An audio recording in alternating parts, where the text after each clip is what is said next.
Sí, la tengo. Aquí está.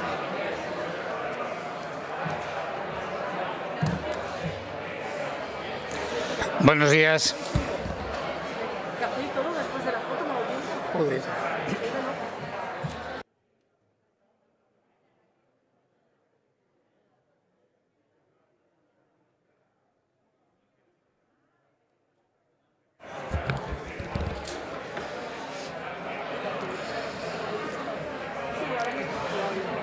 Buenos días, vayan tomando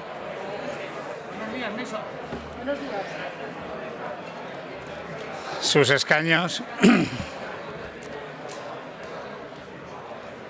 Muchas gracias. Vamos a dar comienzo a la sesión plenaria correspondiente al día de hoy.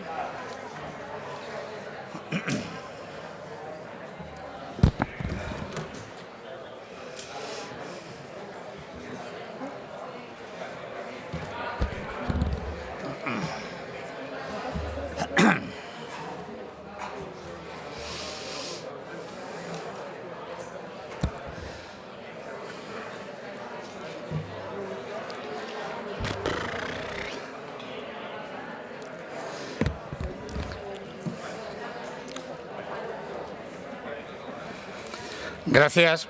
Antes de dar comienzo al orden del día correspondiente a la sesión plenaria, procederemos a leer una declaración institucional.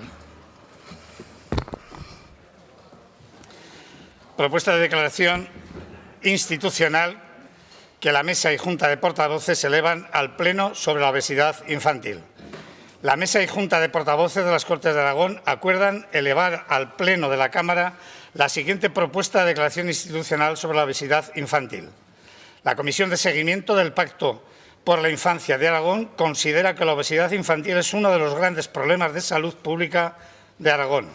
El 40% de los niños de entre 6 y 9 años tiene exceso de peso y, más concretamente, el 23% presentan sobrepeso y el 17% obesidad franca. La obesidad es un factor de riesgo determinante de diversas enfermedades, incrementa el riesgo vascular, reduce la calidad de vida y disminuye la esperanza de vida. Además, la obesidad infantil está relacionada con un peor rendimiento escolar e incrementa la posibilidad de sufrir discriminación, estigmatización y acoso escolar. Es necesario realizar un abordaje integral de la obesidad infantil que va desde los hábitos de alimentación o la realización de actividad física hasta los sistemas de producción y comercialización de alimentos, pasando por las normativas nacionales e internacionales y la intervención desde los sistemas educativos, de salud o de protección social. Es necesario conseguir que las opciones más saludables sean más asequibles, accesibles y deseables, mejorando la educación sobre nutrición de padres, madres e hijos en las escuelas y en los sistemas de salud y reforzando las campañas de información y sensibilización que promuevan la demanda de alimentos nutritivos y sanos. De todo lo comentado, la publicidad es uno de los factores principales que determinan los hábitos alimentarios de los niños. Sabemos que los niños y niñas aragonesas están expuestos a un promedio de 9.000 campañas publicitarias de televisión por año y la mayoría de estos anuncios tienen como protagonistas productos de poco o ningún valor nutricional. Menos del 1% de estas campañas correspondieron a productos con un alto valor nutricional. Es necesario cambiar esta dinámica. Por lo expuesto, las Cortes de Aragón instan al Gobierno de Aragón a que, recogiendo lo señalado por la Comisión de Seguimiento del Pacto por la Infancia de Aragón, desarrolle con su correspondiente dotación económica una política más explícita y directa de publicidad institucional en el ámbito de la educación nutricional y del fomento del ejercicio físico en los medios de comunicación y en las redes sociales. Muchísimas gracias y saludo también a los representantes de UNICEF que nos acompañan. Muchas gracias.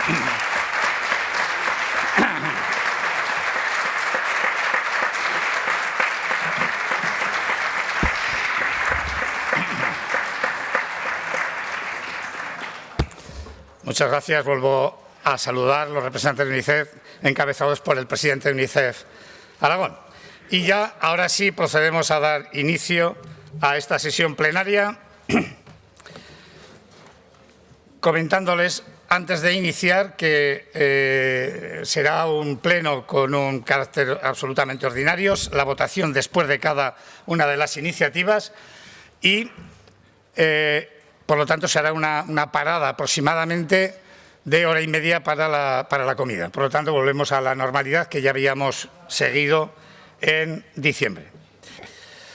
En primer lugar, empezando por el orden del día, lectura y aprobación, si procede, del acta de la sesión plenaria celebrada el día 30 de diciembre. ¿Alguna cuestión? Pues la damos por aprobada. En segundo lugar, elección de consejeros. Elección de consejeros del Consejo de Administración de la Corporación Aragonesa de Radio y Televisión por parte del Grupo Aragonés y del Grupo Parlamentario Popular. De conformidad con lo dispuesto en el artículo 5, apartado 1 de la Ley 8/1987 de 15 de abril de creación y organización y control parlamentario de la Corporación Aragonesa de Radio y Televisión, en redacción dada por la Ley 4/2016 de 19 de mayo en modificación de la anterior, se ha solicitado la designación al Consejo de Administración de esta entidad de don Jesús Alberto Martín Pérez por el Grupo Parlamentario Aragonés en sustitución de doña Gloria Pérez García y de don Carlos Villanova Mutilva por el Grupo Parlamentario Popular en sustitución de doña Silvia Pellicer Lucía. Entiendo que se puede hacer votación por asentimiento. Perfecto. Pues quedan nombrados como miembros del Consejo de Administración de Radio y Televisión Aragonesa. Continuamos con el orden del día, con el debate y votación sobre convalidación del Decreto Ley 1/2022 de 26 de enero del Gobierno de Aragón, por el que se establecen medidas urgentes para reparar los daños causados y las pérdidas producidas en el territorio de Aragón por los desbordamientos en la cuenca del río Ebro durante el mes de diciembre de 2021 y enero del 2022. Para la presentación de dicho decreto, en nombre del Gobierno, señor consejero, tiene la palabra. Señor Olona. Por un tiempo de 3 minutos.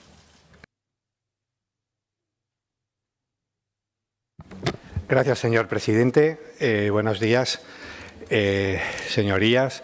Este decreto ley que traemos a convalidar tiene por objeto adoptar las medidas necesarias, obviamente, de carácter jurídico-administrativo para poder hacer frente a los daños y reparaciones causadas por las recientes riadas de diciembre y enero. Se trata, como yo mismo comprometí y anuncié, de que en el marco del seguro compensar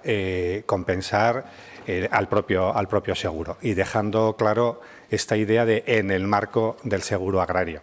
Se trata de afrontar aquellas cuestiones que el seguro no cubre, como por ejemplo son infraestructuras o que por razones pues ya más específicas y concretas pues puede tener algunas limitaciones. En concreto, las actuaciones que se plantean se agrupan en dos grandes bloques. Una destinadas a las explotaciones agrícolas, ganaderas y forestales y un segundo bloque destinado a la reparación de infraestructuras y servicios públicos.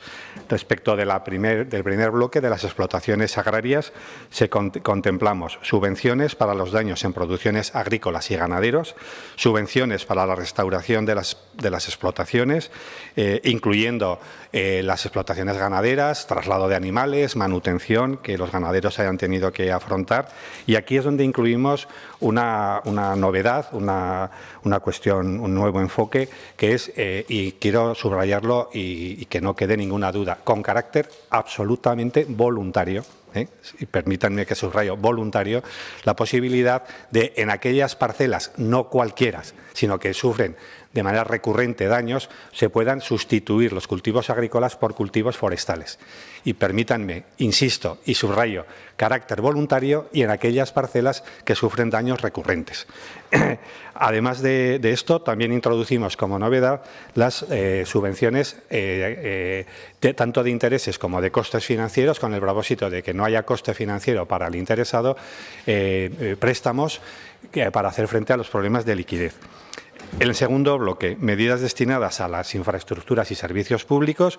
Aquí de lo que hablamos es de actuación directa del propio departamento para reparar las redes colectivas de riego, es decir, las redes que gestionan las comunidades de regantes, la reparación de daños medioambientales Y también incluimos una línea de subvención destinada a las entidades locales para hacer frente a las actuaciones que, de hecho, han llevado a cabo en el marco de la coordinación que se llevó a cabo a través del CECOPI en relación con el refuerzo de diques y motas de protección. Muchas gracias, señor presidente. Gracias, señor Olona. Turno para los grupos parlamentarios. Por Izquierda Unida, señor Sanz, desde el escaño. Sí, desde el escaño, presidente. Buenos días, señorías. Permítanme que empiece este pleno recordando la víctima del asesinato machista de ayer y, desde luego, volviendo a poner encima de la mesa la necesidad de trabajar todos y, sobre todo, de denunciar, de combatir el machismo, el patriarcado que genera estos desenlaces terribles. Bien, Izquierda Unida votará favorablemente este decreto porque considera que está más que justificada la necesidad para paliar esos daños producidos en diciembre por la crecida del Ebro y, sobre todo, para recuperar las infraestructuras, los servicios de cara a recuperar la movilidad y, sobre todo, las actividades, especialmente las agrarias y ganaderas. Creemos que, bueno, son buenas medidas las que contiene y, en cualquier caso, también esa que comentaba el consejero sobre la posibilidad de sustitución de cultivos nos parece correcto. De hecho, es una buena medida. Ya veremos cómo se desarrolla, en cualquier caso, consejero, la encomienda que tiene usted desarrollada para paliar los daños de las cosechas a futuro, ya que parece que hay problemas en la condicionalidad con los seguros agrarios, sobre todo, y el estado fenológico de algunos cultivos. En cualquier caso, y por otro lado, para otro debate más largo, señorías, nos quedará analizar los condicionantes que impiden la penetración de los seguros en determinadas zonas y, sobre todo, el carácter vinculante de estar asegurado para este tipo de medidas. Votaremos, pues, a favor, porque sí que comprendemos, además, que tenga que ser una medida que salga, financieramente hablando, de la sección 30. Es correcto. Esta sí, no el último decreto por el cual se le dio a la OPE 4 millones. Esta sí, consideramos que es de urgente necesidad. Y una última reflexión para acabar mi intervención. Bueno, estamos ante fenómenos recurrentes cada vez más cotidianos y, por lo tanto, tendremos que atender a que lo que está encima de la mesa es una realidad de cambio climático, una realidad que nos tiene que obligar, señorías, y vamos a debatir mucho a lo largo de este pleno, a dejar atrás determinadas actuaciones y actuar con inteligencia y, sobre todo, en base a la ciencia, precisamente para bueno, no equivocarnos, sobre todo, a futuro. Así que Izquierda Unida apoyará este decreto. Gracias, señor Sanz. El Grupo Aragonés, señor Guerrero. Sí, muchísimas gracias. Bueno, nosotros votaremos a favor, especialmente pues a la hora de hacer frente a esos daños y reparaciones ocasionadas por esa. Se trata de afrontar aquellas cuestiones que el seguro no cubre, pues como bien ha dicho el consejero, como son las infraestructuras o aquellas cuestiones que puedan tener limitaciones, especialmente a la hora de proteger a las explotaciones agrarias y ganaderas, así como las infraestructuras de servicio público, con lo cual nosotros votaremos a favor. Gracias, señor Guerrero. Por el Grupo Parlamentario de Vox. Tiene la palabra señor Morón.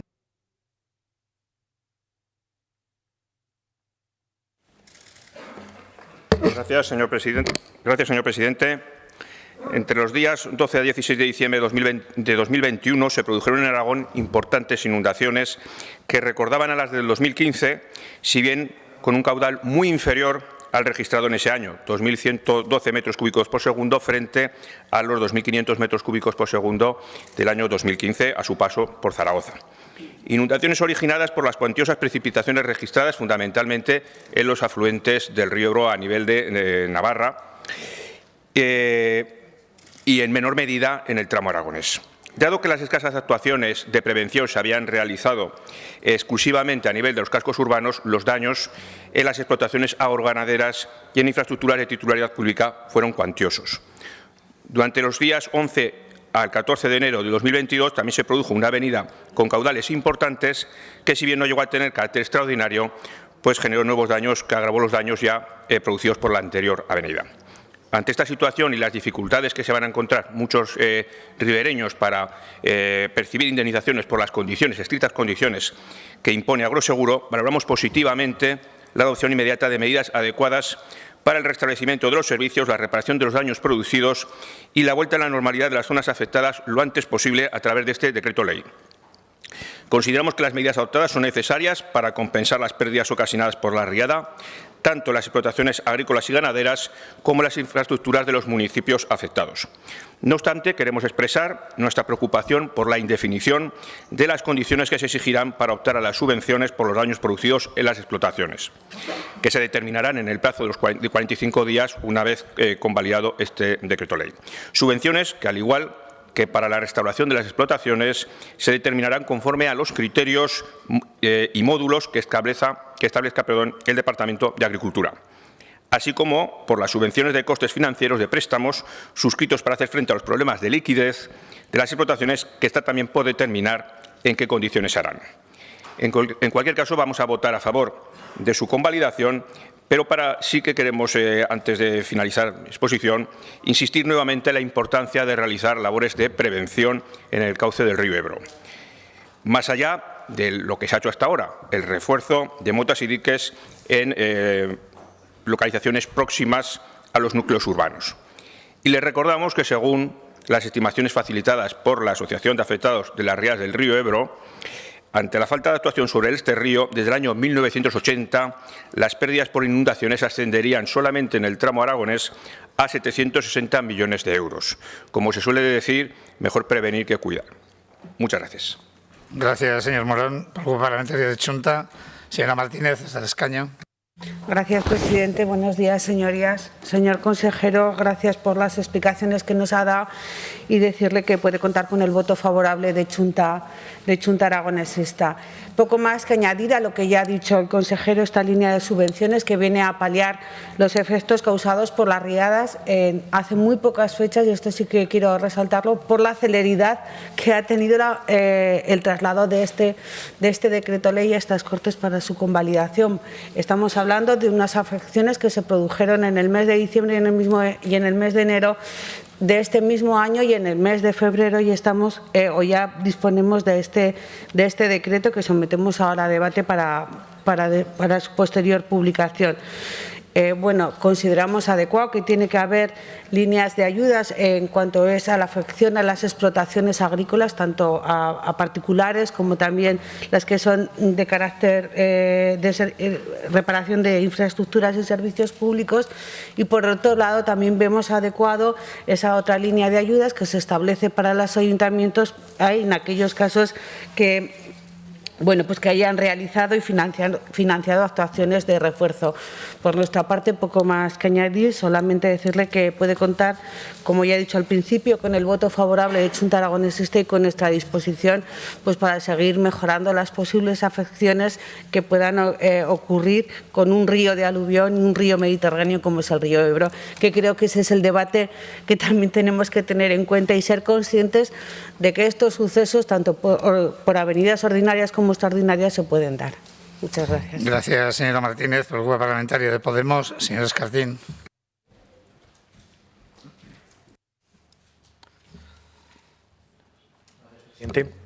Bueno, el Gobierno de Aragón ya va demostrando que se pueden hacer las cosas mejor.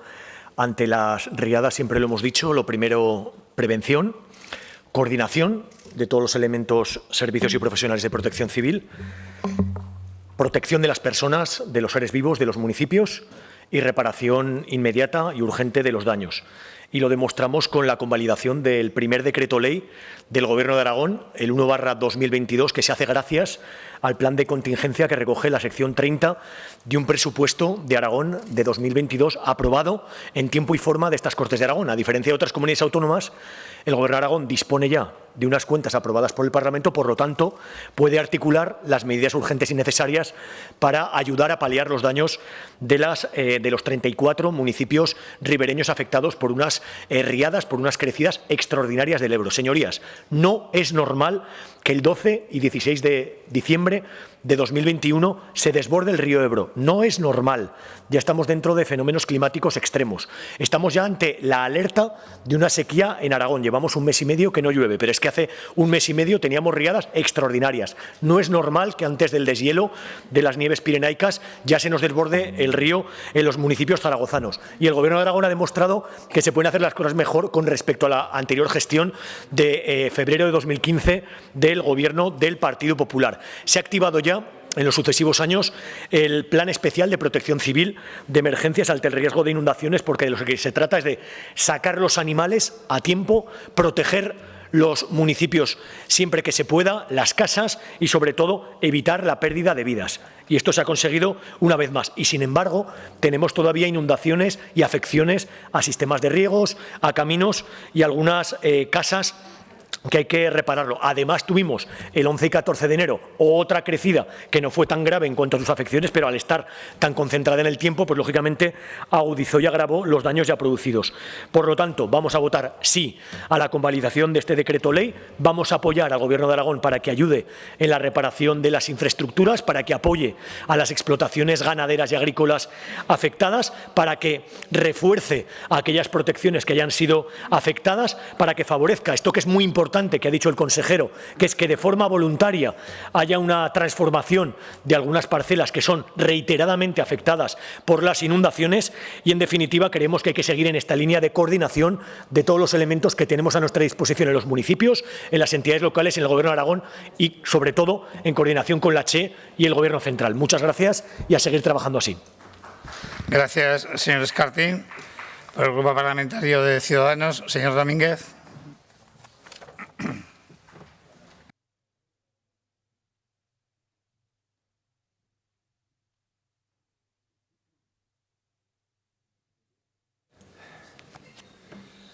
Gracias, señor presidente. Señor Olona, decreto ley de medidas urgentes para reparar los daños y pérdidas causadas por el desbordamiento del río Ebro durante el mes de diciembre del 2021 y 2022. Por supuesto que vamos a votar a favor, señor Olona. Lo único que yo sí que quiero hacerle unos pequeños matices. Cuando habla de, en el marco del seguro, compensar al seguro.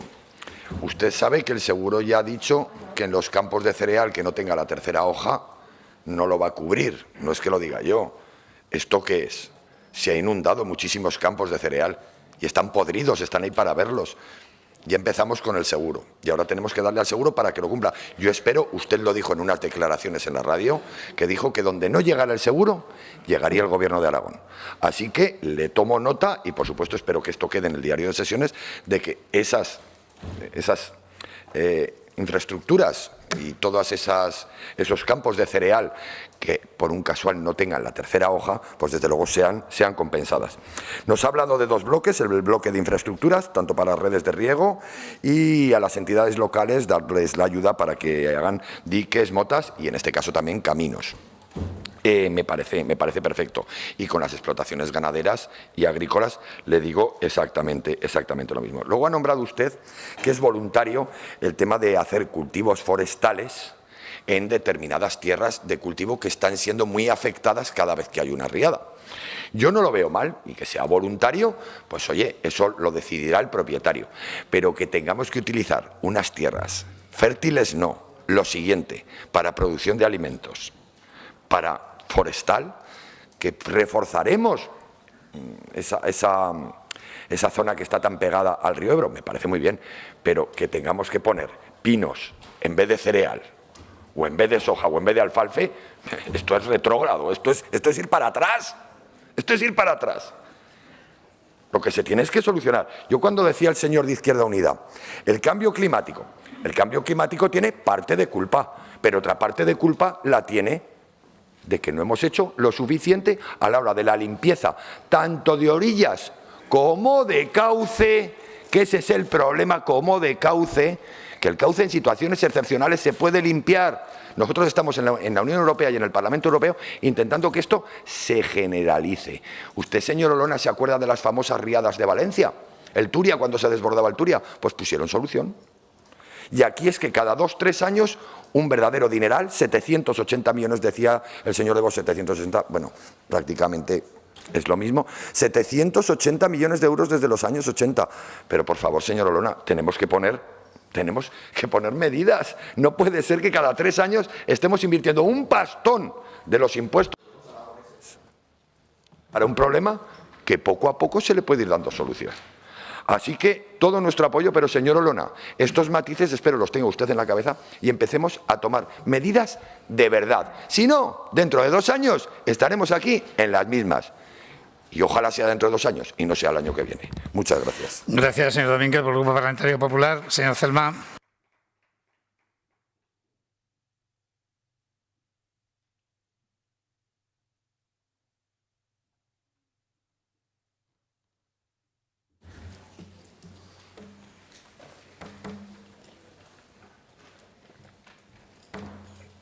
Presidente, señorías, evitar los daños de las riadas supone tres cosas principalmente. La primera es limpiar el cauce del río. La segunda supone hacer embalses u obras de regulación. Y la tercera es invertir desde la Administración pública con los presupuestos en ayudas a agroseguro para que los agricultores puedan contratar el seguro agrario. Estas son las tres cosas que se pueden impulsar desde la Administración pública para evitar los daños de las riadas y evitar así que cada vez con menos agua, con menos caudal, se produzcan más daños. ¿Cuál es la realidad? La realidad es que, vamos a admitirlo, gran parte de este Gobierno es contrario a limpiar el cauce del río Ebro. Yo les invito a que vean cuál es la realidad del río Ebro hoy y cuál era hace 15 años. Y es más que evidente que el cauce del río Ebro se puede y se debe limpiar.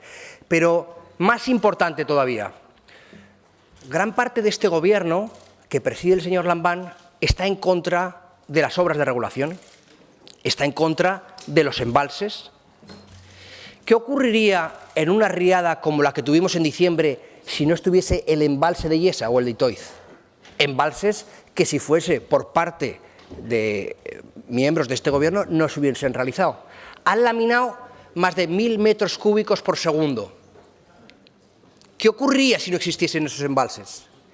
Pero ¿qué ocurriría, señores del Gobierno, qué ocurriría si en lugar de haber recortado de manera absolutamente innecesaria 2 millones de euros en la partida de agroseguro del último presupuesto? ¿Se dan cuenta que es absolutamente incoherente lo que ustedes predican y lo que hacen? Hablan de prevención miembros de este Gobierno, del señor Lambán, y nos encontramos con que están en contra de las obras de regulación, que están en contra de limpiar el cauce del río Ebro porque dicen que hay que respetar el discurso natural del río. Y nos encontramos con un Gobierno que recorta la partida de agroseguro. Más de 2 millones de euros recortaron en el último presupuesto para el año 2022 en la partida de agroseguro, la partida más baja en los últimos 12 años. El camino que ustedes marcan para evitar estos desastres para todos los agricultores, ganaderos y para todos los habitantes de la Ribera del Ebro es el camino incorrecto. Y si lo tenemos que decir, ¿aprobaremos este decreto? Por supuesto que sí, pero hay que limpiar el cauce, hay que impulsar las obras de regulación y hay que aumentar la partida en agroseguro. Miren, lo que se invirtió en indemnizaciones en la última riada, 38 millones de euros. En infraestructuras, 105 millones de euros. Si queremos evitar esto, es necesario limpiar el cauce del Ebro y se puede hacer. No hay ni un solo artículo de ninguna norma que impida limpiar el cauce del río Ebro. Hay que impulsar las obras de regulación, sacar de las instituciones a todos aquellos que dicen que no son beneficiosas las obras de regulación para nuestra tierra. Y 3, hay que aumentar la partida en agroseguro. Y usted debe cumplir su palabra y de verdad llegar con los presupuestos Concluya, por favor. donde no llegue agroseguro. Muchas gracias. Gracias, señor Celman. Por el Grupo Parlamentario Socialista, señor Villagrasa.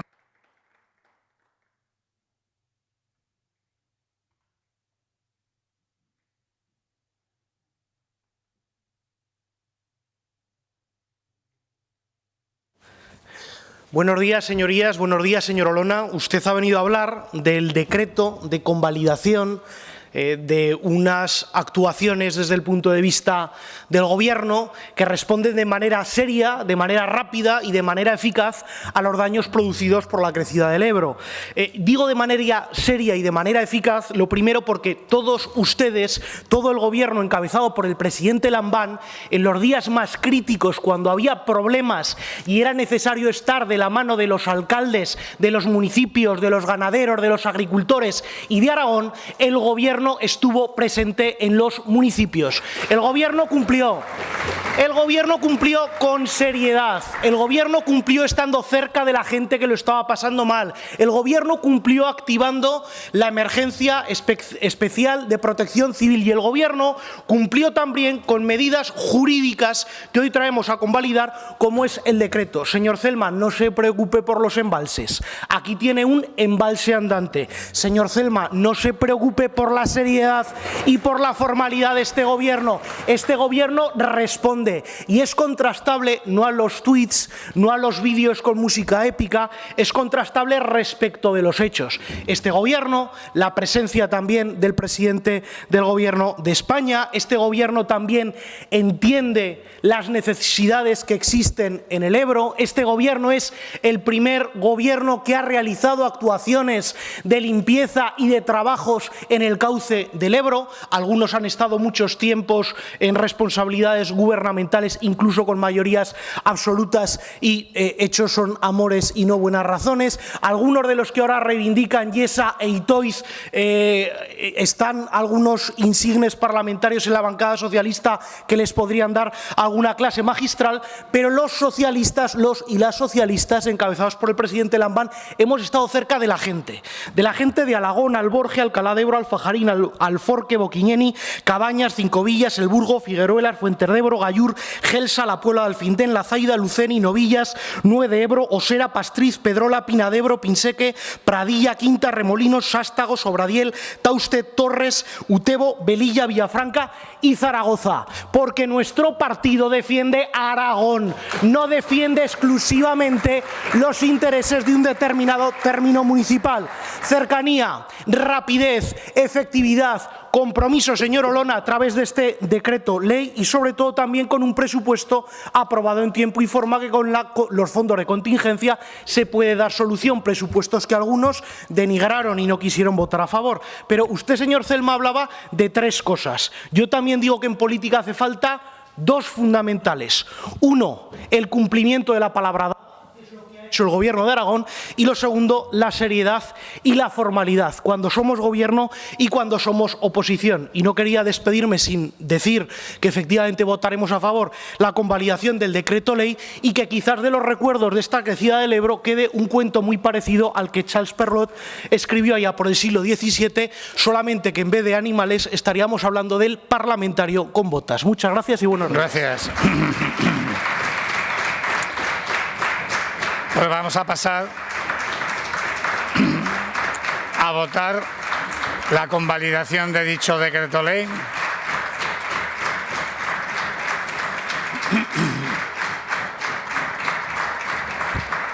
Esperando a que el señor Domínguez, pues pasamos a votar la convalidación de dicho decreto ley. Comienza la votación.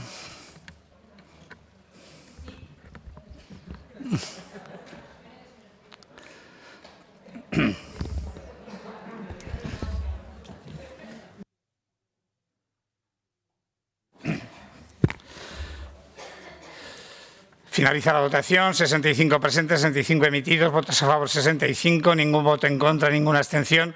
Queda aprobado por unanimidad.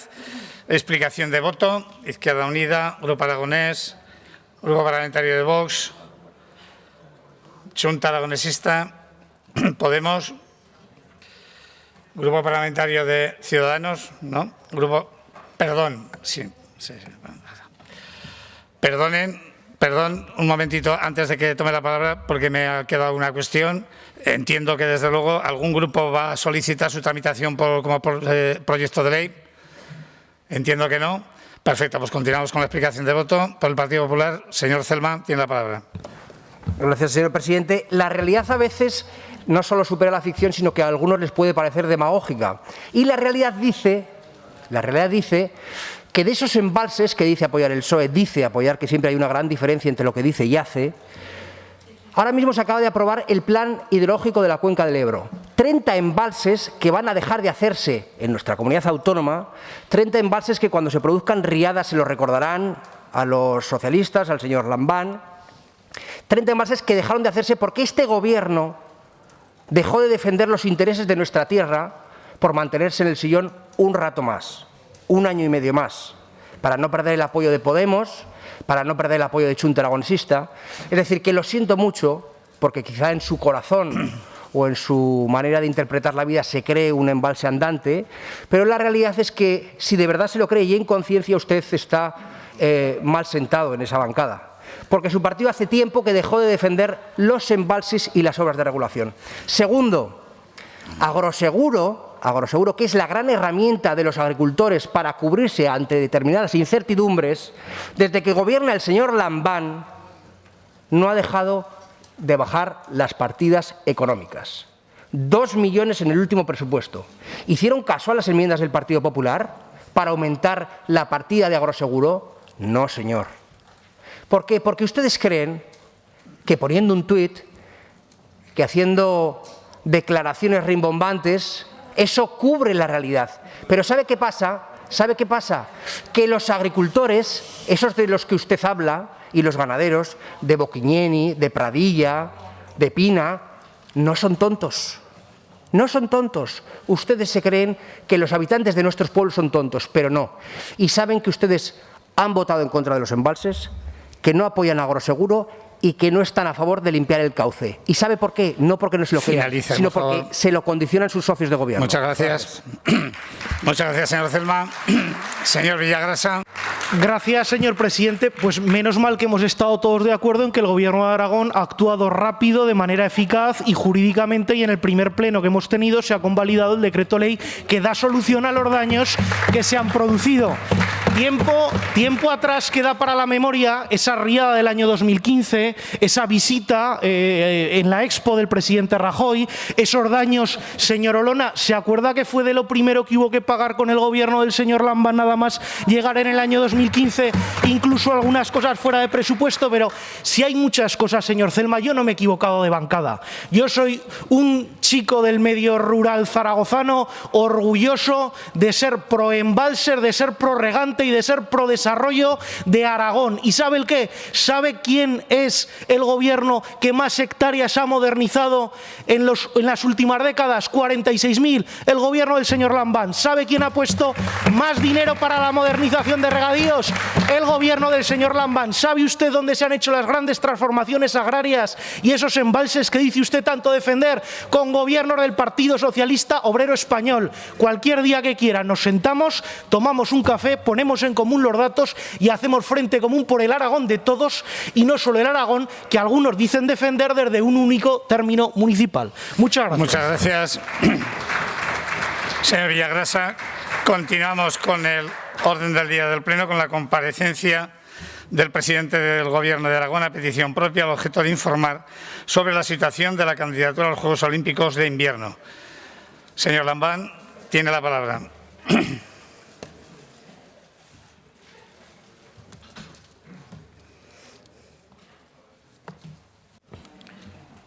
Señor presidente, señoras y señores diputados, si ahora mismo les dijera que respecto al asunto del que vamos a hablar soy demasiado optimista, no estaría diciendo la verdad.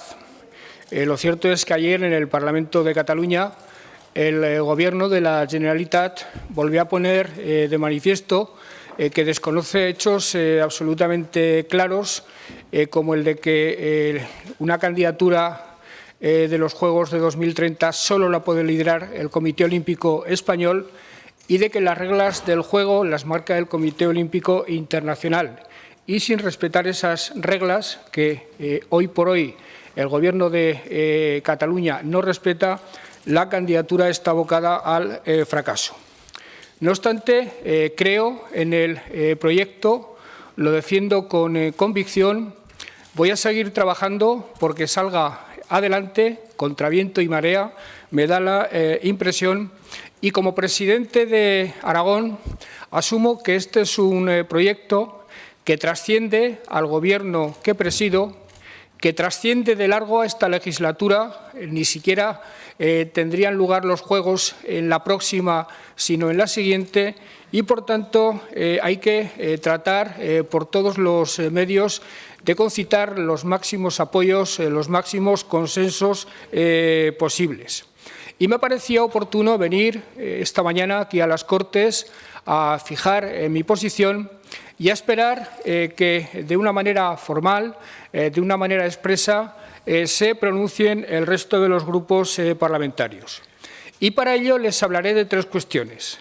En primer lugar, reivindicaré la capacidad de Aragón para organizar unos Juegos de Invierno, una capacidad mayor y más acreditada que la de Cataluña. En segundo lugar, manifestaré la disponibilidad absoluta de Aragón a participar en una candidatura liderada por el Comité Olímpico Español junto al Gobierno de España y la Generalitat de Cataluña, siempre y cuando sea en pie de igualdad. Y, en tercer lugar, definiré la situación actual y los próximos pasos a dar. Les hablaba que, en primer lugar, pretendo reivindicar la capacidad de Aragón para organizar unos Juegos de Invierno. Yo diría que Aragón se encuentra en una posición más que óptima para acoger esos Juegos. En primer lugar, el Pirineo aragonés, la parte aragonesa de los Pirineos, cuentan ya con las mejores pistas y circuitos homologados para acoger todas las posibles competiciones. Estas infraestructuras, las ya existentes, podrían acoger esos Juegos en las mejores condiciones técnicas. En segundo lugar, Aragón puede exhibir una notable experiencia en la presentación y confección de candidaturas. Lo ha hecho en el año 98, en el 2002, en el 10, en el 14 y en el 22. No obstante, la más importante de todas, cuando más se empleó a fondo Aragón y se empleó a fondo Jaca, fue en la preparación de la candidatura del 98.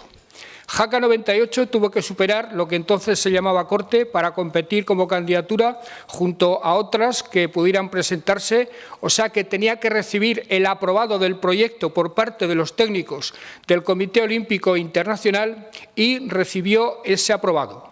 Después se produjo la votación en Birmingham y Jaca quedó en tercer lugar. Pero lo que se demostró en aquel momento es que Jaca tenía un proyecto que, si persistía, podía llegar a ser un proyecto ganador.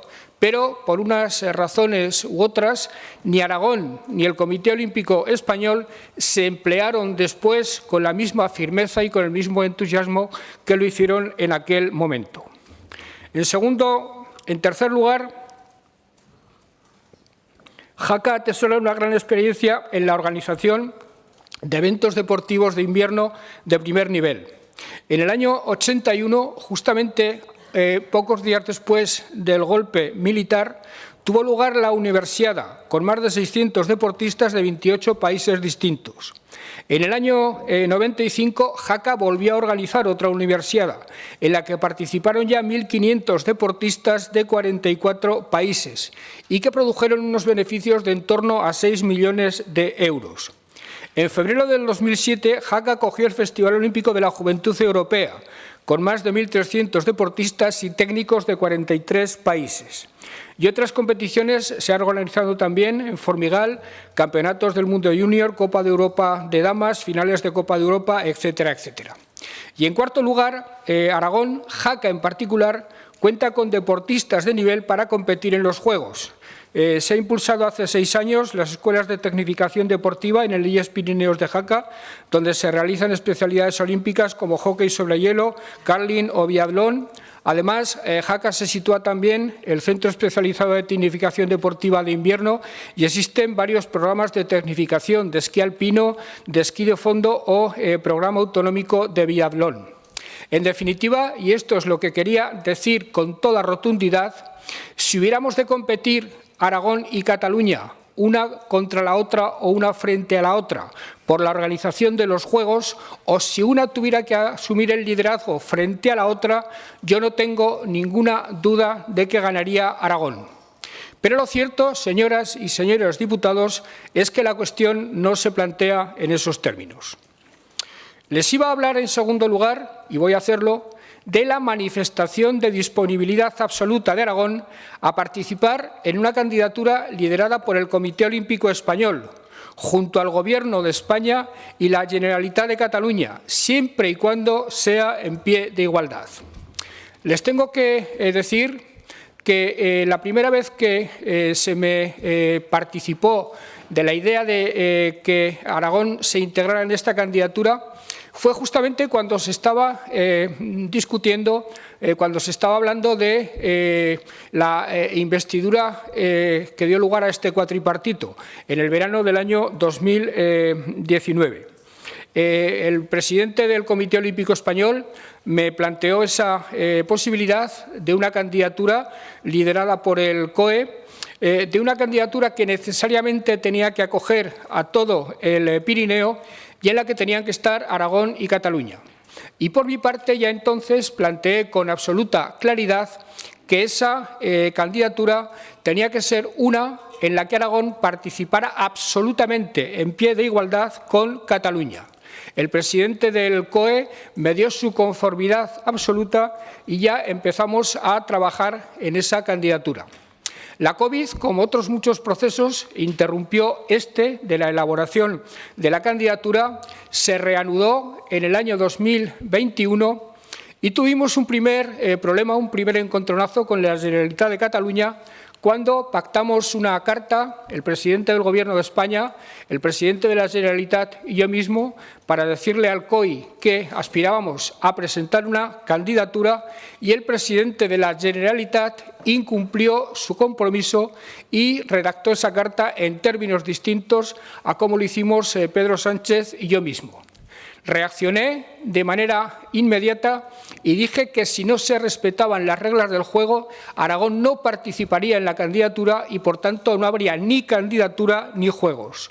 Y rápidamente el presidente del Comité Olímpico Español vino a apoyar absolutamente mis palabras, vino a apoyar absolutamente la pretensión del Gobierno de Aragón, cosa que hizo el 16 de septiembre aquí en Zaragoza el propio presidente del Gobierno, Pedro Sánchez, en una reunión que mantuvimos en el Pignatelli.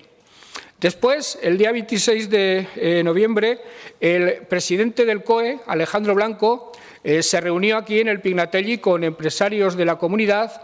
Lo hizo esa misma tarde en Jaca con los alcaldes y con los representantes del tejido social del Pirineo. Explicó en qué consistía la candidatura y convenció, yo diría que de manera unánime, a todos los que participaron de las bondades del proyecto. Y por último, ya lo saben, la pasada semana se iba a celebrar una reunión en Balaguer que creo que con buen juicio, y si quieren después podemos hablar de eso, suspendí porque entendí que celebrar en las condiciones que se me proponían desde la Generalitat iba a suponer, primero, un agravio para Aragón y, segundo, un paso atrás en la elaboración de la candidatura.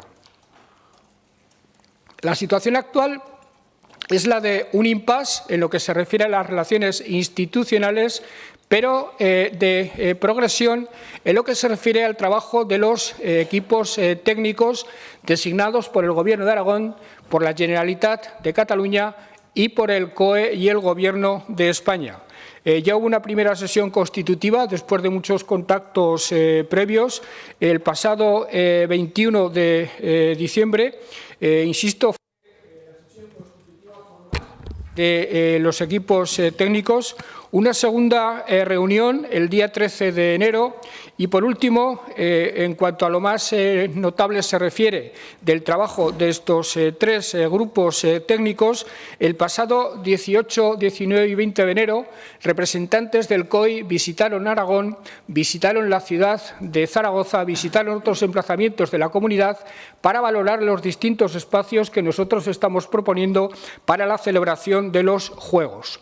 Y estamos esperando que terminen los de China, que están teniendo lugar en este momento, para que a su regreso el presidente del Comité Olímpico Español, Alejandro Blanco, que es quien necesariamente al liderar el proyecto, vuelva a ponerse en contacto con el Gobierno de Cataluña, con el Gobierno de Aragón, para ver si entre todos somos capaces de reencauzar un proyecto que, si no es entre todos en pie de igualdad, de manera pacífica y consensuada, estará destinado al fracaso.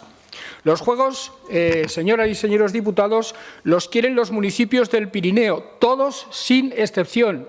Es una reclamación unánime del Pirineo y algo por lo que suspiran con mucho entusiasmo todos los habitantes de la montaña. Hasta donde yo sé, los Juegos los apoya el Partido Socialista, los apoya, y me atengo a declaraciones que he oído a distintos representantes, el Partido Popular, los apoya Ciudadanos y los apoya el PAR. Digo hasta donde yo sé. Desde luego me parecen apoyos estos que acabo de enumerar suficientes como para que la candidatura salga adelante. Mi propósito, sin embargo, es seguir ampliando ese consenso, que no tiene nada que ver con la unión de estaciones, que no tiene nada que ver con las inversiones en el Pirineo, que este Gobierno está impulsando de manera denodada, que tiene que ver simplemente con la definición de una candidatura que tiene muchas posibilidades de éxito si nos atenemos a las reglas del Comité Olímpico Internacional. Es una candidatura que necesariamente se ha de atener, voy terminando, señor presidente, a criterios de rigurosa sostenibilidad. Si no, el COI no la va a apoyar. Y es una candidatura que tiene que tener el apoyo del territorio y, desde luego, el apoyo del territorio lo tiene y a raudales, de manera abundantísima. Por tanto, es una candidatura que tiene que ser ganadora y, desde luego, desde Aragón no hemos de dar ninguna excusa para que al final no sea una candidatura ganadora. Gracias, señor presidente. Turno para los grupos parlamentarios. Por Izquierda Unida, señor Sanz tiene la palabra.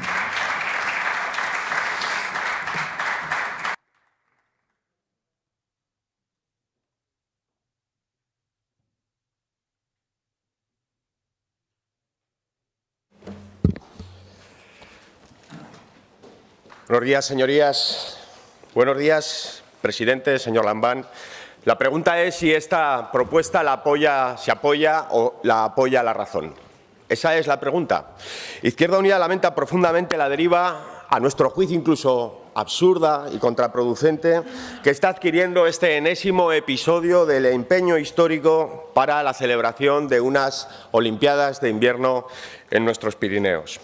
Hoy, después de escuchar al presidente, el presidente ha dicho una sola vez la palabra sostenibilidad, ha nombrado muchas más veces a Cataluña en su discurso. A mí me gustaría hacer alguna reflexión sobre el debate que no se está teniendo y que se da por hecho y que a nosotros nos parece un oxímoron. Hoy yo les pregunto si nos creemos el cambio climático y si nos creemos que es una realidad. Yo les pregunto si hacemos caso a las evidencias científicas que están hablando de la desaparición de las masas de hielo y del incremento térmico en el Pirineo o no lo estamos haciendo. Y si enfocamos y estamos enfocando las políticas de recuperación a buscar alternativas perdurables, sostenibles y de futuro, o nos estamos convirtiendo a golpe de proyecto faraónico, inviable a nuestro juicio, es verdad, es un proyecto de largas dimensiones, 2030, y la dinámica climática que estamos teniendo lo va a hacer inviable, además de devastador como es las Olimpiadas, y por lo tanto nos convertimos en los principales agresores de un ecosistema tan sensible, tan frágil como es el pirenaico. Porque no es cierto que se puedan desligar las infraestructuras que implican este tipo de proyectos con el proyecto en sí. Y miren, vamos a tener a lo largo de esta sesión varios debates con respecto a lo que entendemos como impulso de los Juegos Olímpicos. Al final los Juegos Olímpicos se van a convertir en el lazo que sirva para impulsar de forma absolutamente acrítica cuestiones como la unión de estaciones, cuestiones como la construcción de aparcamientos, cuestiones como telesillas, pilonas, etcétera, etcétera, etcétera, cuestiones como, y lo veremos en esas proposiciones no de ley, urbanizaciones, desarrollos urbanísticos en el Pirineo. Y lo vamos a tener en la misma sesión, por lo tanto no intentemos desligar lo que no es desligable. La política es una cuestión de coherencia y hay que ser muy consciente de lo que estamos pidiendo y reclamando.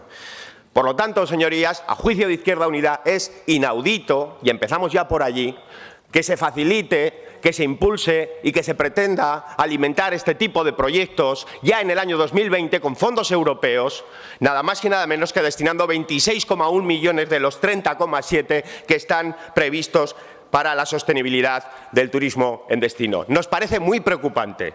Parece una broma de mal gusto, pero no. Es la realidad, es una propuesta y es una intención más que declarada, y a nosotros, señor Lambán, eso nos preocupa. Yo sé que a usted estas cuestiones le importan menos, pero lo que sí que quiero decirles a sus señorías del Partido Socialista, hablaba antes el portavoz del cumplimiento de la palabra dada, el Partido Socialista tiene acuerdos políticos, incluso de investidura con Izquierda Unida, que hablaban directamente de desarrollar políticas de protección legal del medio natural, especialmente de las montañas, para evitar modelos turísticos y económicos depredadores de los recursos naturales del territorio. Esto no tiene nada que ver con lo pactado.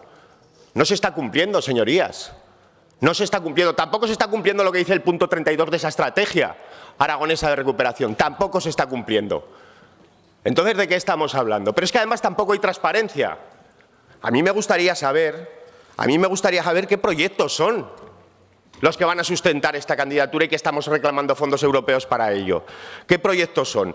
¿Cuál es la viabilidad ambiental? ¿Tienen o no tienen declaración de interés de impacto ambiental? ¿Cuál es el futuro de los Ibones de la Nayet o de la Canal Roya? Y sobre todo, ¿en base a qué proyecto de interés general se está impulsando todo esto? Porque el único que existe es aquel que impulsó el Partido Popular. Y ese sí que implicaba todas estas aberraciones. Es que hay que saberlo, señorías. Hay que saberlo. Y no hay consenso, ni social ni político suficiente. Porque este debate es un debate que trasciende al ámbito de las posiciones partidarias. Nos va a trascender a todos y a todas. Es nuestro medio natural. Y es muy importante hablar de todas estas cuestiones. Hay más cuestiones que faltan por saber. Yo ya les pediría que si quieren ayuda, que si quieren apoyos, den información, señor Lambán. Nosotros aún estamos pendientes de cuestiones básicas, por ejemplo, como la información de la expropiación por urgencia de la zona de Castanesa para la ampliación de Ferler, que no se nos ha facilitado y lo hemos pedido por escrito. Y alguna otra cuestión que tiene que ver, por ejemplo, con las ampliaciones de capital de Aramón. Porque se escudan detrás y no dan la información oportuna, señor Lambán. Contrasta su disposición a reunirse con la sociedad civil catalana con su poca disposición a reunirse con aquellos que aquí en Aragón pensamos diferentes desde el ámbito social, desde el ámbito ecologista y también desde el ámbito político para abordar este tema con rotundidad y con profundidad y con seriedad, sobre todo. Porque hay más gente contraria al presidente catalán en Cataluña. Si quiere, le facilitamos el teléfono de la plataforma Stop Juegos Olímpicos, que también lo tenemos, de Cataluña. Reúnanse con ellos también, reúnanse con nosotros, pero sobre todo hagan caso a la evidencia científica, señor Lambán. Hagan caso a la evidencia científica. Hoy el debate, acabo ya, presidente, me temo que se va a centrar en lo accesorio. Me temo que se va a centrar en Cataluña. Me temo que se va a centrar en la incapacidad del Gobierno de Aragón para garantizar que el Gobierno de Madrid pone orden en Cataluña y se garantiza esa candidatura. Pero eso para Izquierda Unida es folclore, confrontación absolutamente inútil y me atrevería a decir que avanzar a ciegas, como he dicho al principio. No sumaremos esfuerzos en abordar el debate de la sostenibilidad y el debate de la sensatez. No, en torno a eso no vamos a sumar esfuerzos. Y eso a Izquierda Unida le parece profundamente preocupante. Un debate de este cariz, un debate de esta naturaleza, no se puede saldar como se está saldando, señorías. Necesitamos reflexión, necesitamos plantearnos seriamente cómo queremos entender nuestra economía y nuestro futuro. Por supuesto que los territorios lo quieren, pero es que más allá de los territorios, a los que hay que darles una alternativa seria, rigurosa y perdurable, tendremos que abordar también desde la razón si realmente hay o no hay condiciones para que en el 2030 todos estos pronósticos y estos propósitos se lleven a cabo. Porque ¿saben qué pasará? Ya acabo ya.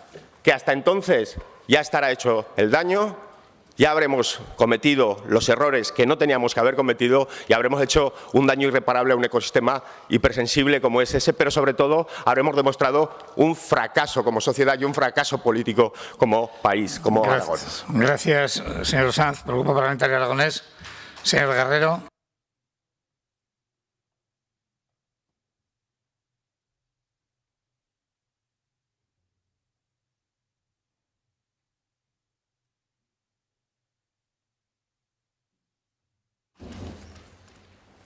Sí, muchísimas gracias. Bueno, nosotros queremos unos juegos sostenibles.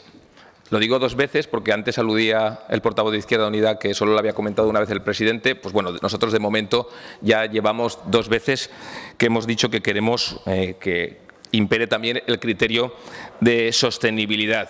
Y mire, uno que vive cerca de Cataluña, pegado a Cataluña, a 20 minutos de Cataluña, tiene la grandísima suerte de hablar con gente de todos los estratos, de todos los niveles, gran empresa, mediana empresa, pequeña empresa, tejido social, y comparto una reflexión muy breve, no queriendo hablar de Cataluña en exceso, que decía, nos está pasando como Canadá en los años 80.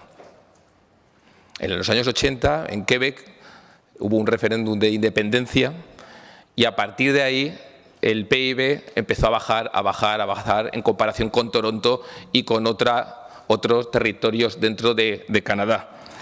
Yo sí que apelo a la Generalitat de Cataluña, aludiendo a que es más lo que nos une que lo que nos separa, de que reflexione, de que piense en sus pymes y sus autónomos y sus personas y que de alguna manera La cooperación es la convicción plena de que nadie puede llegar a la meta si no llegamos todos juntos.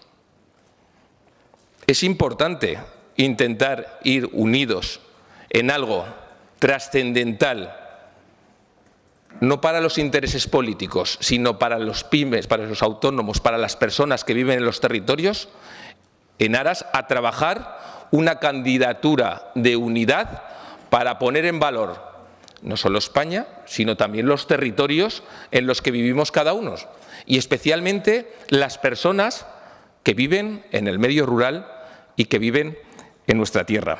Miren, los Juegos Olímpicos es una vieja aspiración, lo ha dicho el presidente, que existe en los Pirineos. Naturalmente habrá opiniones para todos, pero en el grueso de las personas que allí viven es una oportunidad histórica, no solo para impulsar territorios, no solo para impulsar no las grandes empresas, es que allí no hay grandes empresas, hay pequeños autónomos que se la juegan cada día, y también para desarrollar infraestructuras que doten de vida, de calidad y de servicios a la gente que vive allí. No es lo mismo vivir en Madrid o en Barcelona que vivir en un pequeño pueblo de la montaña. Y la gente quiere vivir en sus pueblos. Para que puedan vivir en sus pueblos necesitan infraestructuras y necesitan seguir avanzando en servicios. Y hablamos de trabajar conjuntamente para lograr una candidatura que sea ganadora. Una candidatura que también hemos dicho desde el Partido Aragonés que sea de unidad y naturalmente en igualdad de condiciones. Hablamos de una candidatura que apoye al territorio y que también cuente con el consenso de las personas que viven en el territorio. Hablamos, en definitiva, de impulsar el medio rural y, naturalmente, hablamos de aplicar criterios, como no puede ser de otra manera, de sostenibilidad. Y, naturalmente, seguro que también la candidatura sirve para impulsar la era digital en Aragón. Aragón tiene una posición óptima. Aragón tiene una posición de primer nivel, no solo en España, en Europa, sino también en el mundo. Contamos con las mejores pistas, contamos con los mejores circuitos homologados también técnicamente y también, presidente, permíteme, contamos con un bien intangible que probablemente no tengan en otro sitio o en otra candidatura, que son las personas que viven en el territorio, los aragoneses que viven en el medio rural, esas pequeñas empresas, comerciantes, hosteleros, pymes, que trabajan por el bien de su territorio, por el bien del Pirineo, por el bien de su tierra y que estoy seguro que también quieren que se desarrollen esa candidatura de unidad en nuestra tierra. Por tanto, nosotros sí que aludimos a la Generalidad diciendo que el más pequeño acto de amabilidad vale más que la más grande de las intenciones. Presidente, como no puede ser de otra manera, el Partido Aragonés le apoya en su discurso y apoya esa candidatura de Juegos Olímpicos de Invierno para el año 2030. Muchas gracias. Gracias, señor Guerrero. Por el Grupo Parlamentario Vox, señora Arranz.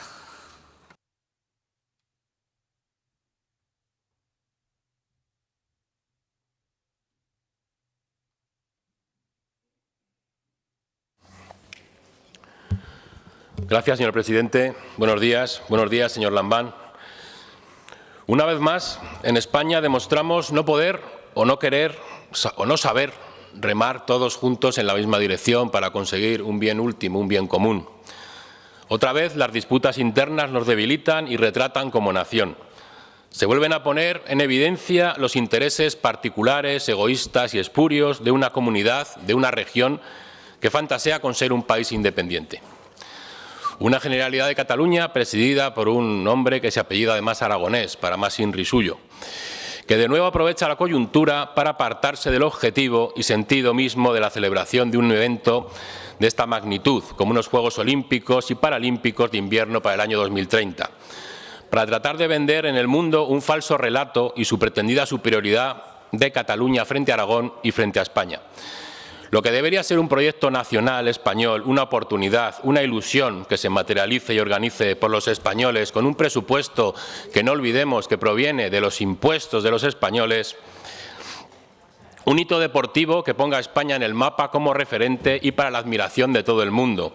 Que se hable de la buena organización, de los triunfos deportivos, de la calidad de nuestras instalaciones y pistas, de sus gentes y que revierta en réditos económicos, desarrollo y turismo.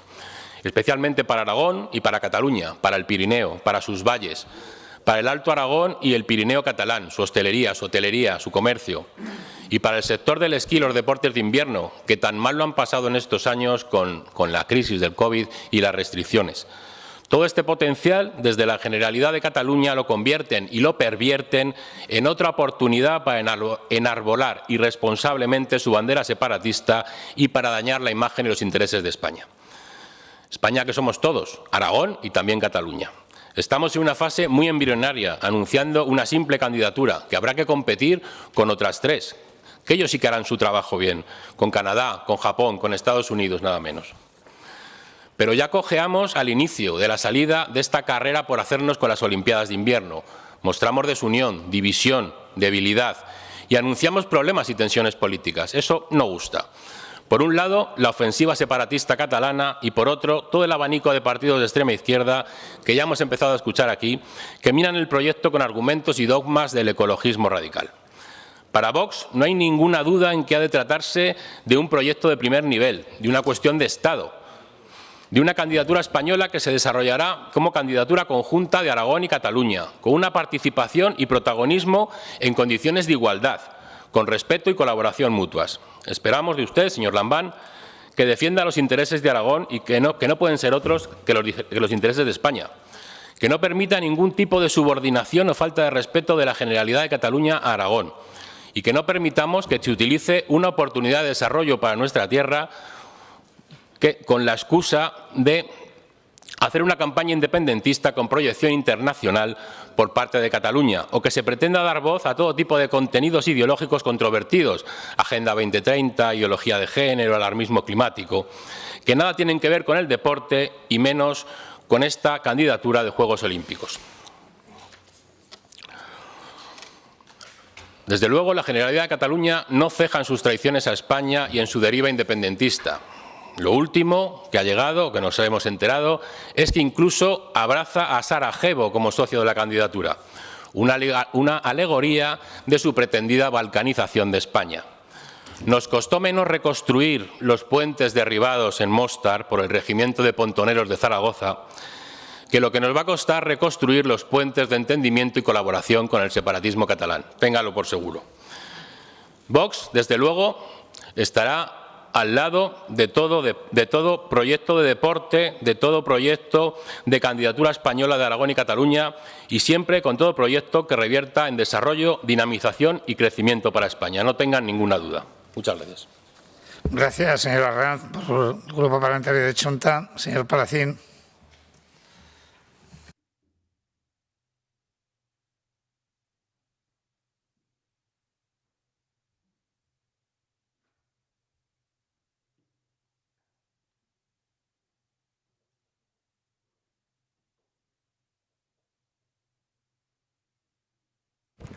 Gracias, presidente. Buenos días. Señor presidente, hablamos de Olimpiadas, pero también estamos hablando de nieve. Y me gustaría empezar por lo que compartimos. Coincidimos claramente en muchas cosas, la importancia de la nieve para el territorio, la importancia para el Pirineo, también para las comarcas turolenses. Coincidimos en que es una oportunidad para generar empleo, para generar actividad y desarrollo en el territorio.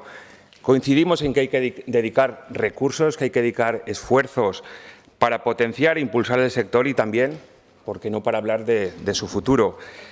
Por eso presentamos una propuesta de resolución en el último debate del Estado de Aragón para que se desarrollara una mesa de la nieve. Al final llegamos a un acuerdo, se aprobó esa propuesta de resolución, una mesa que hable del futuro con la participación del territorio, de los agentes implicados, una mesa que sirva para analizar, para buscar acuerdos y, lo más importante, para preparar al sector para los próximos años, todavía más en un escenario de cambio climático, un escenario futuro con menos precipitaciones, tal como reconoce la Agencia Europea de Medio Ambiente o la propia Estrategia Aragonesa de Cambio Climático o el Observatorio Pirenaico de Cambio Climático. Algo que estamos viendo además en los actuales Juegos de invierno, donde toda la nieve es artificial.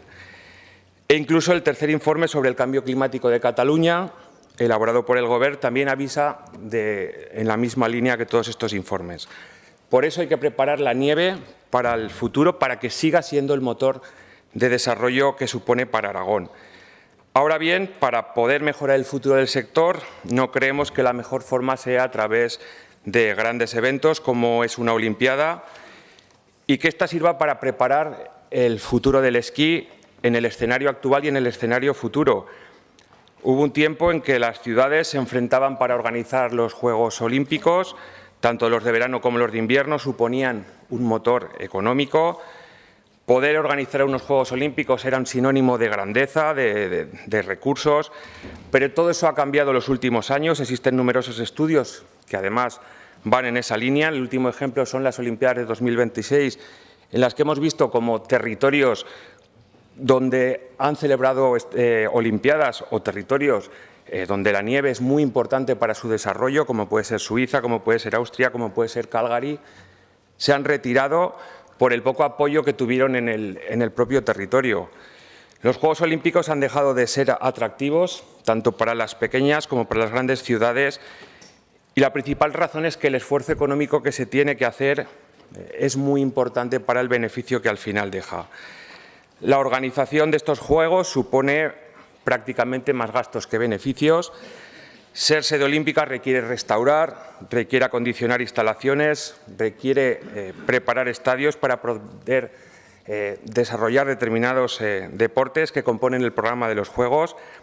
Por eso nos preocupa, además, sin conocer el proyecto, sin saber su alcance. Lo único que sabemos, usted nos ha dicho que no, pero hemos visto otras declaraciones en las que se hablaba de que los Juegos Olímpicos iban aparejados a proyectos como la Unión de Estaciones del Valle del Aragón con Formigal, que sabe que nuestro partido estamos en contra. Por lo tanto, hay que construir nuevas infraestructuras. Además, con todos los problemas que vemos que tiene la candidatura, impulsada por el Gobierno de España, impulsada por el COE, sin acuerdo, y encima nos tenemos que oír determinados desprecios por algunos políticos catalanes. En un momento como el actual, en el que estamos saliendo de la crisis, creemos que los recursos tienen que ir para salir de la pandemia, para defender, para proteger los servicios públicos, para generar actividad económica y para intentar cambiar el modelo productivo hacia uno mucho más verde y más digital. Porque todavía no sabemos cuánto nos va a costar, cuántos recursos vamos a tener que dedicar para tener unas Olimpiadas. No nos vale tampoco que nos prometan que se van a acabar infraestructuras del Estado, como son las autovías, que algunas llevan 10 años o más en los presupuestos generales del Estado. Tenemos desde hace muchos años un déficit inversor en Aragón y la excusa para terminarlas no pueden ser las Olimpiadas. Por eso, presidente, me gustaría terminar como he empezado. Creo que es mejor que hablemos de lo que nos une, que hay muchas cosas y que preparemos para el futuro al esquí y para que siga siendo un motor de desarrollo para Aragón, para el Pirineo y para las comarcas turolenses. Muchas gracias. Gracias, señor Palacín. Por el Grupo Parlamentario de Podemos, señor Escartín.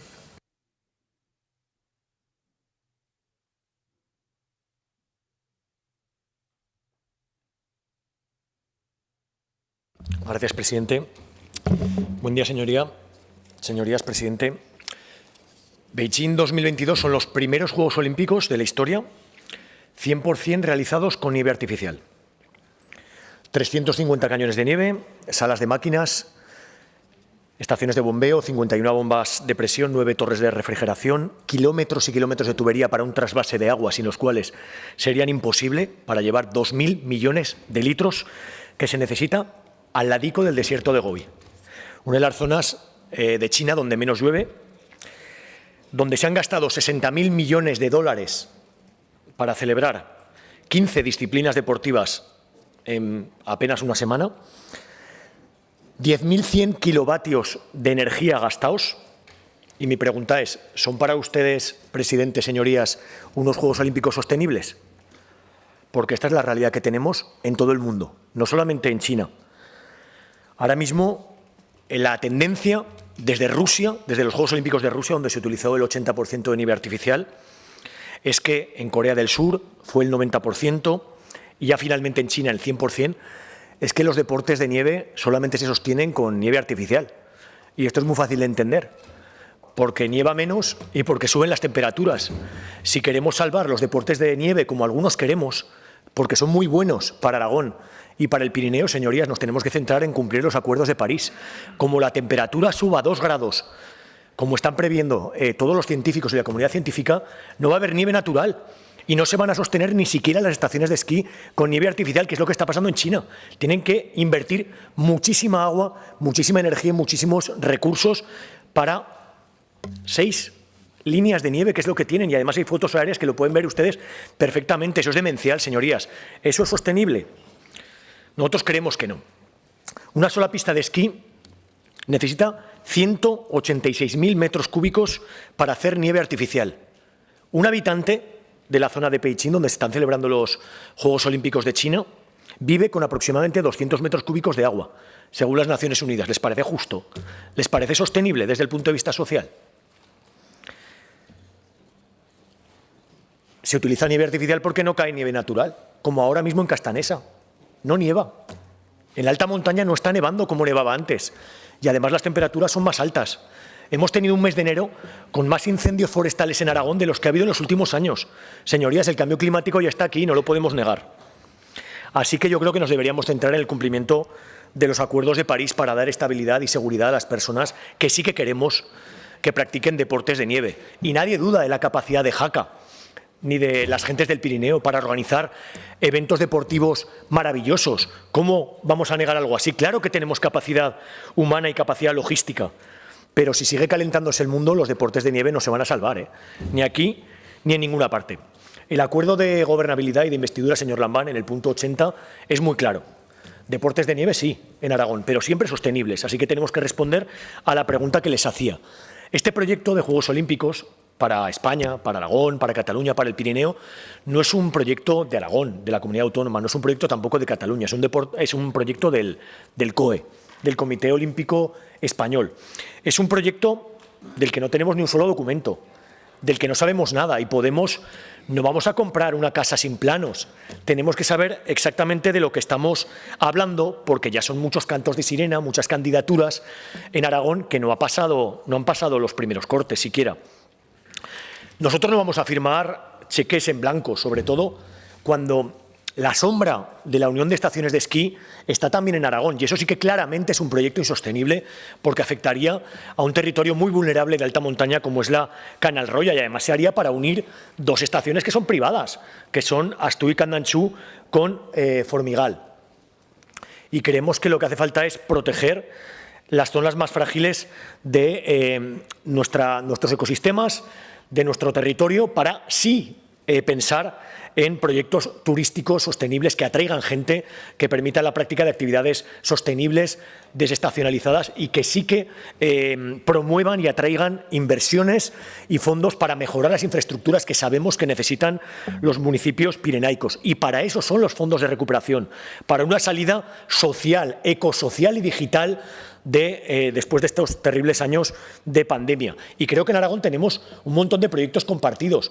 Señor Lambán, esto no va de que usted cuente sus acuerdos con los dedos de la mano, a no ser que sume también a Vox. Esto va de que pensemos en lo que nos une, en los proyectos que tenemos para el Pirineo, y que no hagamos un chantaje a la gente en plan de, como no haya Juegos Olímpicos, no habrá inversiones en carreteras. Si no hay Juegos Olímpicos... No, esto no va de eso. Nosotros sabemos que sí que hay dinero, que podemos canalizar fondos de recuperación, ya ahora mismo sin la necesidad de un proyecto de Juego Olímpico del COE, del que Podemos no sabemos nada. Vemos demasiado politiqueo y poca política, señorías, y lo que necesitamos es un pacto social amplio, un acuerdo importante con el máximo consenso de estas Cortes de Aragón para pensar qué es lo que le interesa al Pirineo, a nuestros municipios. Y para acabar, algo que todavía no se ha dicho, la Guardia Civil está investigando sombras de corrupción ya ante lo que está haciendo el Gobierno de la Generalitat de Cataluña. Señorías, estamos en el Parlamento aragonés, la ciudadanía aragonesa necesita saber qué está pasando. Esto es muy serio, no podemos empezar ya con un proyecto del COE en el cual la Guardia Civil ya está investigando, vete tú a saber qué han hecho altos cargos políticos y deportivos catalanes. Esto la ciudadanía aragonesa lo tiene que saber. Y para concluir ya, presidente, para nosotros la clave no es tanto el qué, sino el cómo. Y sin conocer el proyecto, nosotros no vamos a ir con los ojos cerrados, sin tener claro los compromisos de sostenibilidad ambiental, social y económica, y sobre todo sin tener clara la utilidad futura de las inversiones que podamos hacer en Aragón y que hacen falta y son muy necesarias para el Pirineo. Muchas gracias. Gracias, señor Escartín. Por el Grupo Parlamentario de Ciudadanos, señor Pérez.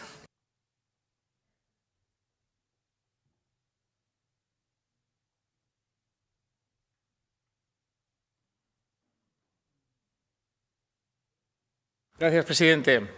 Y gracias también, señor Lambán, por las explicaciones en esta comparecencia, la que creo que más que optimistas o pesimistas, lo que conviene es ser realista. Ya sabe usted eso que dicen, que a veces un optimista, o sea, un pesimista es un optimista informado, ¿no? Bueno, en este caso vamos a intentar ser realistas.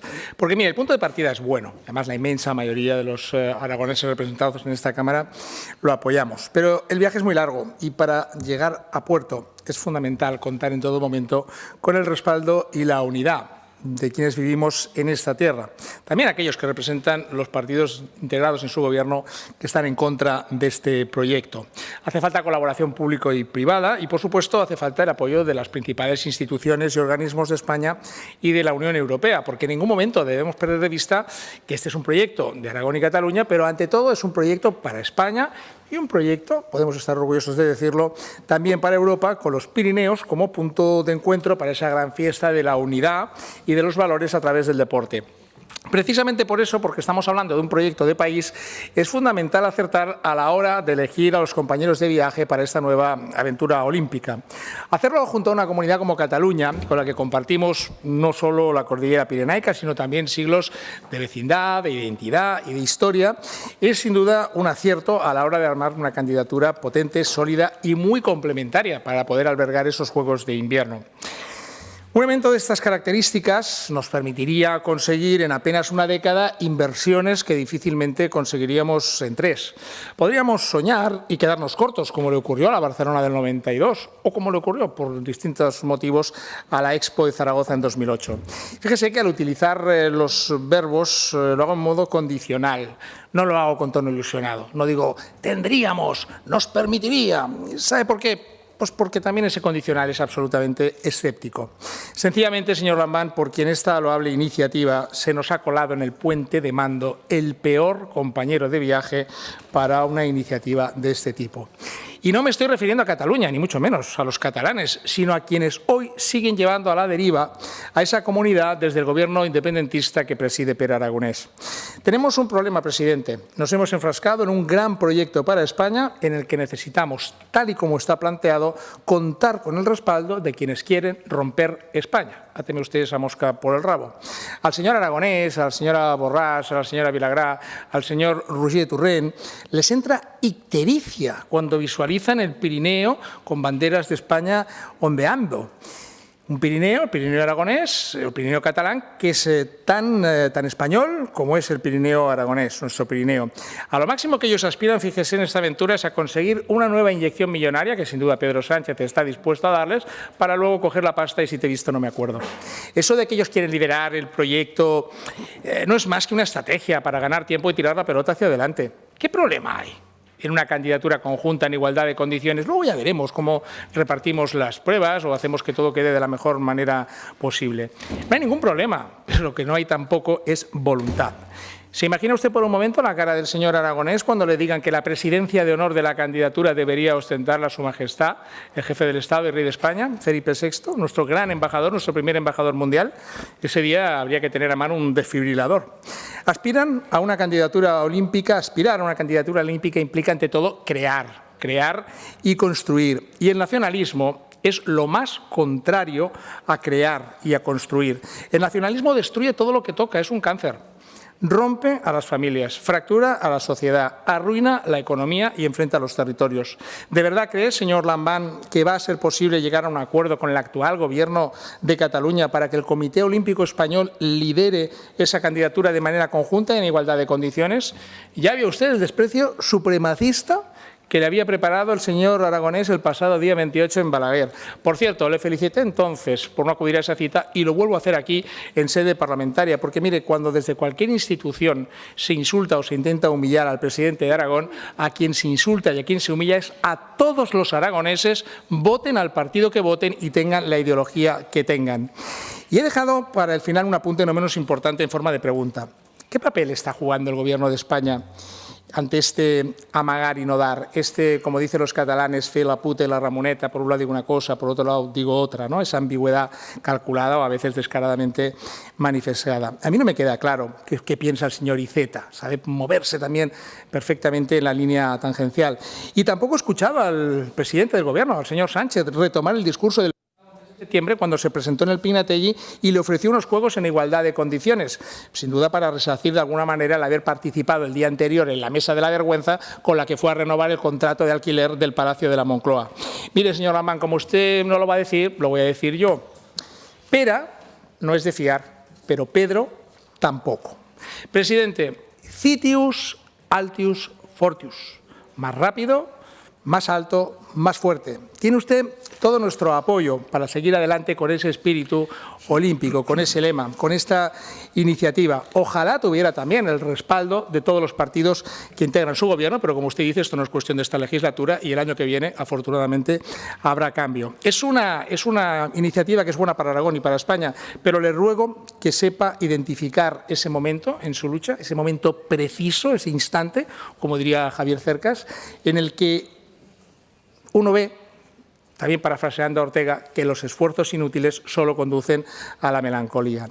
Con Cataluña y con los catalanes siempre y a todos sitios, pero con el Gobierno sectario e independentista actual en la Generalitat, mire, ni a la vuelta de la esquina. Reconduzcamos cuanto antes el proyecto y miremos otras opciones de nuestro entorno, igual de válidas, créame, y sin duda mucho más leales. Muchísimas gracias. Gracias, señor Pérez. Por el Grupo Parlamentario Popular, señora Vaquero.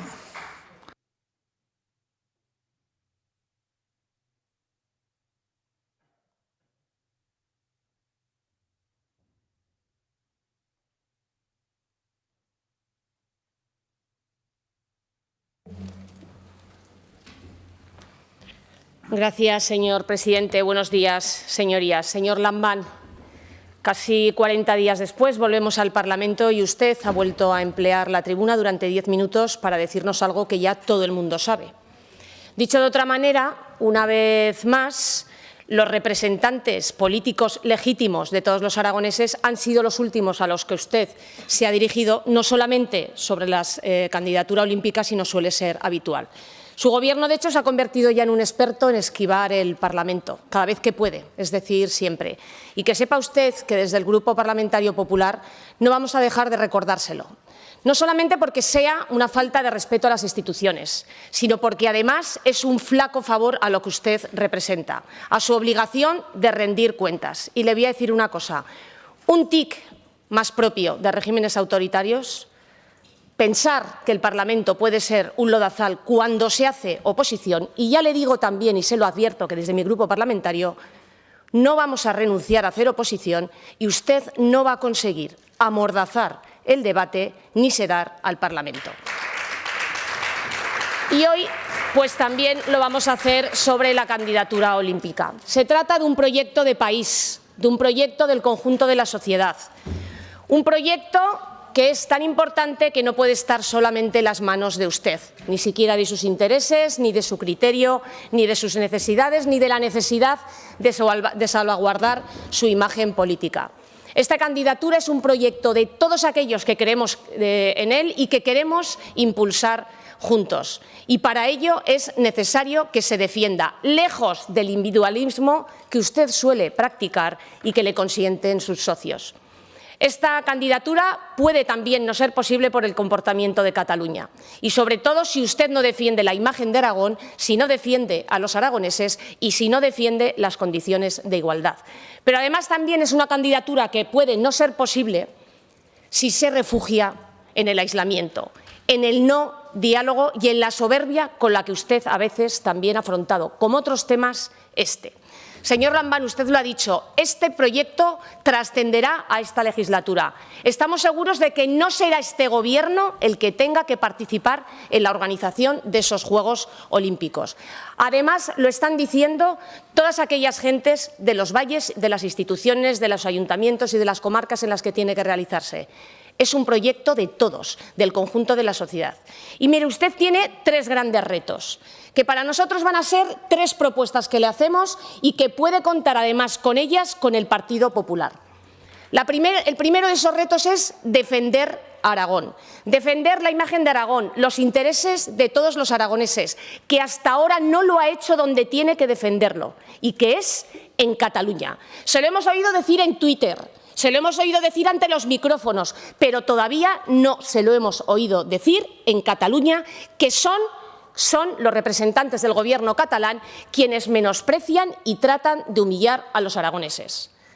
Además, tiene también otro reto, y es hablar, por lo menos políticamente y desde Aragón con aquellos que lo apoyan, este proyecto, que, por cierto, no son sus socios.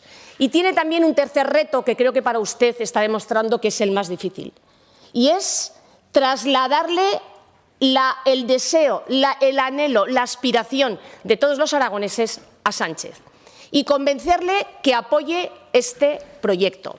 Porque a usted no solamente le falta optimismo, como ha dicho aquí, le falta también credibilidad. Y le falta credibilidad porque sus socios no apoyan este proyecto, y le falta credibilidad porque Sánchez está demostrando que está utilizando este proyecto para congraciarse con sus socios independentistas. Y usted no puede permitir eso. Tiene que tener más ambición. Tiene que tener la ambición que se merecen los aragoneses y que también se merecen los españoles ante este proyecto, esta oportunidad histórica de estos Juegos Olímpicos en esta candidatura conjunta en condiciones de igualdad Aragón-Estado. Y esta es la única manera de articular esta candidatura, señor Lambán. Esta es la única manera de dar una respuesta a aquellos que quieren humillarlos y de que no somos menos, ni siquiera en esta candidatura. Y por eso tiene también que sacar a Sánchez con su actitud de su escondrijo. Porque, mira, hasta ahora no hemos visto dónde está Sánchez. ¿Dónde está Sánchez escondido? Que Pere Aragonés dice y menosprecia a los aragoneses y dice que poco más que somos una comparsa. Sánchez callado. Que el COE advierte que peligra esta candidatura con la actitud de Cataluña. Sánchez callado. Y el problema, se lo he dicho, no es que Sánchez esté callado, es que usted no solamente debe de mirar a Cataluña como el obstáculo para que prospere esta oportunidad histórica para los aragoneses, debe de mirar también hacia Sánchez. Porque, mire, el día 18 va a volver a tener la oportunidad. El Partido Popular ha defendido ante todas las instituciones con iniciativas esta candidatura conjunta en pie de igualdad. Lo ha defendido también en Cataluña con representantes del Partido Popular. Lo ha defendido también en Aragón con representantes de Cataluña en Aragón. Pero a usted todavía no lo hemos visto hacerlo nada más que en Twitter, ante los micrófonos o con el señor Sánchez al lado, viniendo de no haberlo defendido en Cataluña. Van a celebrar el próximo día 18 una bilateral. Señora Pérez, va a tener más suerte Cataluña. Usted reconocía el otro día el fracaso, después de 3 años sin poder celebrar una bilateral con 3 ministros de política territorial, porque usted misma reconoció que no tenía la confianza de que fuera a prosperar las reivindicaciones de Aragón. Bueno, han tenido más suerte, todavía pueden seguir intentándolo.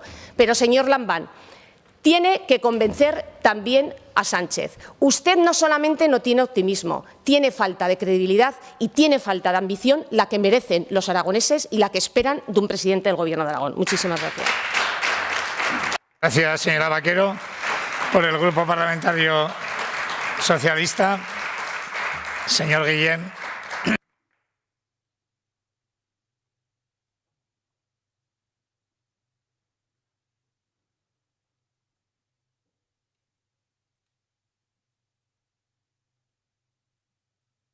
Gracias, señor presidente. Señorías, me van a permitir que empiece mi intervención felicitando al Grupo Parlamentario Popular y a su presidente, al señor Azcón, por el excelente éxito que tuvo la peregrinación a Bruselas que hicieron ayer para denunciar el reparto de los fondos europeos. Si tuviera que calificar esa peregrinación en términos cinegéticos, les diría que le salió el tiro por la culata. Si lo tuviera que hacer en términos taurinos, les diría que han pinchado un hueso.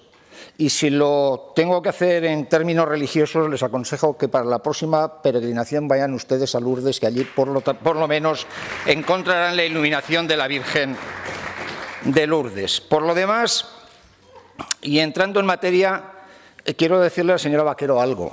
Hombre, que usted acuse al presidente del Gobierno de esquivar el Parlamento cuando este es el presidente del Gobierno que más veces ha intervenido en esta casa, parece que tiene guasa. No tiene nada más que comparar las veces que venía aquí a este Parlamento la señora Rudí, así juzgue usted lo que es esquivar y juzgue usted lo que hacía la señora Rudí.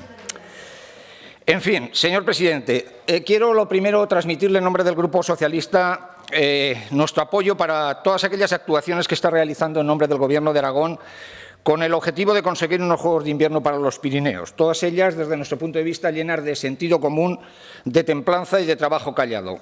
Y todas ellas llevadas a la defensa de los intereses de Aragón sin menoscabar con ello los intereses colectivos de un proyecto que, como usted ha dicho bien, es un proyecto de Estado. Los Juegos Olímpicos de Invierno, señorías, son un orgullo y una oportunidad única en la vida para poder desarrollar un territorio, sus infraestructuras y su potencial generando empleo, no solo en la preparación de los mismos, o no solo tampoco en la quincena en la que tienen lugar las competiciones, sino generando una base turística y deportiva que se podrá explotar durante largos años de varias generaciones. Se calcula que en los presentes Juegos Olímpicos de Pekín, que tienen lugar estos días, y desde aquí quiero aprovechar para mandar todo nuestro ánimo a los deportistas españoles que allí compiten, han supuesto una inversión para el Gobierno chino de más de 4.000 millones de dólares. Y si se celebran en España en los Juegos Olímpicos de Invierno para el 2030, Aragón, sin ninguna duda, no puede quedarse fuera. Ya decía el otro día el señor Alejandro Blanco, el presidente del Comité Olímpico Español, que si queremos ganar debemos estar todos unidos en la candidatura. Y es evidente, lo ha dicho usted, señor presidente, que la única manera que entendemos para poder estar unidos es la igualdad de condiciones entre los gobiernos de Aragón y de Cataluña. Y nadie en su sano juicio es capaz de pensar que una candidatura en el Pirineo no vaya a contar ni con las estaciones aragonesas, ni con los habitantes que viven en ese territorio, ni, por supuesto, con las instituciones que lo representan. El Gobierno de Aragón debe estar en la organización de esa candidatura, máxima cuando tenemos la experiencia de las candidaturas del siglo pasado, cuando estuvimos a punto de conseguirlo para Jaca 98. Y España, que es uno de los países más montañosos de Europa, se merece, sin ninguna duda, unos Juegos Olímpicos de Invierno. Desde la exitosa organización de Barcelona 92 y las fallidas candidaturas en 3 ocasiones de Madrid 2012, 2016 y 2020 y las del Relaxing Cups of Café con Leche, del que se recordarán ustedes, es hora que el COE apueste por unos Juegos Olímpicos de Invierno en el Pirineo, en el que Aragón tiene que ser parte fundamental, por supuesto. Los aragoneses sabemos hacer bien las cosas. La Exposición Internacional de Zaragoza del 2008 es el mejor ejemplo de ello. Pero el éxito de esta organización, o en el éxito de esta organización de la Expo de Zaragoza, tuvo un gran papel la sociedad civil, la ciudadanía, los miles y miles de ciudadanos zaragozanos y aragoneses que participaron en aquel año como voluntarios y que sin su esfuerzo desinteresado no se hubiese podido conseguir lo que se logró. Hoy queremos organizar unos Juegos Olímpicos de Invierno, como ha dicho el señor presidente, contando con el territorio y contando con las personas que viven en las comarcas pirenaicas. Lo queremos hacer también y aspiramos a unos Juegos medioambientalmente sostenibles y aspiramos a organizar unos Juegos en igualdad de condiciones, como aquí ya se ha dicho, con Cataluña. Igualdad de condiciones que significa, entre otras cosas, que la organización se hace de forma pactada, que haya acuerdos sobre los lugares y las pruebas, y lo más importante, que haya acuerdo también sobre la visibilidad institucional, significa que todos aceptemos unos Juegos bajo el paraguas del COE, que es como decir, bajo el paraguas de la bandera española, alrededor de la cual ondearán las banderas de Aragón y de Cataluña. Y sobre todo, que estos Juegos sirvan también para empezar a hermanar a catalanes y a aragoneses. A este proyecto estamos invitados todos los aragoneses. Que lo que tenemos que hacer es dejar de lado las legítimas discrepancias para arrimar el hombro en un proyecto de Estado, de país, en un proyecto español, en el que al menos el Partido Socialista quiere contribuir para enriquecerlo y para hacerlo más grande. Pero para que este proyecto tenga alguna oportunidad hemos de huir del ruido, de la estridencia, de la batalla partidista. Hemos de levantar las miras hacia un objetivo loable que supera las fronteras de España y que nos traslada a todo el orbe. Por eso, ya decía en su día Gonzalo Fernández de la Mora, con que el Partido Popular tiene más afinidad ideológica, que tenemos que huir de las posturas febriles, egolátricas, erostatistas, extravagantes, gesticulantes, vocingleras y extremadas, que pongamos en cuarentena lo espectacular, lo snob y lo paradójico, que huyamos del ensayismo, de la ocurrencia y de la humorada. Nada de disyuntivas insalvables entre la apología beata y el resentido improperio. Desconfiemos de los espontáneos y de los improvisadores, porque el camino de la razón es trabajoso y callado, solidario y paciente. Y lamentablemente, señorías, estos días hemos oído mucho ruido, tal vez demasiado, sobre todo con el nuevo equipo del Partido Popular. En 4 días el Partido Popular pasa de exigir una rectificación pública de Cataluña como condición imprescindible para celebrar el encuentro entre Aragonés y el presidente Lambán a decir que la cancelación de la cita era una huida incomprensible. Aclárense, señores del Partido Popular. No sabemos ya el grado de comunicación que hay entre la secretaria general del PP y su presidente, pero en este asunto no se han puesto de acuerdo o no saben qué posición defienden. Primero le piden a usted que no vaya si no hay rectificación y cuando les hace caso entonces les dice que tampoco eso les ha gustado. Hemos visto al alcalde de Zaragoza arrogarse el nombre de la candidatura. Antes de que los técnicos o el propio Gobierno de Aragón hagan su propuesta, Azcón dice en El Mundo que el nombre debería de ser Pirineus, Barcelona, Zaragoza. No sabemos si los orcenses tendrán algo que decir. Que Barcelona se quiera poner por delante de Aragón y de toda Cataluña no es motivo para que Zaragoza haga lo mismo. No sé qué tienen que decir los diputados de la bancada popular de Huesca. Y si han preguntado a su provincia qué les parece. Claro, teniendo en cuenta cuál es la relación de Azcón con Huesca, que no pasa por sus mejores momentos, solamente hace falta ver el ataque que ha hecho a los fondos europeos que van al Pirineo Orcense y que están siendo duramente atacados en el PP, no sé si lo van a hacer. Y por cierto, señorías, en nombre de Aragón, voy terminando, señor presidente, en nombre de Aragón habla el presidente de Aragón. Azcón puede hablar en nombre del Partido Popular o del Ayuntamiento de Zaragoza cuando le deje Vox, pero en nombre de Aragón habla el presidente de Aragón. Y termino, señor presidente, diciendo que en este tema, como en todos, lo mismo que pasa con Plaza, lo mismo que con las viviendas de alquiler para los jóvenes, el Partido Popular hace lo de siempre. Estoy de acuerdo, pero pongo palos en la rueda. Estoy de acuerdo, pero me opongo. Estoy de acuerdo, pero no apoyo al Gobierno. Concluya, por favor. Ese es el nuevo modelo de oposición destructiva y radical que tiene el Partido Popular. Por eso, señor presidente, viendo a esta oposición radicalizada, instales en el camino de la razón y de la paciencia, que en definitiva es el único que nos va a llevar a recoger los frutos que todos pretendemos. Para ello contará con la aportación y la ayuda del Grupo Socialista. Gracias. Señor Guillén, señor presidente.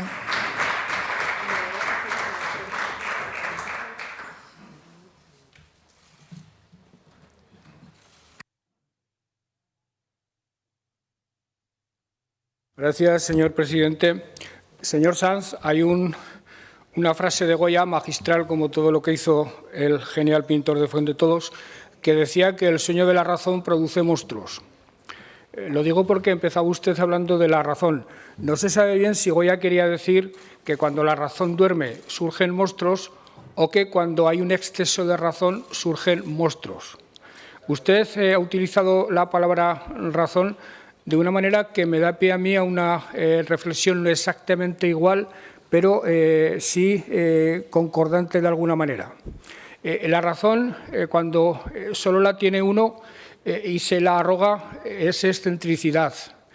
Cuando es muy compartida es sentido común.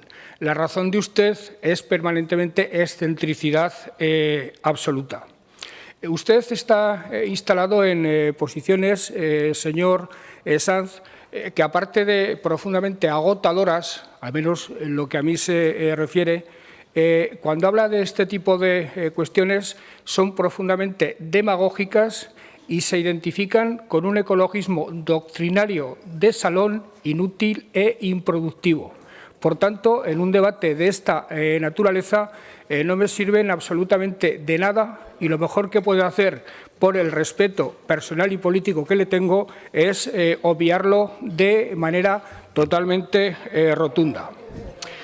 Señor portavoz del PAR, muchas gracias por su intervención. Y, desde luego, lo que es obvio es que hay que tener muy en cuenta a los hombres y mujeres del Pirineo, artífices del prestigio que tiene esta montaña y, desde luego, artífices del éxito que será la candidatura si la Generalitat de Cataluña no pone los suficientes palos en la rueda como para aniquilarla definitivamente. Señor Arranz, creo que hay que ser extremadamente cuidadosos en no confundir Cataluña con la Generalitat de Cataluña. De hecho, yo el otro día recibí a los representantes de sociedad civil catalana, más que por los asuntos que me venían a contar, que eran interesantes, por manifestar en nombre, yo creo que de la mayoría de los aragoneses, el respeto que profesamos a una parte muy importante, yo diría que mayoritaria, de la comunidad autónoma vecina, que se sigue sintiendo española, que sigue siendo militante activa de la Constitución y que a veces nos olvidamos demasiado de ella y a veces se sienten faltos del arropamiento que el resto de los españoles les tenemos que dar. Y eso lo creo que lo tenemos que hacer de manera activa y en cada ocasión que tengamos. Efectivamente, decía usted que es un proyecto de España, es un proyecto de España, por definición lo tiene que presentar el Comité Olímpico Español y, desde luego, cualquier tensión política, cualquier ruido que se vaya produciendo previo, durante o después de la presentación de la candidatura arroja esta candidatura absolutamente al fracaso más absoluto. En todo caso, gracias, porque no les había oído a ustedes hasta ahora su posición respecto a la candidatura. Les agradezco que sean favorables a la misma. Señor portavoz de Xunta, usted habla de una mesa que puede tener interés, pero para hablar de los Juegos del año 2030 no espera a que se produzca esa mesa para saber lo que piensan los habitantes del Pirineo. Los habitantes del Pirineo piensan que se tienen que celebrar los Juegos, están absolutamente entusiasmados con los Juegos y no lo hacen chantajeados por la promesa de inversiones, que nadie les ha hecho ninguna promesa de inversiones, sino porque creen que se merecen los Juegos y que va a ser una oportunidad irrepetible para ellos y para su desarrollo, que es algo que, por cierto, yo también creo.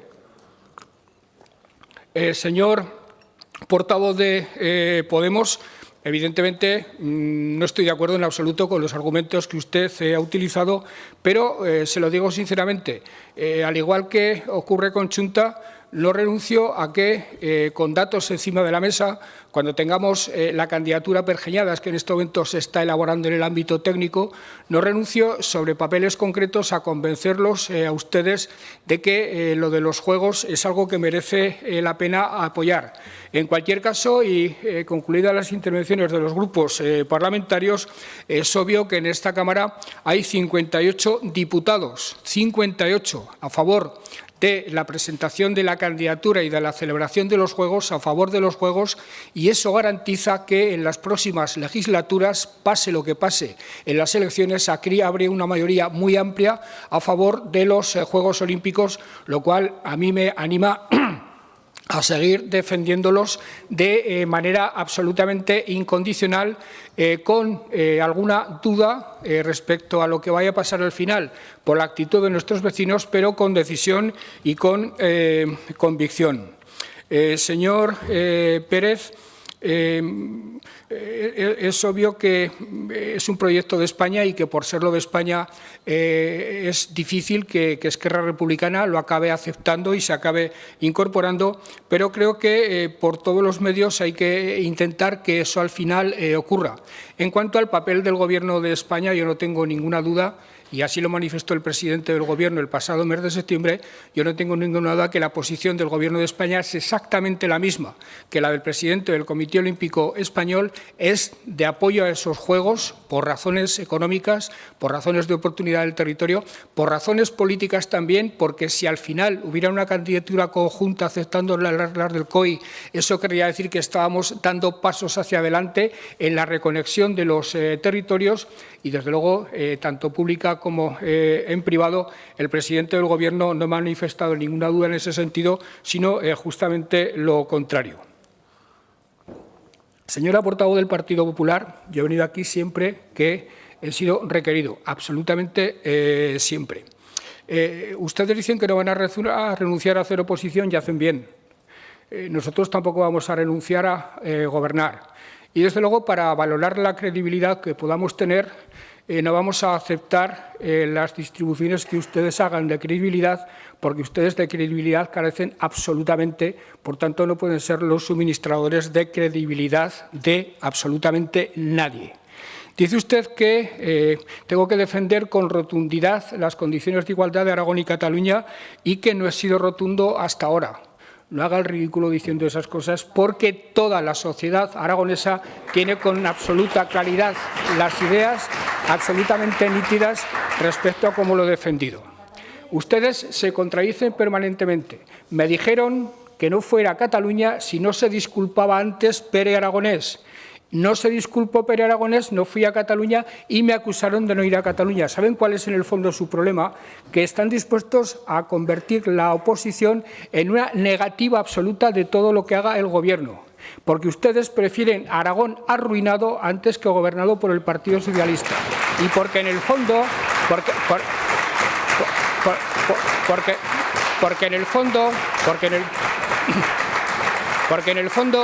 porque en el fondo, señora Vaquero, a ustedes, por negarle el pan y la sal al Gobierno, les gustaría en el fondo que no hubiera candidatura a los Juegos Olímpicos. Y el día que eso ocurra, que será por responsabilidad de la Generalitat, habrá dos partidos que criticarán a Sánchez y a mí, Esquerra Republicana y ustedes. Le hago ese pronóstico que se cumplirá con absoluta seguridad. Y no se obsesionen tanto con Sánchez y empiecen a obsesionarse más con un tal Pablo Casado. Señor portavoz del Grupo Parlamentario Socialista, en esa ingeniosa intervención suya respecto a la visita de ayer de los alcaldes del Partido Popular a Bruselas, le ha faltado decir que ya a Bruselas ya no va solo Puigdemont a criticar a España y a los gobiernos de España.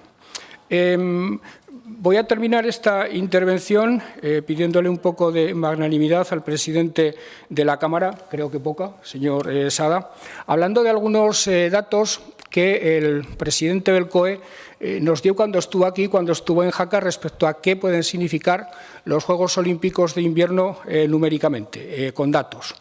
En estos Juegos, si se llegaran a realizar, participarían 100 países, 8 federaciones internacionales y casi 3.000 deportistas, además de los técnicos.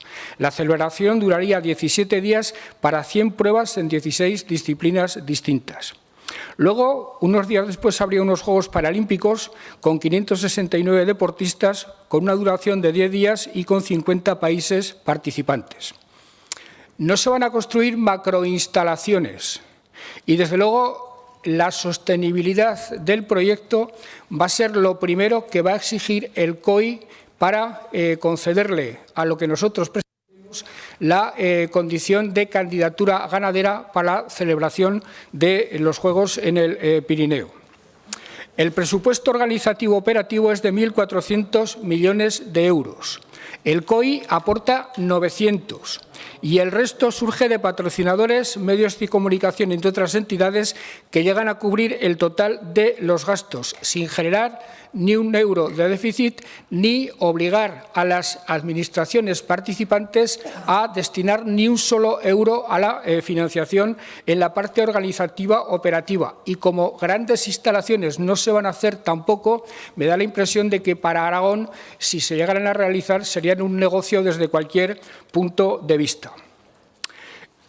Si llegamos a obtener la designación de la candidatura, durante los 7 años anteriores, y existen precedentes que así lo acreditan, el Pirineo sería objeto de la visita permanente de miles de futuros participantes que vendrían aquí a entrenar, incluso en algunos casos a vivir, proyectando en ese tiempo la imagen del territorio a niveles inimaginables hasta entonces. En cuanto a repercusión mediática, tengo los datos de los últimos Juegos del año 2018 que se organizaron en Corea. La audiencia total fue de 1.920 millones de personas, 670 millones de usuarios de televisión digital, con 3.200 millones de vídeos y 16.200 millones de minutos vistos. Una repercusión absolutamente formidable que es imposible que consigamos por ninguna otra vía o por ningún otro cauce. En definitiva, estamos hablando de sostenibilidad como primer requisito. Pero a continuación estamos hablando de oportunidades para el territorio, de oportunidades para las empresas, estamos hablando de empleo, estamos hablando de retornos muy importantes, estamos hablando incluso de que determinadas infraestructuras viarias que hay que hacer con juegos o sin juegos, en el caso de haber juegos, se adelanten en su ejecución.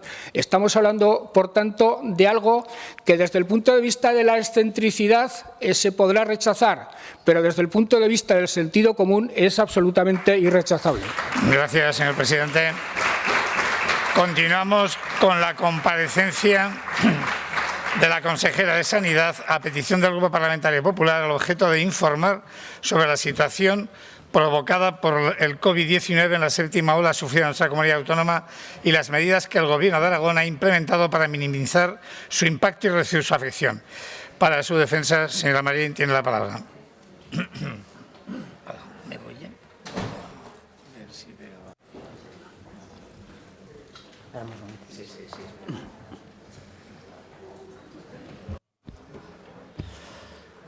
No, que he dicho que corto.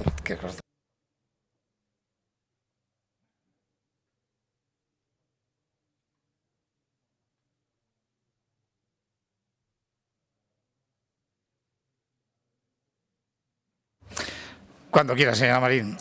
Pues muchísimas gracias, señor presidente. Señora consejera, podemos situar el comienzo de esta séptima ola de coronavirus, la que ha traído una mayor incidencia en el número de contagios y en el número de fallecimientos a nuestra comunidad autónoma a finales de noviembre o comienzos del mes de diciembre de 2021. El día 15 de noviembre se notificaron 181 nuevos contagios en Aragón. El día 2 de diciembre, 731, el día 17, 1.305 y el día 30, 5.760. Y de ahí increciendo. Y ese mismo día, el 30 de diciembre, se aprobó en este Parlamento el presupuesto del Gobierno de Aragón para el año 2022, que traía un recorte del 3,7% en el Departamento de Sanidad, el mayor de toda España, porque, según sus propias palabras, las cuentas se aprobaron en un mes en el que apenas había incidencias, 5.760 contagios en un día, para usted, desde luego, no es una incidencia y, sigo citando de forma textual, no se preveía esta onda de contagiosidad.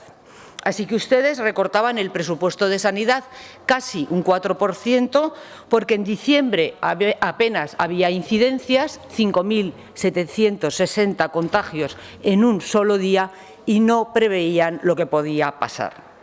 Aunque sí debieron prever que iban a necesitar más presupuesto para dietas, cuya partida ha subido este año en un 163,13%, o en gastos a través de agencias de viajes, cuya partida ha subido un 99,97%. Y eso que no es usted precisamente de las consejeras que se prodigan viajando, todavía la están esperando en Alcañiz. Y bajaron farmacia hospitalaria un 51%, un 30% los implantes, un 63% el material sanitario, es decir, todo lo relacionado con las intervenciones quirúrgicas, mientras tenemos a 8.176 aragoneses en lista de espera para poder ser operados. Y hablando de bajar, Aragón bajó de la 6ª a la 11ª posición en las comunidades autónomas por gasto sanitario por habitante, y pasamos de ser, en 2013, y según la Federación Española de la Defensa para la Sanidad Pública, de la 2ª comunidad autónoma con la sanidad mejor valorada a, en 2021, la 5ª. Y eso que nosotros en 2013 no contábamos con 800 millones extras de financiación recibidos tanto del Gobierno de España como de la Unión Europea, sino que contábamos con lo que contábamos, con lo nuestro y con las deudas que ustedes nos habían dejado. Pero supimos mantener el tipo por mucho que a ustedes les duela. Será porque no necesitábamos tanto dinero ni para dietas ni para viajar. En fin. Pese a ello, y como le decía al principio, usted aseguró en una famosa entrevista y cito también de forma textual, no hemos escatimado recursos ni lo haremos para sacar adelante todas las consecuencias que nos ha dejado el COVID. Y el señor Lambán, siempre solícito, aseguraba el 10 de enero, mes y medio después de que comenzara la séptima ola, que, y también cito de forma textual, no escatimaremos recursos sanitarios. Hoy, 10 de febrero, justo un mes después, los aragoneses nos preguntamos qué recursos son esos, dónde están esos recursos y con qué los van a pagar, aunque también es cierto que esta séptima ola ya está remitiendo y que a lo mejor esos recursos ya no son tan necesarios y pueden ustedes seguir viajando con toda tranquilidad. He buscado ejemplos en su departamento de no escatimar recursos y no los he encontrado. Seguro que los hay, pero yo no los he sabido encontrar. Lo que sí he encontrado es que ustedes, en octubre de 2021, despidieron a 2.628 trabajadores de todas las categorías de salud, alegando que el COVID ya había remitido, por no decir la verdad, y es que les habían fiscalizado las cuentas, cuando otras comunidades autónomas prorrogaron los contratos y ofertaron nuevas plazas que, por supuesto, fueron cubiertas por profesionales que trabajaban en Aragón y que, al ver que su contrato de trabajo no era prorrogado, se marcharon a otras comunidades autónomas. Y si usted no me cree, pregunte cuántos profesionales que prestaban sus servicios en Aragón hoy lo hacen en otras. Así que ustedes no escatiman recursos, pero otras comunidades autónomas se aprovechan de ello y cubren las bajas de los profesionales que se han contagiado de COVID en esta última ola, último dato del que yo dispongo, 2.322, con los profesionales que siguen trabajando, alargando sus guardias y haciendo un número de horas extras que ya ellos mismos son incapaces de contabilizar. Esa es la forma que tiene el Gobierno de Aragón de no escatimar recursos ajenos, se entiende. Pero concretemos la situación que hemos vivido en tres cuestiones principales. Ustedes se protegieron de la pandemia detrás del denominado pasaporte COVID, de su exigencia, y detrás del sistema sanitario hospitalario, diciendo que no estaba colapsado y que el número de fallecimientos era menor que en las anteriores olas. Por eso Aragón hoy ocupamos el ranking de mortalidad, el puesto número 1. Triste puesto. Pero he dicho tres, nos falta una. ¿Qué echan de menos ustedes? ¿Qué pieza fundamental nos falta, pilar del sistema público sanitario que ustedes no nombraron, no pusieron entre sus prioridades, entre sus expectativas para erradicar esta séptima ola? A nosotros nos falta la atención primaria, fundamental. Pero vayamos por partes. El pasaporte COVID, desde luego, ha sido una herramienta para que los aragoneses se vacunaran. Compartimos con ustedes siempre la necesidad de esa vacunación y también siempre que hemos tenido oportunidad hemos animado, hemos invitado a los aragoneses y a quienes viven en nuestra comunidad autónoma a vacunarse. Pero convendrá conmigo que el pasaporte COVID no ha evitado la propagación del virus. Ha sido una medida de defensa, una medida de prevención. Porque, permítame un ejemplo, yo estoy vacunada, por supuesto tengo el pasaporte COVID, pero puedo ser asintomática, entrar en un lugar público y contagiar. ¿Que la medida está bien? Sí, pero que no era una medida de freno ante la propagación del virus, sino una medida, podríamos llamarla, de estimulación para que las personas se vacunaran. Y tal vez nos ha faltado eso, a nosotros nos ha faltado eso, medidas de freno, de contención, porque no poder estar en la barra de un bar puede frenar el contagio, yo no lo he estudiado, supongo que sus expertos sí, pero cuanto menos esa medida se nos queda algo corta.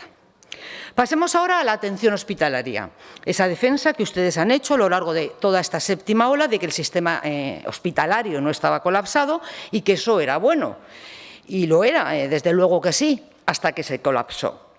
porque nuevamente les faltó previsión. El número de contagios crecía vertiginosamente día a día. Llegamos a alcanzar, creo que la cifra más alta fueron 8.200 contagios en un solo día en Aragón. Y ese número tiene una fácil traducción. Cuanto más sean los contagios, más fácil es que aumente el número de pacientes que necesitan atención hospitalaria. Es una simple cuestión de estadística. Y la estadística se cumplió y llegó el colapso. Primero fue Huesca. Huesca, ciudad y provincia, que llegó a ser la segunda de toda España con mayor porcentaje de contagios, solo superada por la Comunidad Foral de Navarra. Curiosidad, la tercera provincia era Zaragoza. Huesca, y hablo de toda la provincia, que vio muy pronto como el hospital de Barbastro se colapsó. Sirva como dato conocer que ese hospital tiene 6 camas de unidades de cuidados intensivos. El 23 de diciembre tenía 3 ocupadas y el 24 de enero, un mes después, tenía las 6 camas ocupadas y 21 pacientes tuvieron que ser derivados a Zaragoza desde ese hospital y 31 pacientes tuvieron que ser derivados a Zaragoza desde el Hospital San Jorge de la capital oscense. Ampliaron ustedes la unidad de cuidados intensivos de ese hospital, del San Jorge, con 4 camas más, pero se olvidaron de un pequeño detalle, de dotar a esa unidad de más personal. El 18 de enero ese personal alertaba de la difícil situación laboral que estaban pasando porque debían alargar sus turnos para soportar toda la carga de trabajo. De las 4 camas, solo 2 pudieron ser utilizadas porque no había personal. Así que ustedes no solo colapsaron el sistema hospitalario, sino, y lo que es peor, colapsaron también a los propios profesionales. Y ya la situación que clama al cielo es la de la unidad de cuidados intensivos del Hospital Obispo Polanco de Teruel, que para dar cobertura a toda la provincia, que somos aproximadamente 133.000 habitantes, tenemos 6 camas UCI. Nos toca una cama por cada 22.166 habitantes y ustedes no las han podido ampliar porque solo tenemos 2 intensivistas que, por supuesto, ustedes no han contratado más. Se me acaba el tiempo y me falta la pieza principal, la pieza de las que ustedes se han olvidado en esta pandemia, la atención primaria. Puerta de entrada de los pacientes al sistema de salud que no han contado ni con medios suficientes, ni personales, ni materiales para hacer frente a esta séptima ola, la más contagiosa, la más expansiva, la más dolorosa. ¿Y qué han hecho ustedes? Cargar aún más esa atención primaria con funciones burocráticas. Clama al cielo que tuvieran que ser ellos quienes expidieran el pasaporte, o sea, el PIN para obtener el pasaporte COVID, cuando existe una cosa que se llama informática. Y, sin embargo, los descargaron de hacer pruebas diagnósticas, dejando en manos de cada uno de nosotros la realización de una prueba diagnóstica de una enfermedad, lo cual ya es de nota. Primero, porque una prueba diagnóstica no la debe hacer un usuario. Segundo, porque esas pruebas diagnósticas, hablo desde los test de antígenos, suponían en muchos casos un desembolso económico que muchas familias no se podían permitir. Y tercero, porque la realización de esa prueba, siendo fácil, no es agradable y la fiabilidad de su resultado no era posible asegurar. Pero dijeron que así descongestionarían la atención primaria y fallaron. La atención primaria sigue hoy colapsada. Y fallo tras fallo, en Aragón se han contagiado 381.000 aragoneses. Concluyo, señora presidenta. 8.330 profesionales sanitarios, 67 pacientes están hoy en unidades de cuidados intensivos, último dato del que ustedes disponemos gracias a que han decidido no enviar el balance COVID a los grupos parlamentarios, esa es su transparencia, y han fallecido 4.592 personas, lo que representa un 0,34% de la letalidad global en toda España, la mayor de todo nuestro país. Pero ustedes, señora consejera, desde luego no van a escatimar en recursos sanitarios. Muchas gracias, presidenta. Gracias, señora Marín. A continuación, turno de la señora consejera, señora Repollés, que dispondrá de un tiempo máximo de 10 minutos.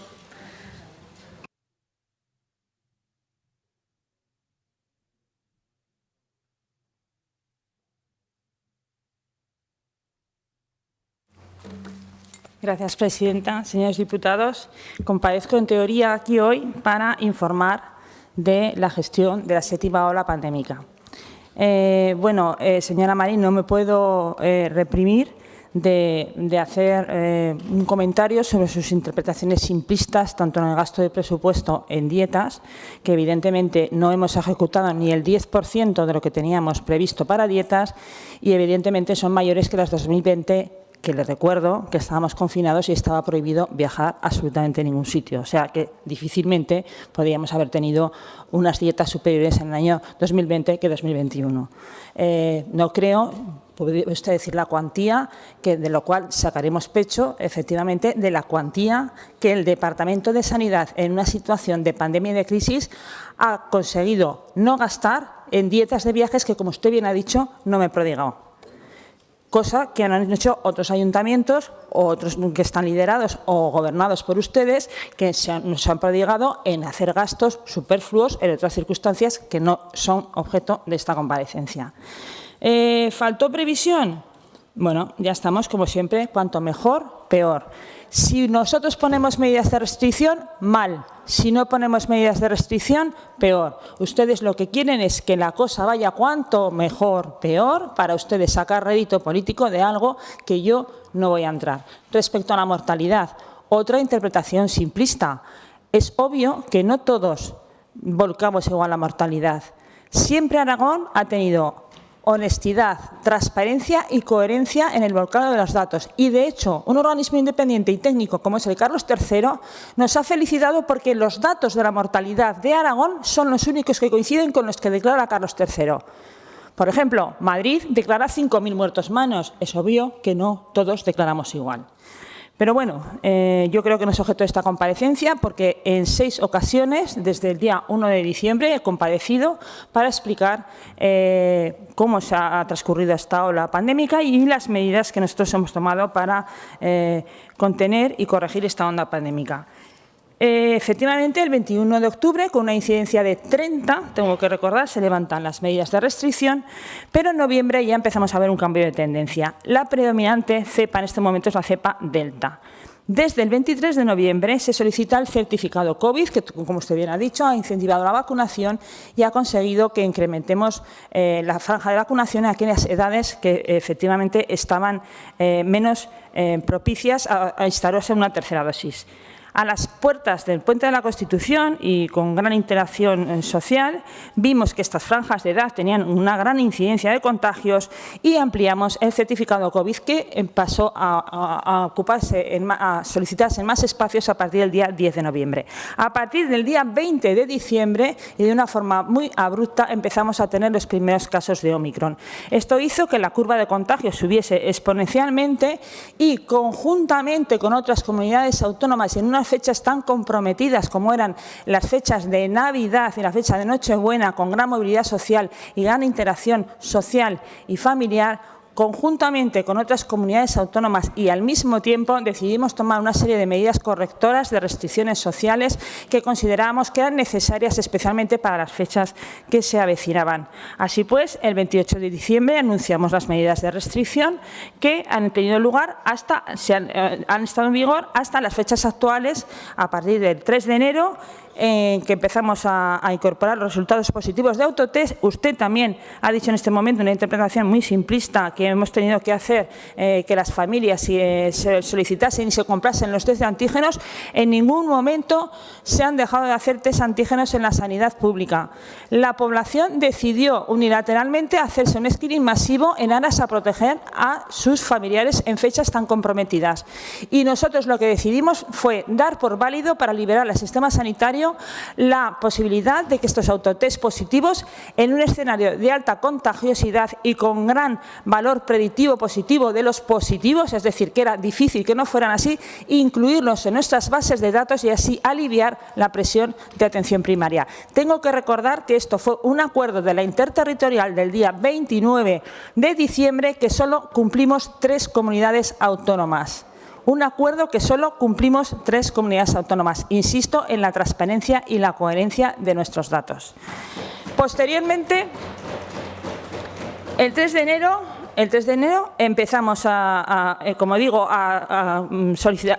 volcar los resultados positivos, pero para ello diseñamos una web una app y un teléfono para poder hacer una declaración responsable para que la gente pudiese pedir su baja sin necesidad de tener que acudir al centro de salud y aliviar la carga burocrática de los médicos de atención primaria. Usted ha ido nombrando una tras otra todos los problemas que han tenido los médicos de atención primaria, que los han tenido y muchos, y yo le voy a ir nombrando uno por uno cómo hemos puesto de forma rápida solución a todos aquellos problemas que se han ido produciendo en esta ola tan extraordinaria y tan fuera de lugar y difícil de gestionar.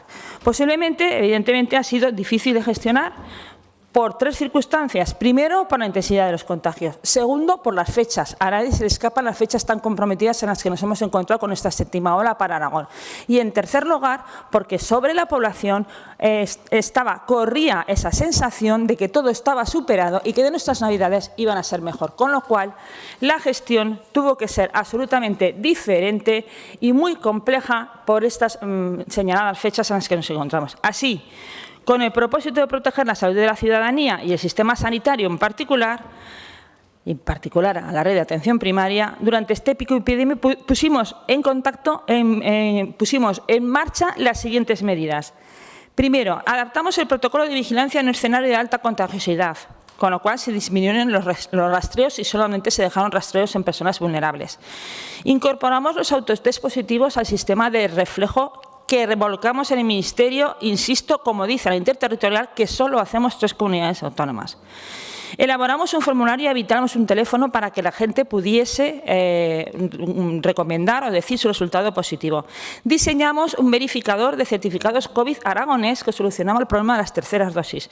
Pusimos en marcha puntos centralizados de toma de PCR y test de antígenos para aliviar la presión de atención primaria. Tengo que recordar que antes de esta séptima ola realizábamos 10.000 test de antígenos al mes y en esta séptima ola llegamos a realizar 10.000 en el sistema sanitario público, 10.000 test de antígenos diarios.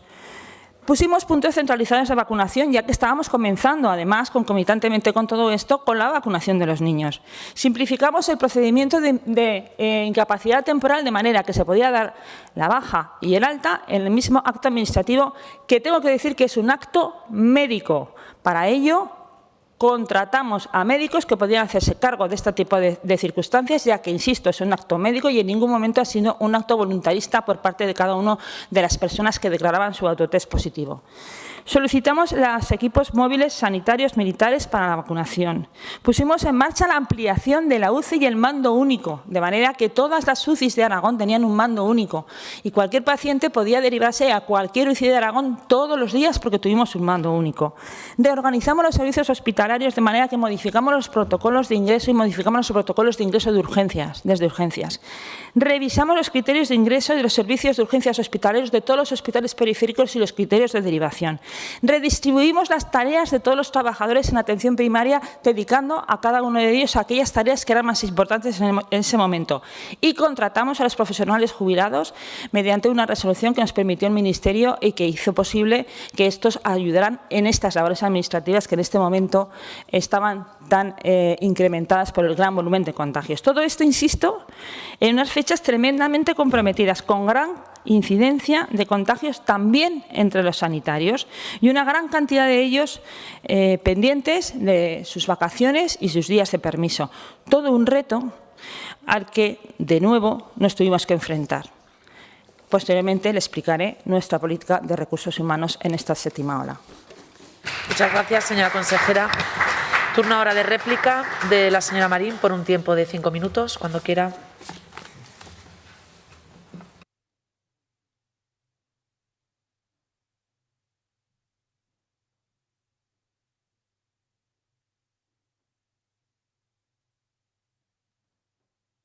Adelante, tiene la palabra.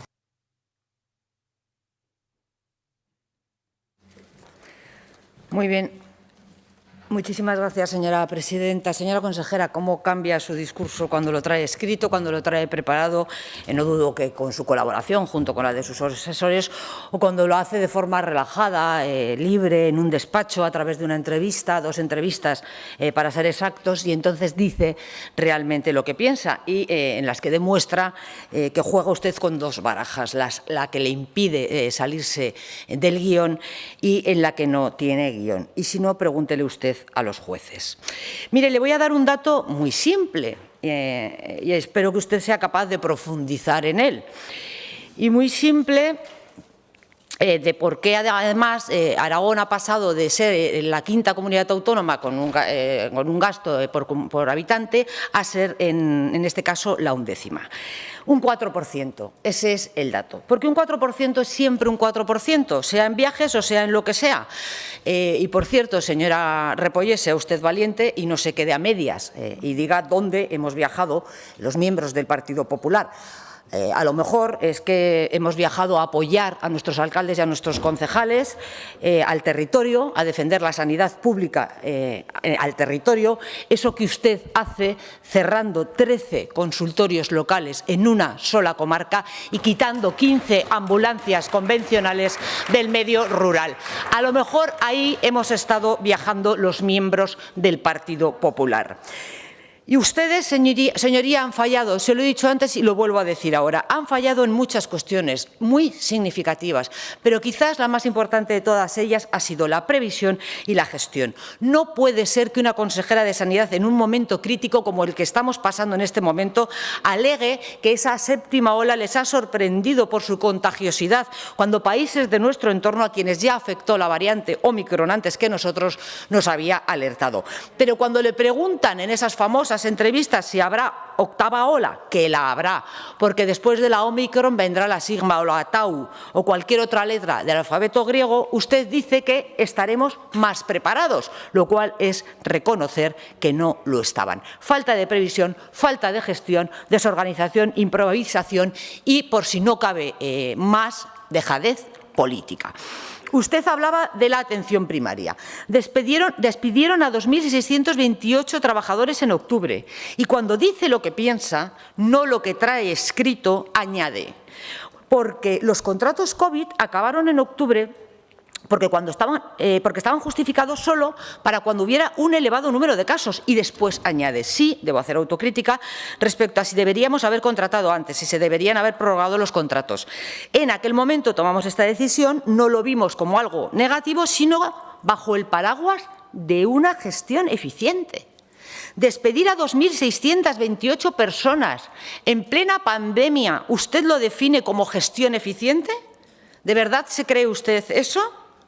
Gestión eficiente es prorrogar los contratos, porque aunque no hubiera habido esta 7ª ola, que la ha habido, esos contratos no solo estaban justificados para la pandemia, deberían estar preparados, asumidos, enfocados para otros muchos problemas que tiene la sanidad aragonesa, como por ejemplo las listas de espera. Es que no ven más allá del hoy, es que gestionan a golpe de martillo, es que se cierran en una situación concreta y son incapaces de ver las situaciones que les rodean. Despedir a los trabajadores fue el mayor error, de los mayores que usted ha cometido, porque en Aragón nos faltan profesionales sanitarios y hoy muchas de esas personas que un día prestaron sus servicios en Aragón, que fueron formados en Aragón y que son aragoneses, están trabajando en otras comunidades autónomas. Por cierto, con contratos estables y duraderos en el tiempo, no con contratos precarios que ustedes ofrecen y con sueldos más elevados también de los que ofrecen ustedes.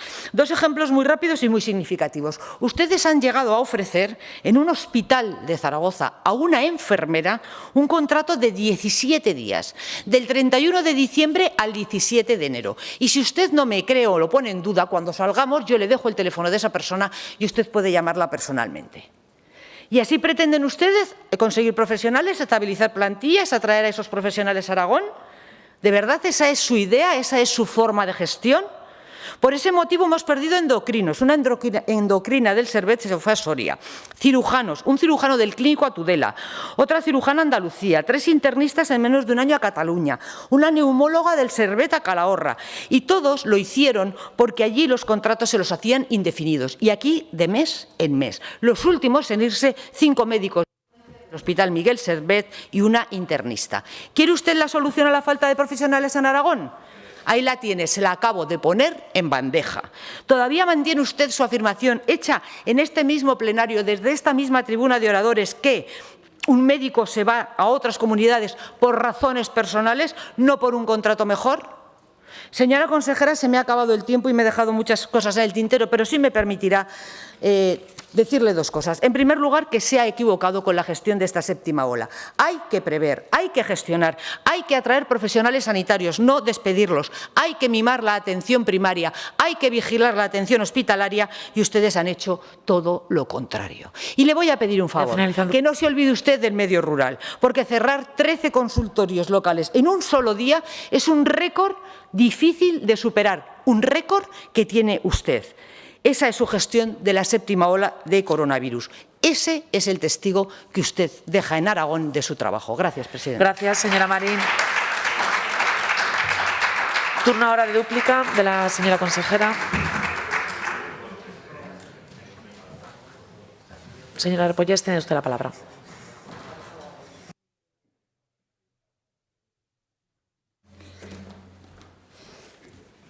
Gracias, presidenta. Señora Marín, su discurso queda muy tocado como representante de un partido que cuando gobernó lesionó gravemente la sanidad pública.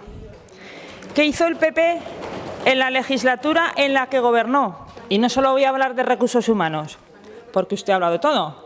Durante los años del gobierno del PP se redujo el presupuesto inicial en sanidad en 246,5 millones, un 13,4 frente al 4,6 que se redujo en ese mismo periodo en el conjunto de las comunidades autónomas.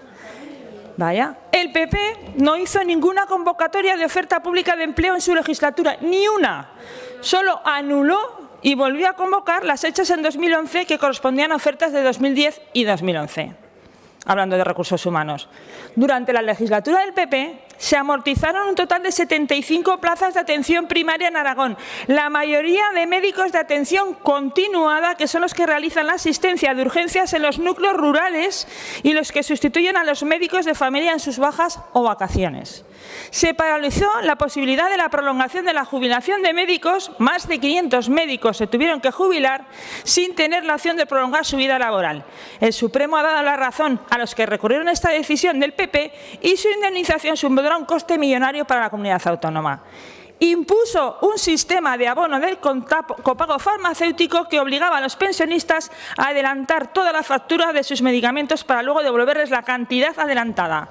Este Gobierno eliminó esa fórmula y desde entonces, como en el resto de comunidades, los pensionistas solo abonan en la farmacia lo que deben pagar realmente. Recortes en salud mental. Se cerraron 16 camas en el Hospital de Nuestra Señora de Gracia en el 2012, destinados a los pacientes psiquiátricos. Este Gobierno reformó la planta de psiquiatría del Servet para poder dar servicio a estos pacientes. También se cerró el Centro Terapéutico del Frago. El incremento de la lista de espera de enero de 2011, que usted también ha nombrado, entre enero de 2011 y enero de 2014, sin pandemia, fue del 928%. Paralizaron las obras del Hospital de Teruel y privatizaron las de Alcañiz. Paralizaron los expedientes del Centro de Salud de Mosqueruela e Illueca, que hizo que se perdieran los fondos FEDER asignados a estas infraestructuras. En resumen, después del destrozo hecho a la sanidad pública, de recortes, de cierre de camas, de jubilaciones forzosas, de amortizaciones de plazas sobre el medio rural, después de todo ese bagaje que atesoran las señorías del Partido Popular, lecciones de gestión, ninguna. Si las propuestas para la pandemia son las que ya estamos aplicando todas las comunidades autónomas, sean del color que sean, para ese viaje no hace falta alforjas. Y por último, si las ideas que se les ocurren no las aplican ni en los territorios donde gobiernan, comprenderás que para inventos gaseosa. Muchas gracias, señora consejera. Turno ahora del resto de los grupos parlamentarios durante un tiempo máximo de 5 minutos. Comenzará por la agrupación parlamentaria Izquierda Unida de Aragón. Señor Sanz, cuando quiera, tiene usted la palabra.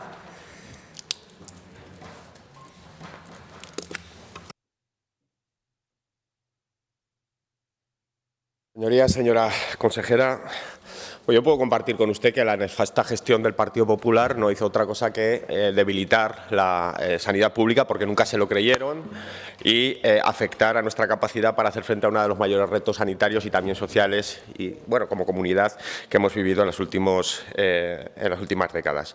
Pero no sirve, señora consejera, el y tú más en este caso concreto. Hoy venimos a hablar de la última ola y cómo se ha gestionado. Eso en primer lugar, pero también tenemos que hablar de futuro, a ver si hemos aprendido algo de lo vivido durante esta séptima ola en Aragón, sexta en el conjunto del Estado.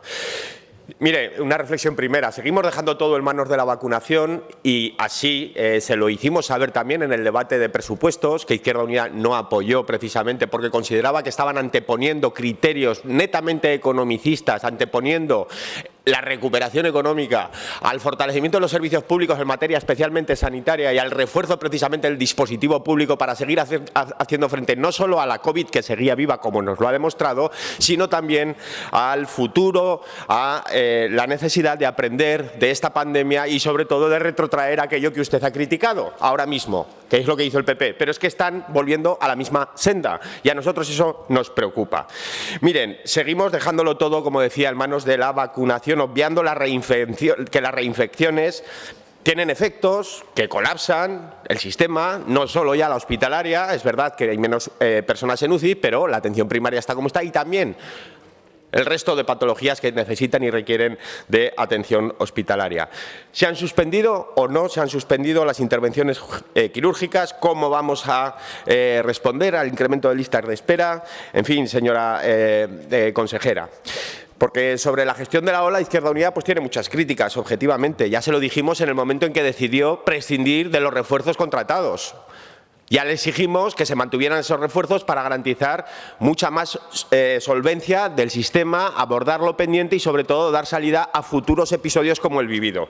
El problema es que quisieron volver a salvar Navidades, a salvar puentes, pero al final tuvimos que actuar tarde y mal. Y el problema fundamental, a nuestro juicio, el problema fundamental es cuándo se ha actuado. ¿Cuándo se ha actuado? ¿Y por qué se ha actuado tarde? Miren, el resultado de estas decisiones al final han generado incapacidad de dar respuesta a la transmisión comunitaria complicada con esta variante, no lo dudamos, pero desde luego al final el colapso en atención primaria ha sido flagrante. Nos dice que ha contratado a todo el mundo, pero a nosotros nos gustaría saber cuándo se contrató a todo el mundo. ¿Cuándo se contrató a todo el mundo? Exactamente. Porque al final llega tarde, cuando ya había colapso, y, como le decía, nunca se debió prescindir de los refuerzos en octubre. Se han tomado medidas, suspensión de la reducción de los puntos de atención continuada, afección también en el ámbito rural, para reorganizar, para dar respuesta, para atender las necesidades, en fin, para actuar de forma urgente, para atacar la situación.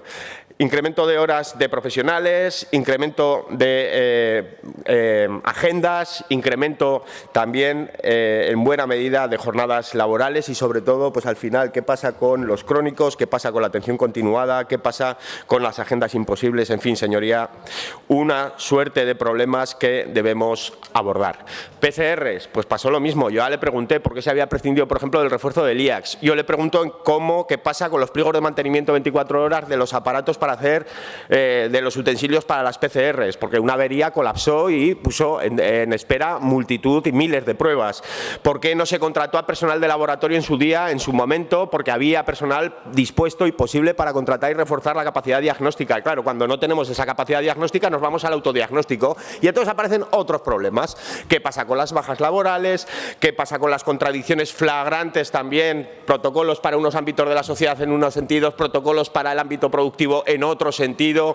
¿Dónde está la incertidumbre? ¿Cómo se supera esos problemas de bajas con la falta de coordinación de trabajo? ¿Qué pasa con el incremento de las consultas vía telefónica y también en colas y colas en los centros de salud? Porque al final la gente que se ha encontrado que no tenía acceso y eso es un problema y se lo dijimos aquí hace meses, eso es un problema, más de un año ya, señora consejera, con medidas concretas para el refuerzo de la accesibilidad al sistema sanitario para garantizar que nadie caía en la incertidumbre, que nadie tenía esa sensación de abandono, esa sensación de impotencia y, sobre todo, que entendía el por qué se tomaban las decisiones. Porque al final las contradicciones son muy peligrosas cuando hemos apostado teóricamente por la salud y por la ciencia y al final tomamos decisiones por otros motivos, porque interesa.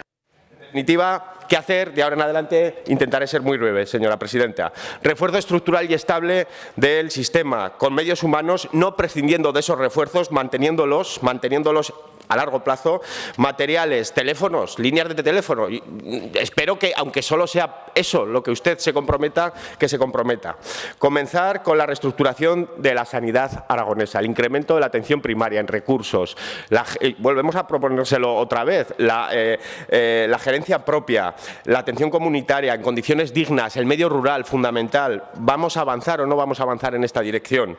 El plan de refuerzo a lo pendiente. Salía en prensa hace poquito que iban a alquilar quirófanos. Bueno, nosotros queremos preguntarles si los que tenemos funcionan al 100%, mañana y tarde, si están saturados, ¿qué ocurre para tomar esta decisión? Y sobre todo la anticipación, y con esto acabo, Presidenta, la anticipación de las medidas en tiempo y forma, coordinadas, con coherencia en el conjunto de departamentos, para que no pase lo que nos pasó, por ejemplo, con la hostelería o lo que nos está pasando con los cuidados y la conciliación de los niños que tienen que ser confinados. Por lo tanto, garantía de la información, adecuación de los medios para evitar precisamente esa confusión, información clara, accesible, objetiva, coherente, de los cambios de protocolos, para resolver dudas, para garantizar que se sabe a qué centro se tiene que acudir y para superar esa sensación de abandono y desamparo, que es lo que más daño le está haciendo a la atención primaria, que ha sido siempre el pilar fundamental de nuestro sistema sanitario y, desde luego, esta pandemia está demostrándolo de nuevo. Por lo tanto, señora consejera, yo le pido que abandone ese cambio de prioridades que inspiraron el presupuesto y que vuelva a situar la sanidad aragonesa en el centro de las políticas del conjunto del Gobierno de Aragón. Gracias, señor Sanz.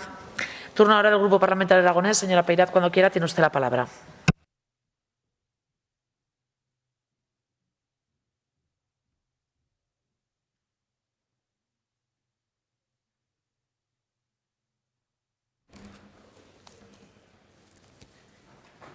Muchas gracias, señora presidenta. Buenos días, señorías, y buenos días, señora Repollés. Y, en primer lugar, agradecerle tanto las explicaciones que nos ha dado hoy en esta sesión plenaria como todas las que hemos ido celebrando durante las fechas más conflictivas en esta séptima ola. Es cierto que los datos de contagios han sido escalofriantes. Está claro, señora consejera, que ante una situación tan compleja el trabajo ha sido verdaderamente complejo. Por ello, desde mi grupo parlamentario, desde el Grupo Parlamentario Aragonés, sí nos gustaría reconocer todo el esfuerzo y trabajo llevado a cabo por su equipo, así como por todo el personal sanitario durante esta ola, que cabe reconocer ha sido complicadísima. De la misma manera, somos conscientes del enorme esfuerzo y tensión que han soportado en esta séptima ola las unidades de atención primaria, sobre las que ha recaído una gran parte del trabajo en esta pandemia, tanto desde el punto de vista sanitario como burocrático. Vaya para ellos, desde el Partido Aragonés, también ese reconocimiento tan especial. El panorama que nos están dejando estas crisis sin precedentes está suponiendo un arduo camino que en ocasiones se ha llenado de incertidumbres. Está claro que la evolución de la COVID-19 no es la misma en la primera ola, ni en la segunda, ni ahora en la séptima. El 28 de enero de 2022 nos despertábamos con una noticia terrible. Aragón registra 115 fallecidos en una semana y en las residencias hay cerca de 4.000 positivos. Nuevamente, la situación era durísima y la toma de medidas complicada y rápida. Escuchando sus intervenciones, es cierto que debemos de poner en valor el trabajo realizado y la capacidad de reacción ante tal situación del Gobierno de Aragón, como ya decía al principio de la intervención. Sabemos que hay cosas que se podrían haber hecho de otra manera, pues sí, pero lo que debemos de tener en cuenta es que, una vez más, todas las medidas que se han llevado a cabo por este Gobierno de Aragón han tenido un único fin: salvar vidas y controlar la expansión del virus con la aparición de esta nueva cepa. Medidas que han supuesto y que conocemos como son ese cambio en el protocolo de vigilancia, la notificación de los autotest, la reorganización de los servicios hospitalarios, esa puesta en marcha del plan de ampliación de recursos de la UCI, entre otros que ya han sido explicados y que todos nosotros conocemos. Está claro que la situación acarreada por esta ola ha sido distinta. Y lo que preocupaba era y es esa falta de profesionales a la que usted ha hecho referencia. Es importante lo que explicaba con respecto a la contratación de profesionales. porque usted sabe que esto es motivo de preocupación por los aragoneses y es importante saber datos tales como que las bolsas han sido agotadas o que han sido incorporados profesionales sanitarios jubilados.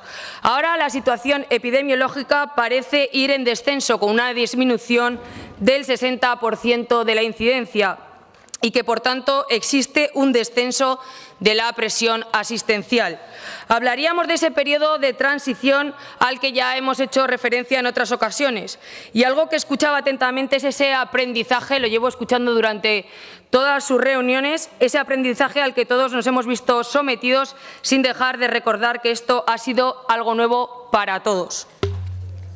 Ahora, en esta nueva situación, debemos no dejar de observar de cerca el virus y aquellos grupos vulnerables a los que el virus les ataca con más fuerza, así como también continuar con aquellos que sufren otras enfermedades. Señora Repollés, hay que seguir. Y hay que seguir sin descanso, no nos queda otra. Es cierto que no se puede bajar la guardia y nos consta que no la ha bajado porque nos lo ha demostrado.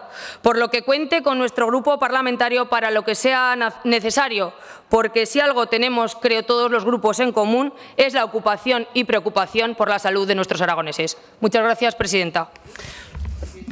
Gracias. Señora Paidad, por el Grupo Parlamentario de Vox, señor Morón.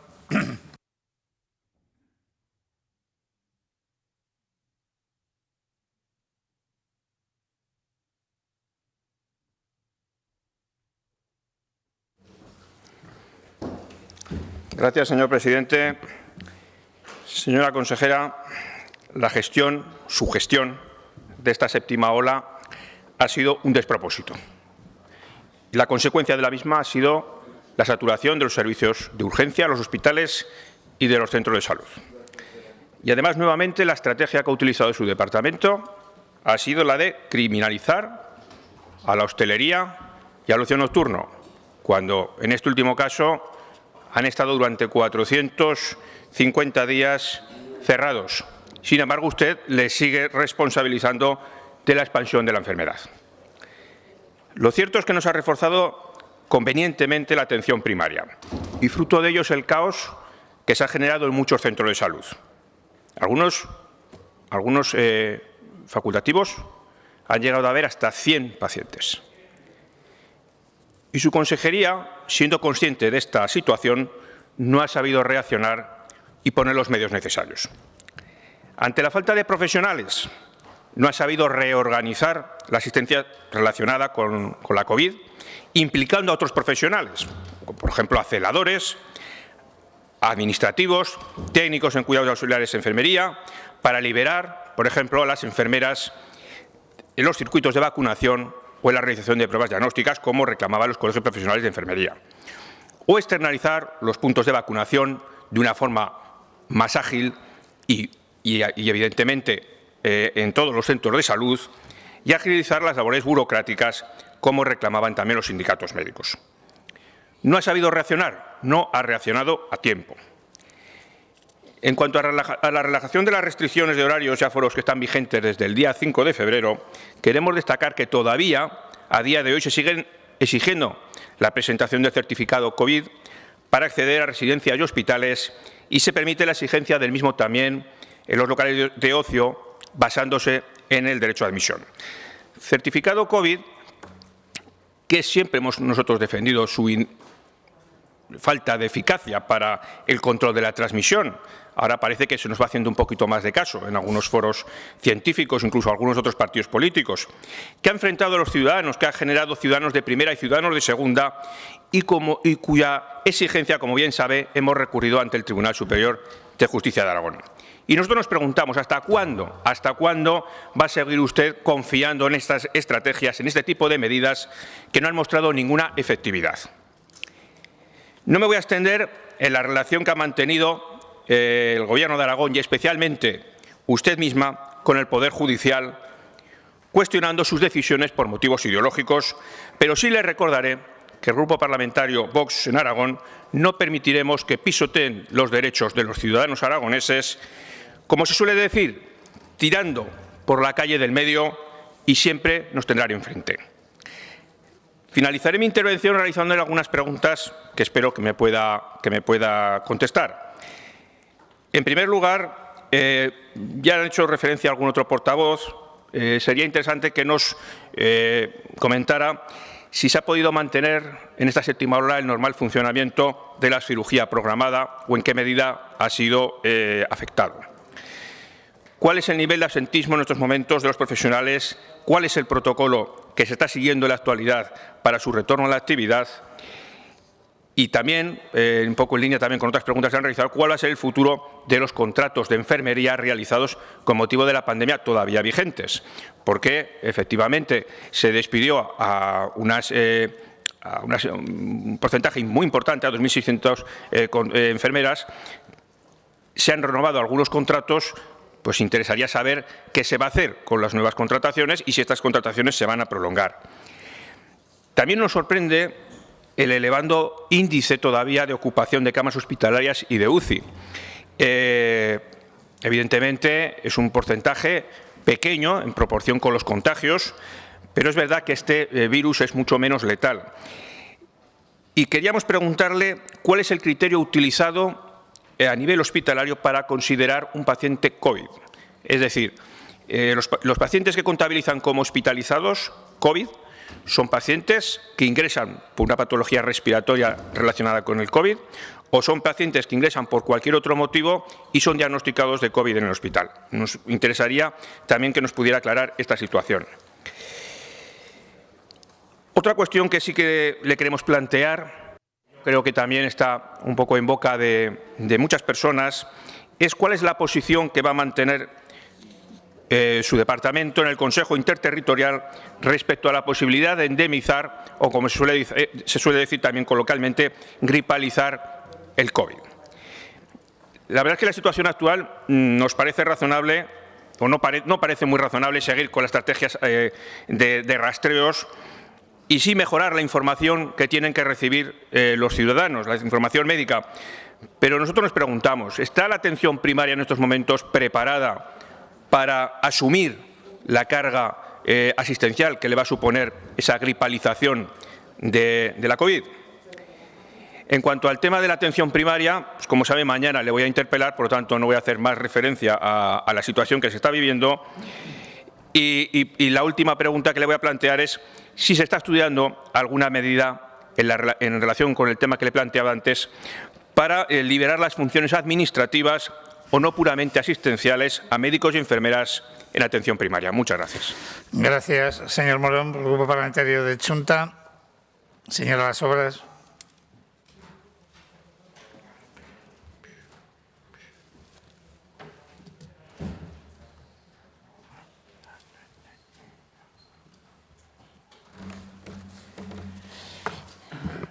Gracias, presidente. Buenos días. Gracias, consejera, por su comparecencia. Una vez más, desde esta tribuna, quiero agradecer todo el trabajo realizado por los profesionales sanitarios y no sanitarios de los hospitales, atención primaria, 061, transporte sanitario y a todo el personal del Departamento de Sanidad y todas las personas que han estado y están trabajando en primera línea a lo largo de toda la pandemia. Y quiero hacer una mención especial al personal de enfermería que ha demostrado una gran capacidad para organizar uno de los mejores sistemas de vacunación que hemos podido tener. Hoy quiero volver a insistir, digo volver a insistir porque ya lo he dicho en varias ocasiones en esta tribuna, que si algo nos ha enseñado la historia es que a la hora de luchar contra la pandemia y las crisis sanitarias, las sociedades mejor formadas son las que mejor y más rápido han adaptado sus sistemas sanitarios al contexto de la crisis, pero con consenso, sin crispación. Entre los gobiernos y en Aragón debemos de ser un claro ejemplo de ello, o la crispación nos llevará a debates falsos que no sirven para nada.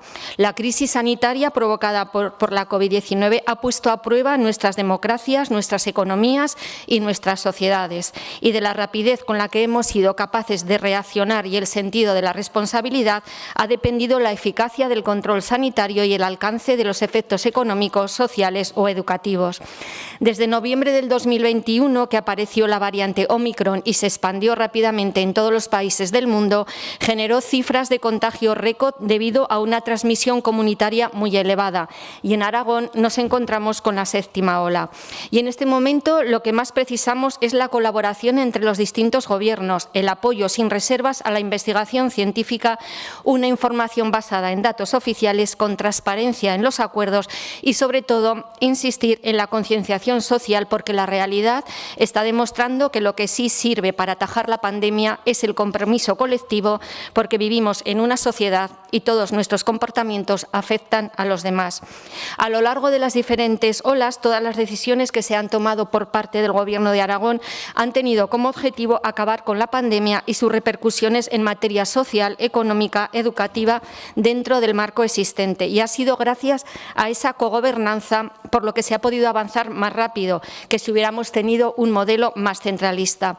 En ocasiones han sido medidas difíciles y complejas, pero necesarias para paliar esta difícil situación, y posiblemente esta ha sido una de las olas más difíciles de gestionar por la intensidad de contagios, por las fechas festivas y, lógicamente, por el cansancio de la ciudadanía.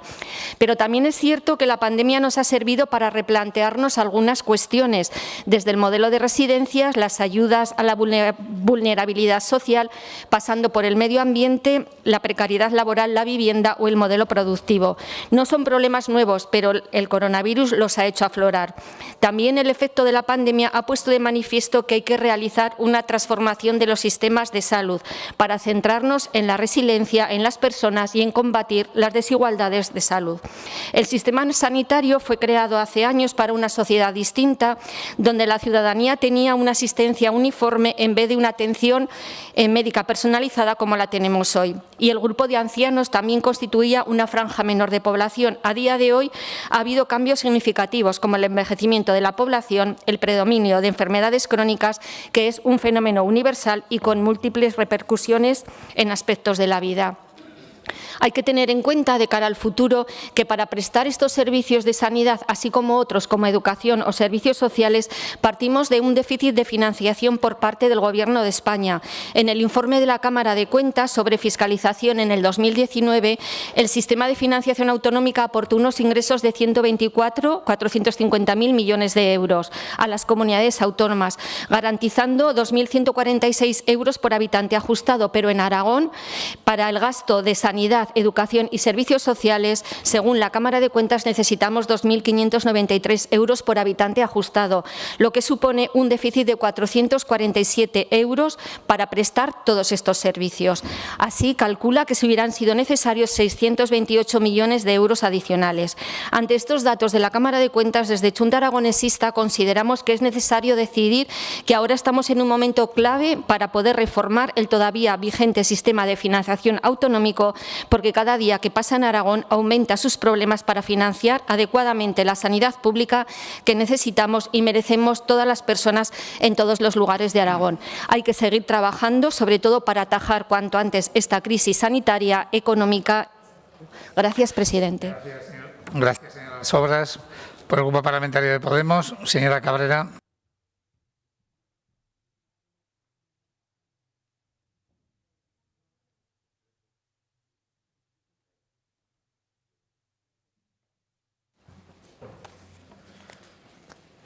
Presidente, señorías, ojalá tengamos un buen periodo de sesiones y, por lo tanto, el debate prime ante cualquier tipo de discusión inválida para la ciudadanía aragonesa. Señora consejera, bienvenida de nuevo a las Cortes de Aragón. Gracias por sus oportunas explicaciones, que son continuadas y que se han dado a lo largo de toda la pandemia, también en esta séptima ola. Le tengo que decir una cuestión. Quien no comprende una pandemia tampoco esperará una larga explicación, y lo estamos viendo por parte de la bancada de la derecha, quien usted les pone datos encima de la mesa y aquí gobierna o quiere gobernar el ruido. Así que, señora consejera, gracias por esas oportunas explicaciones. Desde nuestro grupo parlamentario, desde Podemos Aragón, queremos centrarnos en dos temas que nos parecen que son fundamentales en esta séptima hora. La primera de ellos es la atención primaria. Hay un problema grave, y es que un tercio de médicos del medio rural aragonés se jubila en un plazo de 5 años y eso nos está poniendo una alarma que debería de sonar como urgencia dentro del departamento y me consta que así es, porque la falta de profesionales de medicina en la sanidad pública aragonesa ya es una evidencia. Y es que a lo largo de esta pandemia, lo hemos dicho en muchísimas ocasiones, había unas motas de polvo en suspensión en la sanidad que ahora con la pandemia se han posado y han evidenciado un problema. Que sí, es cierto, de aquellos barros, estos lodos, pero señora consejera, hay que poner medidas oportunas, hay que poner en marcha una estrategia de gestión de la demanda y una reorganización de los recursos existentes y podría mejorarse esa gestión, porque está bien y es positiva. Y estamos viendo cómo vamos sorteando ola tras ola y vamos haciendo frente. En las anteriores olas, la atención especializada, la hospitalaria, era la que se veía saturada. Ahora es la atención primaria, esa base de entrada. Por lo tanto, señora consejera, hay que seguir diciendo desde esta tribuna de las Cortes una cuestión que es fundamental, seguir potenciando la atención comunitaria. Y eso se hace de una manera que parece sencillo decirlo, pero que nos consta que es complicado cuando hablamos de la gestión. En primer lugar, defensa a ultranza de la sanidad pública aragonesa, gestión pública y, por lo tanto, será universal y que llegue a toda la ciudadanía aragonesa. Pero para ello hay que implementar en la atención primaria las plantillas. ¿Y qué plantillas? Si nos están diciendo que no hay médicos, tendremos que implementar otras plantillas que son básicas. Un modelo basado en la enfermería, que ya no esté tan basado en el hospitalocentrismo, que, por lo tanto, tenga esa visión de paciente pluripatológico, crónico, mayor, que es el que tenemos extendido en Aragón. Por lo tanto, señora consejera, potenciar el perfil de enfermería es clave cuando estamos hablando de defender la atención comunitaria y defender la atención primaria. Un nuevo modelo, por lo tanto, que se base en nuevas plazas de enfermería. Ese incremento desde, ¿qué visión? Contratos estables a largo plazo para el personal de enfermería. Y, por lo tanto, ¿qué estamos haciendo? Mirar a Europa. Aquí, simplemente en Aragón, lo que estamos haciendo es queriendo traer un modelo que ya reina en Europa y que estamos viendo que ya no está tan basado en esa medicalización centrada en el paciente, sino que está centrada en el paciente y también en sus cuidados. Y para ello, ¿qué tenemos que hacer, señora consejera? Pues una cuestión muy básica y de la que hoy me ha extrañado profundamente que ninguno de sus señorías que me han antecedido hayan hablado de ella. La salud mental, cuidar a quien cuida, cuidar al personal de enfermería. Y simplemente un dato que nos parecía alarmante y que también nos ponía los pelos de punta. 2/3 de las enfermeras han sufrido episodios graves de ansiedad durante la pandemia. Son datos de una macroencuesta del Consejo General de Enfermería que se publicó el lunes pasado y que cuenta con más de 19.000 participantes de todo el Estado español.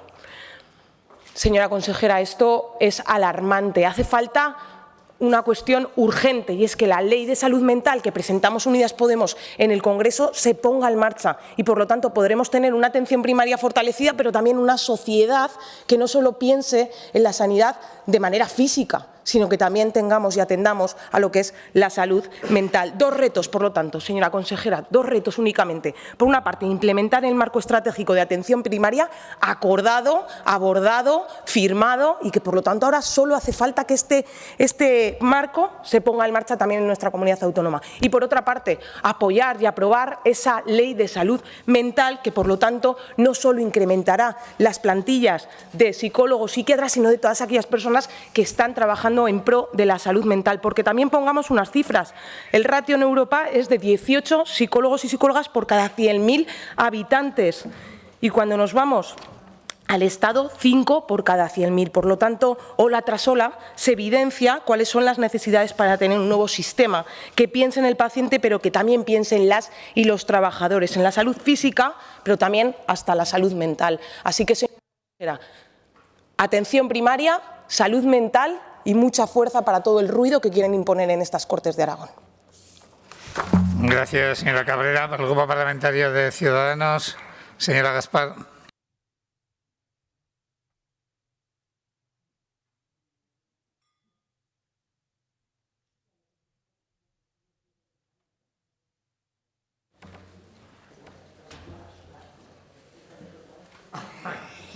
Gracias, señor presidente. Vaya papelón, señora Cabrera, vaya papelón. Buenos días, señora consejera. Imagino que a estas alturas usted es consciente de que si estuviera trabajando en una empresa privada, hace días que habría sido despedida, ¿verdad? Usted en apenas año y medio al frente del Departamento de Sanidad ha conseguido instaurar el caos en la sanidad aragonesa. La atención primaria es caótica, la especializada y la hospitalaria tampoco se salvan. La gestión de las listas de espera y la implementación de los planes de abordaje, otro caos. El transporte sanitario, más allá del caos. La atención de la salud mental es a la que usted se ha referido y la señora Cabrera también. Le voy a decir lo que dicen los profesionales. Está peor que muy mal. Vamos, otro caos. Y la gestión del personal, caos.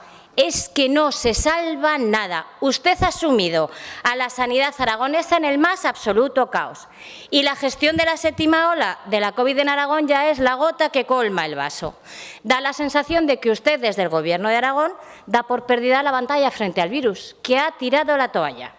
Le ha faltado liderazgo, le ha faltado credibilidad, le ha faltado planificación, le ha faltado diálogo. Y mire, después de ver las intervenciones que ha tenido en esta tribuna, ahora mismo le ha sobrado soberbia. Ustedes han vuelto a llegar una vez más tarde al virus, siguen corriendo detrás del virus. Después de 7 olas, siguen siendo incapaces de adelantarse y planificar. Y para más INRI, siguen aplicando las mismas medidas desde el inicio de la pandemia, medidas que se han demostrado ineficaces. Y prueba de ello es que en Aragón tenemos una ola más que en el resto de España y que ola tras ola encabezamos los rankings de contagios, de hospitalizaciones, en fin. Los principales errores que han cometido pasan, como ya le han dicho, por la no renovación de contratos COVID. Una vez finalizó la sexta ola, ustedes dieron por sentado que el virus estaba controlado y en vez de mantener los contratos, reforzar aquellos servicios que lo necesitaban y, al fin de cuentas, tener al personal activo en previsión de las incidencias que pudiera haber, fueron y los despidieron. Consecuencia inmediata de esta decisión, en el momento que empezaron a incrementarse los casos, volvió el caos y la atención primaria llegó hasta colapsar. Y para evitar el colapso de la atención primaria no se les ocurre mejor idea que reducir los rastreos y la realización de test. Admitir como válidos los test que se realizaban en casa. Oiga, usted ha dicho que fue una decisión unánime de los aragoneses que decidieron de manera unilateral hacernos un screening masivo. Pues mire, no. Es que la población llamaba a los centros de salud, es que pedía que les hicieran test y en el centro de salud les decían que estaban colapsados y que el test se lo hicieran ellos porque no podían hacer test. No fue una decisión voluntaria ni unilateral, fue que no daban abasto. Habilitan sistemas de confirmación de positivos vía telefónica, teléfonos colapsados, vía web, sistemas que dan error cuando realizas la confirmación del positivo. Y lejos de aliviar el colapso de la atención primaria, todavía montan más caos porque al final las bajas las tenía que confirmar el médico que tenía que llamar al paciente que había confirmado telefónicamente o vía web que era positivo. Y nos encontramos, señora consejera, con personas que habían sido positivo, que habían informado a Salud Pública, que pasaban los 7 días de cuarentena y que se tenían que volver a incorporar al trabajo sin alta, pero es que en muchos casos también sin siquiera el parte de baja. Los aragoneses nos hemos autodiagnosticado, nos hemos automedicado, nos hemos autodado la baja y el alta. En definitiva, han generado un despropósito. Y ya para terminar el desaguisado, en vez de adoptar las medidas adecuadas cuando vieron la virulencia del virus, algo que ya se sabía desde la tercera semana de noviembre, esperan al 28 de diciembre para adoptarlas. Medidas que pasan por restringir y limitar y que afectan especialmente a la hostelería y el ocio nocturno. Mire, el señor Lambán prometió medidas ponderadas equilibradas y lamento decirle que ni lo uno ni lo otro. Pusieron medidas en marcha, medidas restrictivas y limitativas, cuando todo el operativo para celebrar la Nochevieja ya estaba en marcha. Se habían realizado los contratos del personal, se habían adquirido las materias primas necesarias y se había hecho la inversión correspondiente. Ustedes tomaron la decisión cuando más daño podía hacer al sector. Mire, señora consejera, la gestión de la séptima ola ha estado plagada de mucha improvisación, de muchas ocurrencias, de poca planificación y pocas decisiones. Y le haría muchas propuestas, las tengo escritas, pero es que usted le ha dicho a la señora del Partido Popular que sus propuestas parecen gaseosas. Así que, para evitar que me diga que mis propuestas parecen gaseosas, pues si quiere se le paso por las que tengo escritas y usted la valora. Mire, señora consejera, esta tarde debatiremos en estas Cortes una proposición no de ley en la que se pide su dimisión por las palabras poco acertadas que usted dijo sobre los jueces. Y como ya le he dicho hace un momento, usted hace días que debería haber dado un paso al lado, pero no por las palabras, sino por la caótica gestión que está llevando a cabo de la sanidad en Aragón. Se lo dije ya hace meses. Piense si está preparada para asumir las responsabilidades que la gestión de la sanidad implican. Y si no, dé un paso al lado. Hoy se lo vuelvo a reiterar. Gracias. Gracias, señora Gaspar. Por el Grupo Parlamentario Socialista, señora Moratinos.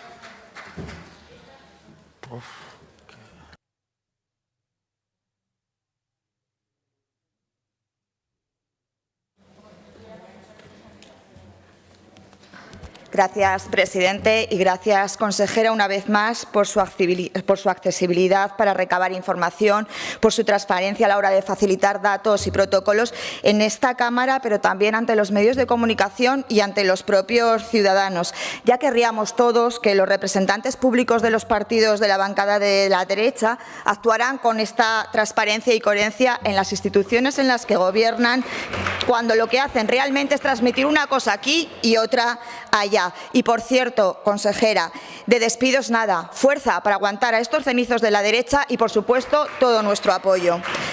Cenizos porque insisten en hablar de improvisación, de despropósito, de restringir libertades. Incluso plantean que se han forjado ciudadanos de primera y ciudadanos de segunda. Y la realidad es tozuda y les lleva la contraria. Todos los protocolos que se han seguido, todas las normas que se han hecho, han seguido los criterios del Consejo Interterritorial de Sanidad. En algunos temas, como las medidas que se adoptaron durante el mes de diciembre, se pusieron de acuerdo con las comunidades limítrofes, algo que se ha dicho poco y que es realmente importante, porque se ha llevado una unidad de criterios. Las medidas que se han ido planteando a lo largo de estos casi 2 años se han hecho basándose en criterios objetivos, en datos y, por supuesto, con el apoyo de los expertos y de los científicos. Poco se dice también del proceso de vacunación en Aragón, que ha sido excelente. Hemos ido encabezando continuamente el porcentaje de vacunados. Se ha hecho de una forma muy accesible para todos los ciudadanos, vivan donde vivan, contando con esa tela de araña que son los consultorios y los centros médicos. Y desde el primer momento se ha apostado por las nuevas tecnologías y por la innovación. Un ejemplo es ese programa, que ya tampoco se habla de él, el SIRCOVID, con el cual teníamos los datos en tiempo real de todas las residencias de mayores. Al principio, cuando los mayores fueron los más perjudicados, o el más reciente, que sí que lo ha nombrado la consejera, la notificación del autocovid positivo. No se ha escatimado ni en recursos materiales ni en recursos humanos. Se ha reconocido ya en muchas ocasiones. Al principio de la pandemia pudo haber falta de material de protección, pero se solventó lo antes posible. Se ha repetido, la consejera lo ha repetido en innumerables ocasiones. Se ha contratado a todos los profesionales, médicos, enfermeras, auxiliares, disponibles, a todos los disponibles. De hecho, las bolsas han estado durante muchísimos meses vacías. Pero ustedes, la bancada de la derecha, insisten una y otra vez en decir que el Gobierno despidió a los profesionales el 31 de octubre. Pero por mucho que griten, están faltando a la verdad. Eran unos contratos COVID, unos contratos con una fecha de finalización. Finalizaban el 31 de octubre. En el momento del repunte de la séptima ola se volvió a contratar a todos esos profesionales, porque quiero recordar los datos del 31 de octubre. Estábamos hablando de una incidencia de 33 casos. O sea, datos en los que no era necesario ese personal de refuerzo. Y incluso ahora también se ha facilitado la contratación de personal jubilado. Contando que nos encontrábamos con un virus totalmente desconocido y de que todavía nos falta hoy información, se ha actuado siguiendo un criterio primordial, el de velar por la salud de todos los aragoneses. Y así lo ha entendido el Gobierno, el Departamento de Sanidad y todos ellos, porque todo el resto de departamentos han sido solidarios con Sanidad para no escatimar en recursos y no poner en peligro a los aragoneses. La pandemia ha sido y está siendo algo realmente serio y dañino para la población. Pero yo creo que tenemos que dejar de banalizar y de hablar ya de olas y de olitas. De las olas y olitas que llevamos, es verdad, llevamos una más que el resto de España, pero ahora nos encontramos en un oleaje fijo. Lo ha dicho la consejera. Estamos ya en un escenario de transición y lo que hay que hacer es proteger a los más vulnerables, proteger a los mayores de 65 años, a los inmunodeprimidos, a los pacientes crónicos. Esas son las personas que tienen hoy que que centrar toda nuestra atención. Estamos en ese momento de transición. Desde hoy no es obligatoria la mascarilla en exteriores y poco a poco vamos a ir recuperando el día a día y la COVID-19 va a entrar a formar parte de nuestra vida cotidiana. Ya no tendremos esa fijación por el número de casos, por la incidencia. Insisto, lo que tenemos que hacer es pensar en proteger a los más vulnerables y, paralelamente, reactivar el sistema sanitario. Gracias, consejera, por su accesibilidad, por su trabajo, por su transparencia, pero sobre todo, gracias con mayúscula a todos los trabajadores del sistema sanitario, que han pasado 2 años realmente complicados, que han dado el do de pecho por cada uno de nosotros, que necesitan y que merecen que lleguemos a este escenario de transición para poder continuar con su trabajo habitual. Y el resto, todos nosotros, dejemos de crispar. Y, señora Marín, apoyemos realmente a la sanidad pública, siempre en la oposición y en el Gobierno, porque la sanidad pública es la que nos va a proteger a todos. Y no hablen faltando a la verdad, como ha hecho hoy en su intervención. Seamos responsables y apostemos por la conciliación de la sanidad individual y de la sanidad colectiva. Gracias. Gracias, señora Maratino. Señora consejera, su turno.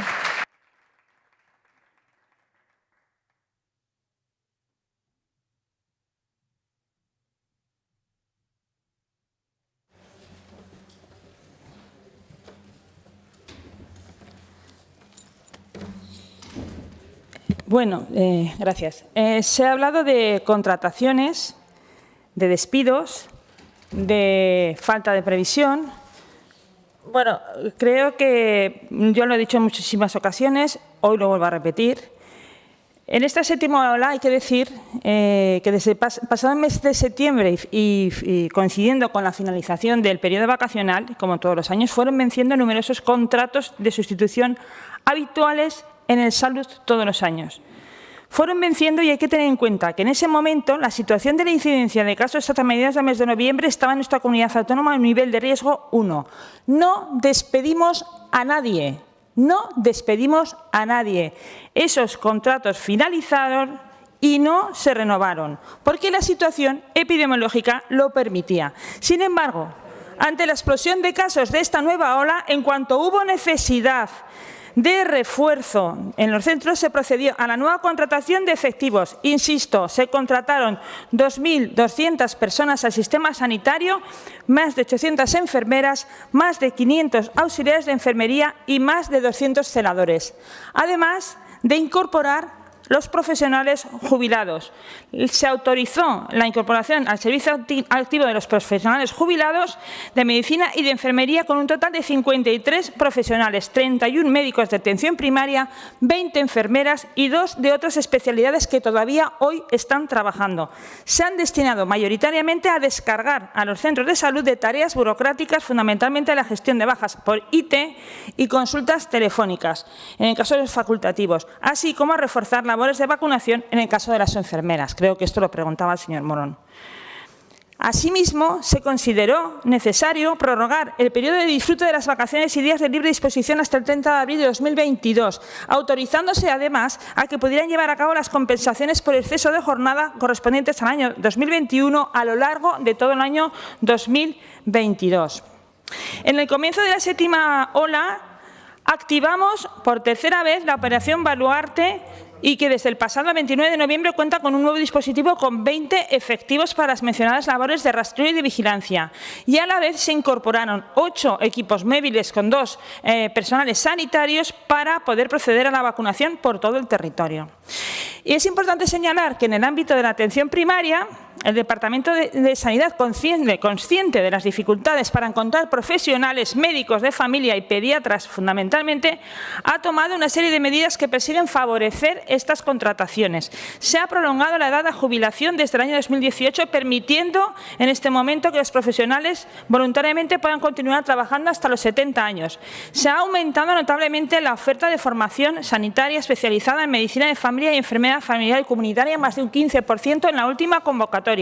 Se ha trabajado en los 8 sectores sanitarios para que las ofertas temporales de empleo tengan la mayor estabilidad posible, intentando dar continuidad a las contrataciones a fin de fidelizar en la medida de lo posible a los profesionales.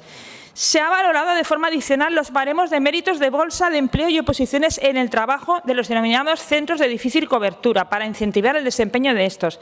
Se han incrementado las ofertas de empleo público en atención primaria desde el año 2016 con procesos de concurso o oposición cada 2 años y procedimientos de movilidad voluntaria igualmente cada 2 años.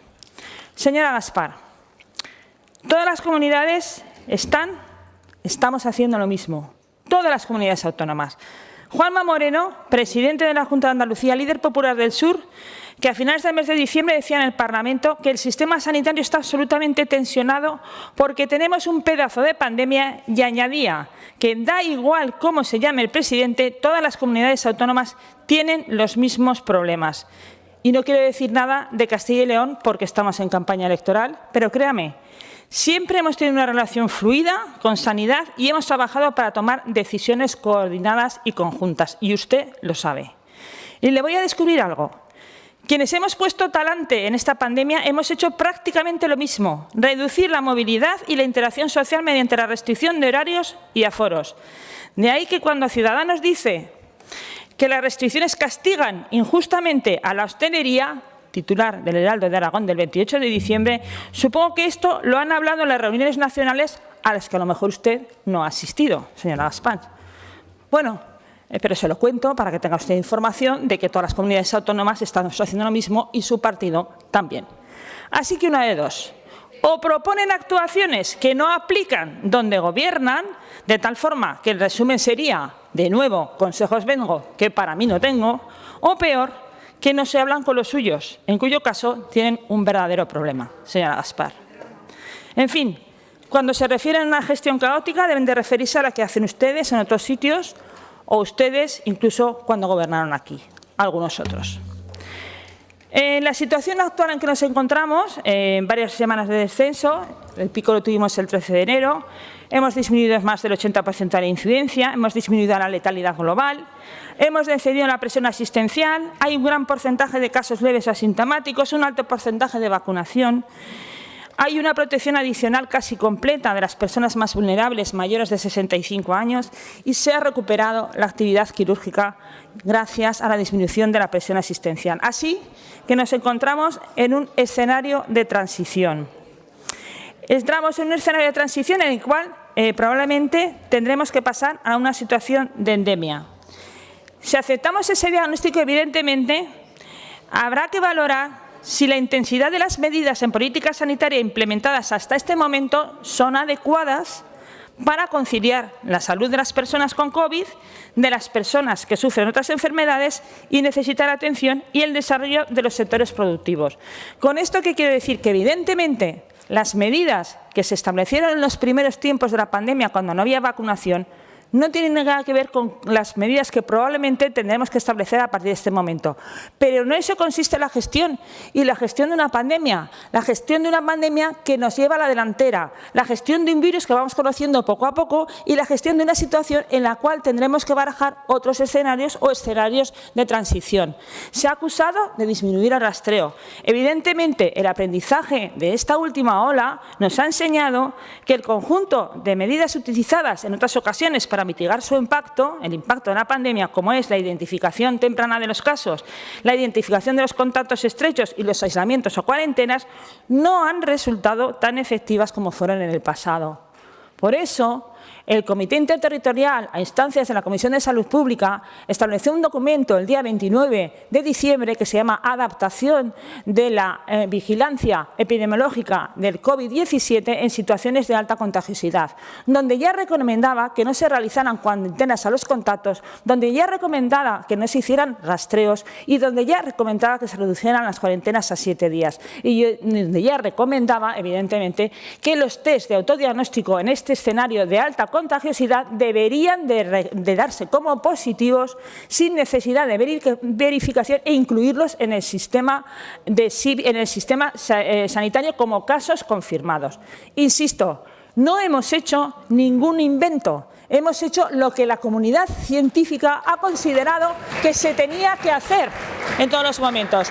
Todas las comunidades que lo hemos hecho bien en su totalidad, que somos 3. pero el resto, en parte, desde luego, en los rastreos y en las cuarentenas, todas las comunidades autónomas hemos realizado las mismas medidas basadas en la evidencia científica y en el nuevo escenario de transición en el que nos encontramos, en el cual las medidas que establecimos en otras olas no sirven para esta.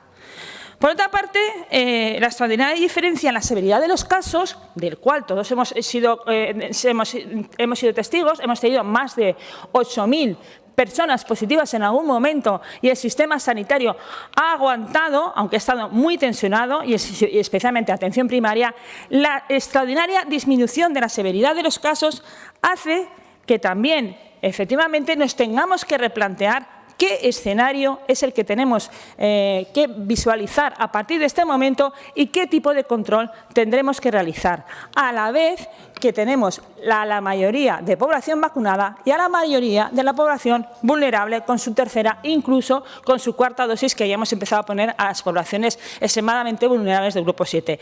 Además, en este momento tenemos tratamientos retrovirales efectivos para colectivos de riesgo, lo cual también añade argumentos para sentar unas bases distintas en el control de la pandemia a partir de este momento. Así pues, en este escenario de transición vamos a cambiar las prioridades y ya lo anuncio ahora porque efectivamente lo que valía entonces no vale ahora. Todos hemos hecho lo mismo, la séptima ola ha sido una onda diferente, hemos tenido que establecer medidas diferentes, hemos modificado los rastreos, hemos modificado las cuarentenas, hemos modificado la forma de tratar la enfermedad, hemos tenido menos presión hospitalaria, hemos incentivado las vacunaciones y hemos realizado todas aquellas acciones que la evidencia científica ha dicho que sean en esta ola y además a tiempo, consensuadas con otras comunidades autónomas y de forma homogénea en todo el país. Así que estas prioridades tendrán que cambiar hacia identificación o tratamiento de los casos, limitar el seguimiento, mantener un sistema de información importante. ¿Vamos a gripalizarnos? Es una palabra que no nos gusta, que probablemente tardemos mucho tiempo, pero evidentemente cambiamos el escenario de transición. Y sepa que estamos en continua adaptación a la situación. Esto supone tomar decisiones fundamentales en la evidencia rápidas y adaptadas a la situación en cada momento. No hemos dejado de trabajar y de tomar decisiones para salvaguardar la salud de los aragoneses y adaptar la capacidad de nuestro sistema sanitario, especialmente de atención primaria, que una vez más ha demostrado su elasticidad y su solidez. Y dicho esto, sepan que ni yo, ni mi equipo, ni toda la organización sanitaria nos vamos a rendir. Hacemos y haremos todo lo que esté en nuestra mano y sea necesario para proteger a la población y para cuidar la salud de los aragoneses. Gracias, señora consejera.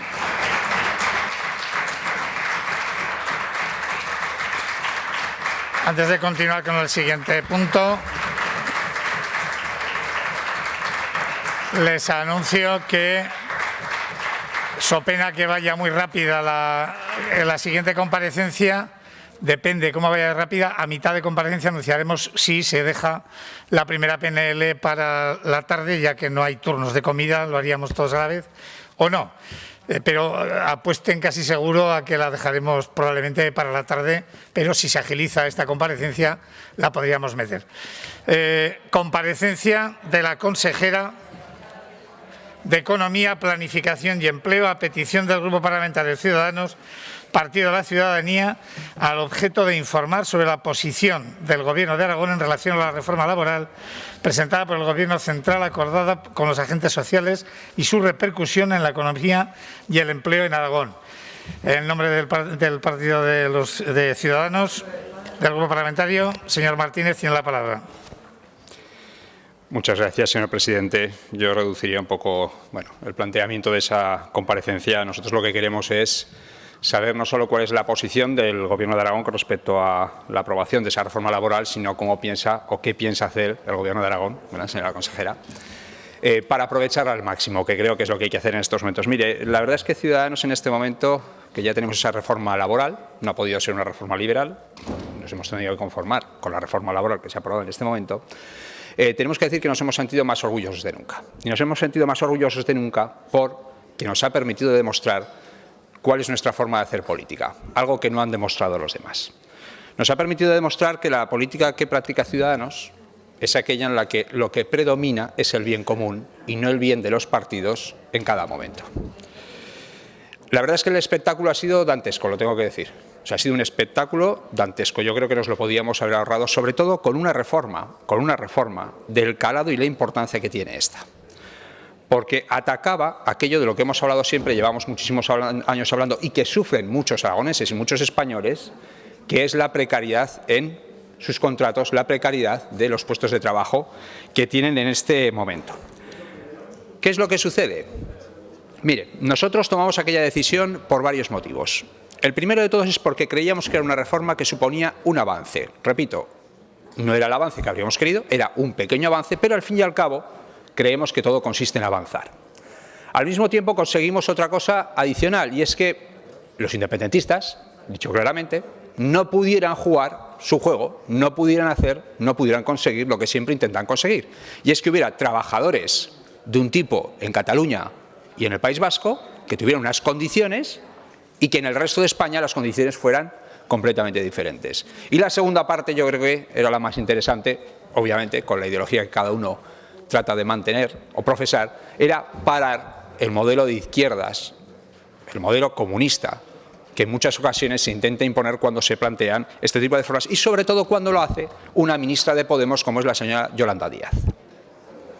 Y me mira la señora Díaz, por cierto, me mira aquí la señora Díaz, porque en aquellos momentos, en alguna conversación que tuvimos, dijimos, lo tengo que reconocer con la señora Díaz, bueno, vamos a apoyarlo porque creemos que avanzamos. Pues señora Díaz, como me dice, mire, la señora Gastón me dice muchas veces que hable con la señora Arrimadas. Pues ahora le digo yo a usted, señora Díaz, hable con la señora Díaz y dígale que lo que acaba de hacer no se hace, que eso es jugar sucio, que eso es jugar muy sucio. Porque cuando resulta que hemos apoyado una reforma laboral que supone un avance, la señora Díaz, otra vez por sus propios intereses, otra vez simple y llanamente porque quiere reconstruir la izquierda, quiere reconstruir un pacto de gobierno que no pudo mantener, porque quiere volver a demostrar que ella está a la izquierda de la izquierda, resulta que al día siguiente de que se alcanza un pacto, ella de forma unilateral se reúne con los sindicatos y ahora resulta que lanza un torpedo a la línea de flotación en este momento de ese avance que la reforma laboral planteaba, como es el decir que vamos a volver a subir los salarios y que se sube el salario mínimo interprofesional. Mire, señora Vaquero, yo le digo lo que pensábamos. Le digo lo que pensamos, no solo lo que pensamos, señora Vaquero del Partido Popular, no solo lo que pensamos, lo que pensamos. ¿Usted cree que por qué se haga eso ahora nos teníamos que haber abstenido, teníamos que haber votado en contra de la reforma laboral? ¿Usted cree que porque ahora hagan lo que no deben de hacer nosotros no tendríamos que haber votado a favor de algo que creíamos que era un avance? Creo que se equivocan ustedes. Se lo tengo que decir, señora Vaquero. Se equivocan ustedes. Se puede avanzar, se debe avanzar y se tiene que apoyar siempre un avance. Y luego, obviamente, nos vamos a oponer frontalmente a una subida del salario mínimo interprofesional o a una subida impositiva, que obviamente es el único camino que tienen. Pero le voy a decir una cosa, que estas cosas ya las intentaban, que igual que el salario mínimo interprofesional y la subida de impuestos, en la reforma laboral si no llega a ser porque aparece Ciudadanos. Los señores de la izquierda, sí, señora Martínez, no se ría, los señores de la izquierda habían hecho barrabasadas, igual que esta del salario mínimo interprofesional, que estaban en la versión de Podemos de esa reforma laboral. En la versión de Podemos de esa reforma laboral, por eso la señora Yolanda Díaz ahora, ¿verdad, señora Díaz? Ahora tiene que salir corriendo a hacerse unas fotos completamente distintas. Pero bueno, señora consejera, ¿qué es lo que nos atañe? Que usted es el Partido Socialista. Que aquí en esta película, tengo que decirle que aquí parece que el Partido Socialista, bueno, con las manitas así, ¿no? Que los que nos hemos estado encargando de todo, los que se han estado encargando de todo son otros. Yo creo que ahora la pelota viene a Aragón, que sabe que es lo que a mí me preocupa y lo que me ocupa. La pelota llega a Aragón. Es verdad que la alegría ha durado poco. Y mire, a mí lo que me preocupa es que en todos los debates que hemos tenido a lo largo de estos años, usted, en la gran mayoría, me decía, señor Martínez, acabamos con la precariedad. Señor Martínez, acabamos o impulsaremos de forma definitiva el crecimiento económico y la creación de empleo en esta comunidad si se deroga la reforma laboral anterior. Yo le voy a decir que eso no es así, y usted lo sabe. No es así, y usted lo sabe. Hay una cosa que me gusta defender muchísimas veces y que casi diría que es el mantra de lo que cuando me ha tocado gestionar, y es, no caiga usted en la trampa de confundir lo necesario con lo suficiente. Creo que me lo he oído muchas veces también. Obviamente que para que se acabe con la precariedad había que hacer una contrarreforma de una reforma que, señora Vaquero, le tengo que reconocer, hizo en su día el Partido Popular y funcionó, En este momento tocaba hacer una contrarreforma de aquella reforma para poder empezar a acabar con la precariedad. Sí. ¿Con esa reforma laboral que acabamos de aprobar se acaba con la precariedad? No. Ni muchísimo menos. Porque le voy a decir y le voy a recordar una cosa. La reforma laboral no crea empleos. Esto que es una obviedad que decimos tantas veces. El hecho de que cambiemos los términos de contratación o los términos en los que los empresarios pueden contratar no va a hacer que se creen empleos indefinidos. Los empleos indefinidos se crean cuando hay puestos que se pueden mantener en el tiempo, cuando hay empresas que pueden mantener esos puestos en el tiempo. Eso no ha cambiado, eso sigue exactamente igual. O sea, no piense usted que como hemos reformado, como hay una nueva reforma laboral, en este momento los empresarios se van a poder relajar porque resulta que como pone que el contrato es indefinido, ya no van a tener ningún problema para poder mantener a ese trabajador en el puesto de trabajo. Y no piense además que los trabajadores, porque en su trabajo ponga indefinido, que esto es más importante, señora consejera, que usted es del Partido Socialista Obrero Español, no piense que los trabajadores, como en su contrato pone indefinido, se levantan todos los días pensando que ese trabajo es seguro. Ni muchísimo menos. Ni muchísimo menos. Luego tenemos que seguir trabajando para tratar de acabar con la precariedad, porque si no lo que tendremos son millones de contratos indefinidos que no son o que son falsos indefinidos. No podrán mantenerlos en el tiempo. Por lo tanto, la cuestión que yo le planteo en esta comparecencia es ¿qué piensa hacer el Gobierno de Aragón para aprovechar al máximo esta reforma laboral que hay en este momento encima de la mesa? ¿Qué piensan hacer ustedes? Nosotros llevamos tiempo diciéndoles lo que creemos que había que hacer. Otra reforma, a ver si algún día me la acepta, señora consejera, la reforma de las políticas activas de empleo.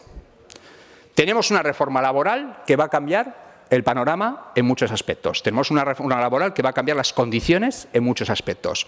Vamos a seguir reformando, vamos a seguir avanzando, vamos a atrevernos a cambiar las cosas en Aragón. Vamos a reformar las políticas activas de empleo, para lo cual, ya le digo, que usted tendrá nuestro apoyo. Si usted hace planteamientos de reforma de las políticas activas de empleo, Ciudadanos en este caso también le apoyará. ¿Ha pensado usted en algo? ¿Ha evaluado el Gobierno de Aragón en qué cambia el escenario?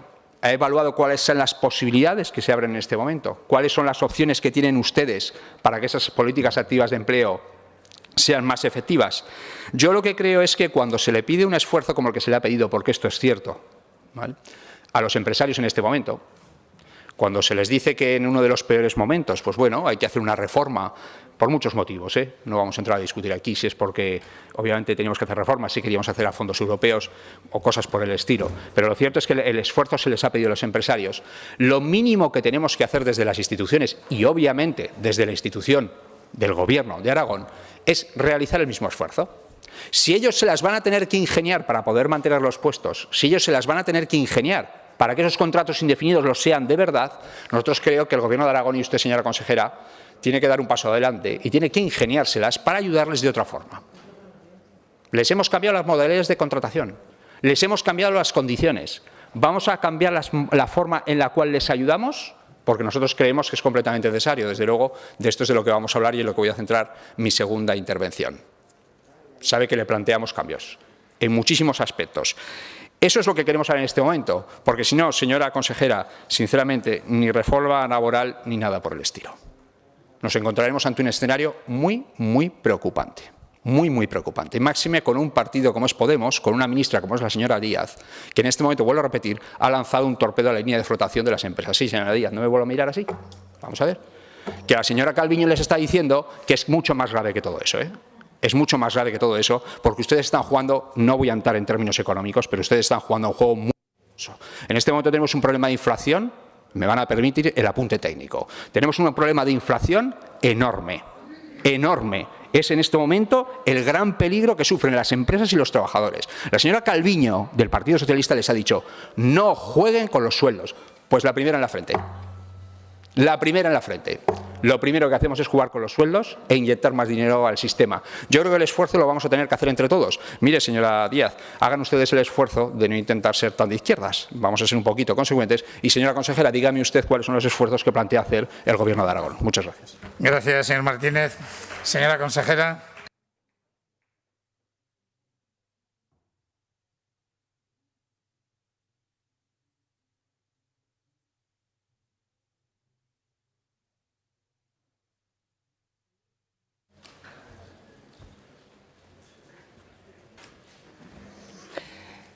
Gracias, señor presidente.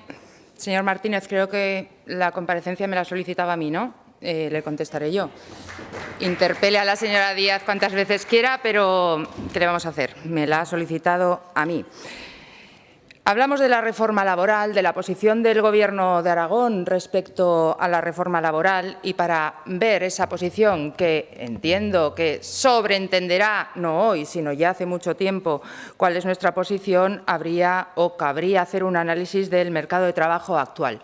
Y para ello quiero diferenciar entre dos modelos de salir en materia laboral y en materia, por tanto, económica de una crisis, porque partimos de la base de que una reforma laboral, como usted bien dice, blanco y en botella, no crea empleo. Pero le puedo garantizar, y a la vista de estos últimos años ha quedado más que palmario, que una reforma laboral puede destruir empleo, y mucho. Toda crisis partimos de la base de que destruye empleo, toda crisis económica.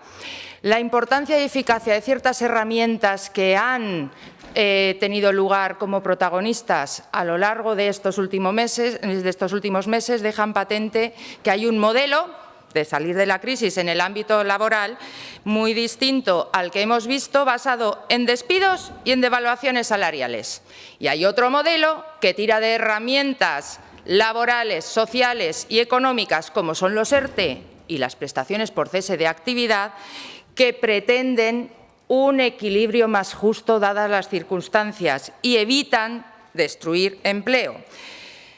Vemos que desde la reforma del 2012, la reforma unilateral del PP, cuanto nuestro mercado de trabajo, no solo en pandemia, sino desde 2012, ha tenido es un elevado nivel de temporalidad. Temporalidad y nivel que lastra y merma las condiciones de trabajo y especialmente las salariales. Vemos que, provocada por esa temporalidad, la cualificación, el nivel de cualificación de nuestros trabajadores ha brillado por su ausencia de forma general, y que esa temporalidad y esa precariedad ha provocado la fuga de talento. ¿Cuántas veces se ha debatido aquí a lo largo de estos últimos años? Desde 2012 ha venido creciendo exponencialmente. Vemos que esa temporalidad, además, en nuestro mercado laboral, digo nuestro de Aragón, pero en realidad es reflejo del nacional, tiene dos sesgos: las mujeres y los jóvenes, porque son las mujeres y los jóvenes los más afectados por la precariedad en la contratación y en la retribución salarial. Y además, mujeres y jóvenes son los colectivos que primero se ven afectados cuando se destruye empleo. Hemos visto elevadas rotaciones en plantillas, algo que perjudica a los trabajadores, a las propias empresas y al conjunto de la sociedad. Vemos que la temporalidad debe existir, nadie lo discute. Lo que no debe ponderar es el abuso de la temporalidad, porque está siendo y ha estado siendo a lo largo de estos años desproporcionado. Vemos y hemos visto cómo la prioridad de los convenios de empresa frente a los convenios sectoriales ha provocado en muchas ocasiones, en demasiadas ocasiones en la práctica, una utilización de esta prioridad para los descuelgues salariales y no para lo que, en todo caso, desde una buena intención se hubiera podido plantear, como es la constitución de una nueva unidad de negociación a nivel empresarial. Y vemos un abuso adicional: la externalización de actividades mediante subcontratación, que se ha acabado traduciendo en demasía en una reducción de las condiciones laborales de los trabajadores de las empresas subcontratistas. Este abuso ha conducido directamente a una precarización excesiva de determinados sectores. Yo creo que, como ejemplo, todos conoceremos el caso de las Kellys. Por lo tanto, como consecuencia de este exceso de temporalidad y de esta precariedad que ya estaba siendo estructural, hemos padecido y todavía padecemos, porque los resultados habrá que verlos. Debe ser usted el único, señor Martínez, que conoce los resultados de la reforma recién aprobada. Hay que esperar al menos 6 meses. Pero hemos padecido y padecemos freno a la productividad, un aumento de brechas sociales, territoriales, generacionales y de género. Por lo tanto, un incremento que debía ser corregido en materia de desigualdad. Sumado a todas estas características, cabe decir que quienes aspiramos en este momento, y hemos aspirado todos estos años atrás, desde la reforma de 2012, a tener una economía equilibrada, justa, y en estos momentos a una recuperación económica y social justa, reclamábamos un cambio normativo respecto a la reforma unilateral del 2012, la del PP. Sumado a todo ello, y usted lo ha citado de rondón, a mí no me parece algo sin importancia. Bien es conocido, y todos aquí conocemos, que la Unión Europea explicitó como un requisito necesario en la negociación de los fondos europeos la aprobación de la reforma laboral. Por todo ello, promoviendo además este final y este texto desde el contexto y el marco del diálogo social y no desde una imposición, sin contar ni con la opinión de los agentes sociales, sin contar con la opinión de quienes creían en 2012 en una recuperación económica y social más justa, sumando que es necesaria una nueva mejora imprescindible de cara a corregir esa temporalidad, esa precariedad, esa fuga de talento, siendo imprescindible, no sé cuántas veces me habrá oído decir, la mejora en la calidad del empleo y allá donde puede corregirse con eficacia y con rotundidad, donde tienen competencias. Me alegro tanto de que haya hablado por fin con Inés, que no se puede imaginar. Y sobre todo siendo preceptiva para la llegada de los fondos europeos, quizás, señor Martínez, se lo digo a usted, pero en realidad a quien me dirijo es al Partido Popular, quizás sea esta una oportunidad de oro para que puedan explicarse y hacerlo públicamente por qué la votaron en contra. ¿No quieren mejorar la vida de nuestros trabajadores? ¿No quieren corregir desigualdades? ¿No quieren contribuir a generar confianza en el futuro para nuestros jóvenes? ¿No quieren empleo de calidad y corregir devaluaciones salariales? ¿No creen acaso en el diálogo social? Todo les vale, algo estamos viendo, para que no lleguen los fondos europeos a nuestras empresas, a nuestras economías, a nuestros ciudadanos y a nuestra recuperación. O quizás es la suma de todas estas razones. Todo apunta a que están aspirando a tener ya no solamente un país, sino un Aragón arruinado, porque creen que de este modo les va a favorecer. A mí me gustará escuchar desde esta tribuna cuáles son las auténticas razones para votar en contra de la reforma laboral, porque no lo tenemos claro. Ha habido mensajes contradictorios. Es maquillaje, apenas un retoque, es lo que va a hundir nuestro país. No lo tenemos claro porque de la reforma laboral y de su votación han hablado mucho, mucho en los pasillos del Congreso, en mítines, en vídeos, pero de lo crucial no han dicho nada. ¿Por qué, señoras y señores del PP, han votado en contra de la reforma laboral? Espero escuchar explicaciones y argumentos mínimamente convincentes, no para mí, sino para el conjunto de los trabajadores y trabajadoras aragoneses al menos. ¿Y por qué la defendemos desde el Gobierno de Aragón? Pues para acabar esta primera intervención y de modo genérico diré rotundamente que por dos motivos, por los objetivos que persigue y por el modo y la metodología, por las formas en las que se ha llegado a ese texto. Tendré que decir yo que los agentes sociales tienen muchísimo que decir en una reforma laboral si son los representantes autorizados y legitimados en la Constitución para normas como es el caso de la laboral. Y respecto a los objetivos, el primero de ellos, la reducción de la temporalidad y simplificación de los contratos. En el caso de Aragón, cabe decir que en los últimos años ha sido un porcentaje inferior al 10% el de los contratos indefinidos. Y esto cabía corregirlo. En segundo lugar, en cuanto a los objetivos, la relevancia de la formación de los trabajadores, el fomento de la formación dual y de los contratos formativos. Algo relevante en Aragón, en el pasado año 2021 se firmaron un total de 3.409 contratos ligados a la formación. Esto supone un 0,6% del conjunto total de los contratos y aproximadamente un 0,7% de los contratos temporales. Respecto a cuánto vamos a hacer, que hay un amplio campo de mejora para facilitar las primeras experiencias profesionales a nuestros jóvenes, para trabajar de la mano de las empresas, de los agentes sociales, de los clústeres, de las universidades y de todos los actores implicados en la estrategia que presentamos junto con el presidente Lambán y el consejero Fazi el pasado viernes, la estrategia para la formación profesional y cualificación para el empleo.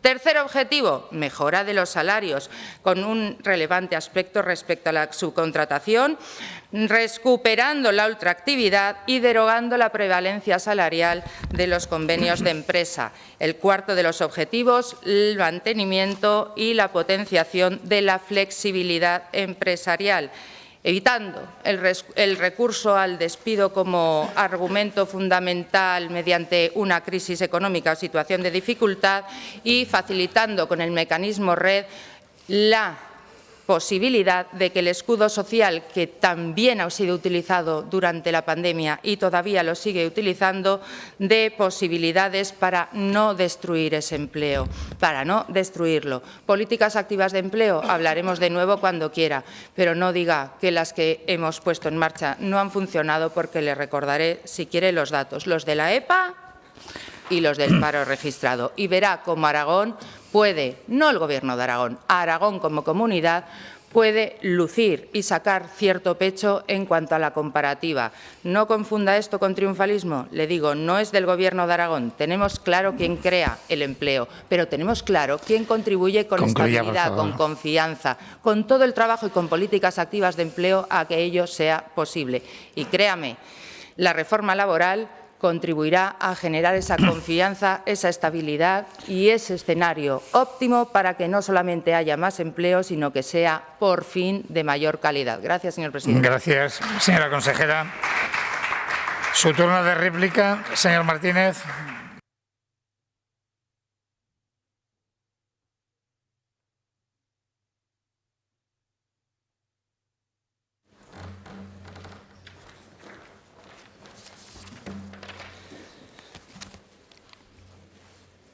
Muchas gracias, señor presidente. Señora Gastón, decía usted que hay dos formas de abordar la política económica. Yo creo que hay dos modelos de abordar la política en general. El nuestro, yo creo que lo hemos dejado claro apoyando esta reforma laboral. Creemos que cuando existe un pacto precisamente en todos aquellos implicados, como en este caso eran los empresarios y eran los trabajadores, pues hombre, yo creo que hay que intentar apoyarlo, hay que intentar negociar y hay que intentar que salga adelante. Le voy a hacer una pregunta, señora Gastón. Acaba de alcanzar su ministra, una ministra de su gobierno, de un gobierno con su partido, el Partido Socialista, únicamente con los sindicatos.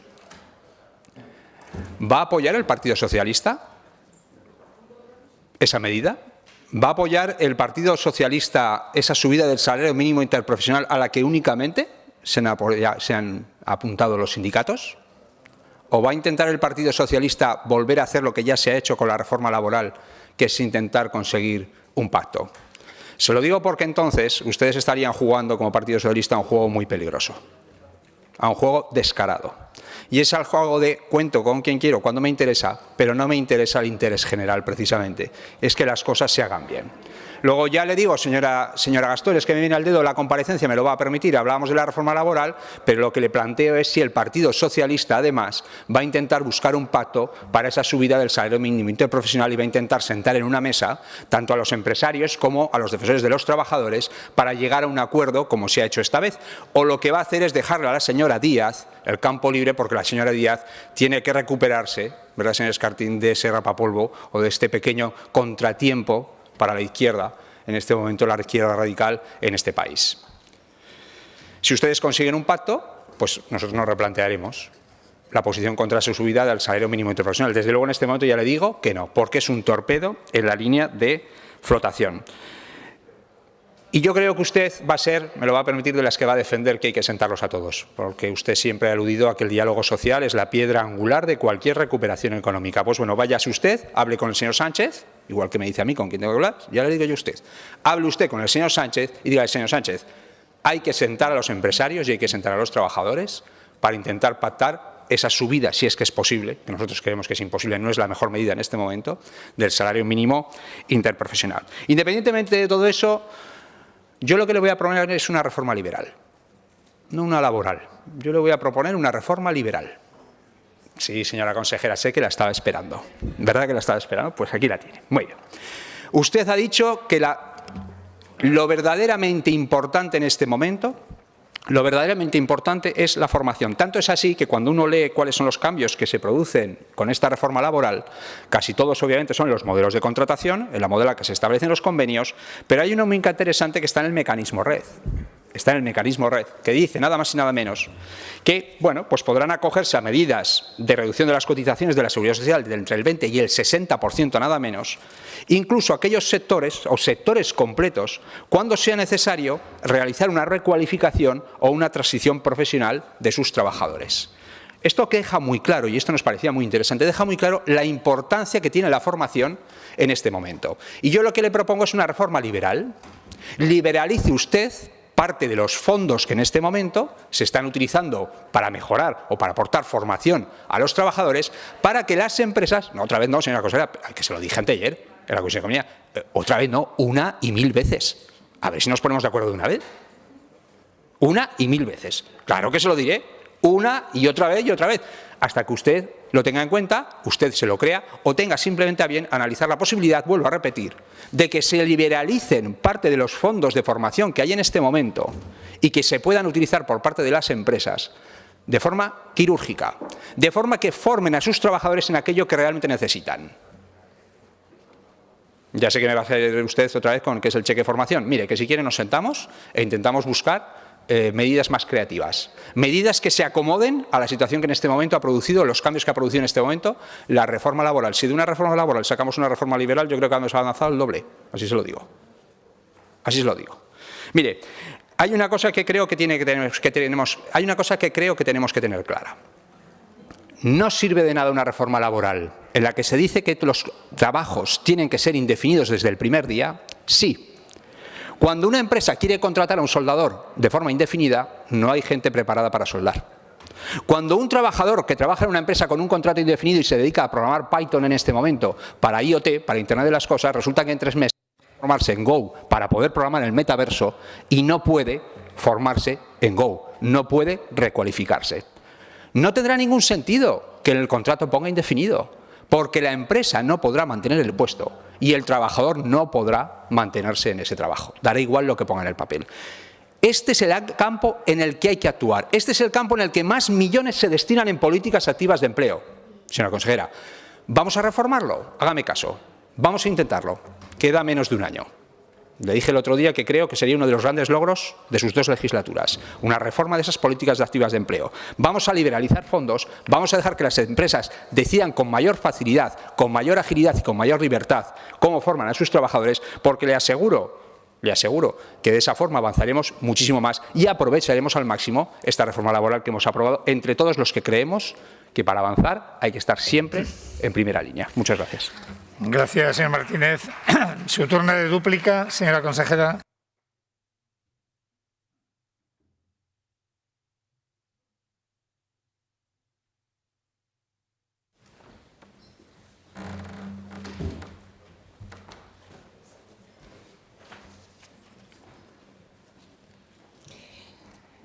Gracias, señor presidente. Señor Martínez, espero que al menos de la comisión del martes le quedará claro qué es la EPA y qué es el paro registrado. Trataré de volver a decir, a ver si tengo más suerte esta vez, que eso que usted está pidiendo como liberalizar, decía el otro día, dejar que la iniciativa privada lleve a cabo la formación, no inventa usted la pólvora, que ya existe, pero le vuelvo a insistir, si sabe usted y si no, vuelvo a quedar con usted después de la comparecencia y al menos lo intento de nuevo, lo que es la concurrencia competitiva.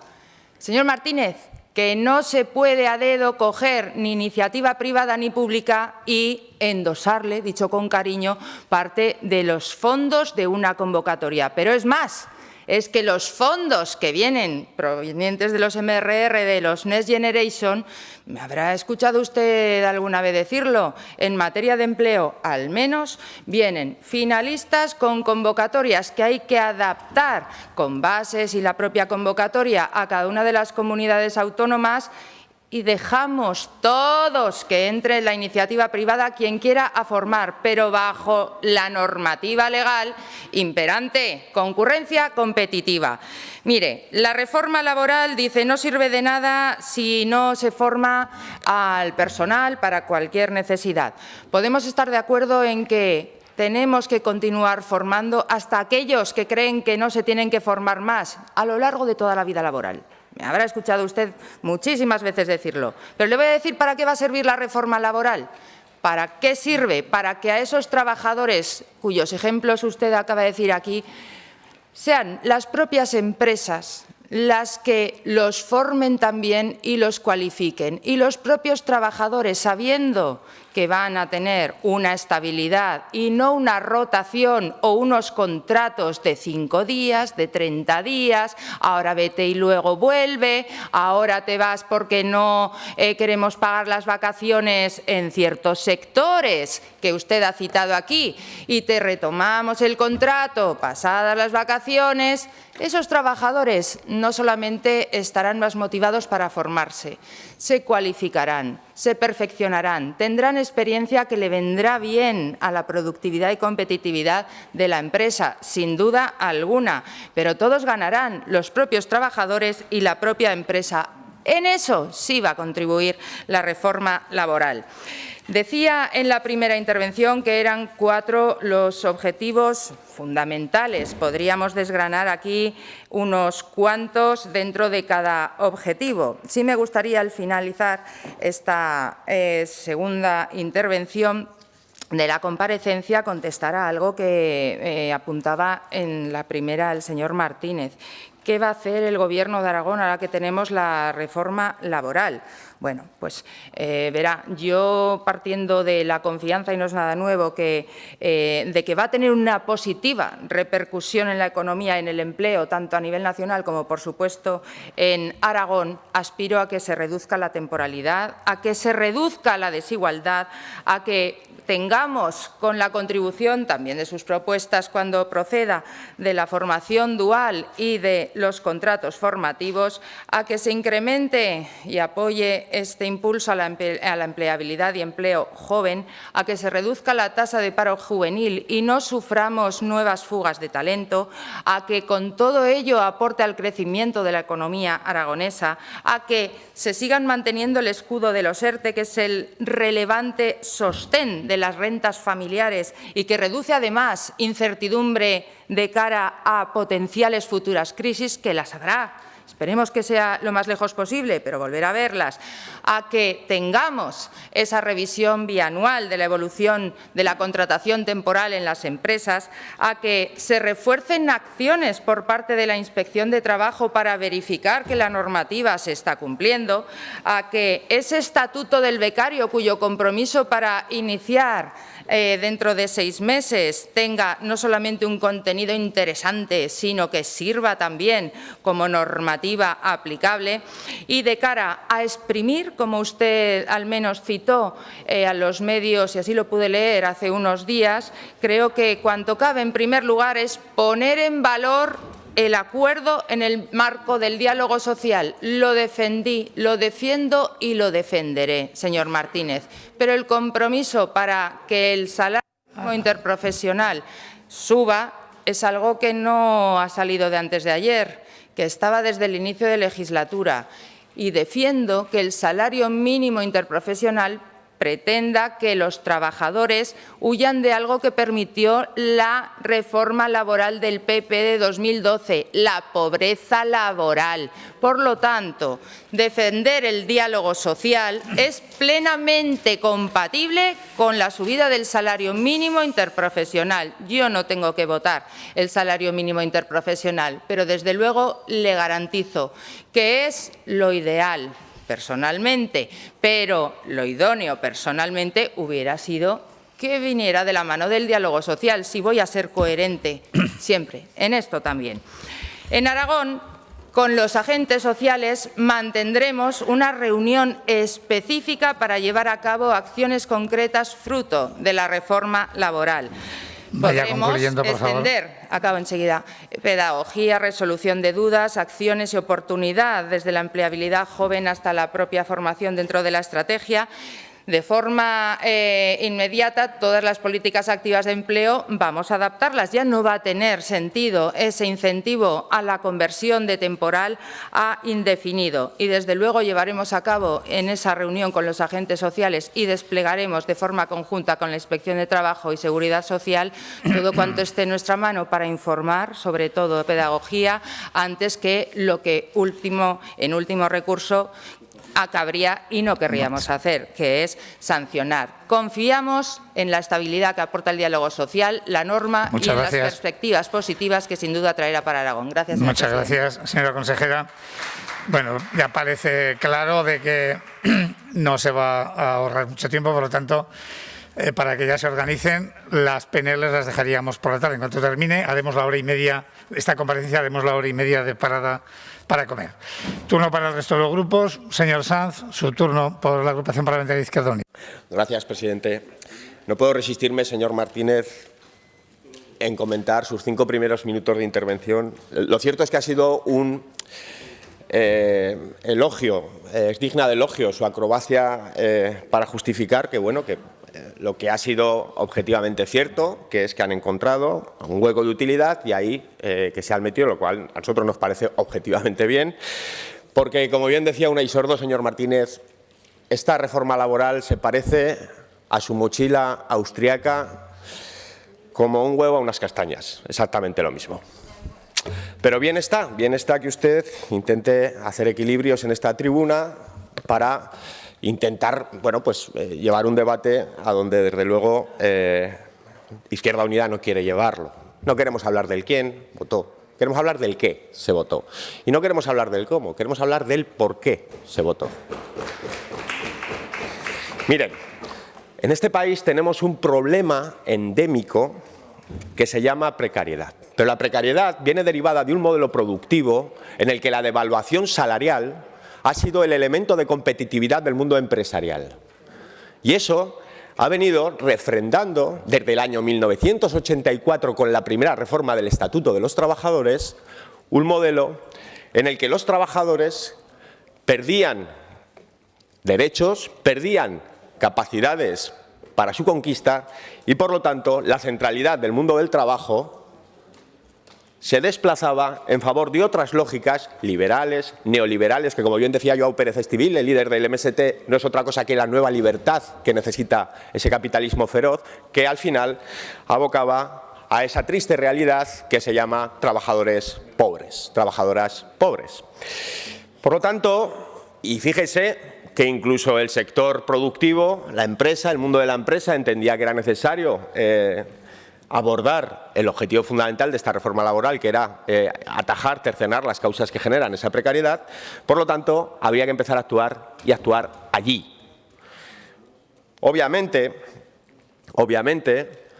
lo que se ha acordado es un acuerdo de un alcance innegablemente positivo para avanzar en la superación de la precariedad, pero no será solo con esto con que la superemos, es evidente. Pero negar que esta reforma laboral supone un paradigma nuevo, un cambio radical de las políticas laborales de este país, es negar la realidad y es estar fuera de ella. Y mucho tendrán que explicarlos, ese voto negativo, aquellos que por falta de mirada, por vuelo corto, por afán electoralista o por cuanto peor mejor, han optado por negar esa importancia que sin lugar a dudas tiene que tener esta norma. Volvía repasando esta mañana los puntos fundamentales que contiene esta reforma.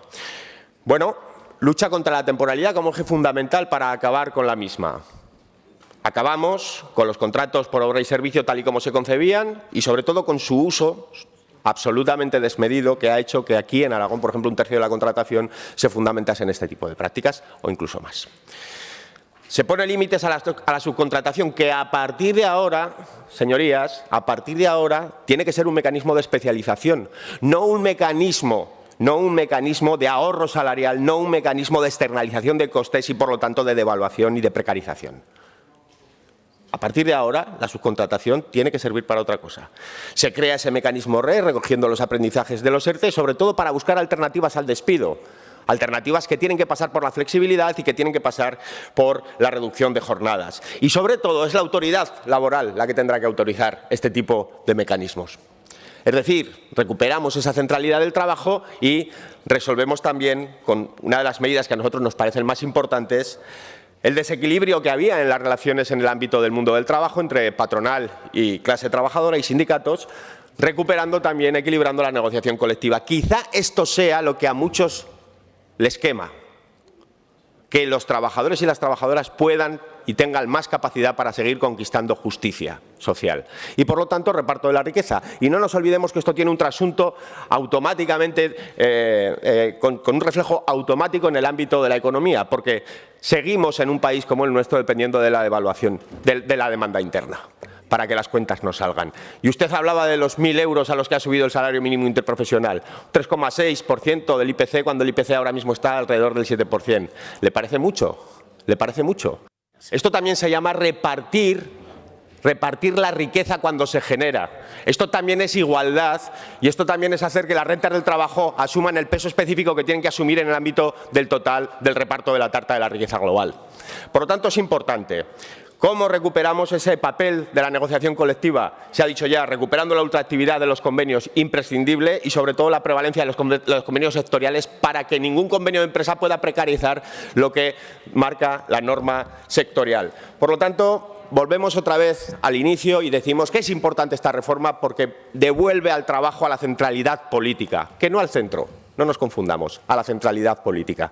Y es un avance que viene después de la ley de los riders, que viene después de impedir que se pudiera, recuerden, señorías, antes de la pandemia se impidió que se pudiera despedir por baja médica como causa objetiva. ¿Qué hubiese pasado en este país con la COVID sin esa medida? Y también de esas subidas del salario mínimo interprofesional que tendrá que seguir subiendo. Acabo ya, presidente. Por supuesto que quedan cosas. Habrá que abordar el régimen de despido, sin lugar a dudas que habrá que hacerlo. Y allí tenemos que estar todos y todas precisamente para garantizar, por mucho que le pese a la extrema derecha y a la derecha extrema, que es necesario reequilibrar la balanza, que es necesario repartir las cargas y también las responsabilidades de la salida de esta crisis con justicia social, y eso pasa porque los trabajadores y las trabajadoras tengan recursos económicos suficientes para poder mantener una vida digna. Por lo tanto, bienvenida sea esta reforma y, sobre todo, bienvenida sea la lógica que rompe 30 años de pauperización y de pérdida de derechos laborales para la clase trabajadora de este país. Muchas gracias, señor Sanz, por el Grupo Aragonés. Señor Guerrero.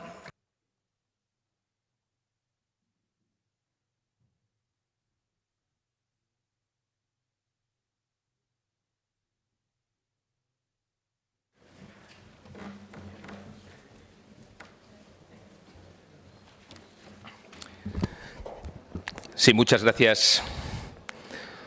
En estos casos, nosotros siempre ponemos el ejemplo de Aragón. El Partido de Aragones pone el ejemplo de Aragón. Tierra de pactos, tierra de acuerdos. En Madrid, siempre ruido, acuerdos, desacuerdos. No voy a ser yo el que entre en la política nacional, porque además es más divertida la local. Pero yo creo que deberían aprender de lo que hacemos en Aragón. A la hora de hablar de diálogo social, como decía la consejera, a la hora de llegar a acuerdos entre la patronal, entre el empresario y el trabajador, los sindicatos, entre el gobierno y las empresas. sin miedo para hablar de lo público y de lo privado y de lo público, sin miedo para hablar de empresa y de trabajador y de empresa. Nosotros siempre hemos hablado de derechos y de obligaciones, y el mejor marco para intentar abordar las cuestiones que además nos favorecen o nos pueden perjudicar es el diálogo social. No hay otra. En Aragón, tradicionalmente ya desde hace años y naturalmente también con este Gobierno, se sientan en la mesa el Gobierno, se sientan en la mesa los representantes de los trabajadores, los sindicatos, los representantes de la empresa pequeña, la mediana, la grande, los autónomos. Y a partir de ahí, pues cada uno pone en valor aquello que es importante, se llega a acuerdos de lo que es esencial para nuestra tierra y al final en Aragón llegamos a acuerdos. Porque esto no se puede hacer en el Gobierno de España. Tenemos que volver a enseñarles desde Aragón lo que es pensar en el beneficio de los trabajadores y de las empresas de los trabajadores, en definitiva en beneficio de Aragón, de España, por encima de cualquier interés personal. Que vengan aquí. Y en donde hay que poner en valor ese marco de la estrategia de la reactivación social y económica, en donde Gobierno, sindicatos, empresas, también partidos de la oposición, se ponen de acuerdo en aquellas cosas que nos benefician y aquellas que pueden perjudicar si no llegamos a acuerdos. Y eso es lo que nosotros ponemos en valor siempre. La empresa sin trabajadores no es nada, los trabajadores sin empresa y sin gente que se la juegue tampoco es nada. Con lo cual, vamos a seguir alzando la voz, sobre todo los partidos que tienen representantes en Madrid. Nosotros en Aragón, el Partido de Aragón seguirá poniendo su piedra importante para que haya diálogo y consenso en beneficio de las empresas, de los autónomos y de los trabajadores. Gracias, señor Guerrero. Por el Grupo Parlamentario de Vox, señora Fernández.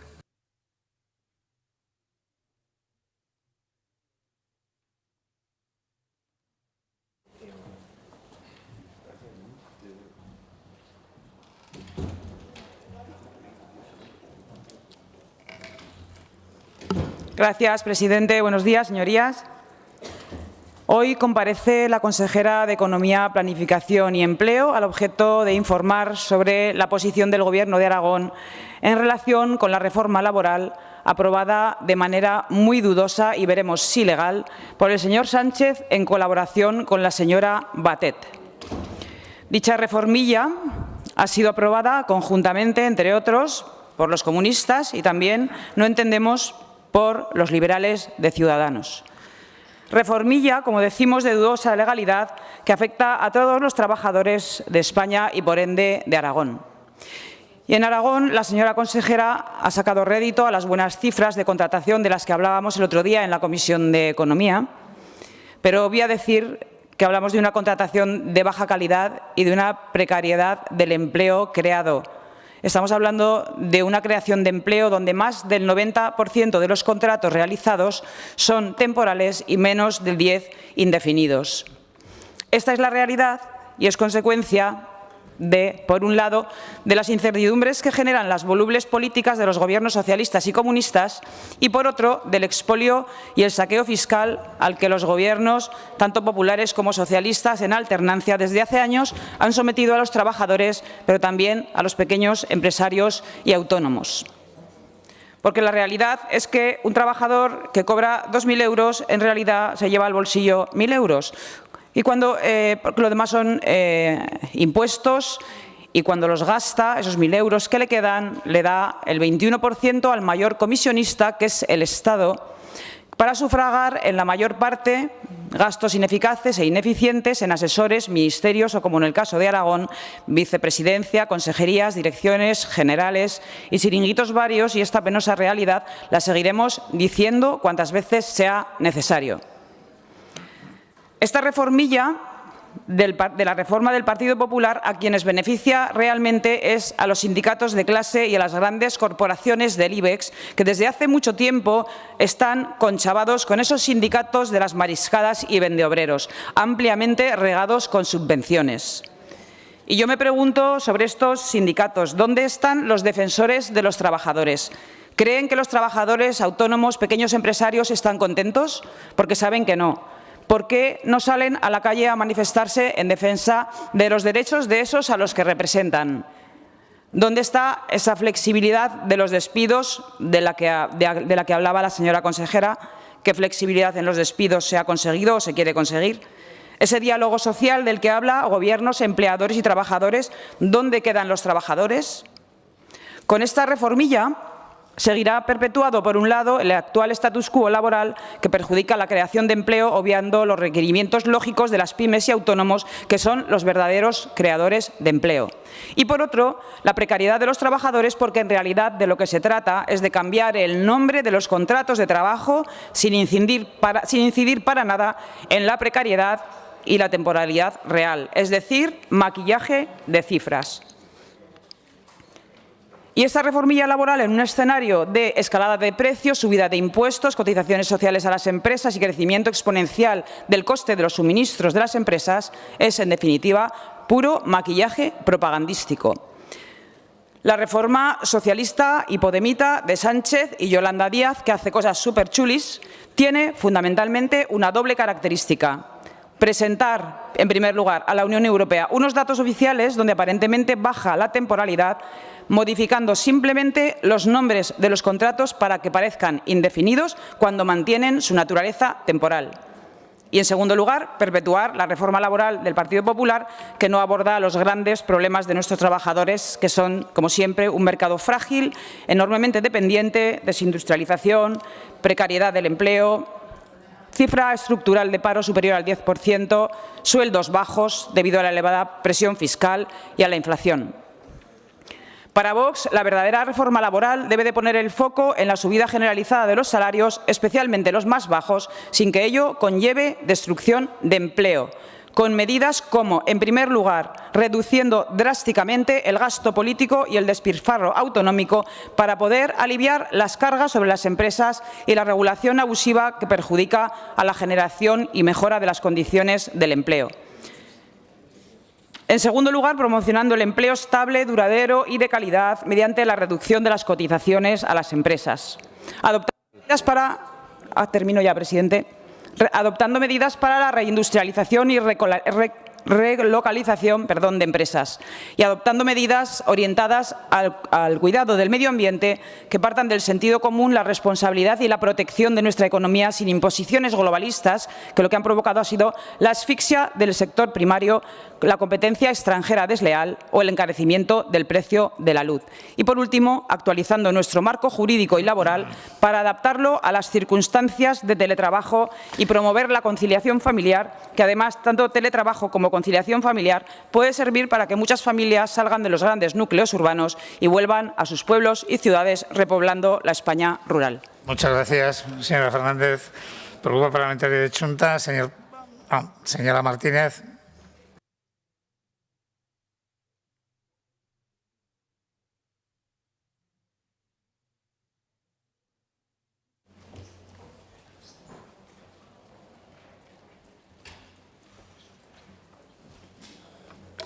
Gracias, presidente. Señora consejera, gracias por las explicaciones que nos ha dado.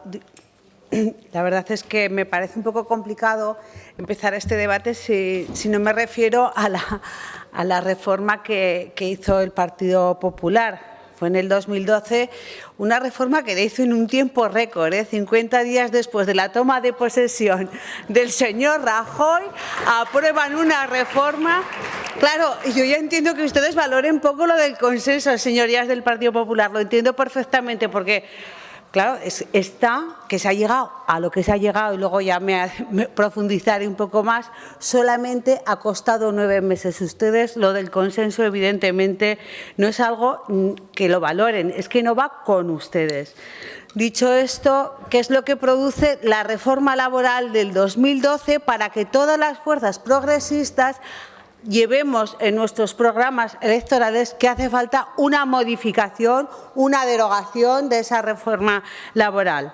Evidentemente, si uno se lee la exposición de motivos que decía que aquella reforma laboral lo que pretendía era conseguir crear empleo, pues nada más lejos de la realidad, porque lo que permitió fue la destrucción de empleo y algo que es mucho más grave a nuestro juicio.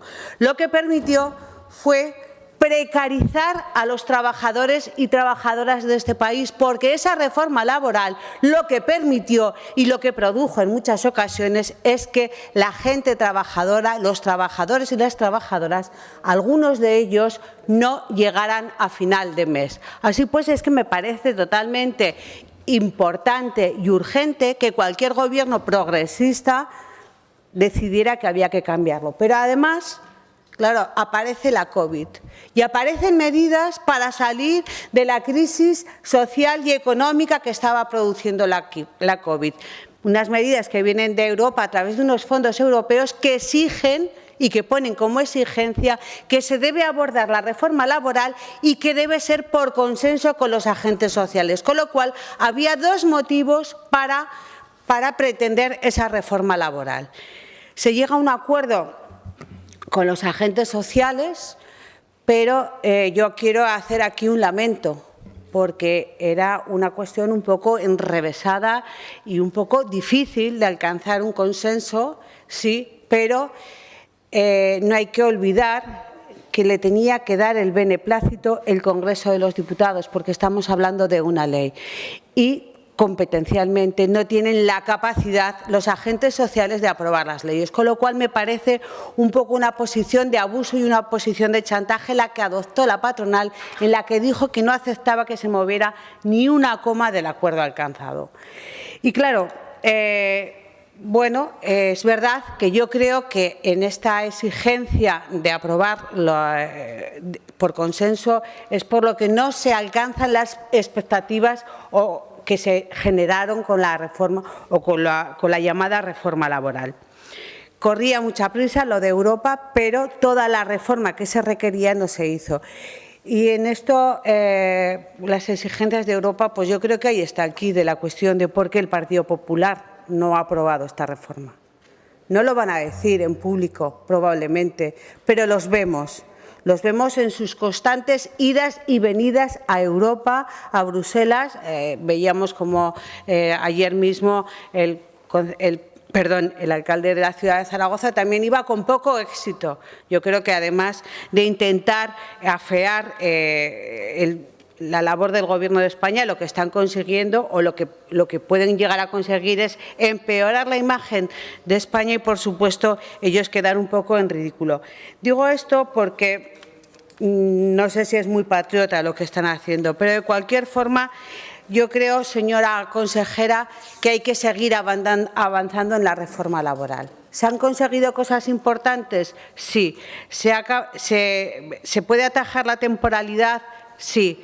¿Favorece a colectivos que venían muy desfavorecidos, como pueden ser las mujeres y los jóvenes? Sí.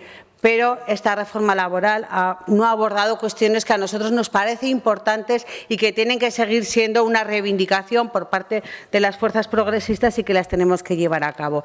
El despido sigue saliendo muy barato, no se han recuperado los salarios de tramitación y yo creo que hay otras cuestiones, como puede ser tener en cuenta los convenios autonómicos que también hay que tenerlas en cuenta. Así pues, señora consejera, hemos cumplido en una parte, pero en no todo con lo que la reforma laboral o todo lo que debería haberse llevado a cabo. Las exigencias son así y el tiempo político es así, pero todavía queda legislatura para seguir avanzando. Y aquellos que están a favor de la España que madruga, pero en contra de que el salario mínimo sea de 1.000 euros, por favor, que lo expliquen un poco mejor, porque eso no lo entiende nadie.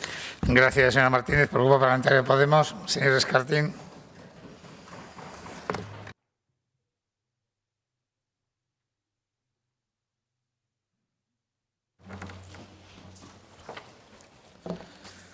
Gracias, presidente. Este acuerdo en materia laboral es un punto de inflexión en España.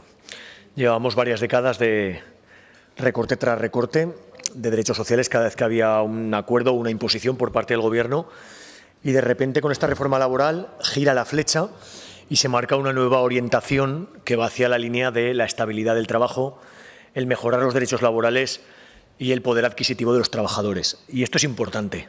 La propia vicepresidenta y ministra de Trabajo, Yolanda Díaz, reconocía el mismo día que estamos ante posiblemente la norma más importante de esta legislatura, y es fruto de la correlación de fuerzas, porque nosotros dialogamos para alcanzar pactos. A diferencia de la imposición que practican otros, nosotros tenemos que movernos en el ámbito político, sindical, empresarial, para alcanzar las alianzas más amplias. Esta reforma laboral es fruto de ello, a diferencia de lo que impuso el Partido Popular en su anterior reforma laboral. He traído algunos datos para recordar que a veces parece que hablamos de un pasado muy lejano y realmente estamos hablando de 2015, cuando el salario mínimo interprofesional era de tan solo 648 euros, cuando la precariedad era la norma en la política laboral del Partido Popular, cuando los trabajadores tenían que elegir entre la miseria y la nada. Solamente entre 2012 y 2014, en el gobierno de Rajoy, se destruyeron 1 millón de trabajos en España, llegando hasta la friolera cifra de 6 millones de personas paradas. Estamos hablando de un 27%, es una barbaridad. Un 56% de paro juvenil, un 16% de trabajadores pobres. Unas cifras de emigración de jóvenes como no se había visto nunca en España desde la guerra civil y desde la dictadura. Más desigualdad y un récord europeo en temporalidad. De eso veníamos hace tan solo 7 años. 2 huelgas generales, un descontento social absoluto. Y ahora, como les decía, la flecha gira, se cree en el diálogo social, en el pacto con sindicatos, con empresarios. No siempre nos vamos a poner de acuerdo, pero siempre se va a buscar el acuerdo. Se cree en el parlamentarismo y en el debate, en este caso en el ámbito del Congreso, hoy en las Cortes de Aragón. No siempre se alcanzan las mismas mayorías porque estamos en unos parlamentos con muchísima diversidad y con muchísima pluralidad, y es fruto del siglo XXI en el que nos movemos. Y con todo ello, el 31 de diciembre de 2021 entró en vigor con la publicación en el BOE esta reforma laboral. Y ya hemos visto cómo algunas cuestiones ya están mejorando las vidas de la gente, porque de eso estamos hablando, de que aumenten las rentas, los salarios, que hacen posible las vidas dignas de algunas familias. Yo simplemente quería destacar como 3 pinceladas. Recordarán cuando hace poquísimo en la Bahía de Cádiz había una huelga de los trabajadores que fundamentalmente estaban pidiendo recuperar la ultraactividad para la negociación colectiva. Bueno, pues esta es la primera de las cuestiones que por fin se recoge en una reforma laboral, que se pueda negociar, digamos, con más poder de los trabajadores los convenios colectivos y se acabe con una deficiencia que había en los últimos años con la reforma laboral del Partido Popular, que es el convenio de empresa por encima del convenio sectorial. Y esto en algunos sectores ha sido demoledor para que no hayan podido mejorar sus salarios las trabajadoras de limpieza, de call centers, de seguridad o de mantenimiento. Bueno, pues eso ya se está cuantificando. Ya, por ejemplo, en UGT están cuantificando que en algunos sectores se puede mejorar al año 12.000 euros el salario de los trabajadores. En el caso de comisiones obreras hablan de un 35%. Hay otros informes que están hablando de que una camarera de piso va a poder mejorar su renta anual en 5.300 euros, un vigilante de seguridad en 4.400 euros. Bueno, pues estos son realidades que ya en enero de 2022 se han concretado en que haya mejoras para algunos trabajadores. En la segunda cuestión, que es la fundamental, el principal problema que tenemos en el mercado laboral español, la precariedad es como muy general, muy abstracta, es la temporalidad. Gente que no tiene certidumbre de lo que va a pasar el próximo mes, la próxima semana, la próxima estación. Bueno, pues solamente en enero de este año ya ha habido 298.000 contratos indefinidos más. Esto pueden decir, bueno, pues tampoco son tantos. Bueno, es un 90% más de los que había en enero del año anterior, solamente en un mes, desde la puesta en vigor de esta reforma laboral. También se mejoran una herramienta tan importante que igual sin pandemia no habría sido tanto, como son los ERTEs, que todavía hay muchos abusos de ERTE, por eso se aumentan sanciones, se reducen las jornadas frente a la supresión de los contratos y, en definitiva, lo que se trata es dar un escenario de certezas, de estabilidad y de mejores salarios a la mayoría de los trabajadores españoles.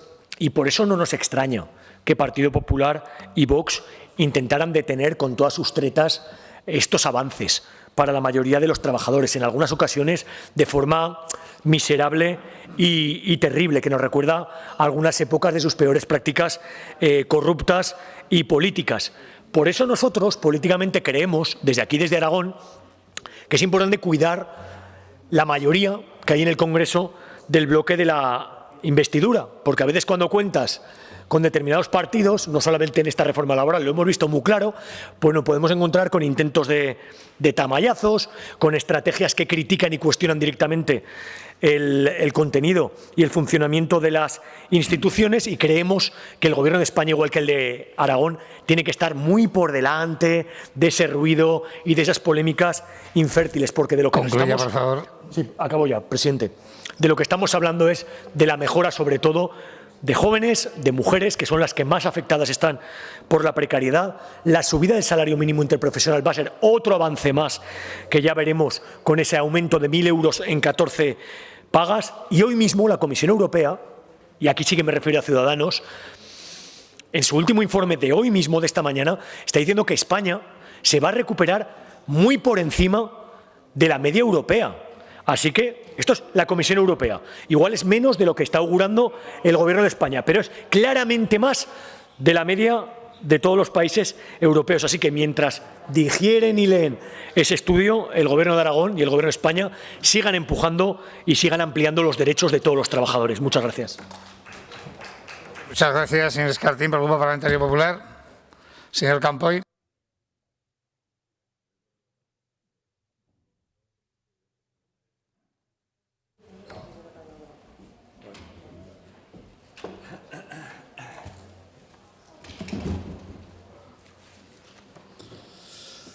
Muchas gracias, señor presidente. Buenos días, señora consejera. Y toda la izquierda usa hoy el mismo argumentario. Como máquinas programadas, esgrimen su razón chulísima para defender la reforma de la reforma laboral. Y el problema para la izquierda, según este argumentario del que nos hablan hoy, es la temporalidad, que precariza el trabajo. Según ellos, según ustedes, los problemas son los contratos de obra, que todos en España son precarios. Y yo, desde luego, lejos de convencerles, tarea que que la veo harto complicada, sí que quiero por lo menos realizar una serie de reflexiones con datos objetivos a fin de que sus señorías de la izquierda puedan, si lo estiman oportuno, reflexionarlos. Una de las explicaciones que se han dado habitualmente, que dan ustedes habitualmente, a la elevada temporalidad en España, es que tiene un modelo productivo con sectores muy estacionales que necesitan hacer contratos temporales para sobrevivir, o incluso yo diría para vivir. Y es cierto. El ejemplo que más utilizan ustedes es la hostelería, que hace los contratos de temporada, de fin de semana, para cubrir las temporadas altas, para salvar los valles. Pero hay muchos otros sectores muy estacionales. La agricultura cuando toca cosecha, la construcción para cada obra, el ocio vinculado al turismo, el tercer sector. En fin, España es así. Y eso no podemos cambiarlo, por mucho que se empeñen muchos de ustedes de la izquierda en atacar a la agricultura, a los autónomos, al turismo o a la hostelería. Pero vayamos a datos. La media de temporalidad en España, asalariados con contratos temporales, según la EPA, desde 2004 hasta ahora es del 26,9%. Y miren, en este tiempo ha habido 3 gobiernos, el de Zapatero, el de Rajoy y el de Sánchez. Temporalidad con Zapatero, 29,5%. Temporalidad con Rajoy, 24,9%. Con la reforma laboral se desciende 5 puntos.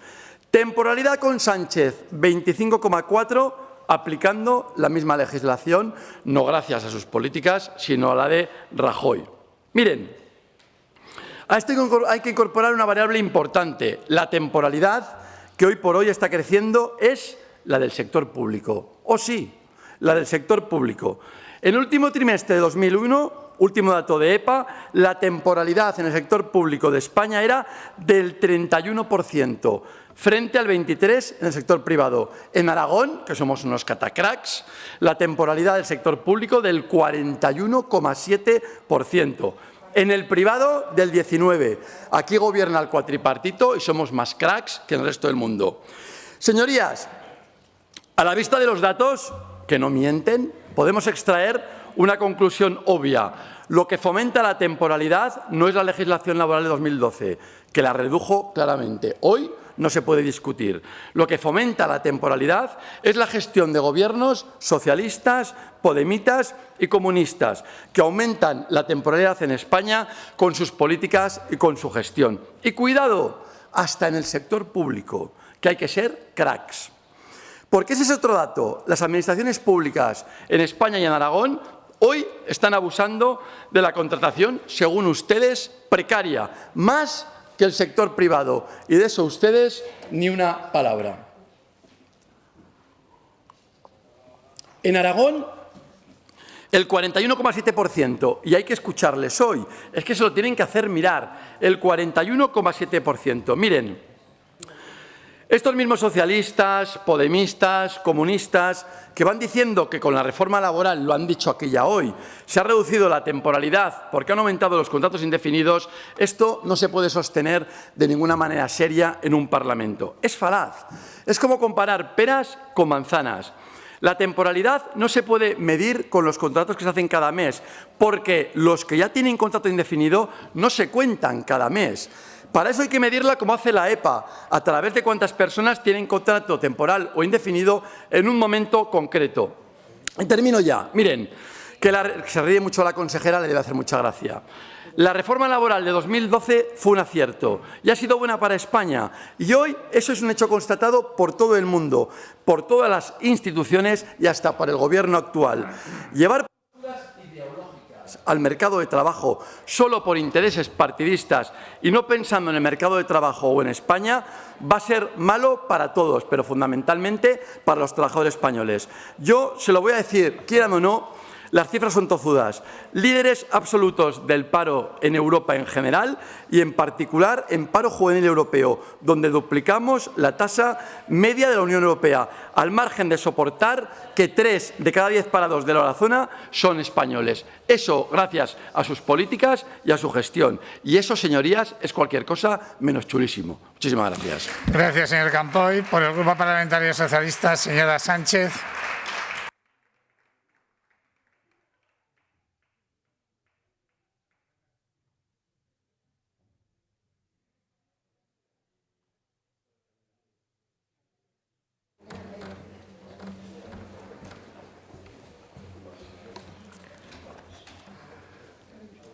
Muchas gracias, señor presidente, y muchas gracias también a usted, señora consejera, por todas las explicaciones que nos ha dado.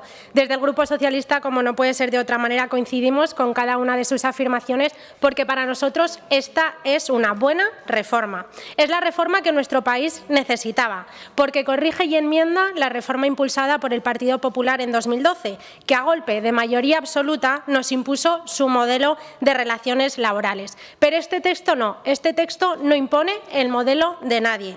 Este nace del acuerdo entre el Gobierno de Pedro Sánchez y los agentes sociales, un acuerdo que es histórico.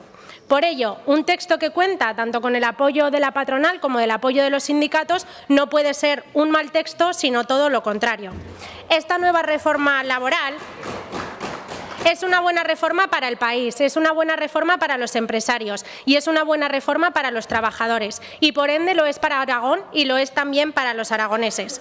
Por eso, como usted decía, señora consejera, yo también tenía hoy ganas de escuchar al Partido Popular, porque antes de ayer debatíamos en la Comisión de Economía y el portavoz del Partido Popular, precisamente el señor Campoy, decía: debemos de trabajar porque en Aragón tenemos muchos problemas, la precariedad, la temporalidad, la alta tasa de desempleo femenino y juvenil. Pues mire por dónde, señor Campoy, esta reforma, este nuevo marco de relaciones laborales, lo que aborda son precisamente estos problemas por los que hace 48 horas usted estaba preocupado y que parece ahora ya no le preocupan.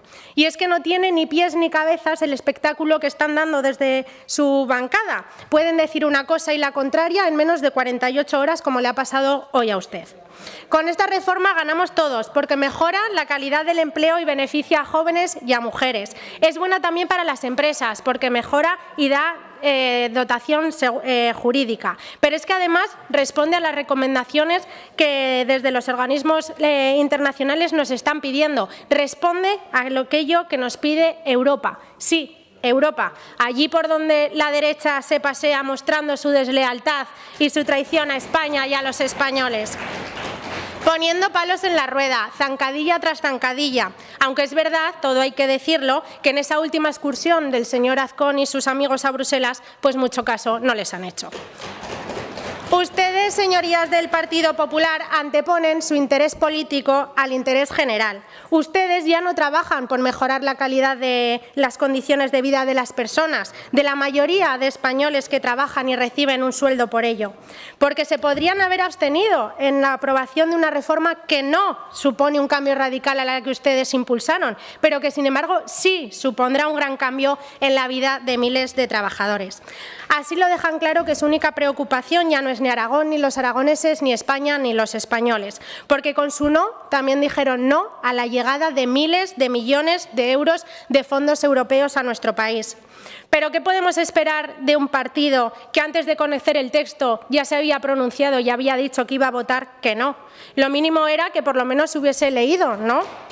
Pero es que les daba igual lo que se pactara. Por eso mi pregunta es, si el Partido Popular ya no defiende ni los intereses de la patronal ni los intereses de los trabajadores, ¿qué intereses defienden ustedes? ¿A quiénes representan?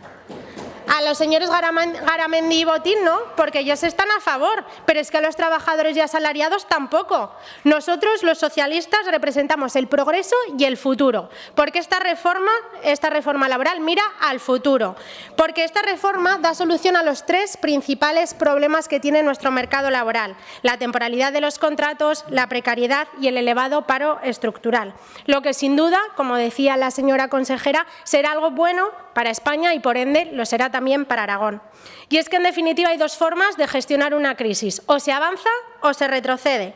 Con el Partido Popular ya sabemos lo que pasó, retrocedimos. Con el Partido Socialista y con la aprobación de esta nueva reforma laboral avanzaremos en derechos y avanzaremos en libertades, recuperando todas aquellas que nos arrebataron las derechas, porque nosotros, los socialistas, sí que trabajamos por mejorar las condiciones de vida de las personas y especialmente nos centramos en aquellos que más nos necesitan. Muchas gracias.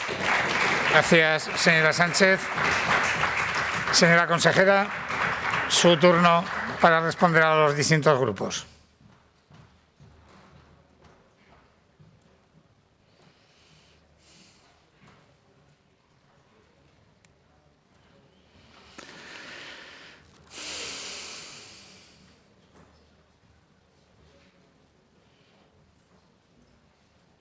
Gracias, señor presidente. Pues esperaba yo ansiosamente escuchar esgrimidos los argumentos, las razones del Partido Popular, y tengo que reconocer que ha sido un bluff. Me he quedado bastante decepcionada. Y comprendo los aplausos de su grupo. No ha habido ruido esta vez en la bancada, pero comprendo los aplausos que acabamos de empezar. Su grupo. Continúe. Porque, señor Campoy, hoy le ha tocado el auténtico papelón. Verá, cuanto ha trasladado aquí desde esta tribuna, más allá de números, se lo resumiré. Oportunidad perdida. Hoy era el día para que, insisto, no personalmente esta consejera, ni siquiera el resto de diputados, el Gobierno de Aragón, para que los trabajadores y trabajadoras, en particular los aragoneses, pudieran entender cómo han votado en contra de la reforma laboral. ¿Por qué? Porque eso importa. Claro que importa quién no ha apoyado esta reforma laboral, porque le recordaré quién la ha apoyado. Esa reforma ideológica que usted acaba de calificar en esta tribuna, esa norma que desde luego personalmente le digo, claro que no es la ideal, si yo tengo otro ideal, es la idónea. ¿Por qué? Porque viene del acuerdo, del consenso, del diálogo social, apoyada por la patronal. Ideológica, profundamente ideológica. Apoyada, ¿se acuerda usted de aquella ministra roja peligrosa llamada Fátima Báñez? Si la ha apoyado públicamente. Lo que hacía más rojo era encomendarse a la Virgen del Rocío para mejorar el empleo, que como usted dice iba también en la época de Rajoy, pero señor Campoy, por favor, señoras y señores del Partido Popular, llamar reforma ideológica a algo que ha supuesto un avance idóneo para todo aquello que nuestro mercado de trabajo necesita y necesitaba a lo largo de estos años atrás corregir, pero sobre todo un requisito imprescindible para poder recibir los fondos europeos. Me deja bastante claro cuál es su posicionamiento y el auténtico porqué. Se ha apuntado por parte de alguna de las portavoces a lo largo de sus intervenciones. Va a ser más allá de otras cuestiones que ustedes tratan de esgrimir para dar razonamientos un tanto absurdos por contradictorios, que querían sumar con esta acción bajuna la falta de posibilidades de que nuestras empresas, nuestros ciudadanos, nuestras economías territoriales pudiesen recuperarse con los fondos europeos. ¿Era eso, señor Campoy? ¿Era eso, señoras y señores del Partido Popular? Sumar acciones bajunas a la que también se ha citado por grande en cuanto a nivel a ese viaje, a esa excursión. He escuchado que ayer el señor Azcón hizo a Bruselas, en el cual por la noche me entero de que no quería nadie hacerse la foto con ellos. No conozco en este país un viaje a tal nivel desde los viajes de Gila, se lo puedo garantizar. Era sumarse a ese impulso por poner palos en las ruedas el hecho de que votaran no a la reforma laboral, porque desde luego ideológica, con los actores conocidos públicamente que la han apoyado, me parece a mí que dista bastante de lo que puede ser un argumento al menos razonable. Esta oportunidad perdida para explicarse ha venido acompañada de algunas cuestiones que quisiera yo también matizar, porque da a entender que muy bien no se la ha leído. Temporalidad. No solamente quienes hemos pasado en estos minutos por esta tribuna, sino la propia reforma laboral contempla la temporalidad. No trate de confundir a quien no tiene ni necesidad de leer la reforma laboral. Temporalidad debe existir y existe en la reforma laboral. Lo que usted está citando aquí con el turismo, con la agricultura, se llama estacionalidad. Y lo que pretende esta reforma y quienes la apoyamos es evitar un abuso excesivo de temporalidad. Ni va contra unos sectores, eso sí que le gusta, ni contra otros, no, hay que distinguir turismo, hostelería, comercio, agricultura. Tienen posibilidades contractuales que respeta sus campañas y sus puntos álgidos de necesidad de mano de obra, estacionalidad. Eso sí, viene controlada porque hay que hacer una previsión al final, en el último trimestre del año anterior, precisamente para evitar nuevos abusos de temporalidad, que es, junto a la aparición, a partir de 2012, de un nuevo colectivo, el de los trabajadores pobres, lo que pasará a la historia por la reforma laboral unilateral, sin contar con nadie, ni con ningún agente social ni su opinión, del Partido Popular. Esa diferencia entre los modelos para salir de una crisis de unos, el Partido Popular en solitario, y otros, los que trabajan no solamente en interés de la economía y de las empresas, con ellas que también, sino sobre todo fundamentalmente por el bien de los trabajadores. Podía haber ido mucho más allá, decían algunos portavoces, cierto, insisto, pero en este momento y con el acuerdo social no solamente es que sea la idónea, todos se han dejado pelos en la gatera, si es normal, se llama diálogo social.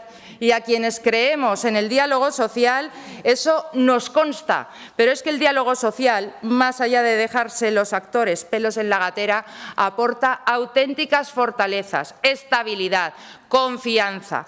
Aporta un auténtico activo para las políticas laborales, sociales y económicas. Aporta equilibrio entre lo que el conjunto de las partes quiere. Aporta una garantía, en definitiva, para los actores de las relaciones laborales. Y esa concertación social, ese diálogo social, es algo en lo que o se cree o no se cree, o se apoya o no se apoya. Nueva explicación esperamos cuando tengan oportunidad. Y esto es lo que hace realmente esta norma distinta a la anterior. Esta negociación con los agentes sociales, este apoyo más allá del contenido importante y la forma, el modo de llegar a este texto. No podría haber mejor modo de cerrar el conflicto regulatorio abierto unilateralmente en 2012 a su estilo, señoras y señores del PP, al estilo impositivo y sin contar con nadie. Pero finalizaré con lo que esperamos de esta reforma.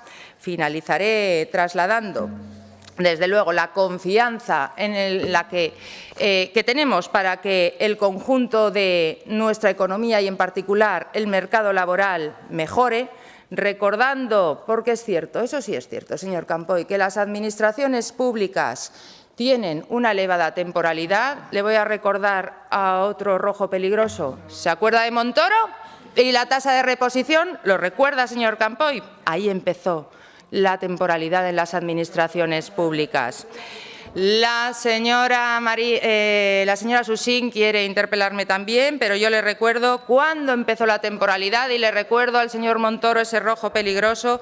Pero lo que más me preocupa de cara al futuro económico, social y el de los trabajadores no es su discurso. Sí, excusas puede encontrar para no argumentar la verdadera razón de su voto en contra. Lo que verdaderamente me preocupa es que a estas alturas su socio natural tenga un discurso al cual no le voy ni a matizar ni a contestar. Que necesiten de algunos discursos cargados de razones, al menos ellos argumentan, para llevar adelante instituciones y gobiernos, es una auténtica preocupación para los ciudadanos, para los trabajadores y trabajadoras, para las empresas y para la sociedad en su conjunto, visto lo visto, escuchado lo escuchado y, sobre todo, escuchado, y no hace tantas horas, que son sus socios naturales. Señoras y señores del PP, creo que se equivocaron sin votar la reforma laboral. Creo que tienen que dar auténticas explicaciones y argumentos votando no. Señor Laüens, gracias por el matiz, son muchas horas. Pero no solamente deben explicarlo con argumentos razonables, sino que deberían, al menos si no aportan, no poner tantos palos en las ruedas para que la recuperación económica y social en este país, en esta comunidad, no solamente se lleve adelante, se pueda hacer un buen uso de los fondos europeos, pero sino que además sea justa, lo más justa posible. Seguiremos trabajando en contra de las desigualdades y espero que en algún momento cedan a sus raras estrategias y se sumen por el bien de los trabajadores y trabajadoras en este aspecto, pero sobre todo por el bien de Aragón y el conjunto de aragoneses y aragonesas. Gracias, señor presidente. Gracias, señora consejera. Se suspende la sesión hasta las 4 menos cuarto. Gracias.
Buenas tardes a todas y a todos. Continuamos con la sesión plenaria con el debate conjunto y votación separada de las siguientes proposiciones no de ley.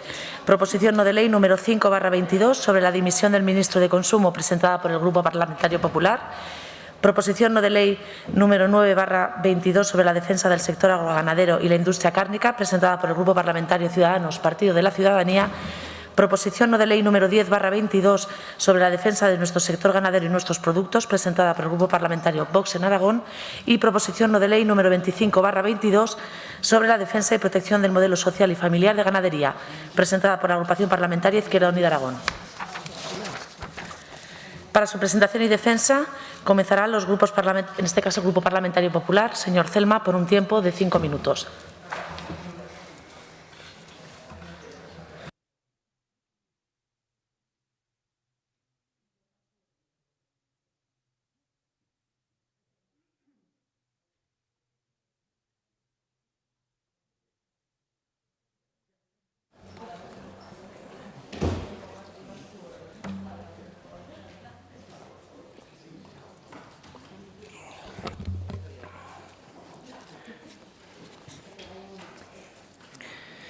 Señor presidente, señorías, los aragoneses no podemos tener un presidente del Gobierno de Aragón que diga una cosa en Aragón y la contraria en Madrid. Los aragoneses no podemos tener un presidente del Gobierno que nos engañe.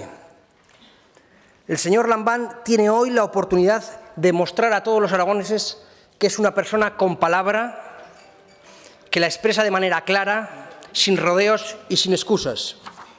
Señor Lambán, aquí tiene sus palabras diciendo que el señor Garzón debe dimitir por insultar a los ganaderos. Y hoy votamos sí o no a sus palabras. Hoy no votamos solamente si se tiene que ir el señor Garzón, que por supuesto se tiene que ir. Hoy votamos exactamente y de manera concreta las palabras que expresó el señor Lambán, de manera muy precisa y concisa. Y entonces la pregunta es, señor Lambán, ¿será usted capaz de votarse a sí mismo? Señor Lambán, ¿es usted capaz de votar sus palabras, de mantener su palabra? ¿O nos va a engañar otra vez? Porque si usted no es capaz de votar a sus mismas palabras, explíquenos cómo va a ir luego a pedir el voto al resto de los aragoneses. Muchas gracias.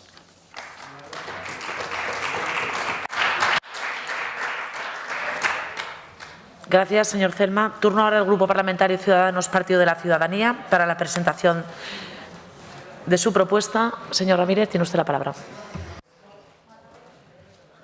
Señor Domínguez, perdón.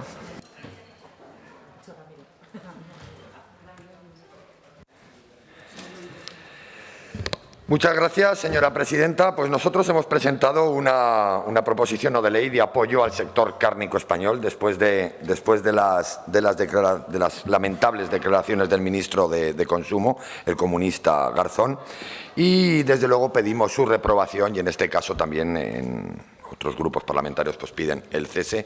Nosotros pedimos la reprobación y posteriormente pediremos el cese, por supuesto.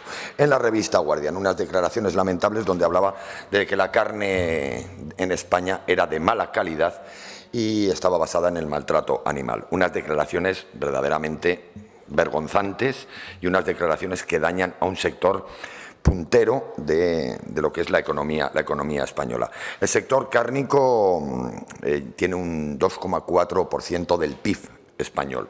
Trabajan 100.000 trabajadores directos y 400.000 indirectos y produce 28.000 millones de euros. Y nos encontramos a la persona que tendría que protegerlo denigrando este sector. Como digo yo siempre y lo vuelvo a repetir, lo que está pasando en este gobierno, la zorra cuidando las gallinas. Ese es el quid de la cuestión. Y aquí vienen luego al debate de macrogranjas sí, macrogranjas no. Ese no es el debate. Si en España tan apenas hay macrogranjas, señor Sanz, si tan apenas hay 7 en toda España. Y ese no es el debate. El debate es si se tiene que fomentar la marca España o no se tiene que fomentar la marca España. Y parece que a este señor la marca España le da urticaria y representa a todos los españoles. Es que es el mundo al revés. Es que es el mundo al revés. Vuelvo a repetir, la zorra cuidando las gallinas. Voy a nombrar algunas ocurrencias de este señor que nos representa como ministro de Consumo. ¿Se acuerdan ustedes cuando dijo que el turismo era de bajo valor añadido? Y criticaba lo que era el turismo, con un 12,4% del PIB y 2,5 millones de empleos. Hablaba también en contra de las bebidas azucaradas, por supuesto. Hizo una campaña de más carne, menos vida. Eso lo hizo también. Y luego también, hablando cuando se debatió aquí y se habló de lo que era el Nutri-Score, también denigrando al jamón de Teruel y al aceite del Bajo Aragón. Sí, eso lo hizo nuestro flamante ministro de anticonsumo. Porque es que de otra manera no se le puede llamar. Y sobredimensionadas no están las granjas en Aragón. Sobredimensionado en Aragón y en España, lo que tenemos sobredimensionado es el gobierno. Con 16 ministros con cupo, con asesores algo, solo Sánchez 875. Solo Sánchez. Así que imagínense, eso sí que está sobredimensionado. Eso sí que está sobredimensionado. En la historia de España ha habido 16 ministerios. Por cierto, que era una dirección general, pero el cupo obligaba a darle ese ministerio. Este gobierno se vende al diablo. Se vende al diablo. Y el señor Lambán hizo unas declaraciones que las voy a leer. Y aparte de declaraciones, también están en tuit, también están en redes sociales. Desgraciadas e insensatas declaraciones. Son una agresión directa a una parte importante de la economía aragonesa, que se esfuerza por ser competitiva y sostenible. Palabras del señor Lambán. El que las hace no puede ser ni un día más ministro. Dicho por el señor Lambán, ministro de España. Es un insulto a la inteligencia. Palabras del señor Lambán. Más claro el agua.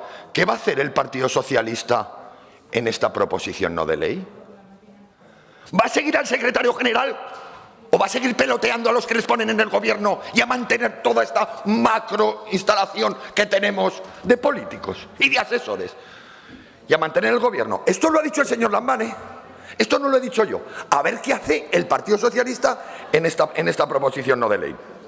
En esta proposición no de ley. Y luego otra cosa les voy a decir. Como bien solemos decir nosotros, el valor de la palabra. A ver cuál es su palabra. A ver cuál es su palabra con lo que ha dicho el secretario general del Partido Socialista. Esto es el mundo al revés, ya les digo, esto es el mundo al revés. Nosotros hemos presentado una proposición no de ley constructiva, pedimos la reprobación del ministro, se puso antes, desde luego estamos a favor totalmente de que este señor lo manden a su casa, y luego otorgamos reconocimiento claro y explícito a la gran labor del sector agroganadero. Exigimos un compromiso al desarrollo de prácticas innovadoras. En el plazo de 3 meses, un plan integral de ayudas específico. Y luego, impulsar la promoción. Qué triste que el Gobierno de España se haya tenido que gastar 1,7 millones de euros de promoción de la carne porque este insensato la ha tirado en todo el mundo por el suelo. El señor ministro. Y nosotros a gastarnos 1,7 millones de los impuestos de los españoles, de los que pagan todos, por unas declaraciones que encima no ha sido cesado. Es vergonzoso. Y aquí en Aragón 3/4 de lo mismo. Otra campaña a favor de la carne por estas declaraciones. Así vamos bien. Por supuesto que espero que se vote a favor esta proposición no de ley, que más claro es el agua. Su secretario general, son palabras de su secretario general. Espero que mi proposición no de ley se vote a favor. Gracias. Gracias, señor Domínguez. Turno ahora de presentación y defensa de la proposición del Grupo Parlamentario Vox en Aragón. Señor Morón, cuando quiera, tiene usted la palabra.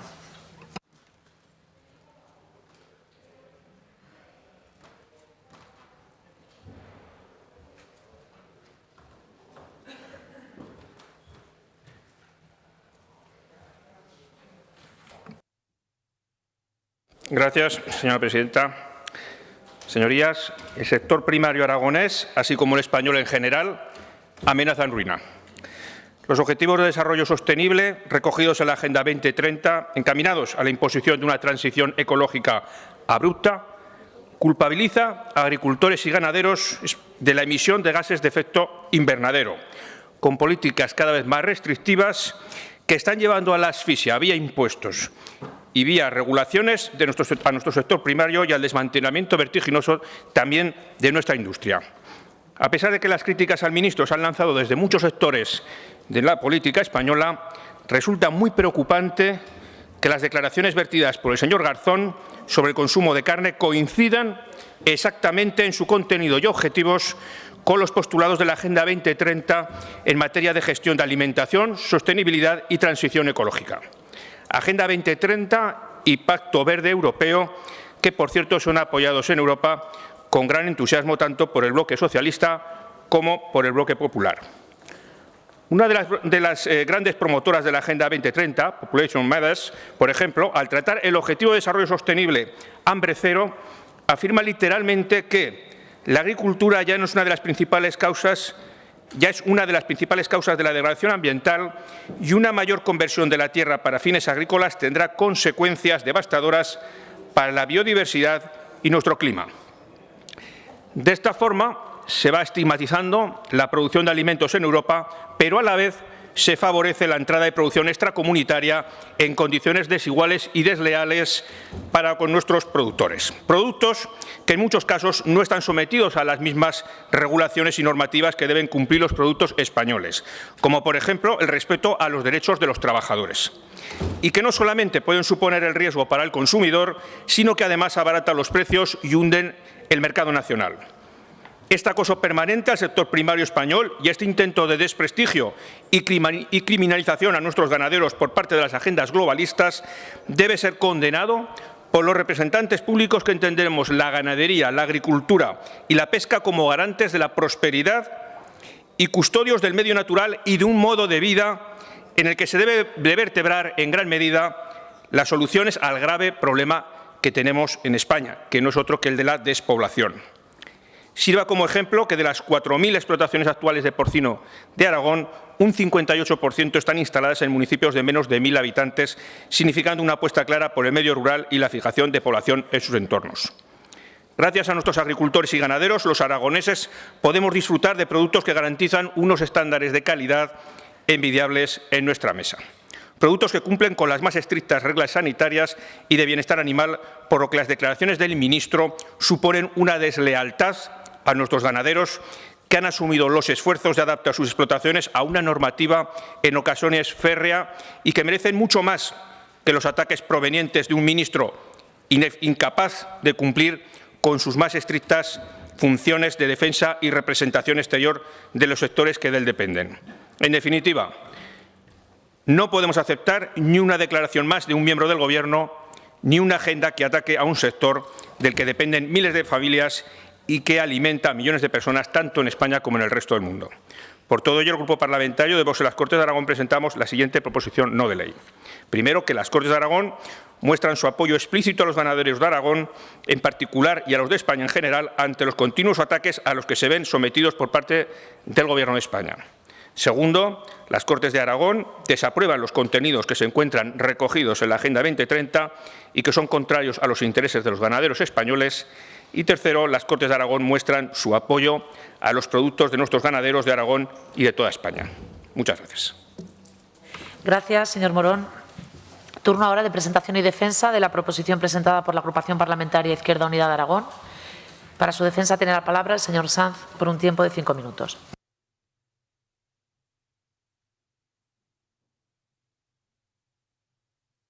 Gracias, presidenta. Señorías, tras un mes de mentiras, de bulos, que les han llevado al paroxismo del ridículo en no pocas ocasiones, señorías de las derechas, y hoy, después de escuchar atentamente al alegato final de este sainete, este portavoz dirá que comparte con más firmeza, con más rotundidad, si cabe, las palabras al 100% del ministro Garzón, en las que contraponía un modelo sostenible de ganadería a la calidad y a los efectos ambientales que suponen las macrogranjas.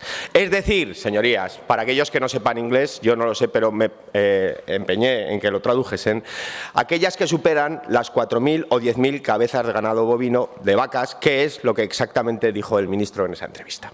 Palabras como muy bien ha reconocido también el portavoz de la ultraderecha, que evidentemente sigue la línea de los ODS, como no podía ser de otra manera. Palabras que que responden a políticas contenidas en los acuerdos de gobierno, palabras que responden a las políticas de los programas electorales, señorías, palabras que también habían salido por boca del presidente de la Nación, y por eso, desde luego, por decir lo que uno ha dicho en campaña, por decir y cumplir con lo que dicen los objetivos de desarrollo sostenible y por decir verdades como puños, pues sería una incoherencia dimitir o que se votase aquí la petición de cese. Claro, ustedes están muy acostumbrados a decir una cosa cuando están en la oposición, a decir una cosa cuando están en pre-campaña o en campaña y luego hacer otra muy diferente. Pero el resto no, señorías, el resto somos coherentes. Y eso es una cuestión importante en política porque comprarse el marco de pensamiento del enemigo a veces nos pone en apuros. Bueno, puestos a pedir dimisiones, yo les recomendaría que empiecen por casa. Lo vamos a dejar allí porque no quiero perder el tiempo en cuestiones que tienen poca relevancia. Les diré, en cualquier caso, que esta misma Cámara ha aprobado en no pocas ocasiones, por ejemplo, decir no a Noviercas. ¿Recuerdan? Votaron que sí. Lo votamos aquí. Votamos también una PNL sobre la sostenibilidad del porcino que salió a favor. Votamos también precisamente en el último debate del Estado de la Comunidad una cuestión referida a este asunto. Hay un informe del Consejo de Protección de la Naturaleza. Hay un proyecto de ley en trámite tomado en consideración de protección del modelo social y familiar de la agricultura y la ganadería aragonesa. Por algo será que hay que proteger el modelo familiar. Y nadie niega, evidentemente, aquí la importancia de la ganadería en el ámbito del Producto Interior Bruto. Nadie lo niega. Pero el debate no es ese, señorías, y es ahí donde la derecha salta como gato escaldado. El debate no es ese, cuando realmente lo que hay que preguntarse es si queremos que un 6%, ese 6% del PIB esté en manos de muy poquitas empresas o de miles de ganaderos y ganaderas en los 731 municipios de Aragón. Ese es el debate. Eso implica atacar al modelo de la especulación, al modelo de la acumulación y al modelo que expulsa a los ganaderos y a las ganaderas de su actividad. Porque miren, señorías, volvemos a Noviercas.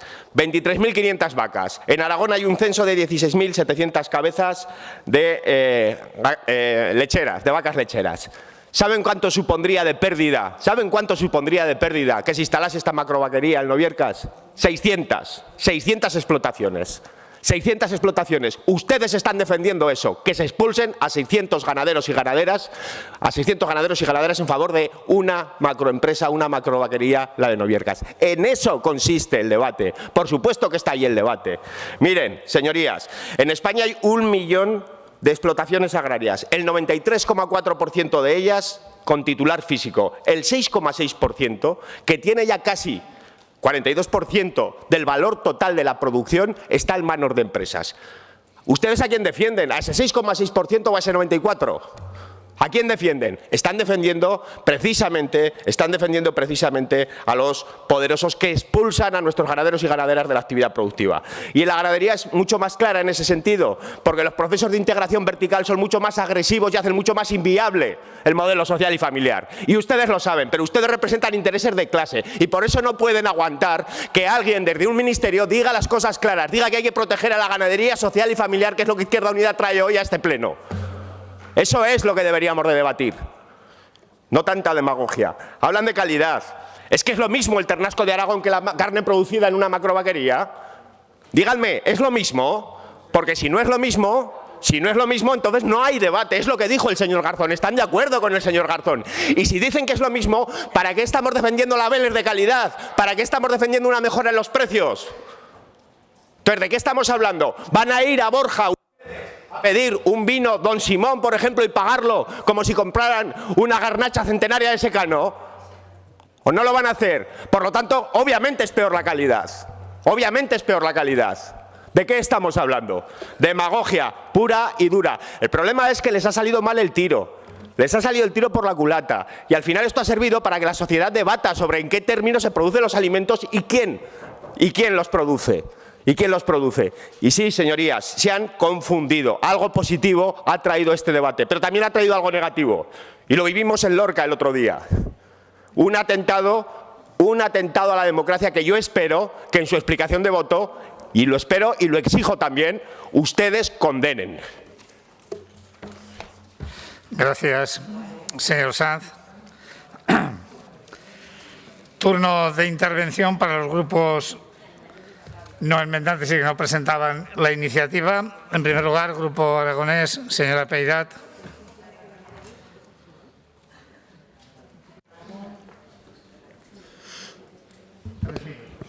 Muchas gracias, presidente. Aragón, tierra de ganaderos.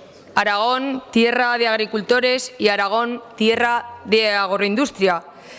En todo este mare magnum de iniciativas voy a ser especialmente concisa marcando la posición de mi grupo parlamentario, que no es otra que la que ha sido siempre.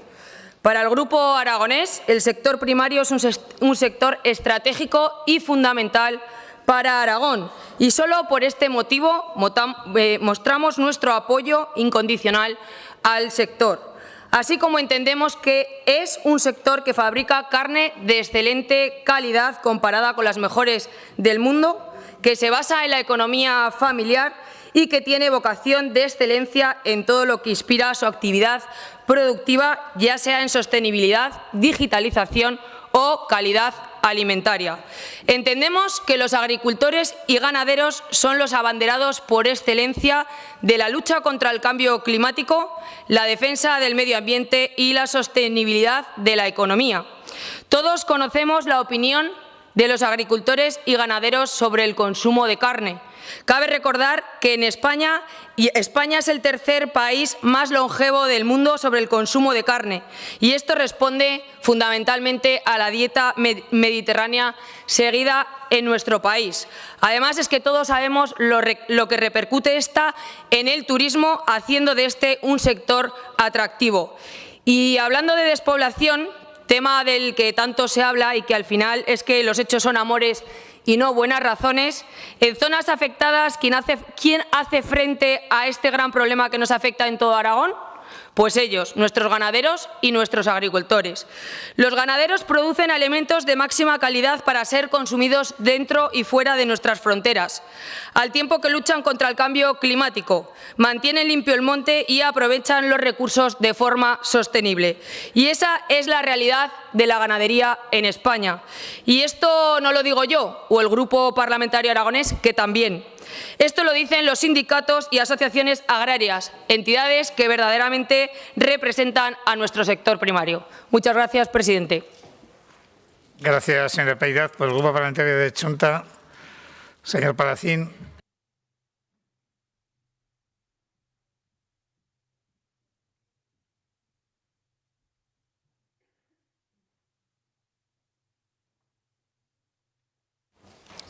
Gracias, presidente. Debatimos 4 proposiciones no de ley que ojalá fueran para hablar de ganadería, para defender a los ganaderos y para ver qué modelo queremos de ganadería. 3 de ellas hemos visto que para nada hablan de todo esto, sino que entran en otro debate al cual Chunta Aragonesista no vamos a entrar. Yo voy a hablar del modelo que defendemos Chunta Aragonesista. Chunta Aragonesista apuesta por un modelo familiar. Apostamos por las explotaciones familiares, el más extendido en Aragón, el que genera empleo en el territorio, el que asienta población. Por supuesto, apoyamos la ganadería extensiva como un modelo sostenible, pero por eso también pensamos que no hay que criminalizar a toda la ganadería intensiva como también vemos que se está haciendo. Tiene que haber una apuesta institucional, como está haciendo ya el Gobierno de Aragón, para apoyar este modelo, con medidas como la Ley de Agricultura Familiar u otras iniciativas, pero está claro que son necesarias más medidas y no todas estas medidas, son competencia del Gobierno de Aragón. Es necesario un cambio en la PAC, que se apoye al ganadero activo, que se termine con los derechos históricos. Hay que actuar para que los ganaderos y ganaderas no vendan por debajo de los costes de producción y se puedan ganar la vida dignamente. De eso sí que tenemos que hablar en estas Cortes. O también tenemos que debatir y tenemos que hablar para ver qué modelo queremos. Hablamos siempre, cuando, como ya decían en las campañas electorales, con esos cambios de los hábitos de consumo hacia un consumo de proximidad. Está claro que hay que trabajar hacia ese modelo porque es como realmente apoyaremos a esas explotaciones familiares que están en el territorio y que, como decía, son las que generan empleo en el mundo rural.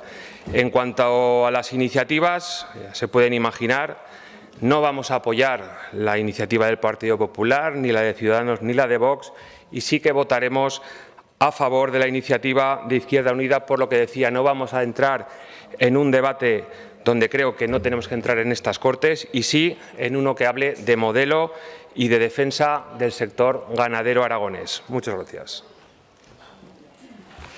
Gracias, señor Palacín. Por el Grupo Parlamentario de Podemos, señor Escartín.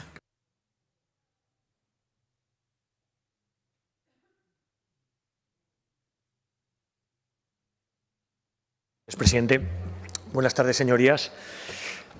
Venía con idea de debatir sobre agricultura o ganadería, pero ha quedado claro un poco cómo planteaban las iniciativas.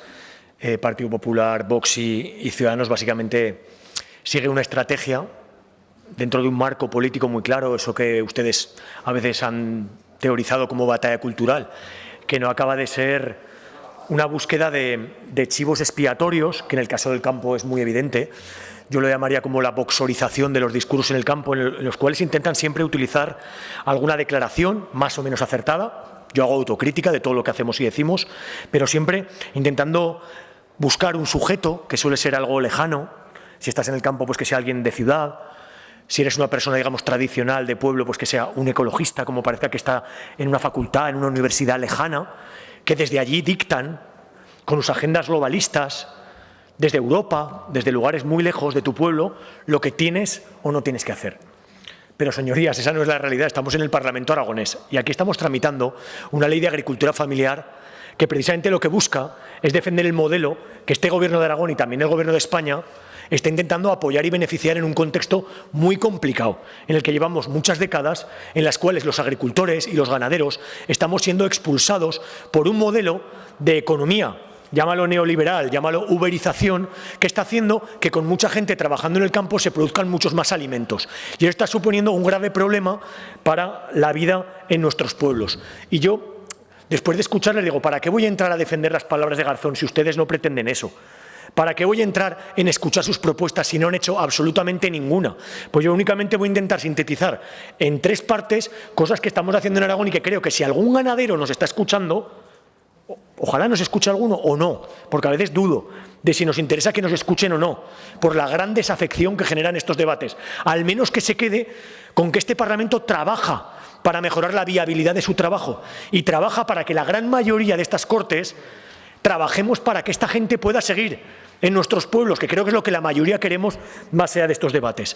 Por una parte, en la Ley de Agricultura Familiar, que aprobaremos en breves en estas Cortes, estamos intentando ordenar territorialmente para limitar el tamaño de algunas explotaciones para que macrogranjas como la de Noviercas o proyectos como el que había en Torralba de Aragón no tengan las manos libres de instalarse en Aragón, porque supondría un agravio comparativo con las ganaderías familiares a las que queremos beneficiar. Esto no riñe con el apoyo a la ganadería intensiva. Por eso en la ley también vamos a introducir enmiendas para que en la integración protejamos al eslabón más débil de la cadena, que son precisamente nuestros ganaderos, que son los que se han endeudado para intentar poner en marcha sus instalaciones. Eso es lo que está en la Ley de Agricultura Familiar.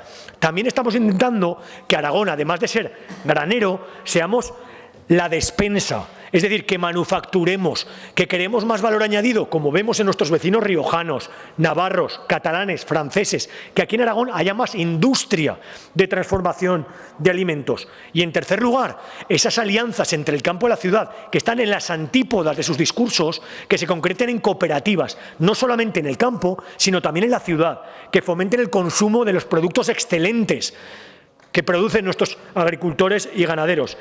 Señorías, en eso estamos, en campañas como la que hoy ha comenzado este pleno, en la declaración institucional de UNICEF, que pone el acento en un gran problema de salud pública, que es la obesidad infantil, señorías. Es que de eso estamos hablando. Y hoy la declaración la hemos aprobado por unanimidad. O sea, que yo les pediría que hagan menos politiqueo y que hagamos política para solucionar y mejorar las vidas de la gente. Muchas gracias. Gracias, señor Escartín. Por el Grupo Parlamentario Socialista, señora Jimeno.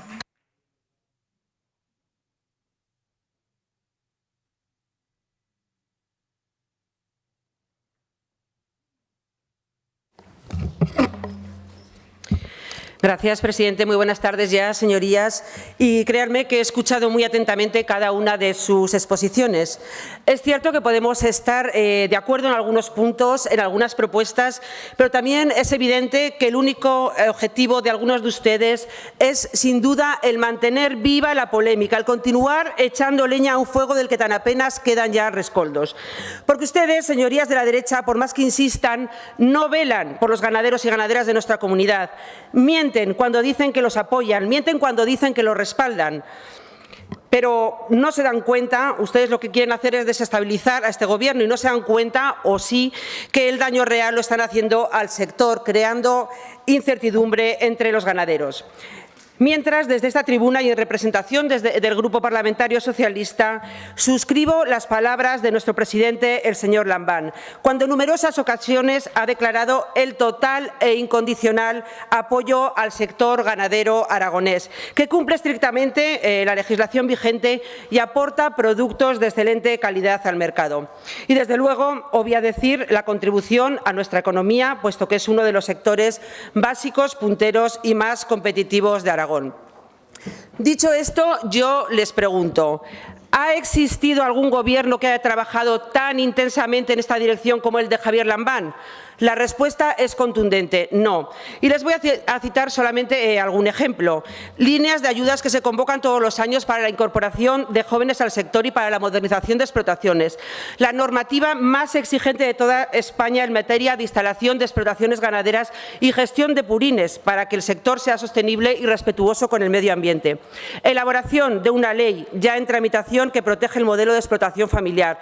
El esfuerzo en calidad y en promoción de nuestros productos. Hablo de denominaciones de origen, también del jamón de Teruel o del ternasco de Aragón. Y ahí es donde radica la diferencia entre nosotros y ustedes, señorías del Partido Popular. Que cuando nosotros creemos que alguien ha hecho unas declaraciones que podrían perjudicar a nuestros ganaderos, nos ponemos a trabajar.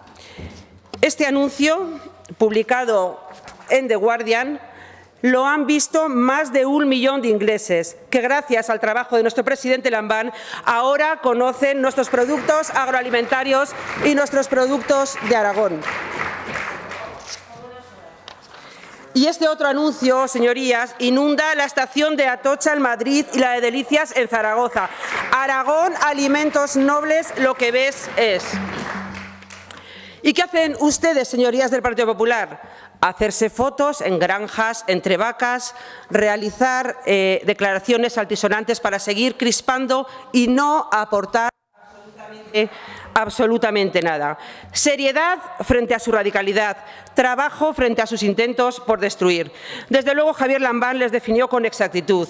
Pablo Casado y el PP se ha convertido en el partido que susurraba a las vacas.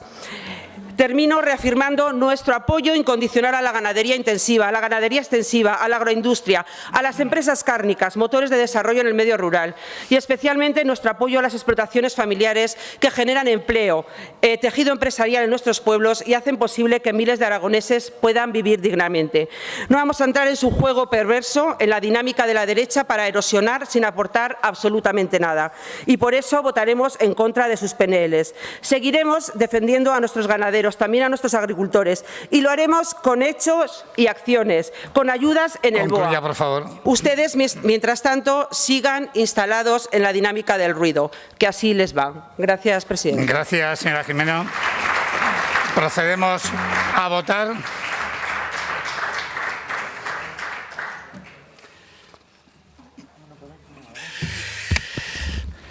Señor Ledesma, por los... vamos... Pase, ya pase.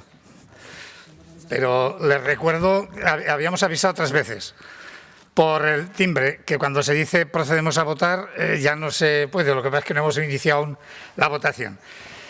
Procedemos a votar primero la proposición no de ley número 522 sobre la dimisión del ministro de Consumo presentada por el Grupo Parlamentario Popular. Comienza la votación.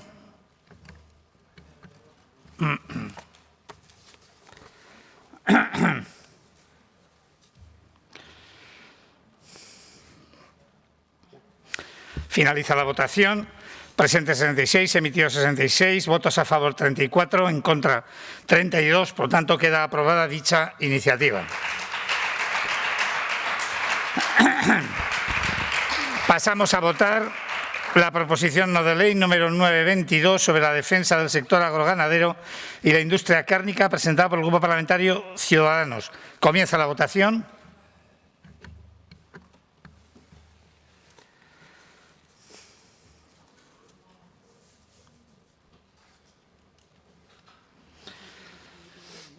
Finaliza la votación.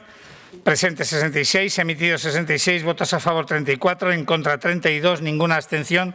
Queda aprobada dicha iniciativa. Pasamos a votar la proposición no de ley número 1022 sobre la defensa de nuestro sector ganadero y nuestros productos, presentada por el Grupo Parlamentario de Vox en Aragón. Comienza la votación.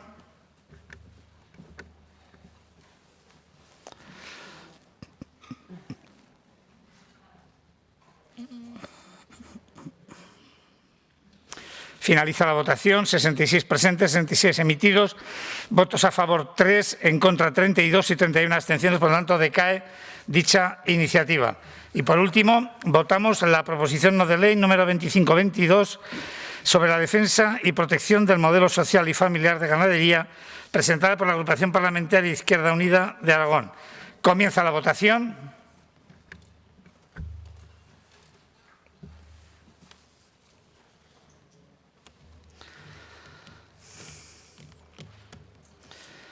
Finaliza la votación. 66 presentes, 66 emitidos, votos a favor 9, en contra 57, ninguna abstención. Por lo tanto, decae dicha iniciativa. Explicación de voto. Agrupación Parlamentaria de Izquierda Unida tiene la palabra. Sí, gracias, presidente. Recordaba un portavoz que al inicio de la sesión hemos aprobado una resolución, una declaración institucional sobre la recomendación de mejorar la alimentación, de evitar el consumo excesivo de azúcar, de mejorar que los chavales tengan una alimentación de calidad. Incluso hablábamos de hacer asequibles los precios precisamente de esa alimentación. Hoy este Parlamento ha cometido, a mi juicio, un error importante, por cuanto ha caído una incoherencia brutal en el mismo acto si nos ponemos a analizar el diario de sesiones y lo que hemos votado.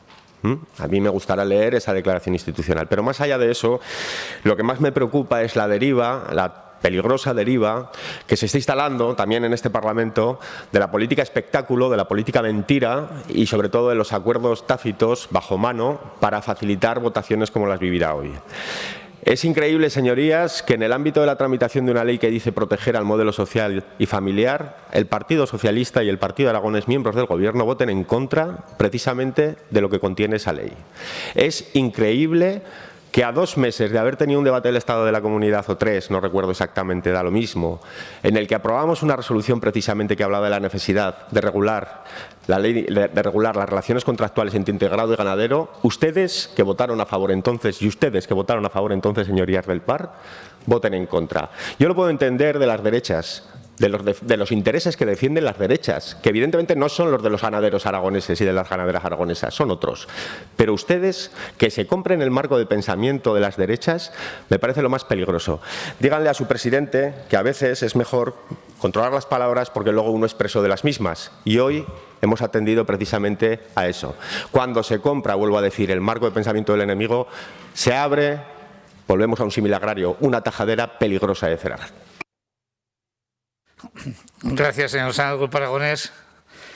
Grupo Parlamentario de Vox. Señor Morán. Sí, decía el señor Sanz que se ha votado con falta de coherencia.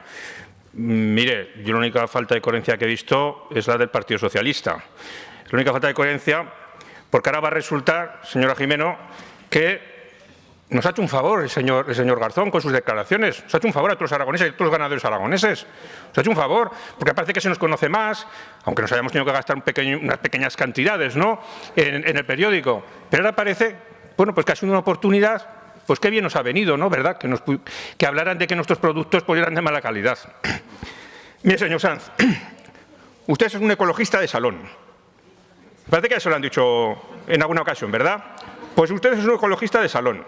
Porque usted prioriza, pero cuando dice priorizar, no es priorizar. Usted quiere que en exclusividad exista una ganadería extensiva. Y usted va en contra siempre de que hay cualquier tipo de apoyo a la ganadería intensiva, de la cual también se benefician muchos ganaderos y agricultores que viven de una pequeña explotación.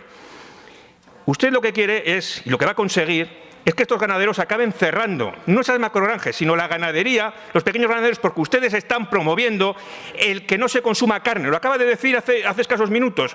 Va a promover que no se consuma carne y que aquí en España se acaben cerrando por todas esas trabas todas las explotaciones ganaderas, intensivas, extensivas y de todo tipo. Y al final, la carne la tendremos que importar de terceros países, producida en condiciones muchísimo peores, tanto desde el punto de vista de los derechos de los trabajadores, como desde el punto de vista también del cuidado y de la calidad de los productos. Eso es lo que usted va a conseguir. Por eso usted es un ecologista de salón. Muchas gracias. Gracias, señor Morón. Por el Grupo Parlamentario de Chunta. Grupo Parlamentario de Podemos. Señor Escartín. Gracias, presidente. Nada, solamente expresar mi malestar, ¿no?, por la aprobación de las dos iniciativas, por lo poco que aportan al sector primario, a los agricultores y ganaderos, pero aceptando totalmente la aritmética variable que hay en este Parlamento, que a veces hace pues que algunos socios del Gobierno votemos distintos y la mayoría al final es la que prevalece. Y ya está. Yo por trasladar un mensaje, digamos, positivo en la línea de lo que ha sido nuestra intervención, por si acaso hay algún agricultor o ganadero escuchándonos, que me imagino que es gente humilde y trabajadora, que lo que espera de nosotros es alguna solución, alguna propuesta, es que los mismos que hoy celebran la aprobación de sus iniciativas son los que votaron en contra en el Congreso y no apoyaron la ley de cadena alimentaria, que es la que esperemos que beneficie a nuestros agricultores y ganaderos para que nunca tengan que vender a pérdidas, como ha pasado en los últimos años. Y aquí en Aragón, los mismos PP y Ciudadanos que votaron en contra de la tramitación de la Ley de Agricultura Familiar, esperemos que la aprobemos a la mayor brevedad y allí vean muchas más mejoras en torno a lo que hemos hablado. Y no me estoy refiriendo solamente a la ganadería extensiva, que por supuesto, no me estoy refiriendo solamente a poner más límites a la proliferación de grandísimas macrogranjas como las dos únicas que yo he mencionado. Me estoy refiriendo a beneficiar a nuestros ganaderos intensivos de porcino, que es de lo que va la Ley de Agricultura Familiar, la Ley de Agricultura y Ganadería Familiar, que Podemos votó sí y la vamos a llevar hasta el final para que sirva a nuestros agricultores y ganaderos. Muchas gracias. Gracias, señor Cartín. Grupo Parlamentario de Ciudadanos. Señor Domínguez. Gracias, señor presidente. Señores del PSOE, Javier Lambán Montañés. Desgraciadas e insensatas declaraciones son una agresión directa a una parte importante de la economía aragonesa que se esfuerza por ser competitiva y sostenible. El que las hace no puede ser ni un día más ministro de España. Es un insulto a la inteligencia. Declaraciones de Javier Lambán Montañés. Si no tengo amnesia, creo que es el presidente del Gobierno de Aragón y su jefe. Se la han pasado por el arco del triunfo. Sí, las declaraciones del señor Lambán Montañés. Declaraciones. Otra cosa, señor Sanz, ¿cuántas macrogranjas hay en Aragón? ¿Cuántas macrogranjas que hay en Aragón? Con la ley de economía de agricultura familiar, ¿cuántas hay? Ni una. Ahora le voy a decir una cosa. 7.400 madres en 3 módulos, eso entra dentro de la ley de agricultura familiar, ¿eh? Eso es intensiva, ¿verdad? Así que la carne que no es de extensivo es de mala calidad, dígaselo al señor Novales. Dentro de poco se lo va a tener que decir al señor Novales a ver si es de mala calidad. Porque si es de mala calidad tienen que cesar al señor Novales, que es el responsable. Hombre, es el responsable de calidad y seguridad alimentaria. Si es de mala calidad, como dice el señor de Izquierda Unida, tienen que cesar al señor Novales. Es que es así, blanco y en botella. Vamos a ver, vamos a ser un poco sensatos y hacer las cosas bien. El daño ya está hecho. Usted nos ha enseñado unas fotos de Aragón, Alimentos Nobles, que eso ya estaba. Pero la de la carne que ha visto 1 millón de británicos, eso lo hemos tenido que soltar por las declaraciones del ministro. Si no, no lo hubiéramos soltado en la vida, que no estaba programado. Como el 1,7 millones del Gobierno de España en promoción de la carne, por unas declaraciones de un ministro que, como dice el señor Lambán, y le doy toda la razón, es un insulto a la inteligencia y no puede estar más de un día de ministro Javier Lambán Montañés. Gracias. Solo a efectos del diario de sesiones, creo que se refería al señor Sanz, no al señor Sada, que creo que ha dicho. Solo a efectos del diario de sesiones. Gracias. Por el Grupo Parlamentario Popular, señor Celma. Gracias, presidente. Hoy se ha producido uno de los hechos más vergonzosos de la historia de estas Cortes de Aragón. Uno de los hechos más vergonzosos y más cobardes, lo siento. Entiendo que se avergüencen. Un presidente del Gobierno que no es capaz, el señor Lambán, no ha sido capaz de ratificar sus palabras. Y no solo eso, sino que les ha dejado solos en la votación. No ha sido capaz ni de estar presente en la votación. Lo que dice muy cómodamente desde el sillón de su casa, escribe muy cómodamente desde el sofá de su casa, no se atreve a decirlo aquí en las Cortes de Aragón. Nuestra iniciativa era exactamente las palabras del señor Lambán. No es valiente y se confirma que quien es desleal y traidor con los aragoneses es él, el señor Lambán, que dice una cosa en redes sociales, dice otra cosa en Madrid, dice una cosa desde el sofá de su casa y luego otra en las Cortes de Aragón. Hoy ni siquiera ha tenido la valentía de venir a estas Cortes, ratificar su palabra y decir que el señor Gardón se tiene que ir a su casa. Lo importante hoy... A ver, por favor, continúe. Señor Celma, continúe. Lo importante hoy no era solo que el ministro Garzón supiese que se tiene que ir a su casa. Lo importante era hoy también saber si el señor Lambán, presidente del Gobierno de Aragón, tenía palabra. Y se ha demostrado que no tiene palabra. Muchas gracias. Gracias, señor Celma. Grupo Parlamentario Socialista, señora Jimeno.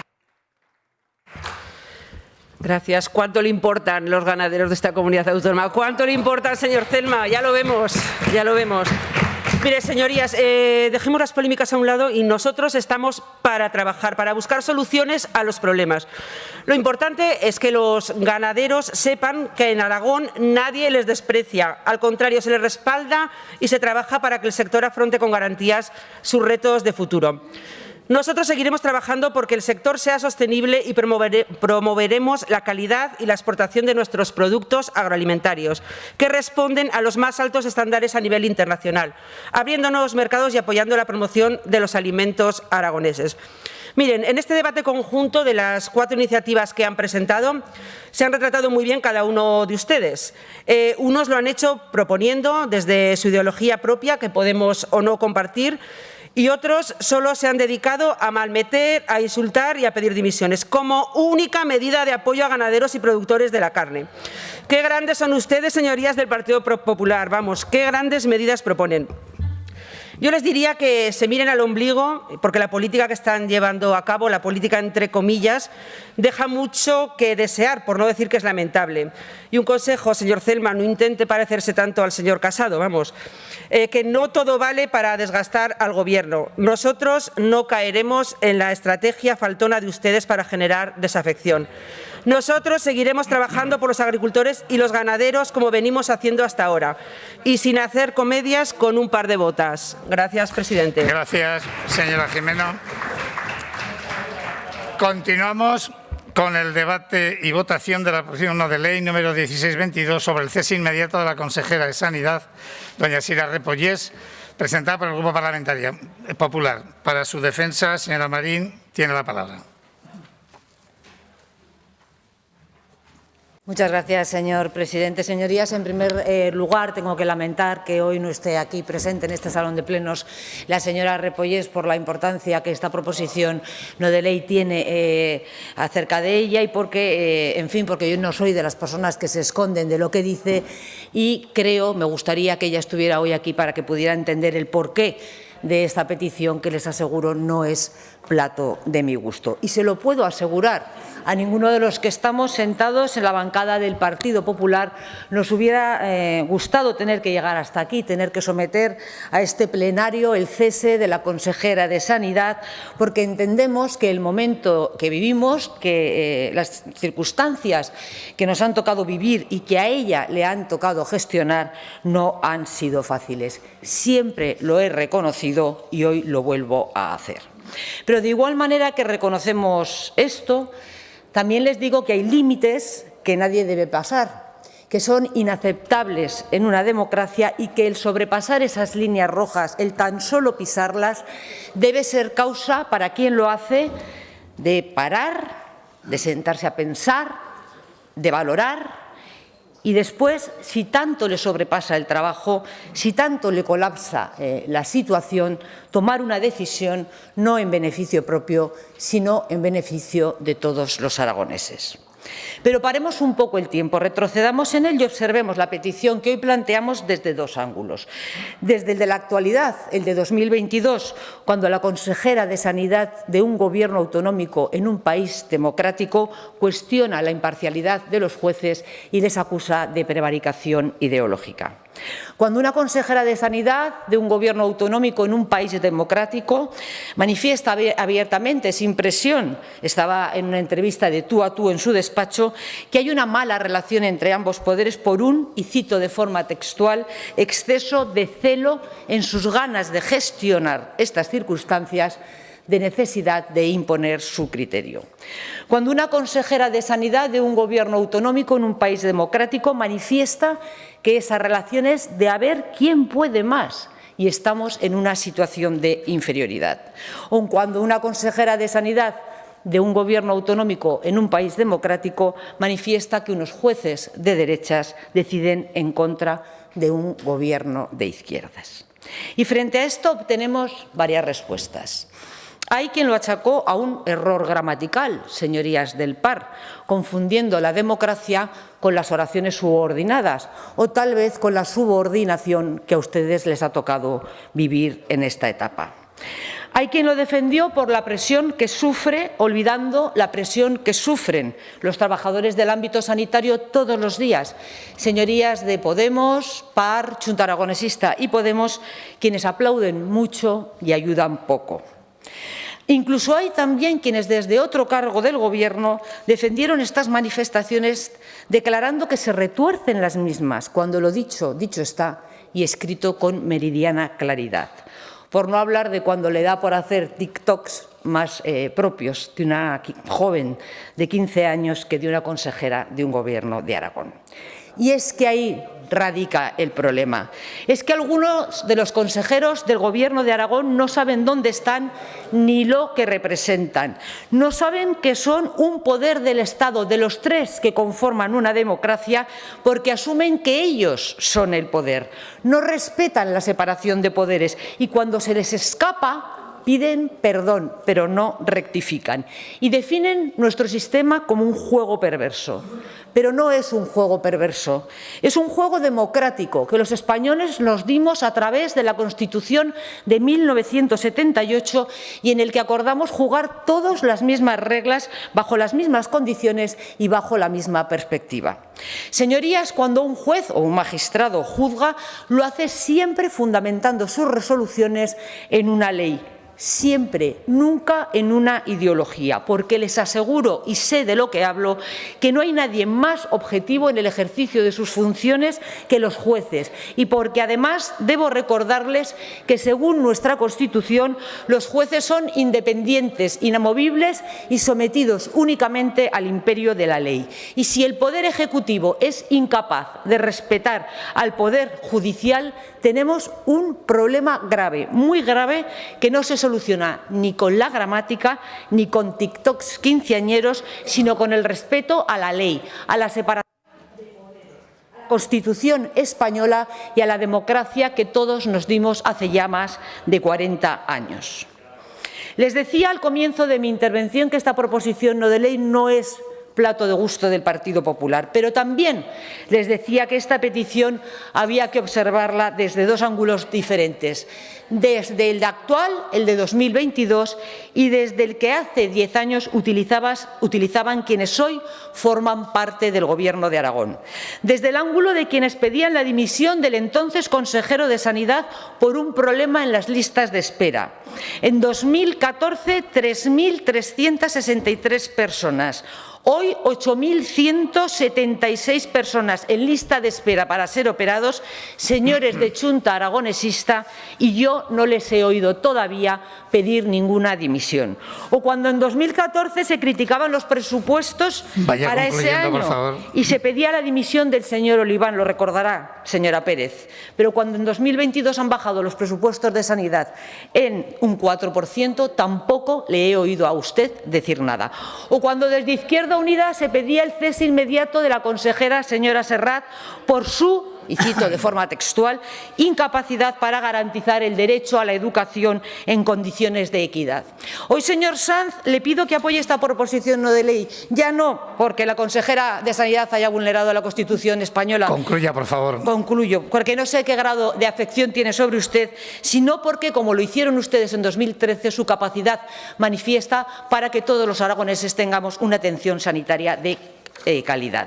Concluyo, presidente. Decía la consejera de Sanidad, quizá lo más fácil sería dimitir, pero no lo voy a hacer. No, señora Repollés, lo más fácil es seguir, porque dimitir conlleva reconocer un fracaso que su orgullo jamás le permitirá reconocer. Le ha podido más el orgullo que el respeto a la Constitución que todos nos dimos hace ya 40 años. Muchas gracias. Y, señora consejera, donde quiera que usted esté ahora, le recuerdo que también esa Constitución usted un día la prometió cumplirla y hacerla cumplir. Muchas gracias, señora Marín. Turno del resto de los grupos. Por Izquierda Unida, señor Sanz.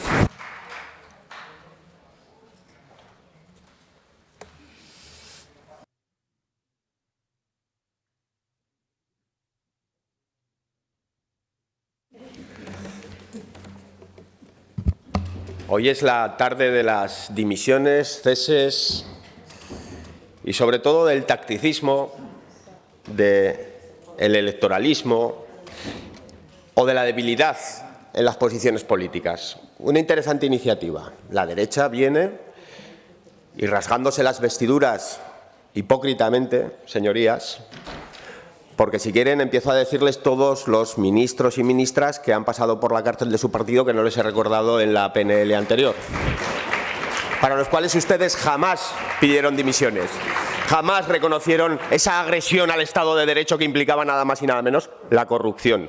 Vamos a dejarlo allí. Y solo hablo de lo sentenciado, no de lo que está en proceso, porque alguna cosa bastante más grave, incluso desde un punto de vista moral y humano, hay encima de la mesa. En fin. Les decía, señorías del Partido Socialista, que si Izquierda Unida hoy pues fuese tacticista, fuese electoralista, se sumaría al carro de pedir dimisiones o de no impedirlas. Pero no lo va a hacer. Y no lo va a hacer por lo mismo que no ha votado la proposición no de ley anterior, basada en mentiras de Vox, de PP y de Ciudadanos. Porque lo que dijo el ministro es verdad y porque lo que dijo la consejera es verdad. Tampoco nos vamos a amilanar. Vamos a decir las cosas como son. Y no lo vamos a decir solo nosotros. Hoy salía en el Economist. Lo decía, la democracia española ha pasado de ser una democracia sana a ser una democracia deficiente. Dice el titular, entre otras cosas, por el bloqueo del Consejo del Poder Judicial. Algo de eso hay, señorías. No tengan miedo a hablar de las cosas. Los poderes podemos criticarnos, lo hacemos a menudo, unos más que otros. Las cosas hay que decirlas para mejorar la calidad de nuestra democracia. Y cuando nuestra calidad democrática está en riesgo, no nos tienen que doler prendas el hecho de reconocer que hay problemas muy importantes que tenemos que resolver. Cuando antes les decía, señorías del PSOE, cuando antes les decía, señorías del PAR, que comprarse determinados, en su caso da igual porque es el que tienen, pero en su caso debería de ser otro, determinados marcos de pensamiento nos lleva a situaciones críticas como la que vivimos en este debate, en el anterior y en el de después también, me refería a esto. Izquierda Unida no va a asumir el populismo, la mentira, como un ejercicio político y como un argumento válido en política, y menos en este Parlamento, que es donde estoy. Pero les pido que a futuro, desde ya, cuidemos todos la política desde el respeto a la verdad, desde el respeto a la coherencia y desde el respeto al parlamentarismo. Porque de lo contrario estaremos convirtiendo la política en una cosa muy distinta que desde luego Izquierda Unida no está por la labor. Gracias, señor Sanz. Por el Grupo Aragonés, señora Peidad.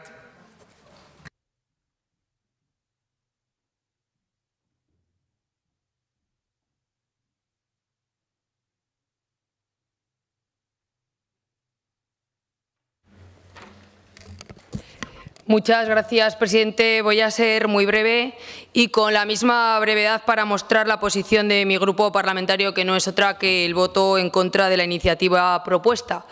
Todos somos conocedores que esta crisis sanitaria, la más dura que hemos conocido, ha llevado a este Gobierno a tomar medidas excepcionales en esta situación excepcional.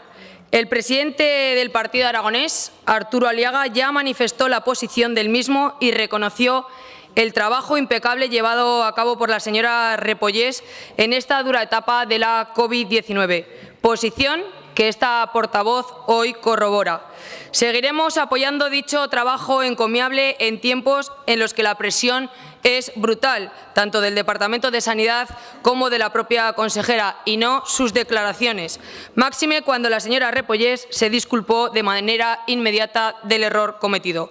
Por lo que, como anunciaba al principio de mi intervención, el Grupo Parlamentario aragonés no apoyará dicha iniciativa. Muchas gracias, presidente. Gracias, señora Peirad. El Grupo Parlamentario de Vox, señor Morón.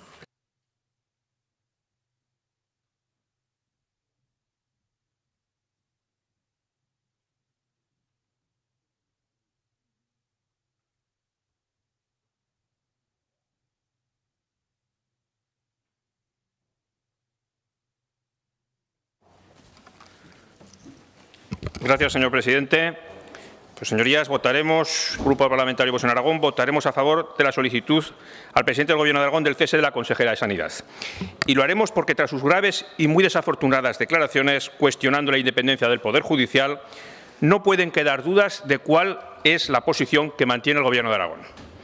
Y porque, a juicio también del Grupo Parlamentario Vox en Aragón, la gestión de la señora Repollés al frente del departamento ha pecado prácticamente de los mismos errores que su predecesora, la exconsejera señora Pilar Ventura. El Gobierno de Aragón, como manifestó el presidente del Tribunal Superior de Justicia de Aragón, no puede transmitir a los ciudadanos aragoneses una imagen de enfrentamiento y malas relaciones entre el Poder Judicial y el Gobierno de Aragón, que además de erosionar las relaciones institucionales, ni se ajusta a la realidad ni se corresponde con la función a que cada uno de los poderes le corresponde en un Estado de Derecho democrático. Que el presidente del Gobierno de Aragón no haya manifestado de una forma contundente su oposición clara y firme en contra de las manifestaciones de la consejera nos lleva a pensar que o bien las comparte o que no le parecen de la suficiente gravedad. Como ya manifestamos a mediados de enero, resulta intolerable las presiones que desde el Gobierno se han ejercido contra el Poder Judicial, en concreto contra las decisiones del Tribunal Superior de Justicia de Aragón, con afirmaciones tales como que despreciaba sistemáticamente las advertencias de la Administración ante el aumento de la incidencia. Quizás por eso al presidente le baste una disculpa de su consejera para pasar página. Pero es que además nuestro grupo ya solicitamos la reprobación de la consejera en el debate del Estado de la Comunidad por su mala gestión al frente del departamento, y faltaba todavía por llegar la séptima ola. La señora Repollés, pese a contar con el mayor presupuesto histórico en su departamento, no ha dado solución al incremento exponencial de la lista de espera quirúrgica, ni a la falta de personal sanitario, especialmente en atención primaria, ni a la alta temporalidad laboral, ni tampoco a la falta de infraestructuras, especialmente en el medio rural. Pero es que tampoco ha mejorado la interlocución que tenía su predecesora en el cargo con los colegios, los sindicatos y las asociaciones profesionales, y que, entre otras cosas, le costó el cargo. Y finalmente, señorías, especialmente señorías de los partidos que sustentan al Gobierno, no basta con la dedicación de la consejera para defender su permanencia en el cargo, porque su dedicación nosotros en ningún momento la hemos puesto en cuestión. Tiene que demostrar algo más para mantenerse en el cargo, no solamente la dedicación, tiene que demostrar una buena gestión. Y concluyo afirmando que para Vox en Aragón la permanencia de la señora Repollés en el cargo ensombrece la normal relación de respeto que tendría que existir entre las instituciones en Aragón, por lo que apoyaremos la petición de cese al presidente del Gobierno. Muchas gracias. Gracias, señor Morón. Por Junta Aragonesista, señora Las Obras.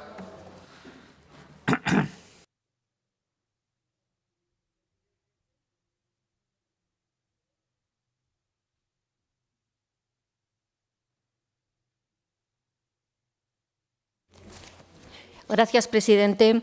Desde hace unos meses estamos viviendo en estas Cortes de Aragón, en el Congreso de los Diputados y en el resto de instituciones donde hay debates políticos, escenarios de discursos subidos de tono y cargados de reproches. Y si algo está claro es que para que una democracia tenga salud y funcione bien, lo más importante es que se acepte el resultado de las elecciones y los cambios de gobierno. En los momentos donde hay picos de polarización y de conflicto son momentos donde el partido que pierde el gobierno y las elecciones no lo acepta, aunque hayan pasado meses y años.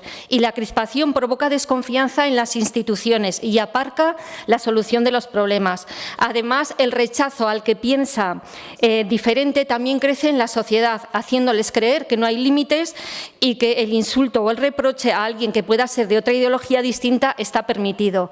Desde mi grupo parlamentario, a lo largo de la pandemia, hemos apoyado la convalidación de los diferentes decretos con el convencimiento de que era la decisión más responsable que se puede adoptar en atención a la prevención de posibles contagios y, además, siempre hemos puesto en valor la colaboración y comprensión de la ciudadanía ante la adopción de medidas quizás no deseadas, pero totalmente necesarias. Medidas para acabar con la COVID-19 y sus repercusiones en materia social, económica y educativa. Y consideramos que alejarnos de este escenario solo supone desviarnos del objetivo que deberíamos compartir mayoritariamente todas las fuerzas políticas representadas en las Cortes, la salida cuanto antes de esta crisis sanitaria y de sus consecuencias sociales y económicas.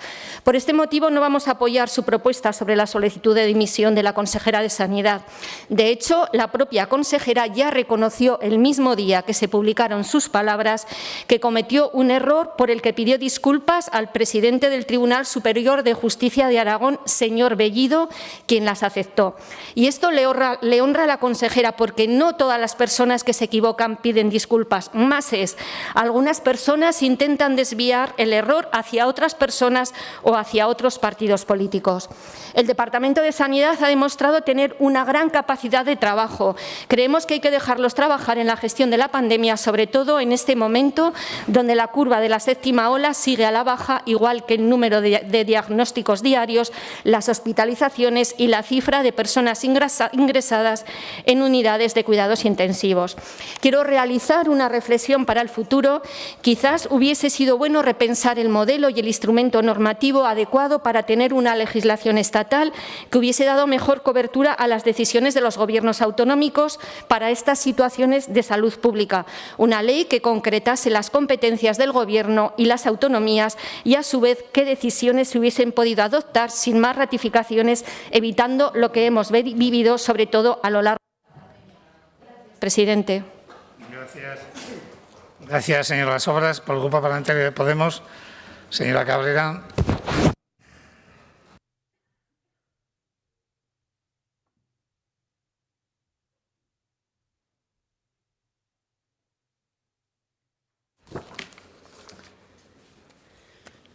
El PP destrozó la sanidad pública y nadie dimitió. El PP cerró las camas de hospitalización y nadie dimitió. El PP forzó jubilaciones de profesionales médicos y nadie dimitió.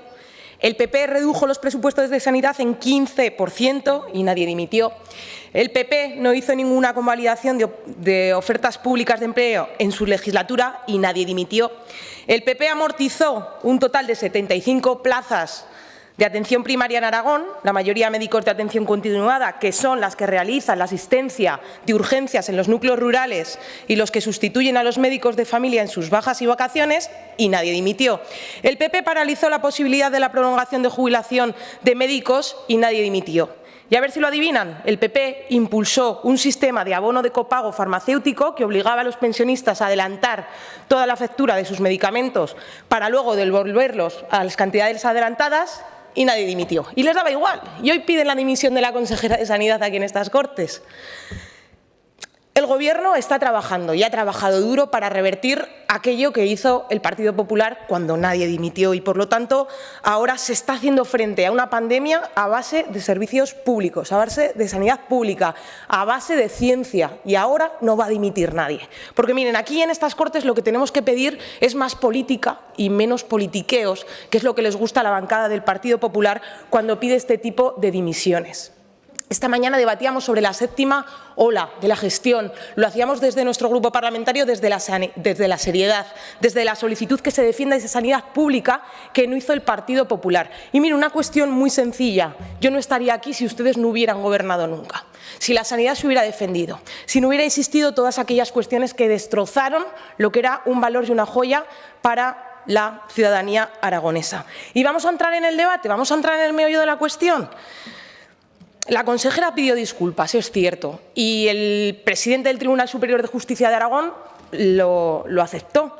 Y, por lo tanto, tenemos que reconocer una cuestión, y es que el Poder Judicial independiente no es neutral, no son robots, son personas que emiten sentencias, que por lo tanto dan el visto bueno o no a diferentes cuestiones que afectan a la vida de la ciudadanía. Y durante la pandemia también lo hemos visto, y hemos visto una diferenciación entre las diferentes comunidades autónomas. Y por lo tanto esa diferenciación nos está diciendo que el sistema judicial a veces no es neutral, y por lo tanto podemos decir que existen diferentes interpretaciones desde los tribunales superiores de justicia. Y si no, miremos lo que está pasando en Madrid con la renovación de los jueces y cómo los partidos políticos, cada uno de ellos, intenta llevarse el gato a su terreno. Por lo tanto, señorías, no tengamos doble vara de medir,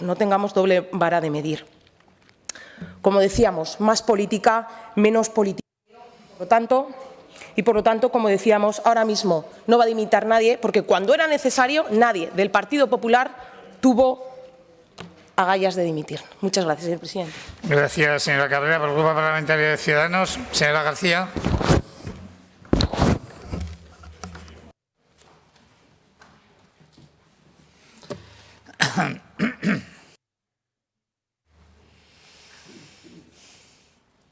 Gracias, señor presidente. Autos 235-20 y 114-20, 474-20 en materia de tutela por posible vulneración de derechos fundamentales. Autos 842, 43, 44 y 64 en procedimiento de derechos fundamentales. Cuestión de inconstitucionalidad del decreto 27 de noviembre, cuestión de inconstitucionalidad de diversos artículos de la Ley 320 y cuestión de inconstitucionalidad del decreto 421. Estas son unas de las principales resoluciones en las que los jueces… no, les recuerdo que puede… Porque igual es más cómodo. Perdón. Estas son algunas de las resoluciones en las que los jueces han valorado la legalidad, la tutela de los derechos fundamentales y de las libertades de los ciudadanos en relación con la actuación de la Administración, en concreto de la Administración o del Gobierno, porque muchas de ellas son resoluciones administrativas, otras resoluciones legales. Y la pregunta que yo me hago es, ¿ustedes ven en estas resoluciones algún interés político? ¿Ustedes ven en estas resoluciones algún juez de derechas opinando en contra de un gobierno de izquierdas? Porque yo la verdad es que lo que veo en estas resoluciones, solamente por el título y el tipo de procedimientos, es, por un lado, el respeto a la legalidad, que es una de las misiones que tiene el Poder Judicial, y por otro lado, la tutela efectiva de los derechos y libertades de los ciudadanos. Efectivamente, las declaraciones que en su momento vertió la consejera de Sanidad no fueron afortunadas, muy desafortunadas, fueron muy graves, fueron unas declaraciones que ponían en duda la independencia judicial, unas declaraciones que en cualquier caso lo que hacían era crear un clima de desconfianza en los ciudadanos, y por eso, precisamente por eso, nosotros presentamos una PNL que lo que pedía era la reprobación de la consejera.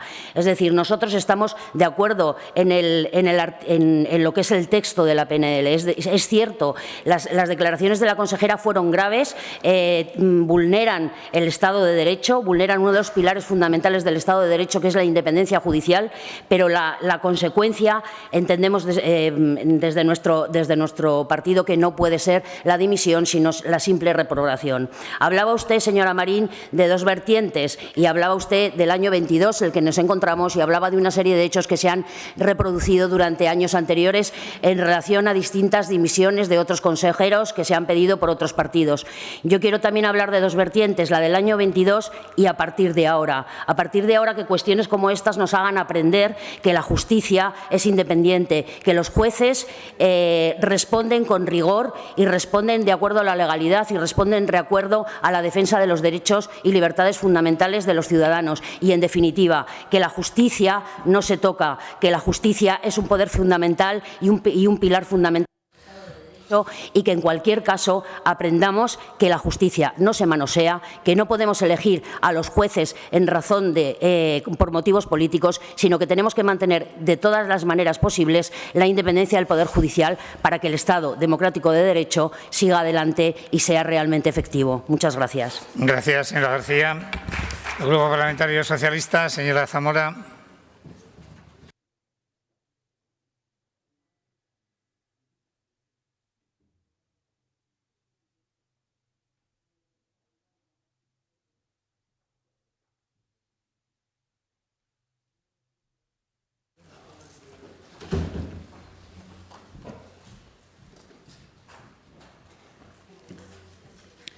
Gracias, señor presidente. El Grupo Socialista no apoyará esta iniciativa. Piden el cese de una consejera por unas declaraciones de las que inmediatamente, el mismo día, renglón seguido, pidió disculpas públicas. Algo, por cierto, que no es muy habitual. Una actitud que le honra y que ustedes no saben valorar porque no la practican jamás. Y porque, además, les da igual. Les da igual, su única obsesión es desgastar al Gobierno a toda costa, sin tener en cuenta ninguna circunstancia. Van a la desesperada, buscando un titular y unos minutos de gloria en los medios, hoy incluso ninguneando el debate parlamentario y creando esta mañana un turno de réplica paralelo en los medios de comunicación, en la sala de prensa, imitando, eso sí, imitando al PP, instalado en Madrid en el ruido y en la confrontación. Esta es la manera de hacer oposición a la que se han lanzado desde hace 3 semanas. Poco o nada que ofrecer a la ciudadanía, más allá de aprovechar las dificultades propias del momento que estamos viviendo para vender falsedades, generar incertidumbres y descalificar la acción del Gobierno, con la única finalidad de erosionar al Ejecutivo.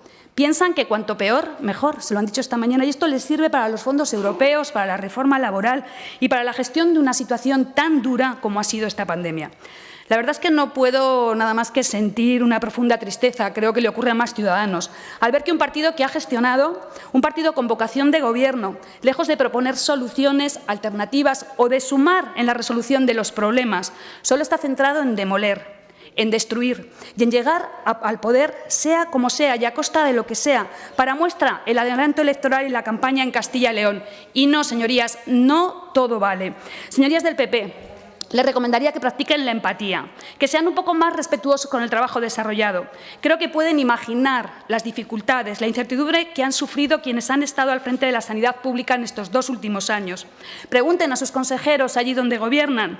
Salgan de este bucle, que han dado 5 ruedas de prensa. La señora consejera pidió disculpas. Piensen que si por declaraciones fuera, con o sin disculpa, hubiera que reprobar a la bancada de la derecha, la verdad es que todos los boletos los tienen ustedes. ¿Quieren que hablemos de la larga lista de mentiras a raíz de su frustrada operación para tumbar la reforma laboral en el Congreso? ¿Hubo fallo informático? ¿Hubo error? No vale todo, señorías. O de la foto de Rajoy junto a la señora Rudi afirmando que la trama Gürtel no era una trama del PP, sino una trama de jueces afines al PSOE contra el Partido Popular. Preguntamos a los jueces que investigaron este caso cómo vieron las relaciones con el Partido Popular. Nunca les pidieron disculpas y nunca vieron dimisión alguna. ¿Quieren que hablemos de las declaraciones de Enrique López sobre el apoyo de los jueces a Génova? ¿O del que fuera su portavoz en el Senado, Cosidó? ¿Le recuerda aquel WhatsApp que decía controlaremos la sala segunda desde detrás? ¿Dimitieron o cesaron alguno? No.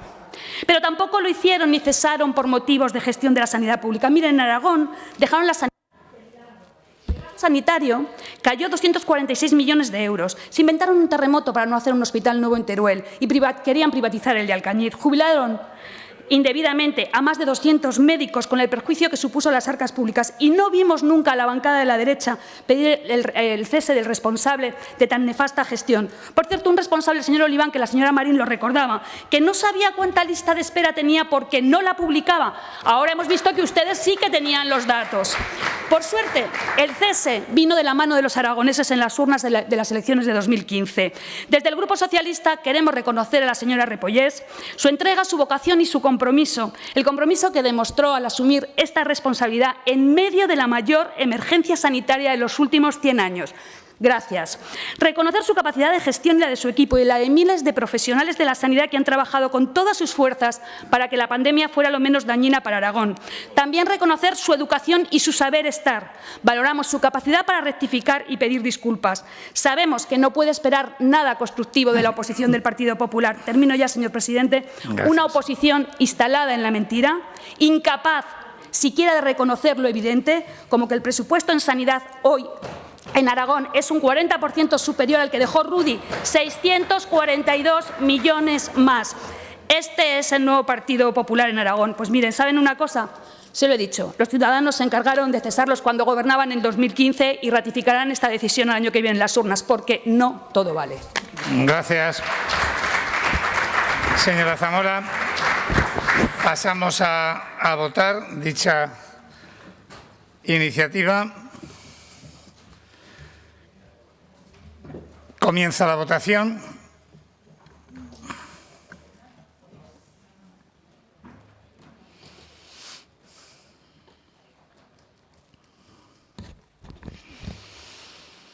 Finaliza la votación. 65 presentes, 65 emitidos, votos a favor 18, en contra 35 y 12 abstenciones, con lo cual decae dicha iniciativa. Explicación de voto. Izquierda Unida, Grupo Aragonés, Grupo Parlamentario de Vox, señor Morón.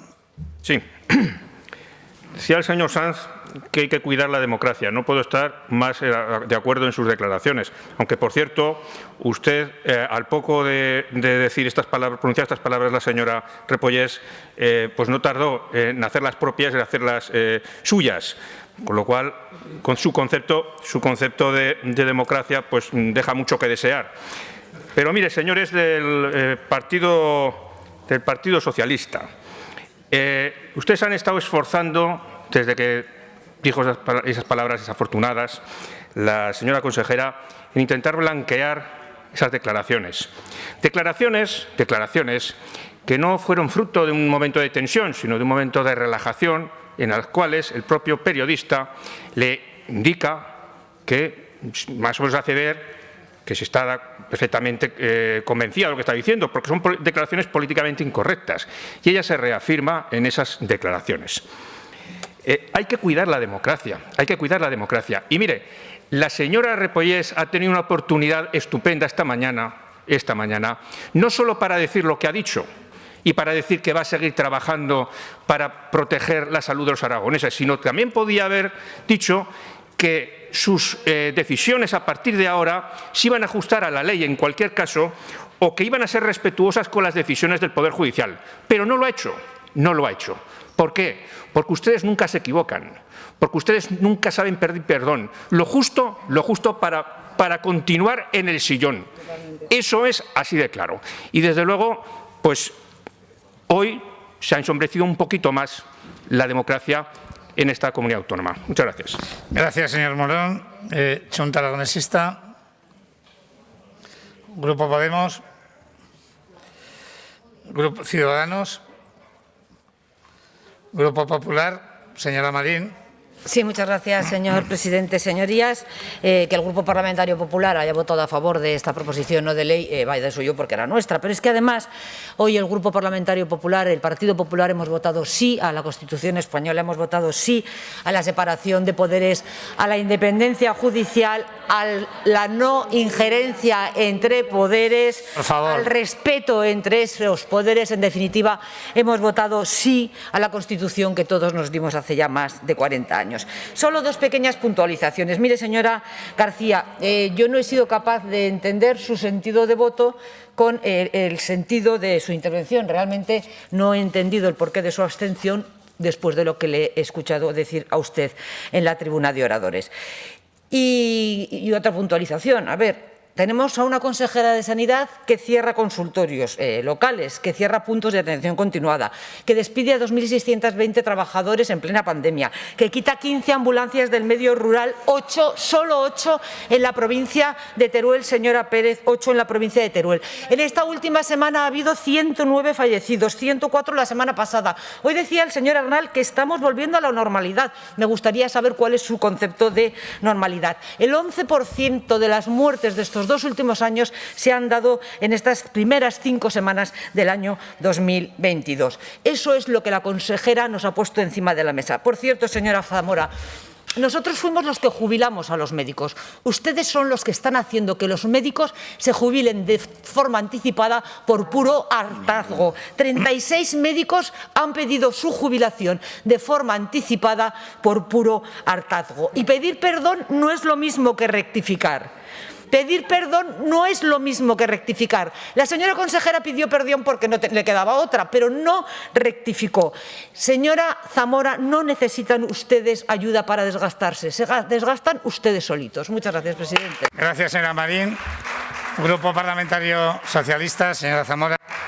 Mire, señora Marín, en relación con los médicos que se jubilan, con todo mi respeto, se jubilan ejerciendo su derecho. Ustedes los jubilaron obligatoriamente.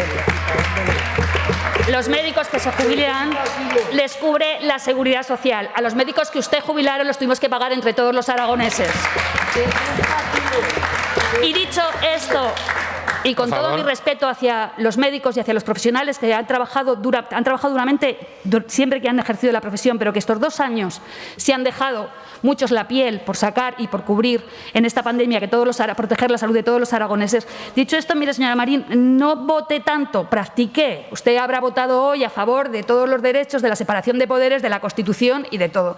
Yo le recomiendo que más que votar lo practiquen. Y lo único que le puedo decir es que frente a los 246 millones que Rudy redujo, este Gobierno, durante sus 6 años de legislatura, ha incrementado en 642 millones. Frente a sus terremotos y a sus privatizaciones, hoy hay 2 hospitales públicos construyéndose. Estos son hechos, no le puedo decir más. Y con ustedes o sin ustedes seguiremos trabajando. Y Sira Ripollès, a la frente de la Consejería, seguirá trabajando para proteger la salud de los aragoneses. Se pueden sumar o continuar en el monte. Hagan lo que quieran. Gracias. Gracias. Continuamos con el debate conjunto y votación separada de las siguientes proposiciones no de ley. Proposición no de ley número 2122 sobre la candidatura olímpica de Aragón-Cataluña 2030 y los proyectos estratégicos para el desarrollo del sector de la nieve en la comunidad autónoma, presentada por el Grupo Parlamentario Popular. Y, en segundo lugar, la proposición no de ley número 5522 sobre la candidatura a los Juegos Olímpicos de Invierno 2030, presentada por el Grupo Parlamentario Ciudadanos. En primer lugar, para la defensa de la primera proposición no de ley del Grupo Parlamentario Popular, señora Vaquero tiene la palabra. Gracias, señor presidente. Y hoy volvemos a hablar de la candidatura de los Juegos Olímpicos. Nuestro grupo parlamentario ha presentado esta iniciativa, una iniciativa que no pretende ir en contra de nadie, en frente de nadie, sino que pretende ponerse al lado de todos aquellos aragoneses que durante años, con una vocación olímpica, han venido defendiendo sus aspiraciones y sus reivindicaciones y que tienen que ver mucho con la libertad de elegir el lugar donde vivir. Una iniciativa que lo que tiene en cuenta sobre todo es apoyar el desarrollo y el equilibrio territorial del Pirineo aragonés.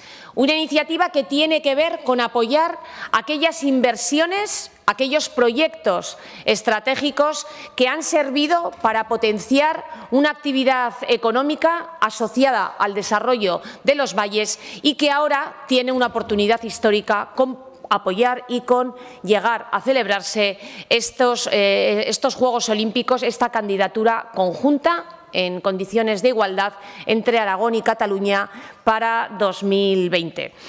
Ahora tenemos la oportunidad con esta iniciativa de apoyar el desarrollo, la modernización, la transformación o votar en contra de la prosperidad.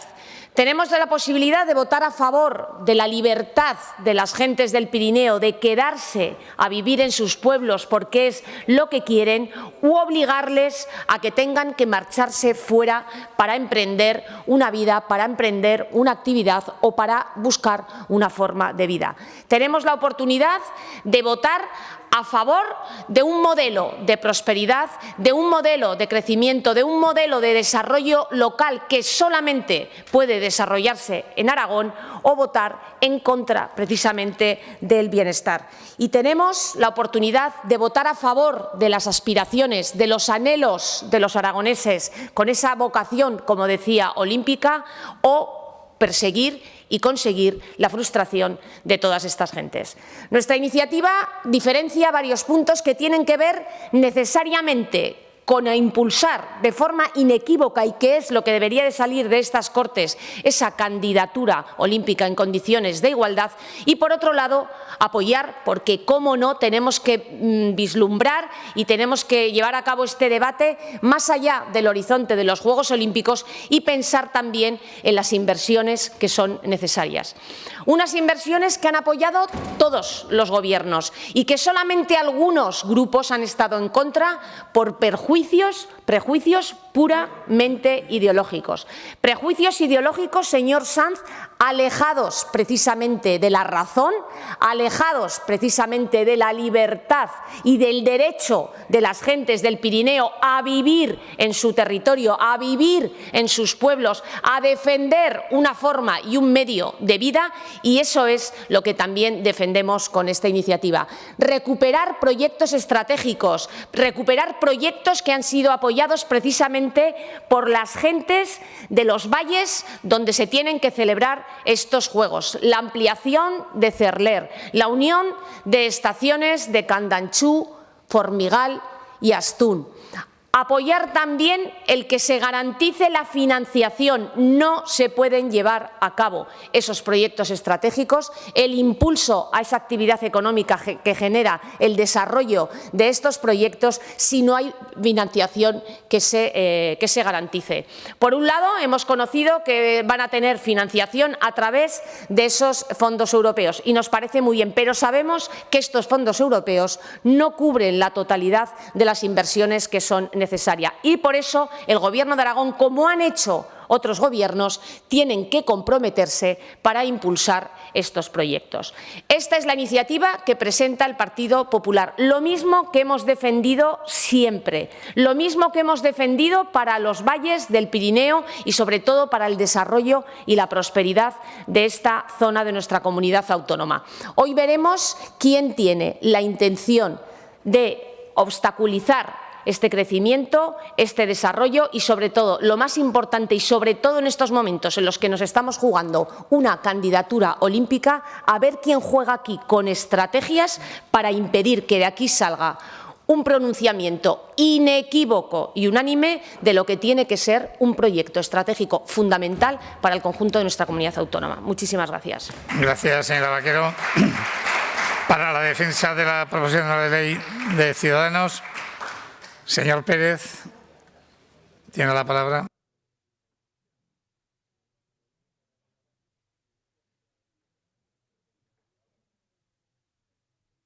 Gracias, señor Sada. Después de escuchar esta mañana al presidente Lambán en su comparecencia, los liberales traemos ahora a esta Cámara una proposición no de ley con el deseo de incidir, de insistir, de reforzar la idea y el convencimiento de que la inmensa mayoría de los aragoneses queremos de verdad, queremos realmente unos Juegos de Invierno en el Pirineo a partir siempre de una candidatura, por supuesto, olímpica, potente, eficiente y eficaz. Unos Juegos por los que, con mayor o menor éxito, con mayor o menor acierto, hemos peleado en distintas ocasiones. Quiero recordar que son 5 desde aquella emocionante candidatura de Jaca 98, por la que batallábamos con enorme ilusión a finales de los 80. Yo quiero tener un recuerdo especial en este momento para quien era entonces consejero del Gobierno de Aragón, consejero del Partido Aragonés, Luis Acín, y reivindicar aquella misma ilusión que nos permitió llegar hasta Birmingham y pasar el primer corte, luego ya no pudo ser, ante ciudades con un potencial como el de Salt Lake City en Estados Unidos o Nagano en Japón, que finalmente se llevó el gato al agua. Entonces aprendimos y hemos seguido aprendiendo muchas cosas, muchas lecciones. Aprendimos lo que se hizo bien, aprendimos lo que se podría haber hecho mejor y, por supuesto, aprendimos y tomamos nota de lo que se hizo rematadamente mal, tanto en esa como en las siguientes ocasiones en las que lo intentamos. Iniciativas que, lógicamente, si estaban mal hechas, pues había que desterrar y no pasa absolutamente nada. De entonces acá han pasado muchas cosas. El mundo ha cambiado, nosotros hemos cambiado y también ha cambiado, afortunadamente, la conciencia social sobre el clima, la ecología y el respeto al medio natural. Pero lo que no ha cambiado, lo que sigue prácticamente igual, son las ganas y la confianza en el enorme potencial del Pirineo para organizar los Juegos solos o en compañía de otros, y si ha de ser en compañía de otros, en la mejor compañía, por supuesto. Quienes conocen las peculiaridades de lo que es el Comité Olímpico Internacional saben que esta batalla requiere, por encima de todo, unidad y convicción. Las instalaciones, las infraestructuras, todo lo que tiene que ver con la oferta turística, las vías de comunicación, bueno, eso es algo en lo que todos los aspirantes podemos competir con mejor resultado en unos aspectos y peor en otros. Pero la piedra angular que sostiene una candidatura de este tipo, ya lo vimos con Barcelona 92, es la seguridad, la certeza y el convencimiento de que quienes están solicitando ser sede olímpica no tienen ninguna duda sobre aquello a lo que aspiran y están dispuestos a luchar a brazo partido con dos premisas básicas. La sostenibilidad medioambiental y la viabilidad económica. Y Pirineos 2030 no puede ser la excepción. Ambos condicionantes deben ser vinculantes en las medidas y decisiones que se adopten cuando abordemos la creación del marco idóneo para celebrar los Juegos y diseñemos la futura Villa Olímpica. Obviamente, cualquier proyecto que atente mínimamente contra el medio natural debe ser descartado de inmediato, pero buscando siempre una opción alternativa que seguro que la encontramos. De igual manera, la transparencia y la profesionalidad en la gestión de la candidatura deben ser la garantía de que el proyecto sea viable en términos económicos, supervisado por las instituciones públicas en todo momento, pero gestionado también desde el minuto uno por expertos que conocen el mundo de la nieve, las características y la idiosincrasia del Pirineo. En este sentido, la implicación de los municipios y de quienes viven en ellos, empezando por los alcaldes, el sector turístico y los agentes medioambientales, resulta fundamental, como digo, desde el primer momento. Miren, yo sé, todos sabemos que en estas Cortes existen distintas sensibilidades y puntos de vista absolutamente respetables sobre la conveniencia o no de apostar de nuevo por la nieve y por unos Juegos de Invierno en el año 2030. Yo solo les pido una cosa, y creo que no es mucho. Demos una oportunidad al Pirineo. No nos pongamos la venda antes de la herida. Avancemos pensando en que ha habido a lo largo de los siglos muchísimos proyectos desarrollados por la humanidad que provocaban y despertaban muchísimos recelos, amplios rechazos y que posteriormente se han convertido en proyectos útiles y que han dejado resultados tremendamente positivos. Los liberales por eso pedimos hoy ese voto de confianza a esta Cámara, queriendo encontrar el mayor consenso posible para empezar a trabajar en un proyecto eficaz que genere empleo en los valles, que sirva para asentar población y que nos permita decir con toda propiedad que realmente la nieve es el oro blanco que puede dejarnos en los próximos años el mejor de los regalos y el mejor de los legados para próximas generaciones. Ojalá ahora sí podamos decir Aragón y Cataluña 2030, por fin los Pirineos. Gracias. Muchas gracias, señor Pérez. En el turno de defensa de enmienda les comunico que el Grupo Parlamentario Vox ha retirado la enmienda presentada a la PNL 5522 de Ciudadanos y el Grupo Aragonés ha retirado las enmiendas 2, 3 y 4 a la proposición no de ley 22 del Grupo Parlamentario Popular. Por tanto, por el Grupo Parlamentario de Vox, para defender la enmienda número 1 a la PNL del Partido Popular, señora Arranz, tiene la palabra.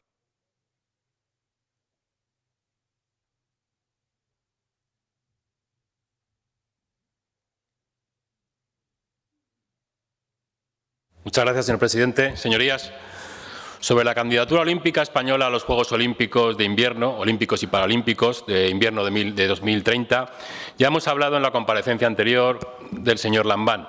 Como sabemos, el Comité Olímpico Español, el COE, apostó por presentar una candidatura española donde los Juegos Olímpicos de Invierno se celebraran en los Pirineos, con la participación de Cataluña y Aragón.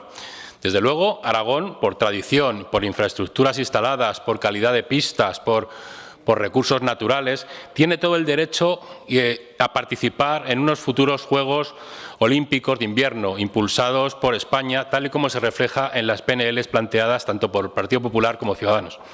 Desde Vox hemos presentado una serie de enmiendas a las dos PNLs para puntualizar asuntos que nos parecen muy relevantes. Así, dejar absolutamente claro que se trata de una candidatura única española, no de Aragón ni de Cataluña. Es una candidatura olímpica y, por tanto, un asunto de Estado que internacionalmente repercute en la imagen de España y que además, en caso de que la candidatura sea elegida, será soportada con inversión necesaria para su ejecución por todos los españoles, entre otros fondos, por supuesto. Entendemos que la candidatura debe ser una candidatura nominativa según las exigencias del COI, como no puede ser de otro modo. Por tanto, sí que se puede hablar de candidatura Aragón-Cataluña. No es un problema, siempre que quede claro que se trata de una candidatura olímpica española.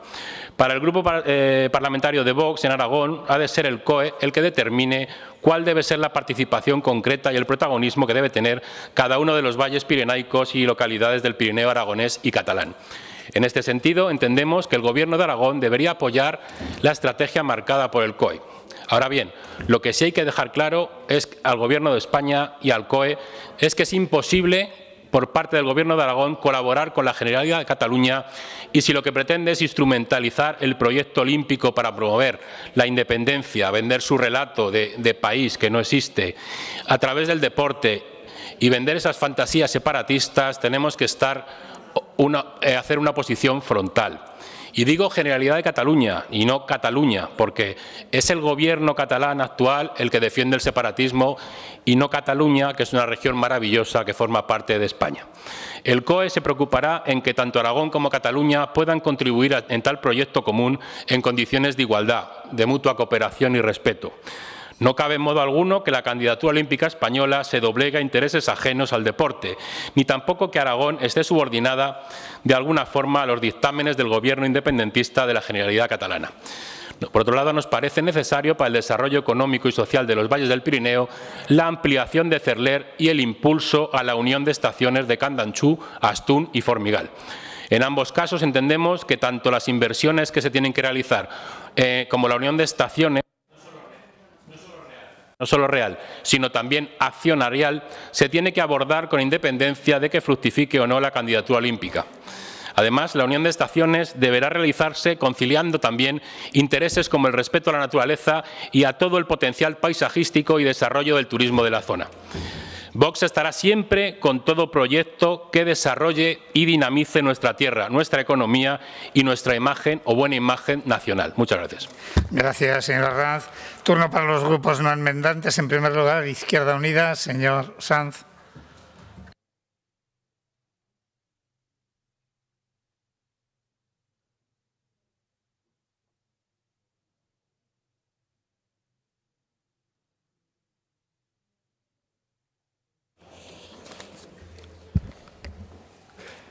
Bueno, señorías, asistimos en este debate a la segunda entrega del negacionismo climático que esta mañana ha empezado el presidente Lambán y que ahora vienen a concretar las tres derechas en sus diferentes versiones, derecha, derecha extrema y ultraderecha, actuando como ariete para cristalizar y concretar, como decía, la vocación de trascendencia con las Olimpiadas que tiene nuestro ínclito presidente.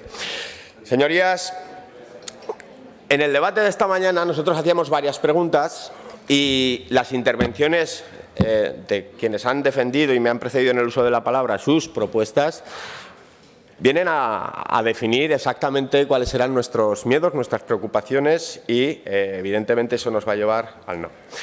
No quisiera dejar de decirle a la señora portavoz del Partido Popular que el Pirineo es algo más que nieve, que la nieve es muy importante, evidentemente es muy importante, que modernizar es necesario siempre, pero que ampliar estaciones y dominios escleables con su proyecto de interés general, con su PIGA autonómico en este caso, que implica la destrucción de espacios profundamente sensibles de nuestro Pirineo, es cuando menos negar la evidencia. Y miren, Izquierda Unida está hablando en todo momento de escuchar a la ciencia. Izquierda Unida está hablando en todo momento de sostenibilidad. La sostenibilidad no es coger un boli verde y pintar un proyecto de ese color. La sostenibilidad es estudiar con cifras, con datos, con análisis, que los hay científicos, cuál está siendo la evolución. Y miren, no se trata de deseos, no se trata de ganas, no se trata de ilusiones, no se trata de libertad, señora portavoz del Partido Popular, se trata de evidencias científicas y de garantías, si lleva o no nieva. De eso se trata. Y lo que nos están diciendo, la ciencia, es que estamos camino de que suceda lo segundo, que no nieve. Está pasando ya, pásese por Castanesa, yo estuve hace un par de semanas. Y ese es el problema.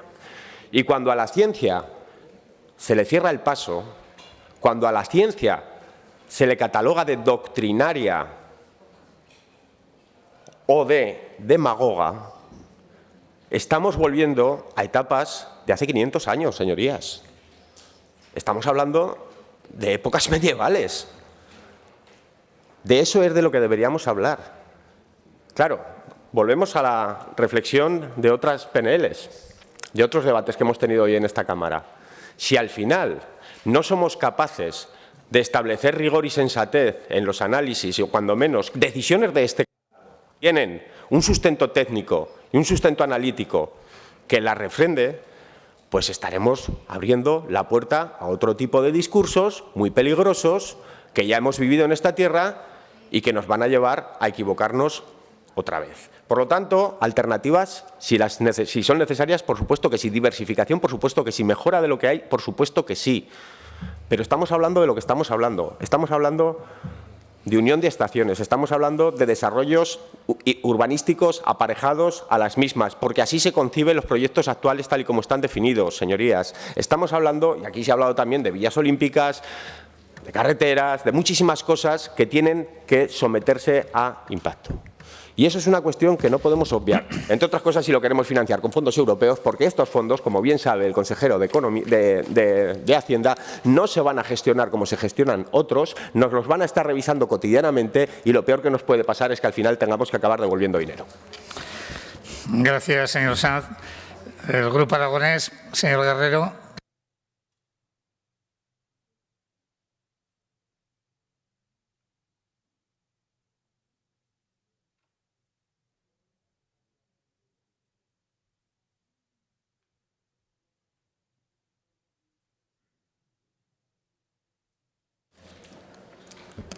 Sí, muchísimas gracias. Bueno, y no debatimos solo de unión de estaciones, hoy debatimos de apoyo a la candidatura de los Juegos Olímpicos del año 2030 y además antes comentaba también a algún compañero de corporación, como decía el señor Escartín, donde cada uno tenemos unas opiniones diferentes, respetables dentro del Gobierno y que al final pues cada uno marca su posición y además siempre desde el respeto y desde la normalidad. Los Juegos, nosotros siempre hemos comentado que es una aspiración que tiene el Pirineo de Aragonés, es una aspiración que tiene la gente del territorio y además era una candidatura y es una candidatura ganadora, es una candidatura que pedimos que sea de unidad, pedimos que sea en igualdad de condiciones, que apoye al territorio, que sea sostenible, que sea económicamente, naturalmente, también viable y, sobre todo, que sirva para impulsar al medio rural y que sirva para poner en valor el papel que tiene nuestra región, que tiene nuestra tierra dentro de lo que es España, de lo que es Europa y de lo que es el mundo. Además, nosotros tenemos una posición óptima, tenemos una posición de primer nivel, especialmente porque tenemos la zona, tenemos las pistas, tenemos los circuitos homologados, tenemos esas pymes y esos autónomos que también día a día atienden a toda la gente que está no solo en el territorio, sino que son los visitantes, que son la gente que viene también a visitar nuestro Pirineo y, en definitiva, a esas pymes y esos autónomos que viven en el medio rural y que sirve también para vertebrar y para fijar población y empleo estable y de calidad. Nosotros respaldamos nuestro apoyo a esa candidatura española, a esa candidatura conjunta y en igualdad liderada por el COE para esa organización de los Juegos Olímpicos de Invierno 2030. Además, una organización que, como decíamos, tiene que ser en igualdad de condiciones entre Aragón y Cataluña y entre Cataluña y en Aragón. Hemos pedido también respeto institucional. Es importante que dentro de la equidad que comentábamos, dentro de esos criterios medioambientales, que sea viable económicamente, sí que queremos ese máximo respeto institucional, porque no nos cansaremos de decir que Aragón y Cataluña es más lo que nos une que lo que nos separa. Y es ahí donde, de alguna manera, tenemos que intentar tender a acuerdos, porque beneficiaría de forma importante, no solo a la sociedad aragonesa, a esas pymes y a esos autónomos que están en el territorio. Por tanto, en ese sentido, nosotros ya hemos mantenido antes nuestra postura en la comparecencia y también la refrendamos ahora. Gracias, señor Guerrero. Por el Grupo Parlamentario de Chunta, señor Palacín.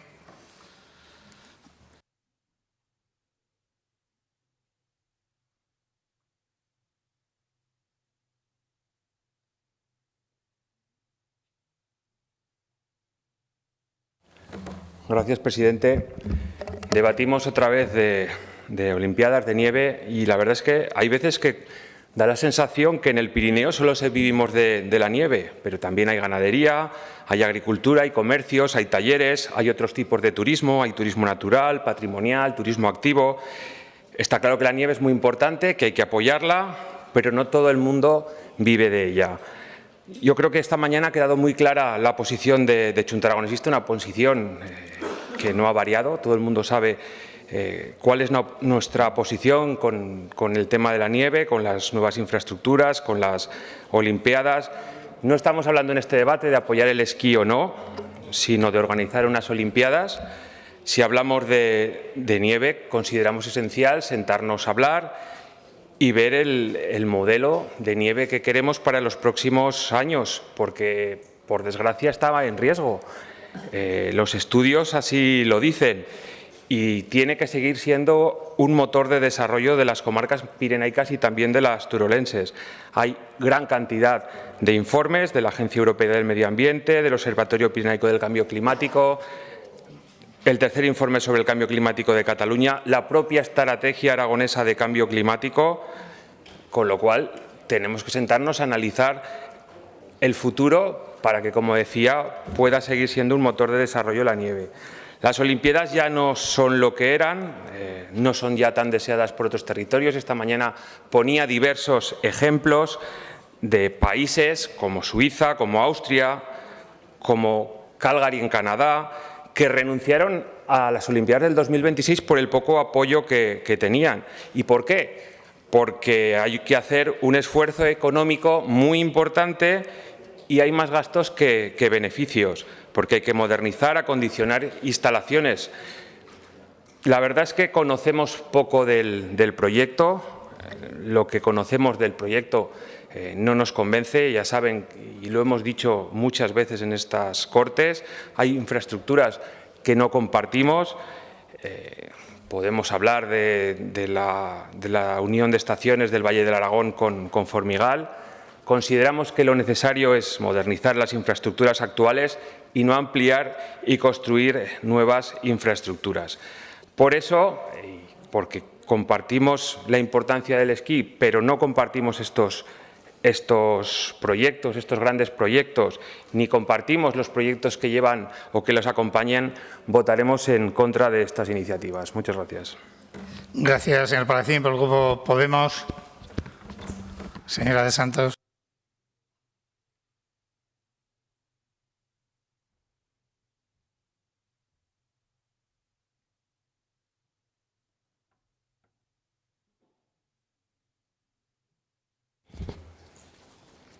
Bueno, pues como ya esta mañana se ha hablado mucho sobre el tema, creo que bastante superficialmente y poco técnicamente, incluso poco socialmente y poco... Perdón, señora de Santos, si quiere, exacto. Sí, me lo están recordando. Gracias. Bueno, entiendo que se ha hablado mucho, pero poco de lo que es la sustancia, de lo que es un proyecto, de lo que serían las pruebas a realizar o dónde se realizaría, lo que es la sustancia de un proyecto como este.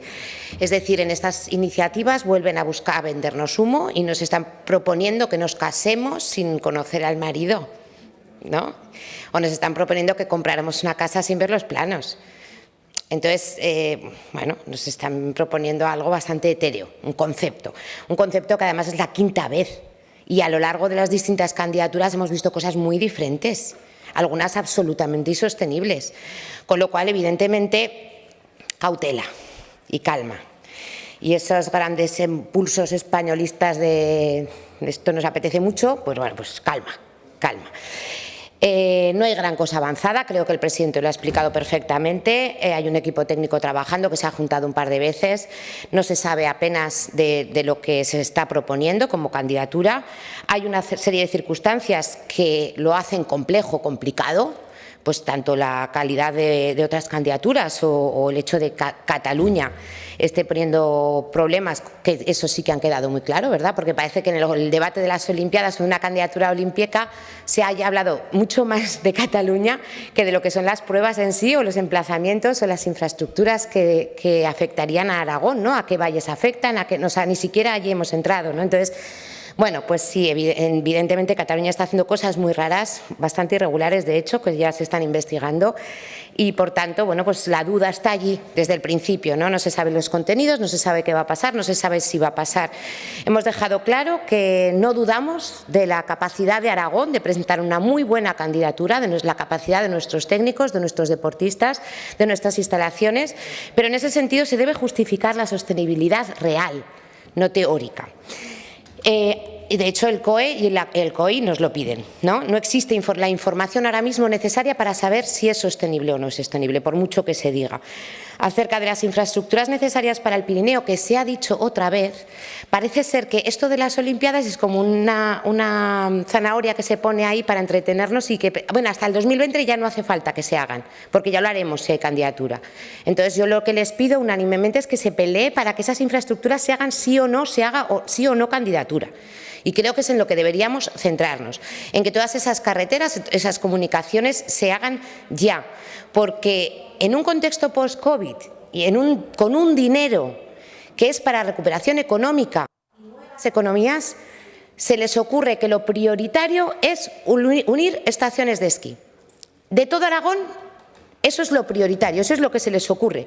Hay mucha gente enfadada en el territorio. Aquí en Aragón, sobre las prioridades de fondos europeos, ellos no quieren ni que lleguen. O sea, directamente que no lleguen los fondos COVID.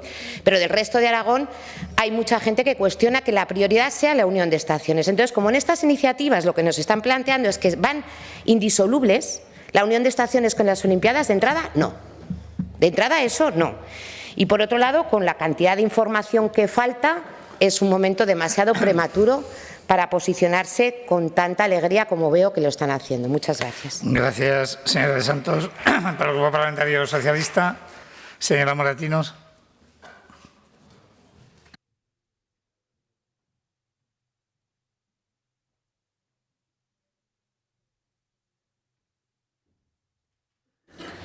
Gracias, presidente. Tras los debates y polémicas que están surgiendo a raíz de la candidatura de los Juegos Olímpicos de Invierno 2030, hay una línea que es evidente y por la que está apostando el territorio, el Pirineo y el Gobierno de Aragón. Debemos ser fieles a nuestra costumbre y buscar por todos los medios el consenso para presentar el mejor proyecto posible, el proyecto ganador. Y lo importante del debate que estamos teniendo hoy en esta Cámara es que las comarcas pirenaicas, la Ribagorza, el Sobrarbe, el Alto Gállego y la Jacetania sientan el respaldo, el apoyo de todos nosotros en su andadura para albergar unos Juegos Olímpicos. Y me gustaría recordar que es la única gran cordillera mundial que no ha albergado nunca unos Juegos Olímpicos. Es nuestro momento, es el momento del Pirineo. Y por eso me sorprende, o quizás no, la propuesta del Partido Popular, porque continúan con su política de mezclar, debatir todo para crear crispación. A pesar del disgusto y de la pataleta del señor Azcón, de su presidente, del presidente de los populares aragoneses, parte de los planes de sostenibilidad turística ya han sido adjudicados a los territorios de nieve aragonesa para poder llevar a cabo, entre otros proyectos, la unión de Astún-Candanchú, la ampliación de Castanesa, y son ya una realidad, ya están aquí. No los vinculen a los Juegos Olímpicos y no hay que recuperarlos porque, insisto, ya los tenemos. Europa, España y Aragón han apostado por considerar la nieve aragonesa un proyecto estratégico de desarrollo económico para nuestra comunidad. Y todo esto a pesar de ustedes. Lo importante aquí es que sumemos todos. Aquí no hay que buscar rédito político, hay que apostar por los vecinos del Pirineo de verdad y, por ende, por todos los aragoneses. Porque los Juegos Olímpicos en el Pirineo situarán definitivamente a nuestra cordillera en el mapa de los grandes destinos de nieve mundial. Y esa es nuestra asignatura pendiente por la que debemos aspirar, que el Pirineo aragonés sea competitivo a nivel nacional y a nivel internacional. El espíritu olímpico no es el que era, no es el que se ha planteado en esta tribuna. El espíritu olímpico actual apuesta por la colaboración entre los territorios, por unos juegos sostenibles medioambientalmente y viables económicamente. Apuesta por territorios con experiencia, el ejemplo de Jaca o de Barcelona. Y estos criterios, sin lugar a dudas, los puede ofrecer la candidatura de los Pirineos. Esa candidatura de Aragón y Cataluña, de Cataluña y Aragón al 50%. Y, señora Vaquero, somos ambiciosos, y lo es el Partido Socialista, porque no es lo mismo predicar que dar trigo, que es lo que hacen ustedes. Se lleva ya trabajando en esta candidatura meses, tanto a nivel técnico como en la parte política, buscando ese acuerdo que se construya a partir del consenso de los territorios, del respeto mutuo entre vecinos y en igualdad de condiciones para unas zonas y otras. Nuestro único objetivo y no otro, porque sería una lástima que ese ruido de fondo que se está generando arruinara las posibilidades objetivas que tiene el Pirineo de albergar por primera vez unos Juegos Olímpicos. Y los vecinos de este valle no nos lo podemos permitir. Los que vivimos allí somos los primeros que queremos conservar nuestro territorio, nuestras montañas, pero a la vez apostamos por un desarrollo sostenible, porque nuestra vida está en el Pirineo y queremos que la de nuestros hijos también estén en nuestras montañas. Gracias, señora Moratinos. Vamos a proceder a la votación, en primer lugar, de la proposición no de ley número 2122 sobre la candidatura... Bueno, perdón. Disculpe. Perdón, señora Vaquero, efectivamente, para la posición sobre la enmienda presentada por Vox, señora Vaquero. Gracias, señor presidente. Pues sí, habiendo conocido la retirada de las enmiendas del Partido Aragonés, nos vamos a pronunciar sobre las de Vox. Hemos llegado a un texto transaccional donde tengo que decir que modifica con algunos términos. El punto número 1 añade candidatura olímpica española de Aragón-Cataluña 2030, pero continúa en condiciones de igualdad, así como declarar proyectos estratégicos, es decir, continúa igual, es ese matiz. El punto número 2 añade el respeto a los valores naturales y paisajísticos del Pirineo sobre estas estaciones y el impulso económico para los deportes vinculados al nieve y al hielo de los respectivos valles, es decir, tampoco cambia sustancialmente, son esos términos que he dicho sobre los valores naturales y paisajísticos, y el tercer punto se mantiene igual. Pasaré a la mesa tal y como queda la votación de la iniciativa. Perfecto. Gracias. Pues entonces procedemos a votar dicha iniciativa con los cambios que ha leído ahora la portavoz del Partido Popular. Comienza la votación.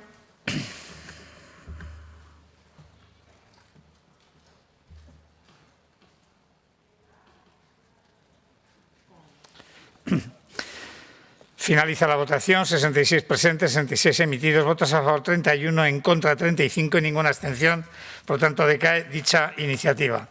Y procedemos ahora, no ha habido ninguna enmienda a la proposición no de ley número 5522 sobre la candidatura a los Juegos Olímpicos de Invierno presentada por el Grupo Parlamentario de Ciudadanos. Comienza la votación.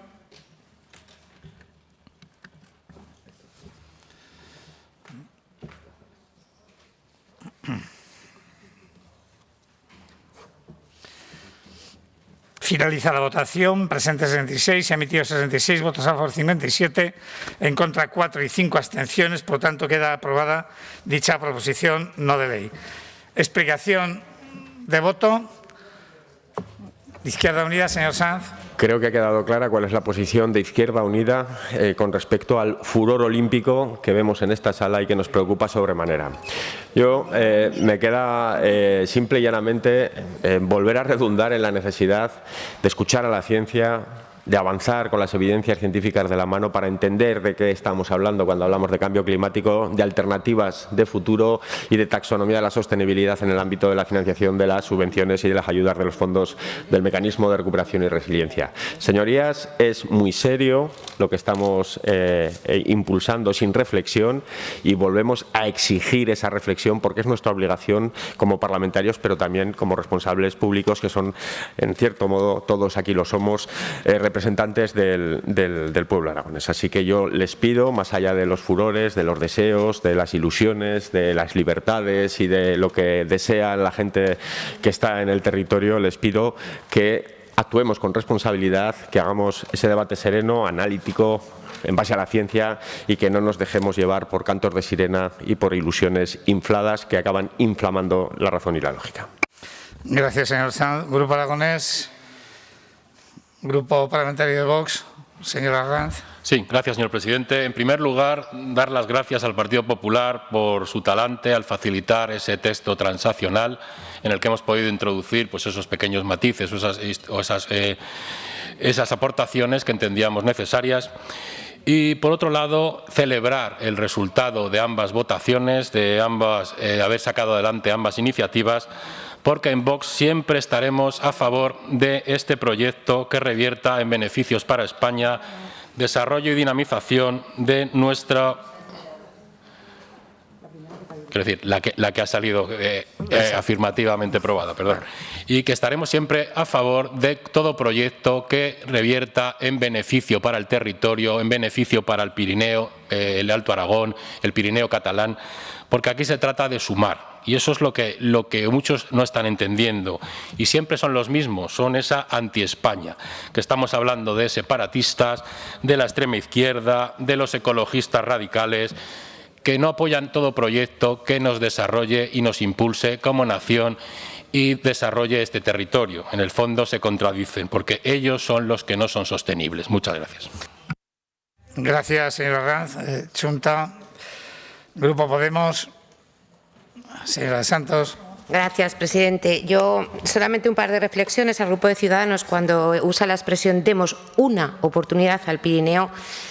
Necesita mucho más que una oportunidad y la oportunidad al Pirineo no tiene que ser un proyecto a 2030 o 2034, tiene que ser ya. Tiene que ser ya porque llevamos años de despoblación en base a la falta de infraestructuras y la falta de inversiones del ya, no de proyectos de zanahoria que nos echen hacia adelante. Y evidentemente entiendo que al Grupo Vox le llame mucho la atención que le llamemos a la reflexión. Entiendo que les llame la atención. Pero evidentemente le tengo que, por favor, pedir de nuevo que reflexionen, que no pueden comparar una ideología con una base científica. O sea, que si lo que estamos viendo ahora en China, en los juegos actuales, y es que el 100% es nieve artificial, es posible porque hay unas temperaturas para poder innivar. Y la diferencia es que en Aragón, en nuestro Pirineo, según la ciencia, que no es una opinión, que es una ciencia, que hay un método científico, o sea, que no es una cosa que usted opine o yo opine, sino que está diciendo que cada vez las temperaturas nos permitirán innivar menos, con lo cual la viabilidad es menor. Y por tanto, insisto en llamar a Vox a la reflexión, aunque sé que les cuesta bastante. Muchas gracias. Gracias, señor de Santos. Grupo Parlamentario de Ciudadanos. Señor Pérez. Sí, gracias, presidente. Señora de Santos, es una licencia literaria el hablar de una oportunidad, no todas las oportunidades que sean y demás. Yo también me quedo con ese no nos pongamos la venda antes que la herida, atendiendo al no tener juicios, no hacer juicios previos. Vamos por lo menos a intentarlo y, por supuesto, ante cualquier eventualidad que tenga que ver con la viabilidad económica, la sostenibilidad medioambiental, nos frenamos en barras, paramos y nos ponemos a trabajar otra vez, pero pensando en el proyecto de futuro. Solamente una cosa, yo quiero agradecer esa abstención. Creo que es de las votaciones más importantes que se han producido en esta Cámara en mucho tiempo. Y lo agradezco de veras porque creo que es bueno que los partidos políticos, las formaciones, empecemos a demostrar que somos capaces de dar esas oportunidades atendiendo al interés general y en otro tipo de cuestiones. Precisamente gracias a eso, a pensar en el interés general, este grupo parlamentario no tuvo ningún obstáculo otro día a la hora de apoyar una reforma laboral y sacar adelante un decreto convalidado que es sin duda bueno para la próxima generación de españoles. Muchas gracias. Gracias, señor Pérez. Grupo Parlamentario Popular, señora Vaquero. Gracias, señor presidente. Y, en primer lugar, quisiera agradecer las aportaciones realizadas por el Grupo Vox, que, sin duda alguna, han perfeccionado el texto que hemos sometido a votación. Un texto que, como yo decía al principio, no era para ponerse en contra ni en frente de nadie, sino era para ponerse al lado de las gentes de los valles que apuestan y que con esa vocación olímpica y las aspiraciones de desarrollo porque hubiera un posicionamiento unánime. Pero el Partido Socialista, una vez más, tal y como hemos denunciado en muchas ocasiones, pues ha mantenido su espíritu de fracturar. Y, lamentablemente, en una estrategia torticera a la que se han sometido algunos grupos, allá ellos, los que hayan querido estar de facilitadores, han llevado a que esta iniciativa no saliera adelante. El partido aragonés había presentado 3 enmiendas y con ello se había llegado a un texto que hoy hubiera hecho que salieran las 2 iniciativas de apoyo a esta candidatura y apoyo a las inversiones e infraestructuras necesarias para el desarrollo del Pirineo adelante. Pero, como digo, el Partido Socialista, en una estrategia torticera, ha llevado a que esto no saliera adelante. Mire, señora Aliaga, yo en este caso no creo que sea tanto que ustedes hayan decidido una vez más de renegar de sus posiciones. No me importa tanto por el PAR, aunque me da pena por la historia y por lo que ello supone. El problema es que ustedes, una vez más, han renegado de la posición, de los principios y de las aspiraciones de sus votantes, porque ustedes habían presentado unas enmiendas para llegar a un acuerdo y por la presión y la estrategia torticera del Partido Socialista han decidido retirarlas esta mañana. Y esto está aquí porque lo hemos visto todos.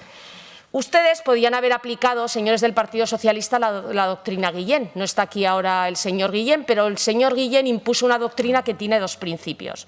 Uno de ellos es que las proposiciones no de ley no son vinculantes, no obligan al Gobierno y el Gobierno puede hacer lo que quiera. Ustedes podían haber optado por ello, que es lo que suelen hacer habitualmente. Primer principio de la doctrina Guillén. Y el segundo principio de la doctrina Guillén, que también se lo hemos oído en estas Cortes, es que cualquier cosa que venga del Grupo Popular se tira a la papelera. Así de democrático es. Concluya, por favor, que es una explicación de voto. Y es por lo que han optado hoy. En cualquier caso, flaco favor hacen ustedes a la candidatura, porque hoy de aquí, gracias al Partido Socialista, la iniciativa del Partido Popular no sale adelante y ustedes impiden una aspiración y una posición unánime. Gracias al Partido Socialista. Muchísimas gracias, señora Moratinos, por el Grupo Parlamentario Socialista. Gracias, presidente. Señora Vaquero, fractura, enfrentamiento. Eso es lo que buscan ustedes constantemente entre Cataluña y Madrid. Entre Cataluña y Madrid, entre Aragón y Madrid. Buscan enfrentamiento constantemente. Lo que ha hecho el Partido Socialista es apostar una vez más por esa candidatura olímpica para Aragón y para Cataluña y Aragón a un 50%. Los proyectos que ustedes demandan constantemente ya se están trabajando y serán una realidad en el 2024, porque ya hay financiación y los territorios y las estaciones de esquí estamos ya con ese proyecto que va a ser una realidad. Los vecinos de la Ribagorza, del Sobrarbe, del Jacetania y del Alto Gallego vivimos ahí libremente. Vivimos libremente porque queremos vivir en nuestras montañas, porque apostamos por la sostenibilidad de nuestras montañas y pedimos a todos que avancemos, que sumemos para lograr esa candidatura olímpica que sin lugar a dudas será beneficiosa para el Alto Aragón, pero también para toda la comunidad autónoma. Gracias. Debate y votación de la proposición no de ley número 5022 sobre medidas para combatir la brecha digital en las personas mayores, presentada por el Grupo Parlamentario Vox. Para su defensa, señora Arranz, tiene la palabra.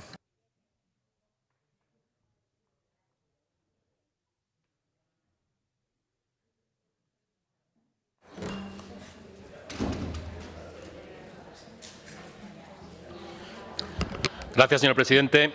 Una vez más, Vox se hace eco, se preocupa y se ocupa de cuestiones y problemáticas sociales de actualidad y trae esta iniciativa parlamentaria a estas Cortes buscando soluciones y medidas que ayuden a los aragoneses. En este caso, vamos a tratar la necesidad de hacer frente y poner los medios oportunos para resolver y minimizar los problemas que tienen muchas personas con el tema de la digitalización, la brecha digital y el uso de las nuevas tecnologías, que por unos motivos u otros, por falta de habilidades, de competencias, de actitudes o falta de esos medios técnicos que precisan para utilizarlos, pues están quedando atrás de alguna manera.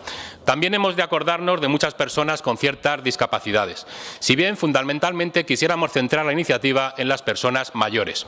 Nuestros mayores, en su inmensa mayoría, no son discapacitados, simplemente son mayores, con algunas capacidades cognitivas o sensitivas mermadas, con algunos achaques lógicos, normal, pero también con un gran caudal de experiencia y sabiduría que deberíamos saber aprovechar. Han vivido otra generación, otros usos, otras herramientas, otros oficios y, en primer lugar, desde Vox entendemos que tenemos con ellos una gran deuda generacional, una deuda de gratitud por todo lo que han trabajado, porque han sacado adelante familias, porque han sacado adelante nuestra economía, por los avances sociales que tenemos y que hoy gozamos precisamente de un estado de bienestar que ellos nos han dejado. Sin duda alguna, las nuevas tecnologías, las aplicaciones informáticas, el Big Data, Internet, la inteligencia artificial, las telecomunicaciones, todo ello ha supuesto un gran desarrollo y avance social a nivel mundial. Hoy podemos comunicarnos con cualquier punto del mundo y ha supuesto también avances a la hora de archivar, gestionar, manejar información, documentación y todo tipo de teletrabajo, todo tipo de avance económico, etcétera, etcétera. No podemos quedarnos atrás, por supuesto, en el avance y el desarrollo tecnológico que es global, pero precisamente, como hemos dicho, hemos de ser conscientes de que muchas personas se están quedando atrás, o peor aún, las estamos dejando atrás, en esa exclusión o marginación social. Hoy por hoy, las gestiones más ordinarias y básicas en las relaciones con la Administración, entre Administración y Administrado o con las entidades bancarias, exigen contar con acceso a Internet, con un móvil, una tablet, un smartphone, un PC, un portátil y tener unos mínimos conocimientos o actitudes básicas para un correcto manejo.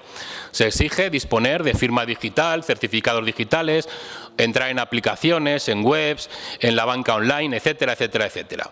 La imposibilidad de manejarse en estas nuevas tecnologías, herramientas y aplicaciones tecnológicas está suponiendo para muchos mayores una falta de autonomía funcional personal. Necesitan el auxilio muchas veces de un familiar o de una persona de su entorno. Se sienten inútiles, se sienten fuera de las dinámicas sociales, comerciales o culturales habituales.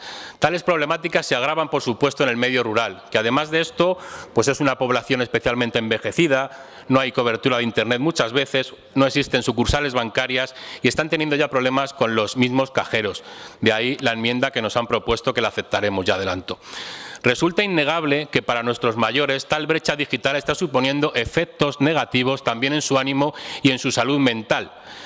Están sujetos a situaciones de tristeza, de depresión, irritabilidad, estrés, ansiedad. Esa impotencia de no saber interactuar eficazmente con la Administración, con una entidad bancaria, con un comercio.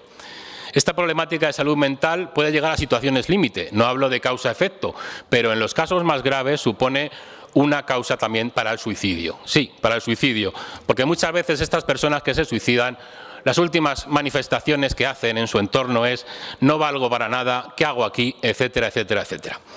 Por todo lo expuesto y entendiendo que se trata de una iniciativa sin un especial sesgo político, que se basa en una necesidad, en un clamor social, que se sustentan razones de justicia, de respeto a nuestros mayores, de empatía y humanidad, esperamos que todos los grupos apoyen esta iniciativa. O mejor aún, que esta iniciativa que hoy trae Vox sea ampliada, mejorada, por el bien común, es decir, todos los que puedan sumar, bienvenidos sean desde Vox. Estamos hablando de lograr la plena inclusión de nuestros mayores.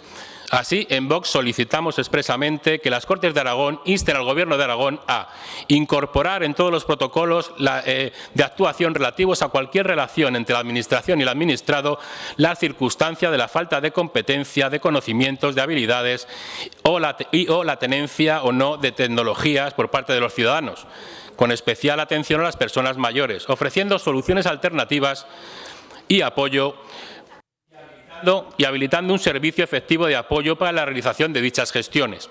Y, por otro lado, desarrollar cursos formativos especialmente dirigidos a estas personas mayores, cuyo contenido verse especialmente en un uso básico y práctico de las tecnologías digitales en las gestiones pues, más cotidianas, teniendo en cuenta también esa prevención de los posibles riesgos que puede conllevar el uso de las tecnologías, ya sea pues, la ciberdelincuencia, las estafas, un problema de adicción, las intromisiones ilegítimas en la privacidad o la intimidad, el robo de datos, etcétera, etcétera. Muchas gracias. Gracias, señora Ranz. Turno ahora del Grupo Parlamentario Popular. Señora Gallán, tiene 3 minutos para la defensa de la enmienda que usted ha presentado.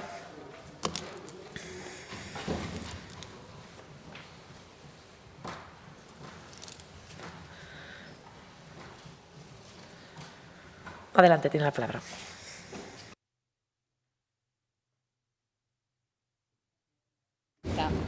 Volvemos a debatir en este pleno una iniciativa sobre brechas digitales de nuestros mayores.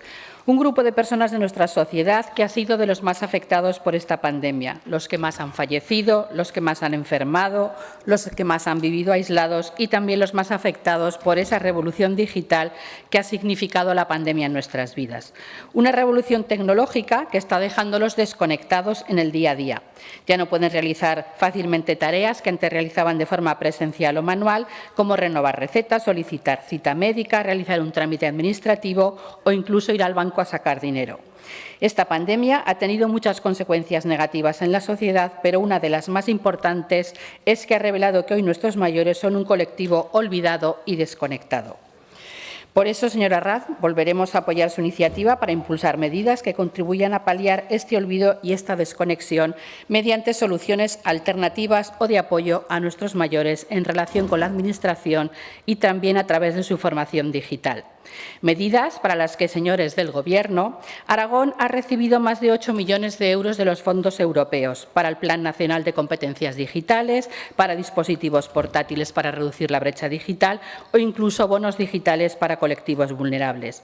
Por tanto, recursos tienen. Ahora lo que desde este partido les exigimos es una gestión eficiente y completa de estos recursos, para que no ocurra como con la ejecución del presupuesto de 2021 de la Dirección General de Digitalización, que presenta un porcentaje de solo el 51%.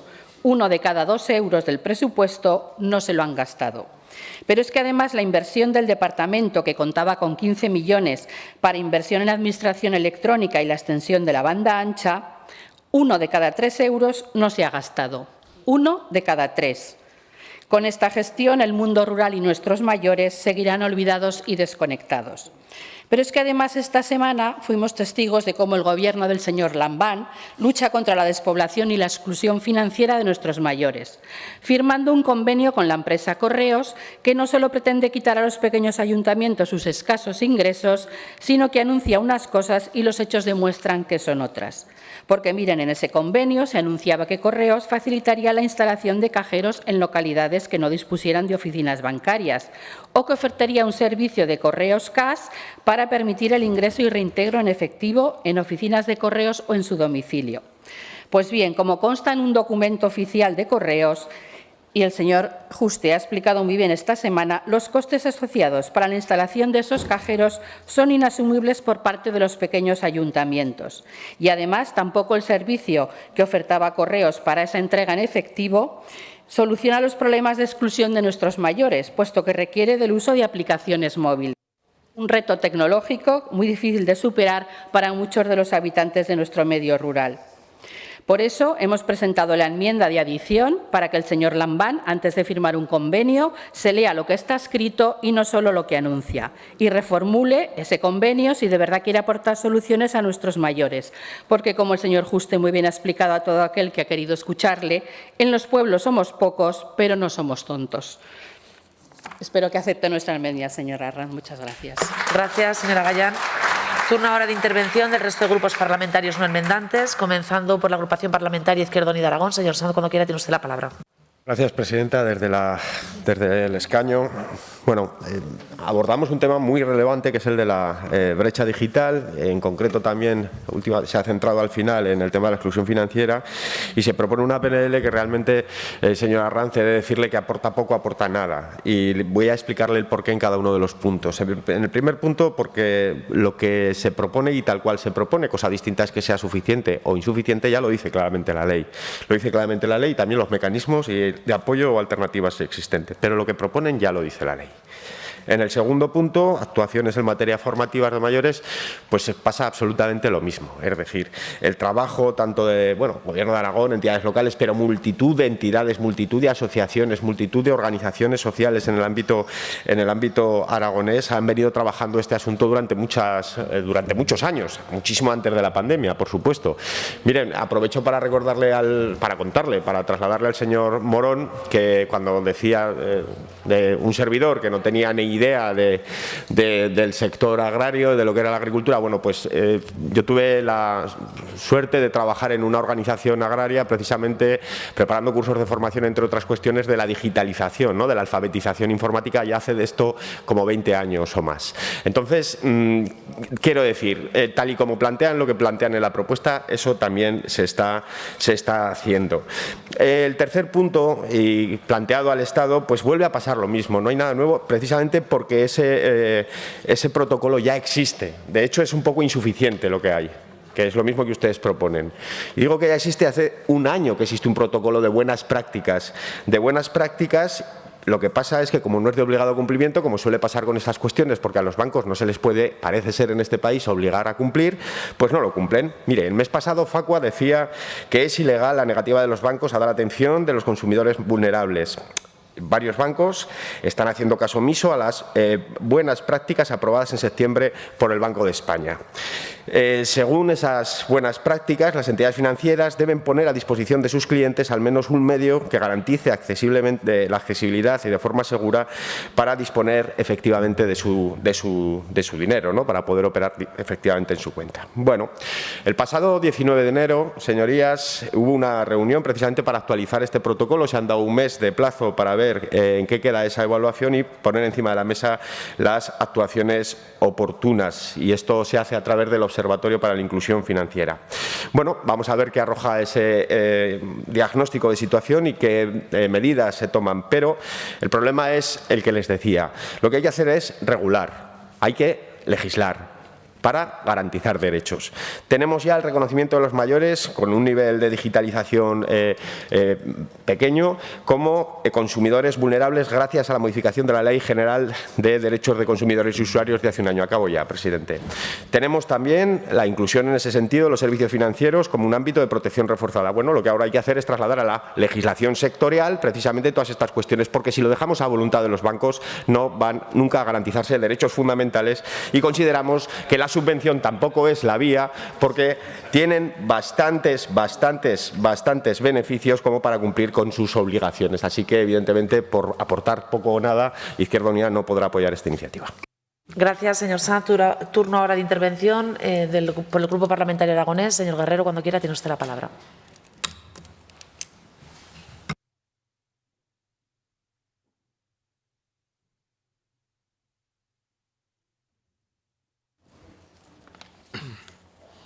Sí, muchísimas gracias. Bueno, nosotros podemos coincidir con el fondo de la propia iniciativa, pero si algo está haciendo el Gobierno de Aragón en todos sus departamentos, también tenemos aquí a la consejera de Ciencia y Universidad, es trabajar de forma importante a la hora de reducir lo que es la brecha digital, bien desde el departamento, en el Instituto Aragonés de Fomento, el vicepresidente, en la educación, en sanidad. Quiero decir, al final se está trabajando de forma importante para intentar reducir la brecha digital. Miren, hay una encuesta del INE sobre el tema del uso de las tecnologías y las comunicaciones. En el año 2006 apenas el 5% utilizaba Internet. Ahora en 2021 prácticamente ya estamos cerca del 80% y en los 2-3 últimos años prácticamente se ha conseguido un mayor avance que en los otros 12 anteriores. Además, se está trabajando de forma importante en el Plan Aragón Territorio Conectado, donde se van a invertir más de 34 millones de euros en fomentar esos procesos de digitalización en personas también mayores y, en definitiva, al final eso va a ir pasando. Señora Arranz, no vamos a incentivar el uso del blockchain en personas mayores porque todavía no lo conoce la gente joven ni la gente de mediana edad, pero sí que es verdad que, por otro lado, le tengo que decir que es verdad que el Gobierno de Aragón está trabajando de forma importante y de forma decidida en intentar reducir esa brecha, con lo cual no podemos votar a favor. Gracias, señor Guerrero. A continuación, por el Grupo Parlamentario Junts Aragonesista, señora Martínez, tiene usted la palabra. Gracias, señora presidenta. Bueno, hablamos o debatimos una PNL que habla de la brecha digital. El grupo proponente lo centra en las personas mayores, pero a mí también me gustaría aclarar que la brecha digital existe en todas las edades, unas más agravadas que en otras, pero existe en todas. Y esta brecha digital bien se produce por falta de competencias o por falta de infraestructuras. Y creo que tanto el grupo proponente como todo el resto del arco parlamentario conocemos que el Gobierno de Aragón se está empleando en superar esta brecha digital. En cuanto a las personas mayores a las que usted se refiere, señor portavoz del grupo parlamentario de Vox, le puedo decir que Por parte del Instituto Aragonés de Servicios Sociales hay un programa formativo específico que se realiza bien en espacios municipales, comarcales o propios del IAS para las personas mayores, así como un plan de modernización de los sistemas de comunicación de los hogares de personas mayores. Eso solamente específico para las personas mayores, pero es que además desde el Departamento de Ciencia se sigue implementando el plan de banda ancha con el objetivo de poder alcanzar todo el territorio aragonés y además existe también pues un programas de cursos y un reservorio de información para que la gente se siga informando y formando en nuevas tecnologías. Dicho esto, lo que usted propone, pues la verdad, como le ha dicho el portavoz de Izquierda Unida, es que la primera parte del primer punto, eso ya está en la legislación vigente, con lo cual nada nuevo en su proposición. Y en el segundo punto, pues como ya le he dicho, ya se están desarrollando esos cursos y esos ciclos formativos en tecnologías digitales, tanto para nuestras personas mayores como para todo tipo como para personas que no están en edad, en la última etapa de su vida. Y en cuanto al punto número 2, bueno, pues usted creo que conoce que existe este protocolo de buenas prácticas, pero de nada nos sirve si este protocolo no es vinculante. Este protocolo no obliga a los bancos. Así pues, si de verdad queremos que la accesibilidad de las personas mayores a los servicios financieros sea una realidad, tendremos que obligarles a las entidades financieras a que no pongan o no pongan impedimentos que les dificulten el acceso a las personas mayores. Así pues, señor Arranz, en una proposición no de ley que es una medida de impulso, si ustedes no impulsan nada, tendremos que votar que no. Muchas gracias. Gracias, señora Martínez. El Grupo Parlamentario de Podemos, señora Carbonell. Sí, muchas gracias, presidente. Desde el escaño. Ya le adelantamos, señores de Vox, que votaremos en contra de esta PNL por diversos motivos. En primer lugar, trae aquí una PNL prefabricada y oportunista, que le da lo mismo a Aragón que Extremadura, la puede presentar en todos los sitios. Podría al menos haberla adaptado a la realidad aragonesa y de paso haberse estudiado lo que se está haciendo desde el Gobierno. Es verdad que desde que empezó la pandemia, sobre todo, hemos visto que las nuevas tecnologías han cobrado más relieve. La necesidad no solo de tener un terminal, sino una conectividad eficaz y saber, sobre todo, utilizarlo correctamente. Por ello, este Gobierno ha incidido todavía más en este aspecto. Como decimos, esta digitalización ha cobrado más importancia, convirtiéndose en un eje prioritario para este Gobierno a través de distintos departamentos. Ya se ha comentado aquí que a través del Departamento de Ciudadanía se ha creado un programa formativo específico para el uso de herramientas digitales para las personas mayores. De forma paralela, se va a modernizar los sistemas de comunicación y tecnología de la información en la red de hogares de personas mayores. Desde el Departamento de Ciencia, Universidad y Sociedad del Conocimiento, también se apuesta por la digitalización y la diversificación tecnológica. Se ha puesto en marcha el Plan Aragón Territorio Conectado, cuyo objetivo es el impulso y la transformación digital de todo Aragón, con 34 millones de euros. Porque en la Consejería de Ciudadanía lo que le importa también es la vertebración del territorio y poder llegar a todos los ciudadanos, no solo a los mayores, que también son importantes. Se destinarán, como se ha dicho, 4,1 millones de euros a la capacitación de ciudadanos para la utilización de las TIC. Y desde el Departamento de la Dirección General de Administración Electrónica y Sociedad de la Información se vienen desarrollando distintas acciones de difusión y formaciones en talleres TIC. Hay existencia también de varios materiales de uso de tecnologías y de realización de trámites para la ciudadanía en general, fácilmente descargables. Y en cuanto al punto segundo, ya se ha comentado aquí, existe un protocolo a nivel nacional en el que se han sumado varias entidades bancarias para mejorar la atención de nuestras personas mayores. Es verdad que dicho protocolo no es vinculante y lo que se debería de buscar es la vinculación obligatoria de estas entidades para dar mejor servicio. Por lo que decimos, ya se lo hemos adelantado, votaremos en contra de esta PNL porque este Gobierno le preocupan sus mayores y la digitalización de todo el mundo. Muchas gracias, señor presidente. Gracias, señora Carbonell. Grupo Parlamentario de Ciudadanos. Señora García. Sí, gracias, señor presidente. Desde el escaño. Bueno, pues nosotros sí que nos sumaremos a la propuesta de Vox. Claro que existen leyes, el tema es si se están cumpliendo o no, y claro que existen protocolos que no son vinculantes, pero da igual. No sé si ustedes tienen cerca gente mayor. Yo sí que tengo a gente cerca mayor. Yo, si mi madre quiere ir al médico, la cita se la tengo que pedir yo. Hay una ley, evidentemente, que facilita que las personas más vulnerables, las personas mayores, puedan tener acceso a la Administración de forma más accesible. Pero es que el problema es que para pedir una cita es que ni siquiera cogen un teléfono, con lo cual tenemos que ir al final a las nuevas tecnologías, y eso hay mucha gente que, primero, por capacidad, evidentemente, y segundo, por disponibilidad instrumental, no pueden acceder. Pero es que además en la Administración en general, incluso para que te den información hay que pedir una cita por Internet. Ni siquiera la información te la dan muchas veces por teléfono.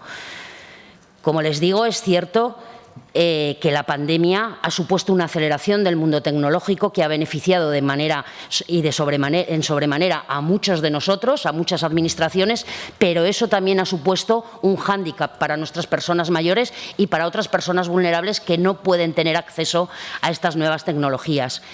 Por tanto, cualquier mecanismo que sirva para reforzar, para poder dar la posibilidad de que estas personas puedan acceder, tal como se establece en la proposición no de ley, junto con la enmienda presentada por el Partido Popular, tanto en sus relaciones con la Administración, en las relaciones con los bancos, así como la promoción de talleres formativos. Quiero recordarles también a ustedes, a sus señorías, que por parte del Grupo Ciudadanos, 2 iniciativas que se llevaron anteriormente incluso al convenio que se ha mencionado de Correos, que fue una PNL que se debatió en esta Cámara y que fue aprobada creo que por unanimidad, donde se hablaba de la exclusión financiera y se hablaba de que se conveniase con los bancos alguna solución para aquellos cajeros que en el medio rural estaban desapareciendo, lo cual suponía un hándicap importantísimo, fundamentalmente para estas personas mayores. Y otra segunda cuestión que por parte de Ciudadanos se ha impulsado ha sido una de las enmiendas al presupuesto que ha sido admitida por el Gobierno, donde se hablaba de unos talleres formativos en competencias digitales precisamente para personas mayores por importe de 75.000 euros. Por tanto, desde Ciudadanos sí que es un tema que nos preocupa, es un tema que hemos puesto sobre la mesa constantemente y con independencia, como les digo, que existan leyes y que existan protocolos, lo que hay que hacer es facilitar la vida a estas personas, que tengan el acceso exactamente igual que cualquiera de nosotros y, en definitiva, que sean unos ciudadanos con los mismos derechos y en igualdad de oportunidades que el resto. Muchas gracias. Gracias, señora García. Por el Grupo Parlamentario Socialista. Señor Ortiz.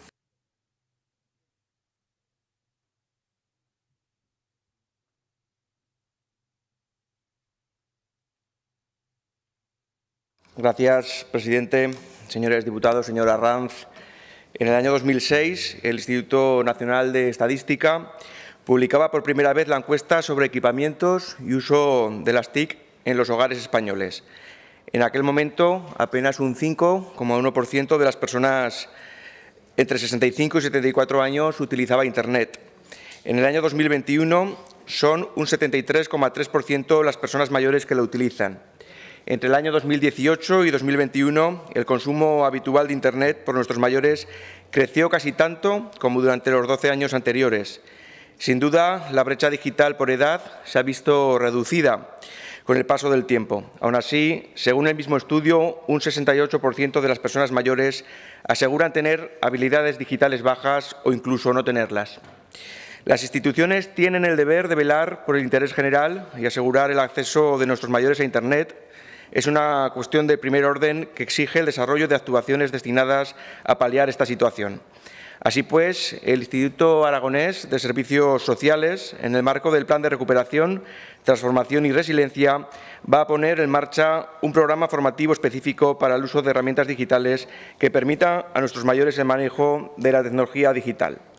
Esta formación se dirige a las personas mayores de 55 años, dando prioridad a los mayores de 65, que permanecen en sus domicilios, y de forma prioritaria a los que viven solos y o en el entorno rural. Entre los años 2022 y 2023 se ofrecerán 600 cursos a 7.000 personas con una inversión de casi 900.000 euros que incluirá la dotación de 12 aulas móviles con conexión a Internet que harán llegar la formación al máximo número de municipios independientemente de los equipamientos informáticos de que dispongan. Respecto a la relación administración-administrado, más allá de los apoyos que ofrece el Gobierno de Aragón para la tramitación electrónica, desde el Instituto Aragonés de Servicios Sociales se ofrecen medidas alternativas. Se mantienen todos los trámites que realizan personas físicas en formato presencial, prestando apoyo para su tramitación a través de los servicios de información que disponen de servicio de videointerpretación en lengua de signos para personas sordas. Además, el Gobierno ha puesto en marcha el Plan Estratégico, el Plan Aragón Territorio Conectado, dotado con 34 millones de euros, con el objetivo de impulsar la transformación digital, mejorar la conectividad en el territorio y formar a los aragoneses en competencias digitales. Dentro de este plan hay 4.100.000 euros destinados a la capacitación de 20.000 ciudadanos en utilización de las TIC, con un énfasis específico y central en el medio rural. Desde la Dirección General de Administración Electrónica y Sociedad de la Información se ha puesto a disposición de las los materiales didácticos para la impartición de talleres en poblaciones de menos de 2.000 habitantes. Desde el año 2010 se han impartido más de 3.250 horas de talleres en más de 350 municipios para acercar las tecnologías de la información a la población aragonesa y reducir la brecha digital. En definitiva, señora Arranz, hace años que desde el Gobierno se trabaja en el sentido propuesto en su PNL. Además, este año en concreto, con la puesta en marcha del Plan Aragón Territorio Conectado y la llegada de los fondos europeos, todavía seremos más capaces de formar a más personas para seguir cerrando la brecha digital. El Grupo Socialista votaremos en contra. Muchas gracias, presidente. Gracias, señor Ortiz. Señora Arranz, he entendido que aceptaba la enmienda del Partido Popular. Sí, señor presidente, la aceptamos, es una enmienda de adición, entiendo, un punto más, y lo aceptamos porque suma. Muchas gracias. Perfecto. Entonces procedemos ahora a la votación con la enmienda incorporada. Comienza la votación.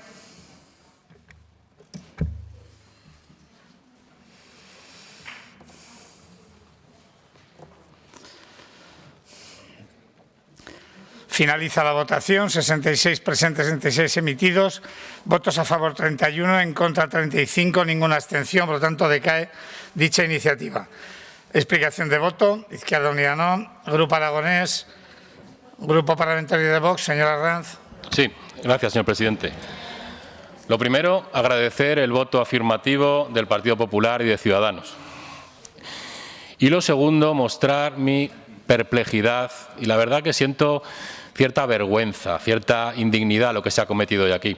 Se lo digo de verdad, porque esto no es un tema político, no era un tema con sesgo político en absoluto. Solo con que tengan ustedes alguna persona mayor cercana viviendo con ustedes o que tenga una mínima relación, saben que el problema existe, es real y está en la calle y está en la actualidad. Pero les puede el sectarismo.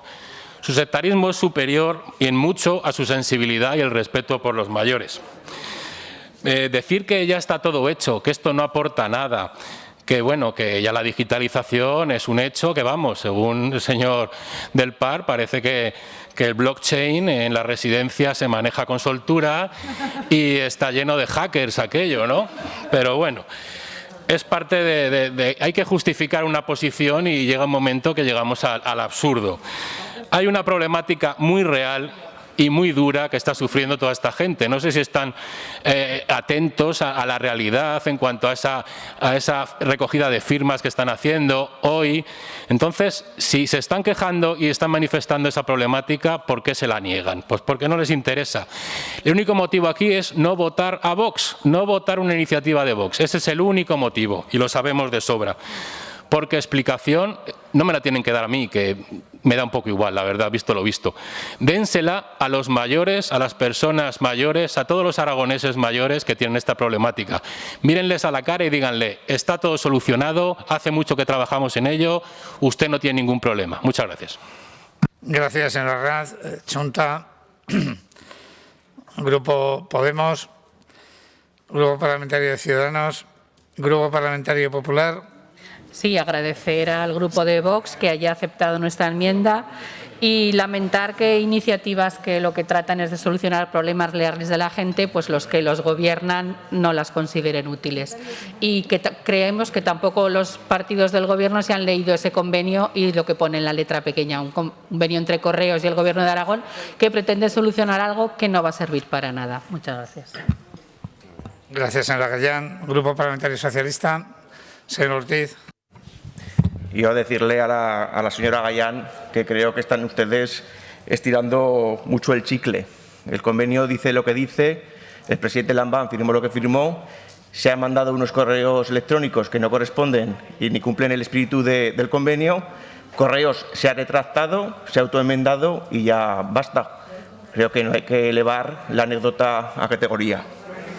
Gracias, señor Ortiz. Debate y votación de la proposición no de ley número 5422 sobre el Día de la Mujer, la Niña y la Ciencia, presentada conjuntamente por los grupos parlamentarios Socialista, Podemos, Chunta Aragonesista y Grupo Aragonés. Para su presentación y defensa, en primer lugar, creo que tiene la palabra por el Grupo Parlamentario de Podemos, señora Carbonell.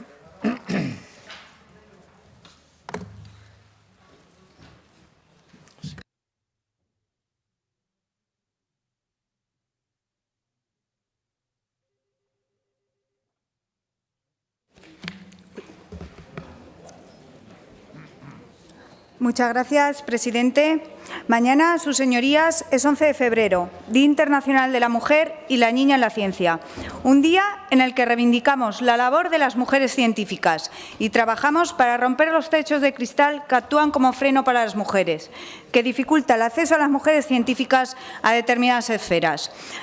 Reivindicamos la incorporación de las mujeres a las ramas científicas del conocimiento, porque es una cuestión de justicia y una clave para el desarrollo económico y social. Por eso queremos visibilizar el trabajo de las mujeres en este ámbito y fomentar la cultura científica entre los jóvenes. Queremos romper, como decimos, con la brecha de género y la segregación horizontal que se da en este sector y, sobre todo, en las áreas de las STEAM. Es necesario, de esta manera, animar a las niñas a seguir estudios científicos. Y, señores de Vox, escuchen, en los últimos estudios sobre desigualdad de género, solo un 7% de las niñas menores de 15 años manifiesta su intención de optar por las ciencias. Y solo 1 de cada 4 catedráticos de universidad es mujer. Y 1 de cada 4 decide dedicarse a la investigación. No podemos permitir que las niñas sientan que la ciencia no va con ellas. Es urgente visibilizar modelos de mujeres científicas, conocer sus trabajos, sus proyectos, las dificultades que enfrentaron y vencieron. Es necesario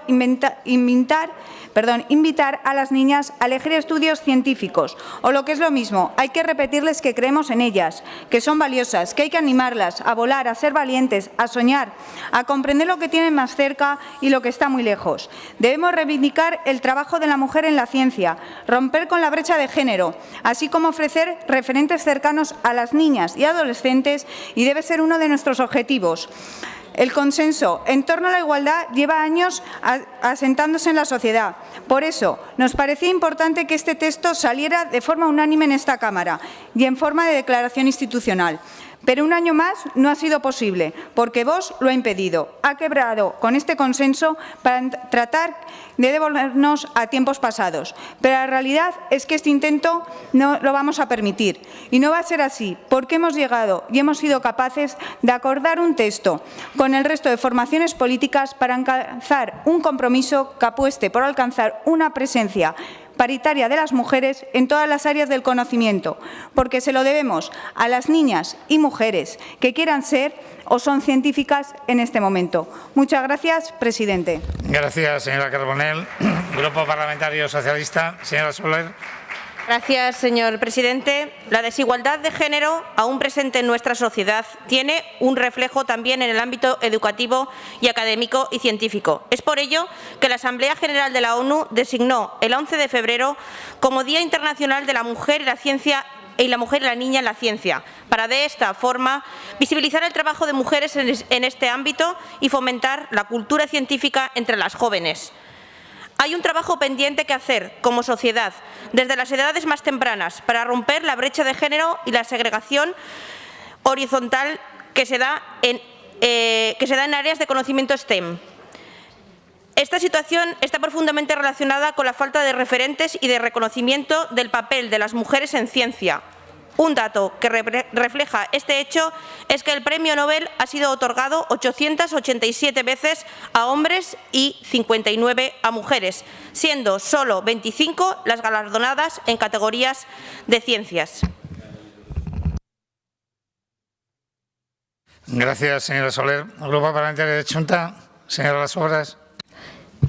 Continuando con el texto pactado con los 7 partidos políticos que formamos la Cámara, esta realidad nos obliga a trabajar para corregir el desequilibrio que supone la escasa presencia de mujeres en el mundo científico. En la actualidad, menos del 30% de los investigadores en todo el mundo son mujeres e idéntico porcentaje de las estudiantes que escogen estudios superiores dentro del campo de las ciencias, la tecnología, la ingeniería y las matemáticas. Sin ir más lejos, el año pasado en la Universidad de Zaragoza solo una cuarta parte de las estudiantes de ingeniería eran mujeres, mientras que en ciencias de la salud el porcentaje de mujeres alcanza casi los 2/3 del alumnado.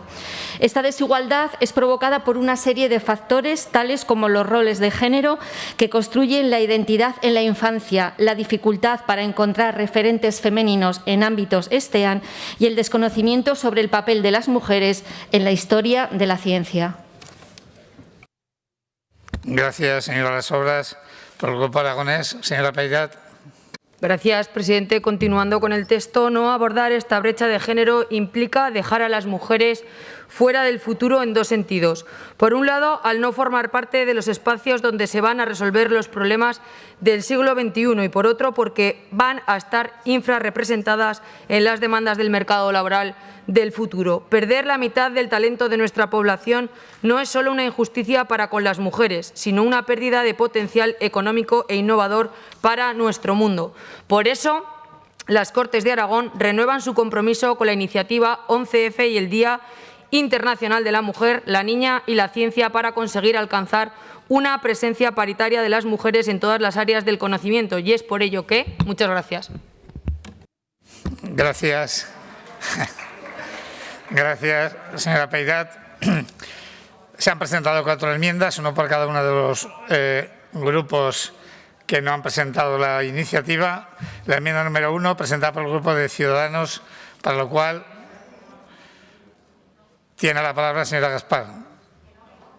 Disculpe, señor presidente, tiene la palabra, creo que la señora Vaquero, porque hemos llegado a ese texto transaccionado. Tiene la palabra. Como parecía que levantaba la mano. Sí, señor presidente, sí, vamos a leer el texto transaccionado. Si no me lo dicen, pues difícilmente lo puedo adivinar, pero venga, con ello. Bueno, continuando con el texto, las Cortes de Aragón se comprometen a reforzar e impulsar acciones y medidas que contribuyan a eliminar las brechas de género, tanto horizontales como verticales, que persisten en diferentes ámbitos de nuestra sociedad y especialmente en aquellos relacionados con las áreas STEM. 2. Reconocen que una mayor presencia de mujeres en el mundo científico y tecnológico es una condición indispensable para la excelencia científica y también para el desarrollo económico de Aragón.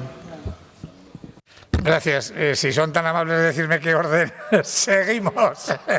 Ciudadanos. Gracias, señor presidente. El punto número 3, se comprometen a trabajar por la igualdad efectiva de las mujeres en todos los ámbitos, también en el sistema de ciencia, tecnología e innovación, así como a revertir la brecha de género.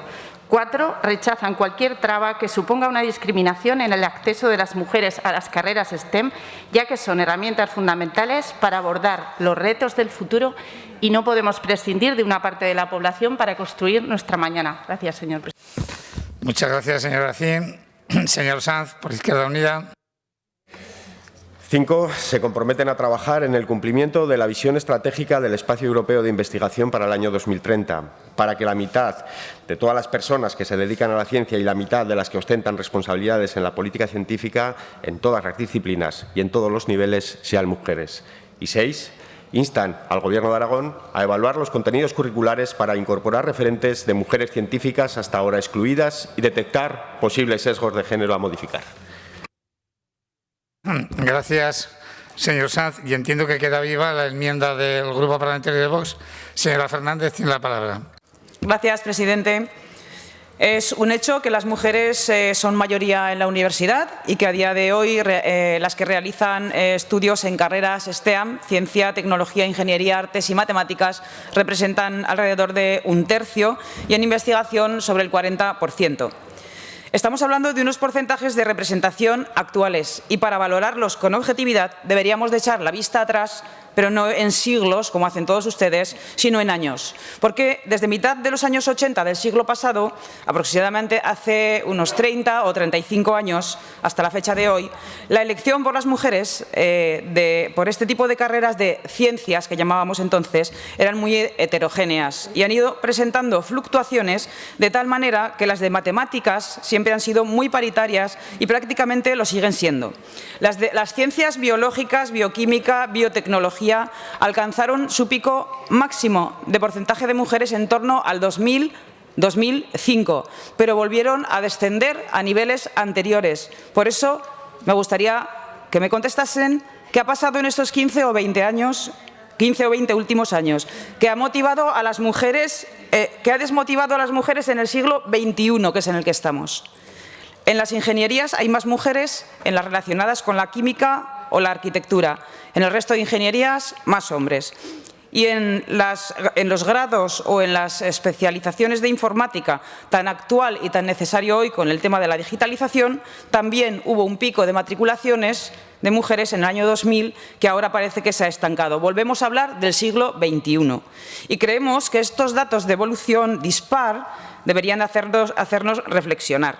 Y en Vox pensamos que para despertar de verdad el interés por las carreras STEAM, vocaciones en labores de investigación, habría que dar un paso más desde los colegios e institutos y hacerles partícipes de esa interesante labor que realizan desde el Itainnova, el Centro de Estudios de Física del Cosmos, del Centro de Investigación y Tecnología Agroalimentaria de Aragón o de la Aragonesa de Servicios Telemáticos, para hacerles partícipes, pero no como están haciendo ahora, no un día al año, no una semana del año, sino mediante acciones programadas, visitas periódicas a esos centros, 3 o 4 veces durante el mismo curso académico, o impartiendo charlas motivadoras y talleres prácticos en los colegios e institutos para acercarles al mundo de los científicos, descubridores e inventores. Es decir, una labor ordinaria, recurrente, periódica, no extraordinaria, nunca extraordinaria como se está haciendo.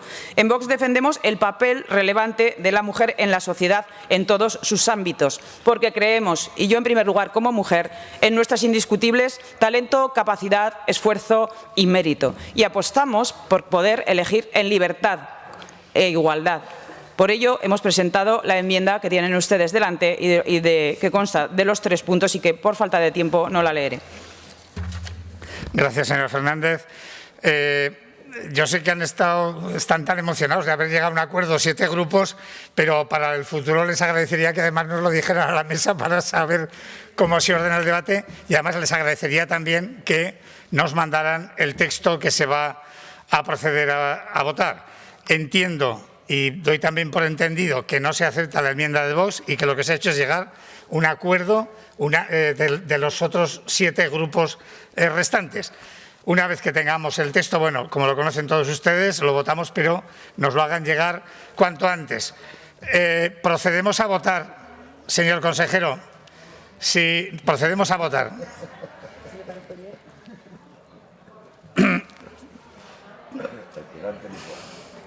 Comienza la votación.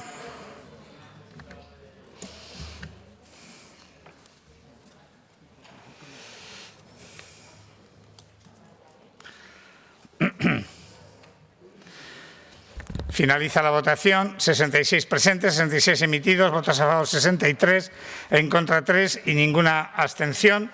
Por lo tanto, queda aprobada dicha iniciativa en los términos que han comentado. Explicación de voto.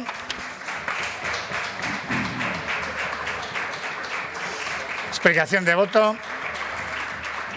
Izquierda Unida, no. Grupo Aragonés. Grupo Parlamentario Vox. Señora Fernández. Sí, gracias, señor presidente. En realidad, pues lo que buscaban era eso, el que nos manifestásemos para que se pudiese ver en una votación, como suele ocurrir.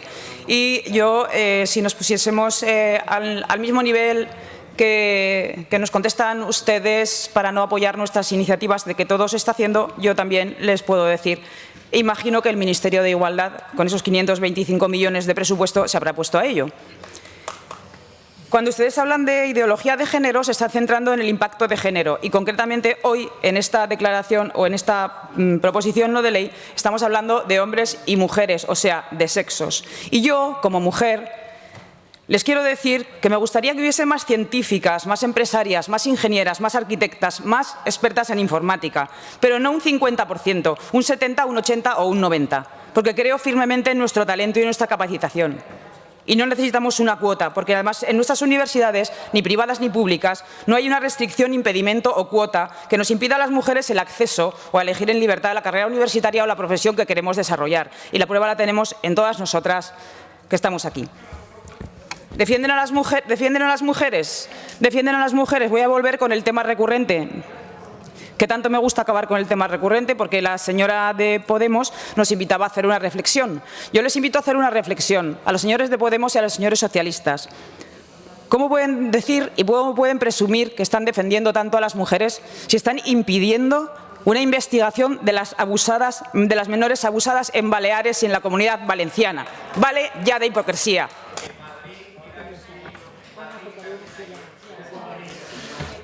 Gracias, señora Fernández. Grupo Parlamentario de Chunta. Grupo Parlamentario de Podemos. Señora Carbonell. A ver, por favor, señora Carbonell. Sí, muchas gracias, presidente. En primer lugar, pedirle disculpas por el cambio de intervenciones, pero tenemos aquí el texto que se lo haré ahora mismo llegar. En segundo lugar, por cortesía parlamentaria, agradecer a todos los grupos políticos que entienden la necesidad de incentivar y fomentar a nuestras niñas a ser científicas y reivindicar la labor de las mujeres científicas. Así como indicar al Grupo de Vox que los datos muestran que la desigualdad de género es un hecho y que es labor del Gobierno poner las medidas necesarias para combatirla. No estamos hablando aquí de cuotas, si hay más mujeres o más hombres científicos, sino de tomar medidas. Tenemos que saber que el tema de las referentes mujeres que hay en la ciencia, en los libros no están. Hay que fomentar que haya más referentes, porque eso fomentará que nuestras niñas quieran ser científicas, quieran ser médicas, quieren estar estudiando y por ello hacemos estas medidas porque son necesarias. Muchas gracias, presidente. Gracias, señora Carbonell. Grupo Parlamentario de Ciudadanos. Grupo Parlamentario Popular. Grupo Parlamentario Socialista. Señora Soler. Gracias, señor presidente. Por cortesía parlamentaria, yo también quiero agradecer a los grupos que han apoyado esta iniciativa, que hemos sido capaces de llegar a un texto transaccional en forma de manifiesto en pro y en defensa de la mujer, la niña y la ciencia.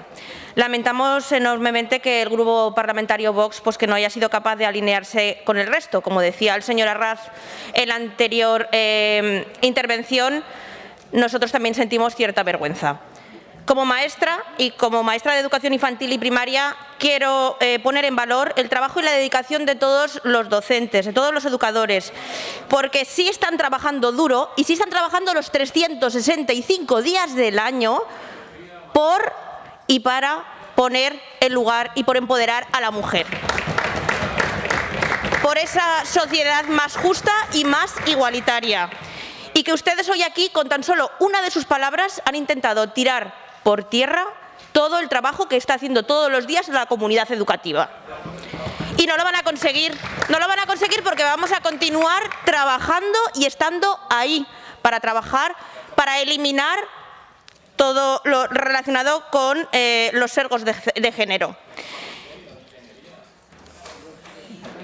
Porque viendo el debate que se ha producido hoy aquí en esta sala, podemos verificar que todavía existe esa desigualdad de género y ese techo de cristal, que queda trabajo por hacer y que, señora Fernández, no sé dónde ve usted los datos, no se puede tapar con un dedo y mirar hacia el otro lado. porque es evidente y es obvia la realidad.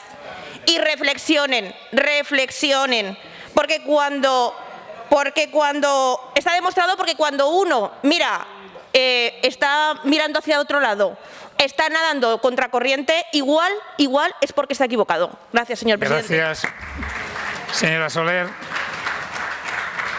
Continuamos con la siguiente PNL y última del orden del día, debate y votación de la proposición no de ley número 5922 sobre la puesta en marcha de la transversalidad de la salud de todas las políticas, presentada por la agrupación parlamentaria de Izquierda Unida de Aragón. Para su defensa, señor Sanz, tiene la palabra.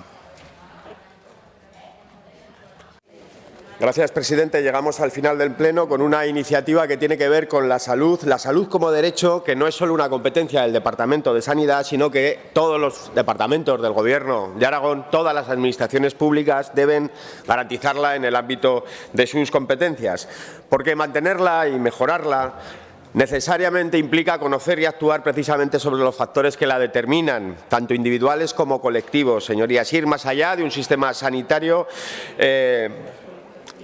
prácticamente centrado en la cura, habida cuenta de la necesidad de avanzar hacia una perspectiva mucho más holística, como la que inspira el Plan de Salud 2030 del 2018, que contempla como uno de sus áreas de actuación fundamentales, de sus 4 áreas de actuación fundamentales, la salud en todas las políticas, o lo que es lo mismo, todas las políticas al servicio de la salud.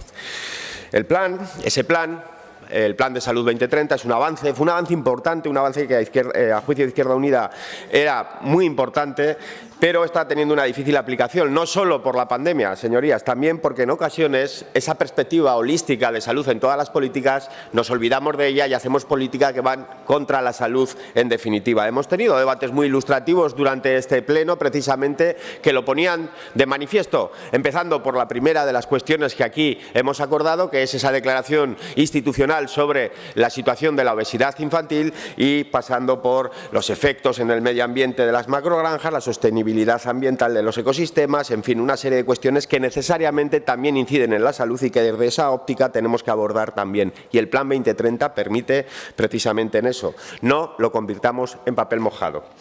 Y para que este gran instrumento no se convierta en papel mojado, hemos presentado esta iniciativa. Una iniciativa que tiene 5 puntos, empezando pues, por uno básico y fundamental, que es convocar y constituir los órganos que contiene para transversalizar la salud en todas las políticas. Órganos como la Comisión Interdepartamental del Plan de Salud o el Consejo Director del Plan de Salud. Órganos que fueron creados por decreto en abril del año 19, que se debieran haber convocado solo 3 meses después de su creación, pero que a día de hoy todavía no están en marcha. Por lo tanto, estos órganos, que además podían haber sido una buena herramienta para abordar la pandemia, teniendo en cuenta que la salud se ha situado además como uno de los factores fundamentales en el ámbito de la economía y de la sociedad, pues hubiéramos tenido una mejor abordaje, a nuestro juicio, también desde de la pandemia. Y además proponemos que en esos órganos, en el órgano director, estén también las entidades locales, por lo que hemos dicho antes, ¿no? Porque consideramos que es importante que las entidades locales, como órgano, como administración más cercana, que también tiene parte de competencias o también tiene políticas que afectan directamente a la salud sobre las personas, y hablamos, por ejemplo, del tema de depuración de aguas, se me ocurre, u otras cuestiones, pues tienen que estar presentes. El punto 2 y 3 de la proposición no de ley versa sobre estas cuestiones y, por lo tanto, espero su apoyo. No han sido enmendados estos puntos, entiendo que saldrán adelante. Sobre el punto 1 recoge algo que pues, ya planteaba en la rendición de cuentas el propio Gobierno en su plan de Gobierno. Ya tenemos una herramienta para la evaluación del impacto en salud, es decir, estamos hablando de cómo valorar la salud en todas las políticas públicas. Bueno, la herramienta que nos permite hacer eso ya está. Lo que necesitamos ahora es el marco normativo que permita su aplicación sobre todas las políticas de salud, y eso es lo que proponemos en el punto 1. En el punto 4, bueno, pues venimos a proponer que se desarrolle, se mejore y se analice otra herramienta que a nosotros también nos parece fundamental y que además ganó un premio cuando vio la luz, que fue el Atlas de Salud. Una excelente herramienta para garantizar la transversalidad de la salud en todas las políticas, incorporando aquellos determinantes de corte social que inciden en la misma y, por lo tanto, dando sentido a esa vocación transversal que tiene que tener este abordaje distinto de la salud, como estamos proponiendo. Hablamos de las áreas de salud, como decía, que tiene que venir de la mano, ahora que tanto se habla de digitalización, de la gestión de datos y de la administración electrónica para otorgarle a quienes tienen que desarrollar este plan, esos órganos que hemos dicho que vamos a convocar, pues capacidad de cara a identificar determinantes de salud, zonificar actuaciones o superar desequilibrios. Y por último, pretendemos que se incida en lo que ya existe, es decir, cuando estamos hablando de que todas las políticas tienen que tener la perspectiva incorporada de la salud, también aquellas directrices, también aquellas estrategias y también aquellos planes que tenemos ya acordados. Es decir, tenemos que incorporar esa estrategia del plan de salud, esas herramientas para valorar la evaluación de impacto en salud en todas las políticas, en las que hay y en las que vendrán. Y eso es lo que proponemos en el último punto. ¿Por qué? Porque es importante precisamente esa vocación, ¿no? Hablamos de cambio climático, hablamos de despoblación, hablamos de desigualdad, hablamos de muchísimas cuestiones que tienen que tener esta perspectiva. Señorías, acabo ya. La salud no es solo la sanidad, es una mejor salud, lo que permite además tener una sanidad mucho más capaz de prevenir y mucho menos centrada en atender lo urgente y lo que ya no tiene casi a veces en ocasiones remedio, y por lo tanto pongamos en marcha las herramientas de las que nos hemos dotado para garantizar que estas políticas se enfocan debidamente y que incidimos en esa perspectiva integral y holística de la que les hablaba al principio. Muchas gracias. Gracias, señor Sanz. Se ha presentado una enmienda por parte de los grupos que apoyan al Gobierno y, en primer lugar, para su defensa, por el Grupo Socialista, señora Saún.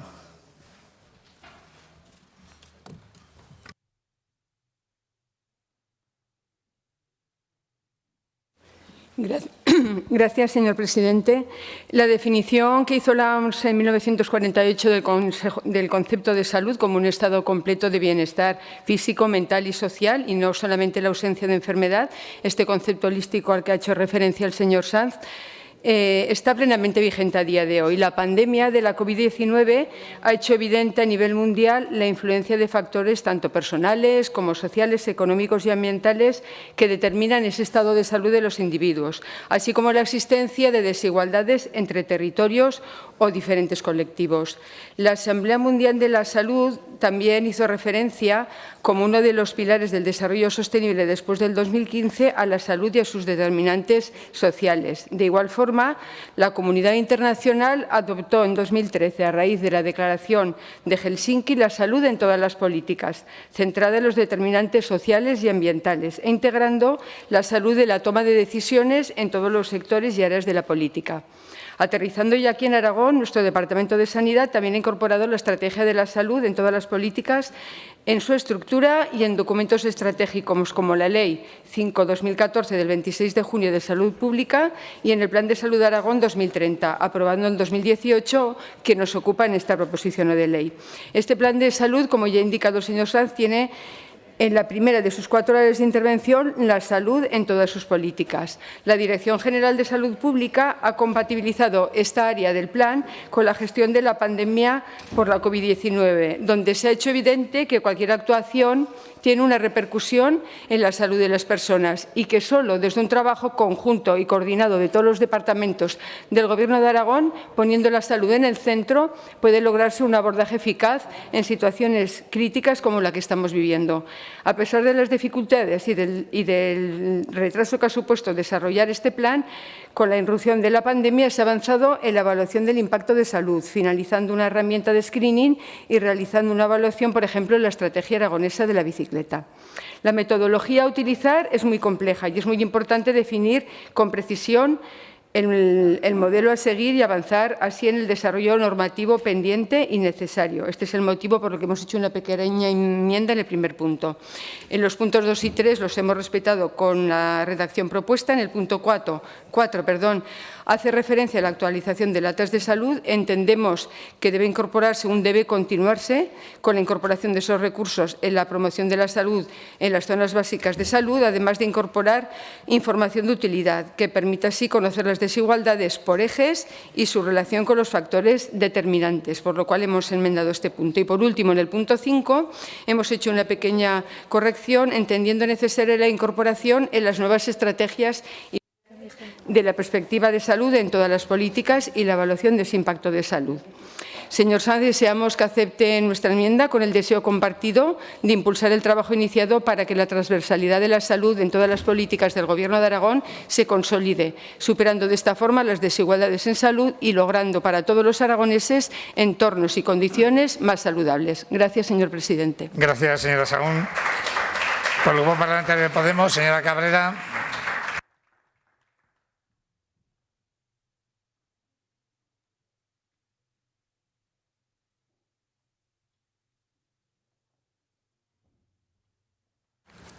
Muchas gracias, señor presidente. Llegamos a la última iniciativa de la tarde, que no menos importante, sino que es de las más importantes que podemos abordar en estas Cortes. Se hace mención al Plan de Salud 2030, un plan pionero en Aragón y en el resto del Estado español, y que nos parece que fue oportuno cuando se presentó, que nos parece que fue muy acertado cuando se presentó y nos sigue pareciendo.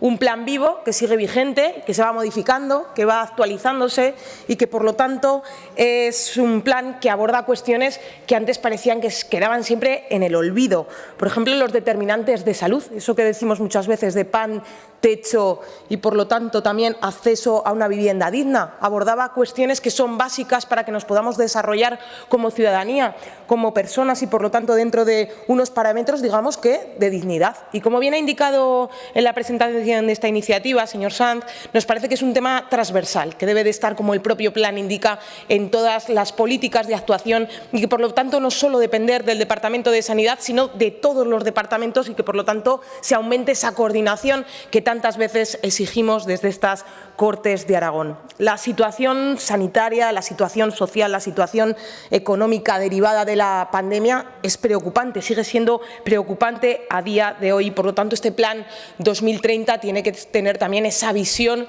de la pandemia, una pandemia donde los aspectos de desigualdad de salud se han disparado. Podemos decir, por lo tanto, que el impacto de la pandemia en la población, según los ejes de desigualdad, sexo, edad, etnia, origen, clase social, territorio, se han visto con mayor discrepancia en estos últimos años, como decíamos, de pandemia. Y por ello volvemos a reclamar eso de la salud en todas las políticas. Y es que no es que deba de estarlo como una cuestión simplemente y meramente discursiva, sino que debe de estarlo de una forma obligatoria. Un plan de salud, por lo tanto, que lleve a cabo una evaluación continua y se pueda implementar día a día en el presente de Aragón. La Dirección General de Salud Pública ha venido impulsando este plan de salud de Aragón, y las áreas, la primera de ellas es la de salud en todas las políticas, como ya decíamos, y se ha compatibilizado con una gestión de la pandemia. Y es que precisamente durante esta pandemia se ha puesto en evidencia, como decíamos, áreas que no son puramente sanitarias. Podemos hablar de derechos sociales, de educación, de cultura, de deporte, de jóvenes, de mayores, de la comunidad educativa, como decíamos, y, por lo tanto, del desarrollo de una comunidad como es la nuestra. Sin duda, tenemos que seguir trabajando en esos parámetros que se plantean en este plan 2030, y para poder ajustar, digamos, mejor la iniciativa inicial hemos presentado una enmienda que se basa en esa actualización, como decíamos, de un plan que es vivo, que sigue vivo, y que esperemos que 2030, que parece que largo nos lo prestaban cuando lo iniciaban, pues llegue con todos los aspectos que el mismo plan contempla. Nada más y muchas gracias, y salud para todos sus señorías. Gracias, señora Cabrera. Por el Grupo Parlamentario de Chunta, señora Las Obras. Desde el escaño, bueno, pues ya sea las parlamentarias que me han precedido ya han explicado las enmiendas que se han presentado por los 4 partidos que formamos el Gobierno, y, señor Sanz, compartimos el espíritu que le ha llevado a presentar esta PNL sobre la transversalidad de la salud de todas las políticas. Lógicamente, la salud es un elemento fundamental en el bienestar de las personas, pero en la salud de los aragoneses y aragonesas influyen, además de las políticas sanitarias, las decisiones de otros ámbitos que afectan a la renta, a la educación o a la vivienda. Así, la política sanitaria puede ser efectiva también en el afianzamiento de la cohesión social si se dirige hacia grupos sociales más vulnerables y con mayor riesgo de exclusión social. Pero, del mismo modo, políticas en otros ámbitos como el mercado laboral o dirigidas a evitar la pobreza infantil pueden generar ganancias en la salud de nuestra población, incluso mayores a las de la propia política sanitaria. Como usted ha dicho, la salud de todas las políticas debe de ser una estrategia estrategia transversal para aprovechar las sinergias existentes entre la política sanitaria y el resto de las políticas públicas, generándose un más que probable efecto multiplicador sobre el bienestar de la ciudadanía. Así pues, como el objetivo de la salud pública es garantizar que las personas vivan en condiciones saludables, está claro que debe incorporarse el principio de salud en todas las políticas. Esto exige una profunda reorientación de las organizaciones de salud pública que requiere concienciar a la ciudadanía y a sectores no sanitarios sobre la importancia de las políticas no sanitarias en la salud, cosa que pasa por ir más allá del discurso bien intencionado y debe demostrarse. Con lo cual, señor Sanz, esperamos que acepte las enmiendas que se han presentado, porque desde luego de lo que se trata es de sumar. Gracias, presidente. Gracias, señora Sobras. El Grupo Aragonés, señora Pairat. Muchas gracias, presidente. También desde el escaño, señor Sanz, compartimos, por supuesto, el espíritu de su iniciativa y entendemos lo que usted explicaba en la misma referente a que la salud está causada o determinada por un amplísimo conjunto de factores. Usted lo decía también ahora, la salud no es solo la sanidad. Ya conoce la enmienda presentada por los grupos que formamos el Gobierno de Aragón y que ha sido perfectamente explicada por las portavoces que me han precedido en el uso de la palabra. Todos conocemos que desde el Departamento de Sanidad del Gobierno de Aragón se ha impulsado la elaboración del Plan de Salud de Aragón 2030. Usted también lo decía y otras portavoces. Este plan pretende ser un instrumento de todo el Gobierno, no solo del Departamento de Sanidad, ya que prácticamente todas las políticas tienen repercusión sobre la salud. El trabajo realizado durante la pandemia ha resultado evidente actuando en áreas no sanitarias, las cuales tienen clara repercusión en la salud de las personas. Esto ha llevado a un trabajo conjunto, la colaboración y coordinación con otros departamentos como Ciudadanía y Derechos Sociales, Educación, Cultura y Deporte y otras administraciones locales para abordar temas relacionados con personas mayores, jóvenes, comunidad educativa, deporte, cultura, actos sociales y eventos, desarrollo normativo, empleo, industria y otras muchas áreas del Gobierno de Aragón y fuera de él. Es por ello que entendemos que la línea de trabajo se está siguiendo y de ahí cobra el sentido la enmienda planteada, que entiendo que hemos llegado a un texto transaccional. De ser así, mi grupo parlamentario, el Grupo Parlamentario Aragonés, votará a favor de su iniciativa. Muchas gracias, presidente. Gracias, señora Pairat. Turno para los grupos no enmendantes. En primer lugar, por el Grupo Parlamentario de Vox, señora Fernández. Gracias, presidente. El Grupo Parlamentario Vox en Aragón no apoyará esta iniciativa. Una vez analizada, adivinamos que es fiel a su concepción totalitaria y controladora de la sociedad, compatible con la Agenda 2030, puesto que lo que en definitiva se pretende es establecer más regulación, más entes sin una función definida, más burocracia para instaurar una política transversal en materia de salud, que no ha sido consensuada ni debatida con transparencia, ni ha tenido un análisis riguroso, y si además se ha hecho sin el debido control por órgano democrático o representativo de la ciudadanía alguno, y sí es fruto de las políticas globalistas. Se nos pretende, una vez más, engañar aduciendo que así se articularán medidas que salvaguardarán la salud de toda la población. Pero la realidad es otra. Si lo que se pretende realmente es que los ciudadanos tengan una mejor salud, lo principal es, primero, invertir adecuadamente en el sistema de salud, en el sistema sanitario, el Salud, que sufre financiación deficitaria desde hace décadas y la crisis sanitaria solamente ha evidenciado sus problemas estructurales. En segundo lugar, dotar de medios humanos adecuados, con contratos dignos y terminando o corrigiendo la temporalidad que también padecen desde hace décadas. En tercer lugar, invertir en investigación médica y, en cuarto lugar, velar porque todos los ciudadanos tengan acceso a una sanidad de calidad, independientemente de que vivan en un pueblo de Teruel o en la misma ciudad de Zaragoza. Y otro aspecto que también repercute en la salud, efectivamente, es tener trabajo y un sueldo que garantice una vida con plena autonomía sin tener que depender de instituciones. Y para ello es necesario reasignar partidas que se pierden en políticas identitarias, gasto innecesario o en crear más estructuras administrativas de dudosa necesidad, como las que se quieren impulsar en esta iniciativa. Seguimos pensando que viven ajenos a la realidad y están presos de su agenda política.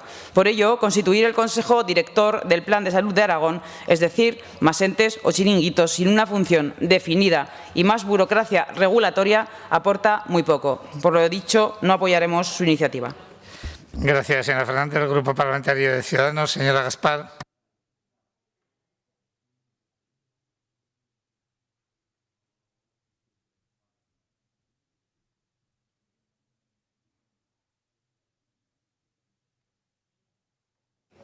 Gracias, señor presidente, y gracias, señor Sanz, por traer esta iniciativa hoy aquí, porque creemos que es una iniciativa no solo pertinente, sino importante.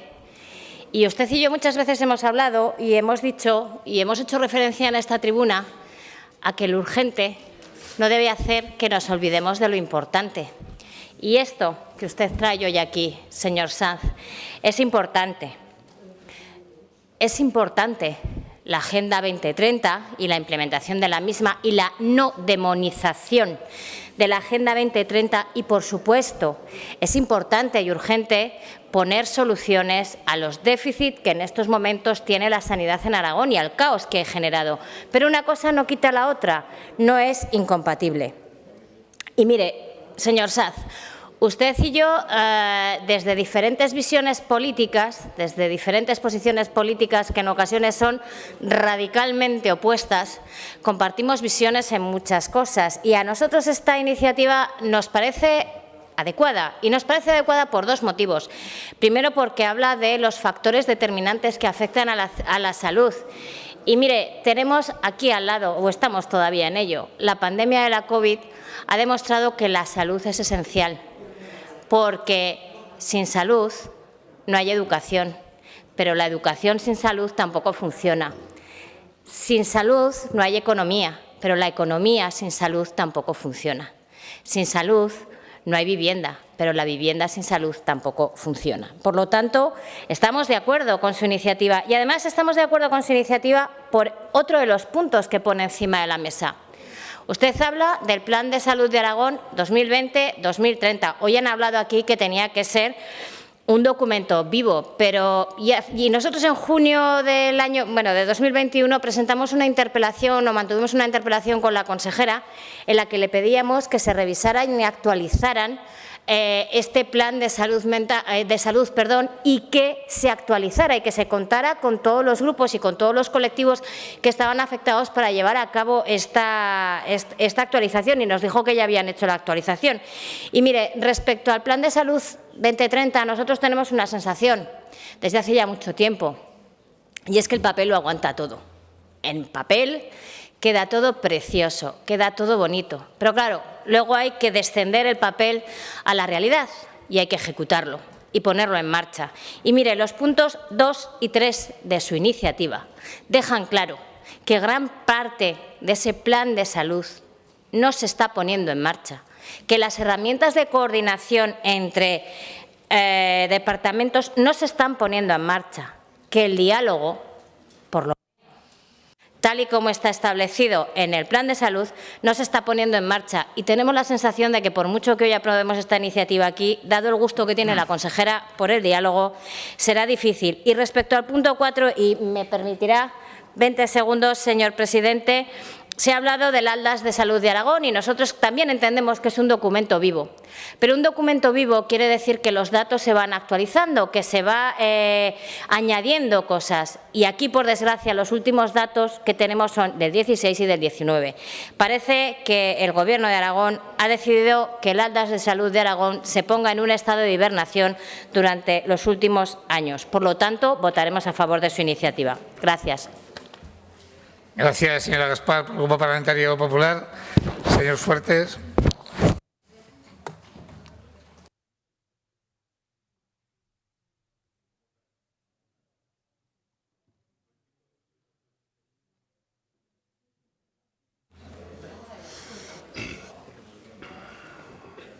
Señor presidente, buenas tardes a todos. Debatimos una proposición no de ley que trata un tema muy importante. Vamos a hablar de salud, vamos a hablar del famoso Plan Salud 2020-2030. Digo famoso porque es verdad que se presentó allá por mayo de 2018, siendo consejero de Sanidad el señor Zelaya, que no ha llovido. Desde entonces ha habido dos cuestiones importantes que quiero destacar dentro de este plan. Primero, que ya han dimitido dos consejeros de Sanidad. Y segundo, que el actual equipo yo creo que no se lo cree, no se cree este plan y a las pruebas me remitiré más adelante. Me explicaré. Nació con 4 grandes áreas de trabajo, que todas las sabemos y estábamos de acuerdo. Salud en todas las políticas, salud en todas las etapas de la vida, orientación del sistema sanitario para las personas, información, investigación y formación para la salud. Y ni más ni menos con 12 principios básicos: equidad, solidaridad, universalidad, efectividad, intersectorialidad, autonomía, eficiencia, calidad, participación, transparencia, ética y sostenibilidad. De estas grandes áreas me temo que no nos conocemos nada del grado de cumplimiento. Por eso trae esta proposición aquí a un grupo político. ¿Y por qué digo esto? Pues porque me va a remitir a los hechos. Todo plan tiene que tener una serie de evaluaciones, seguimientos, planes de trabajo, que ni en estas Cortes ni en la Comisión de Sanidad, efectivamente, nadie ha informado sobre este plan, aunque lo hemos pedido en varias ocasiones. Y hasta la fecha no sabemos nada, y mira que la consejera aquí en sede parlamentaria dijo que era uno de los pilares de su consejería y que su mayor pilar sería la participación y la transparencia. Señorías, en estos años ha habido muchos cambios que tendrían que plasmarse en este plan. Nada tiene que ver la sanidad del 2018 con la sanidad que tenemos ahora en el 2022.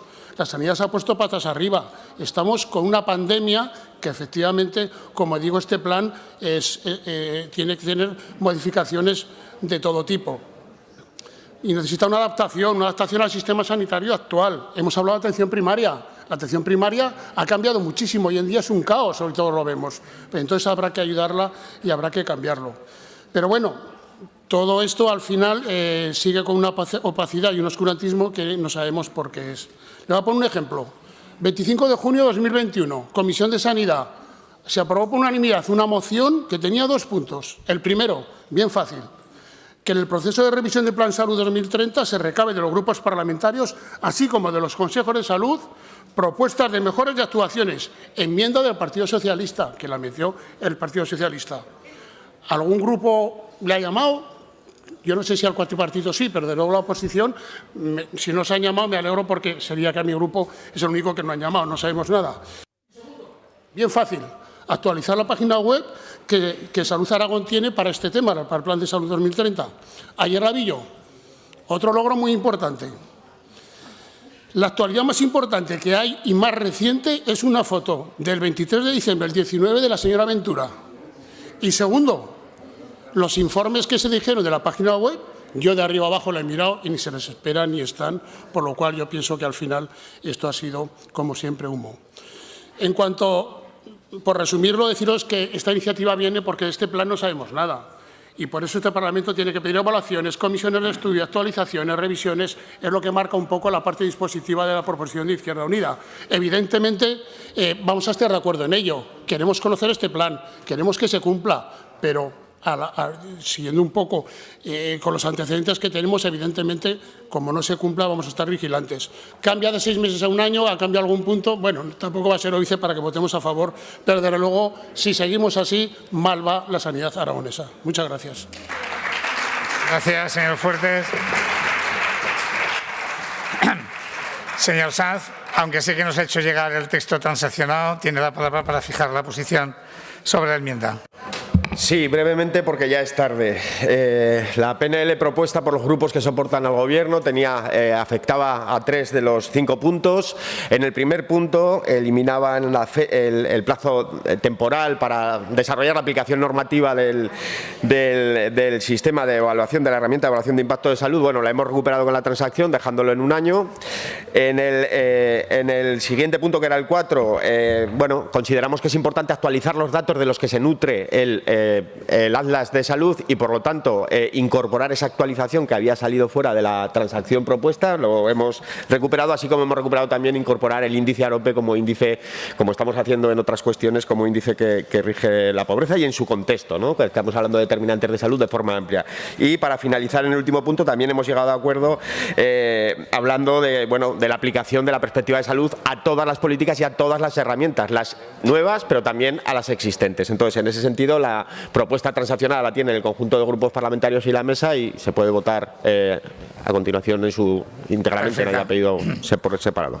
Muchas gracias, señor Sanz. Entiendo pues que lo conocen todos los grupos parlamentarios. Por lo tanto, pasamos a votar la iniciativa con el texto transaccionado que han comentado. Comienza la votación.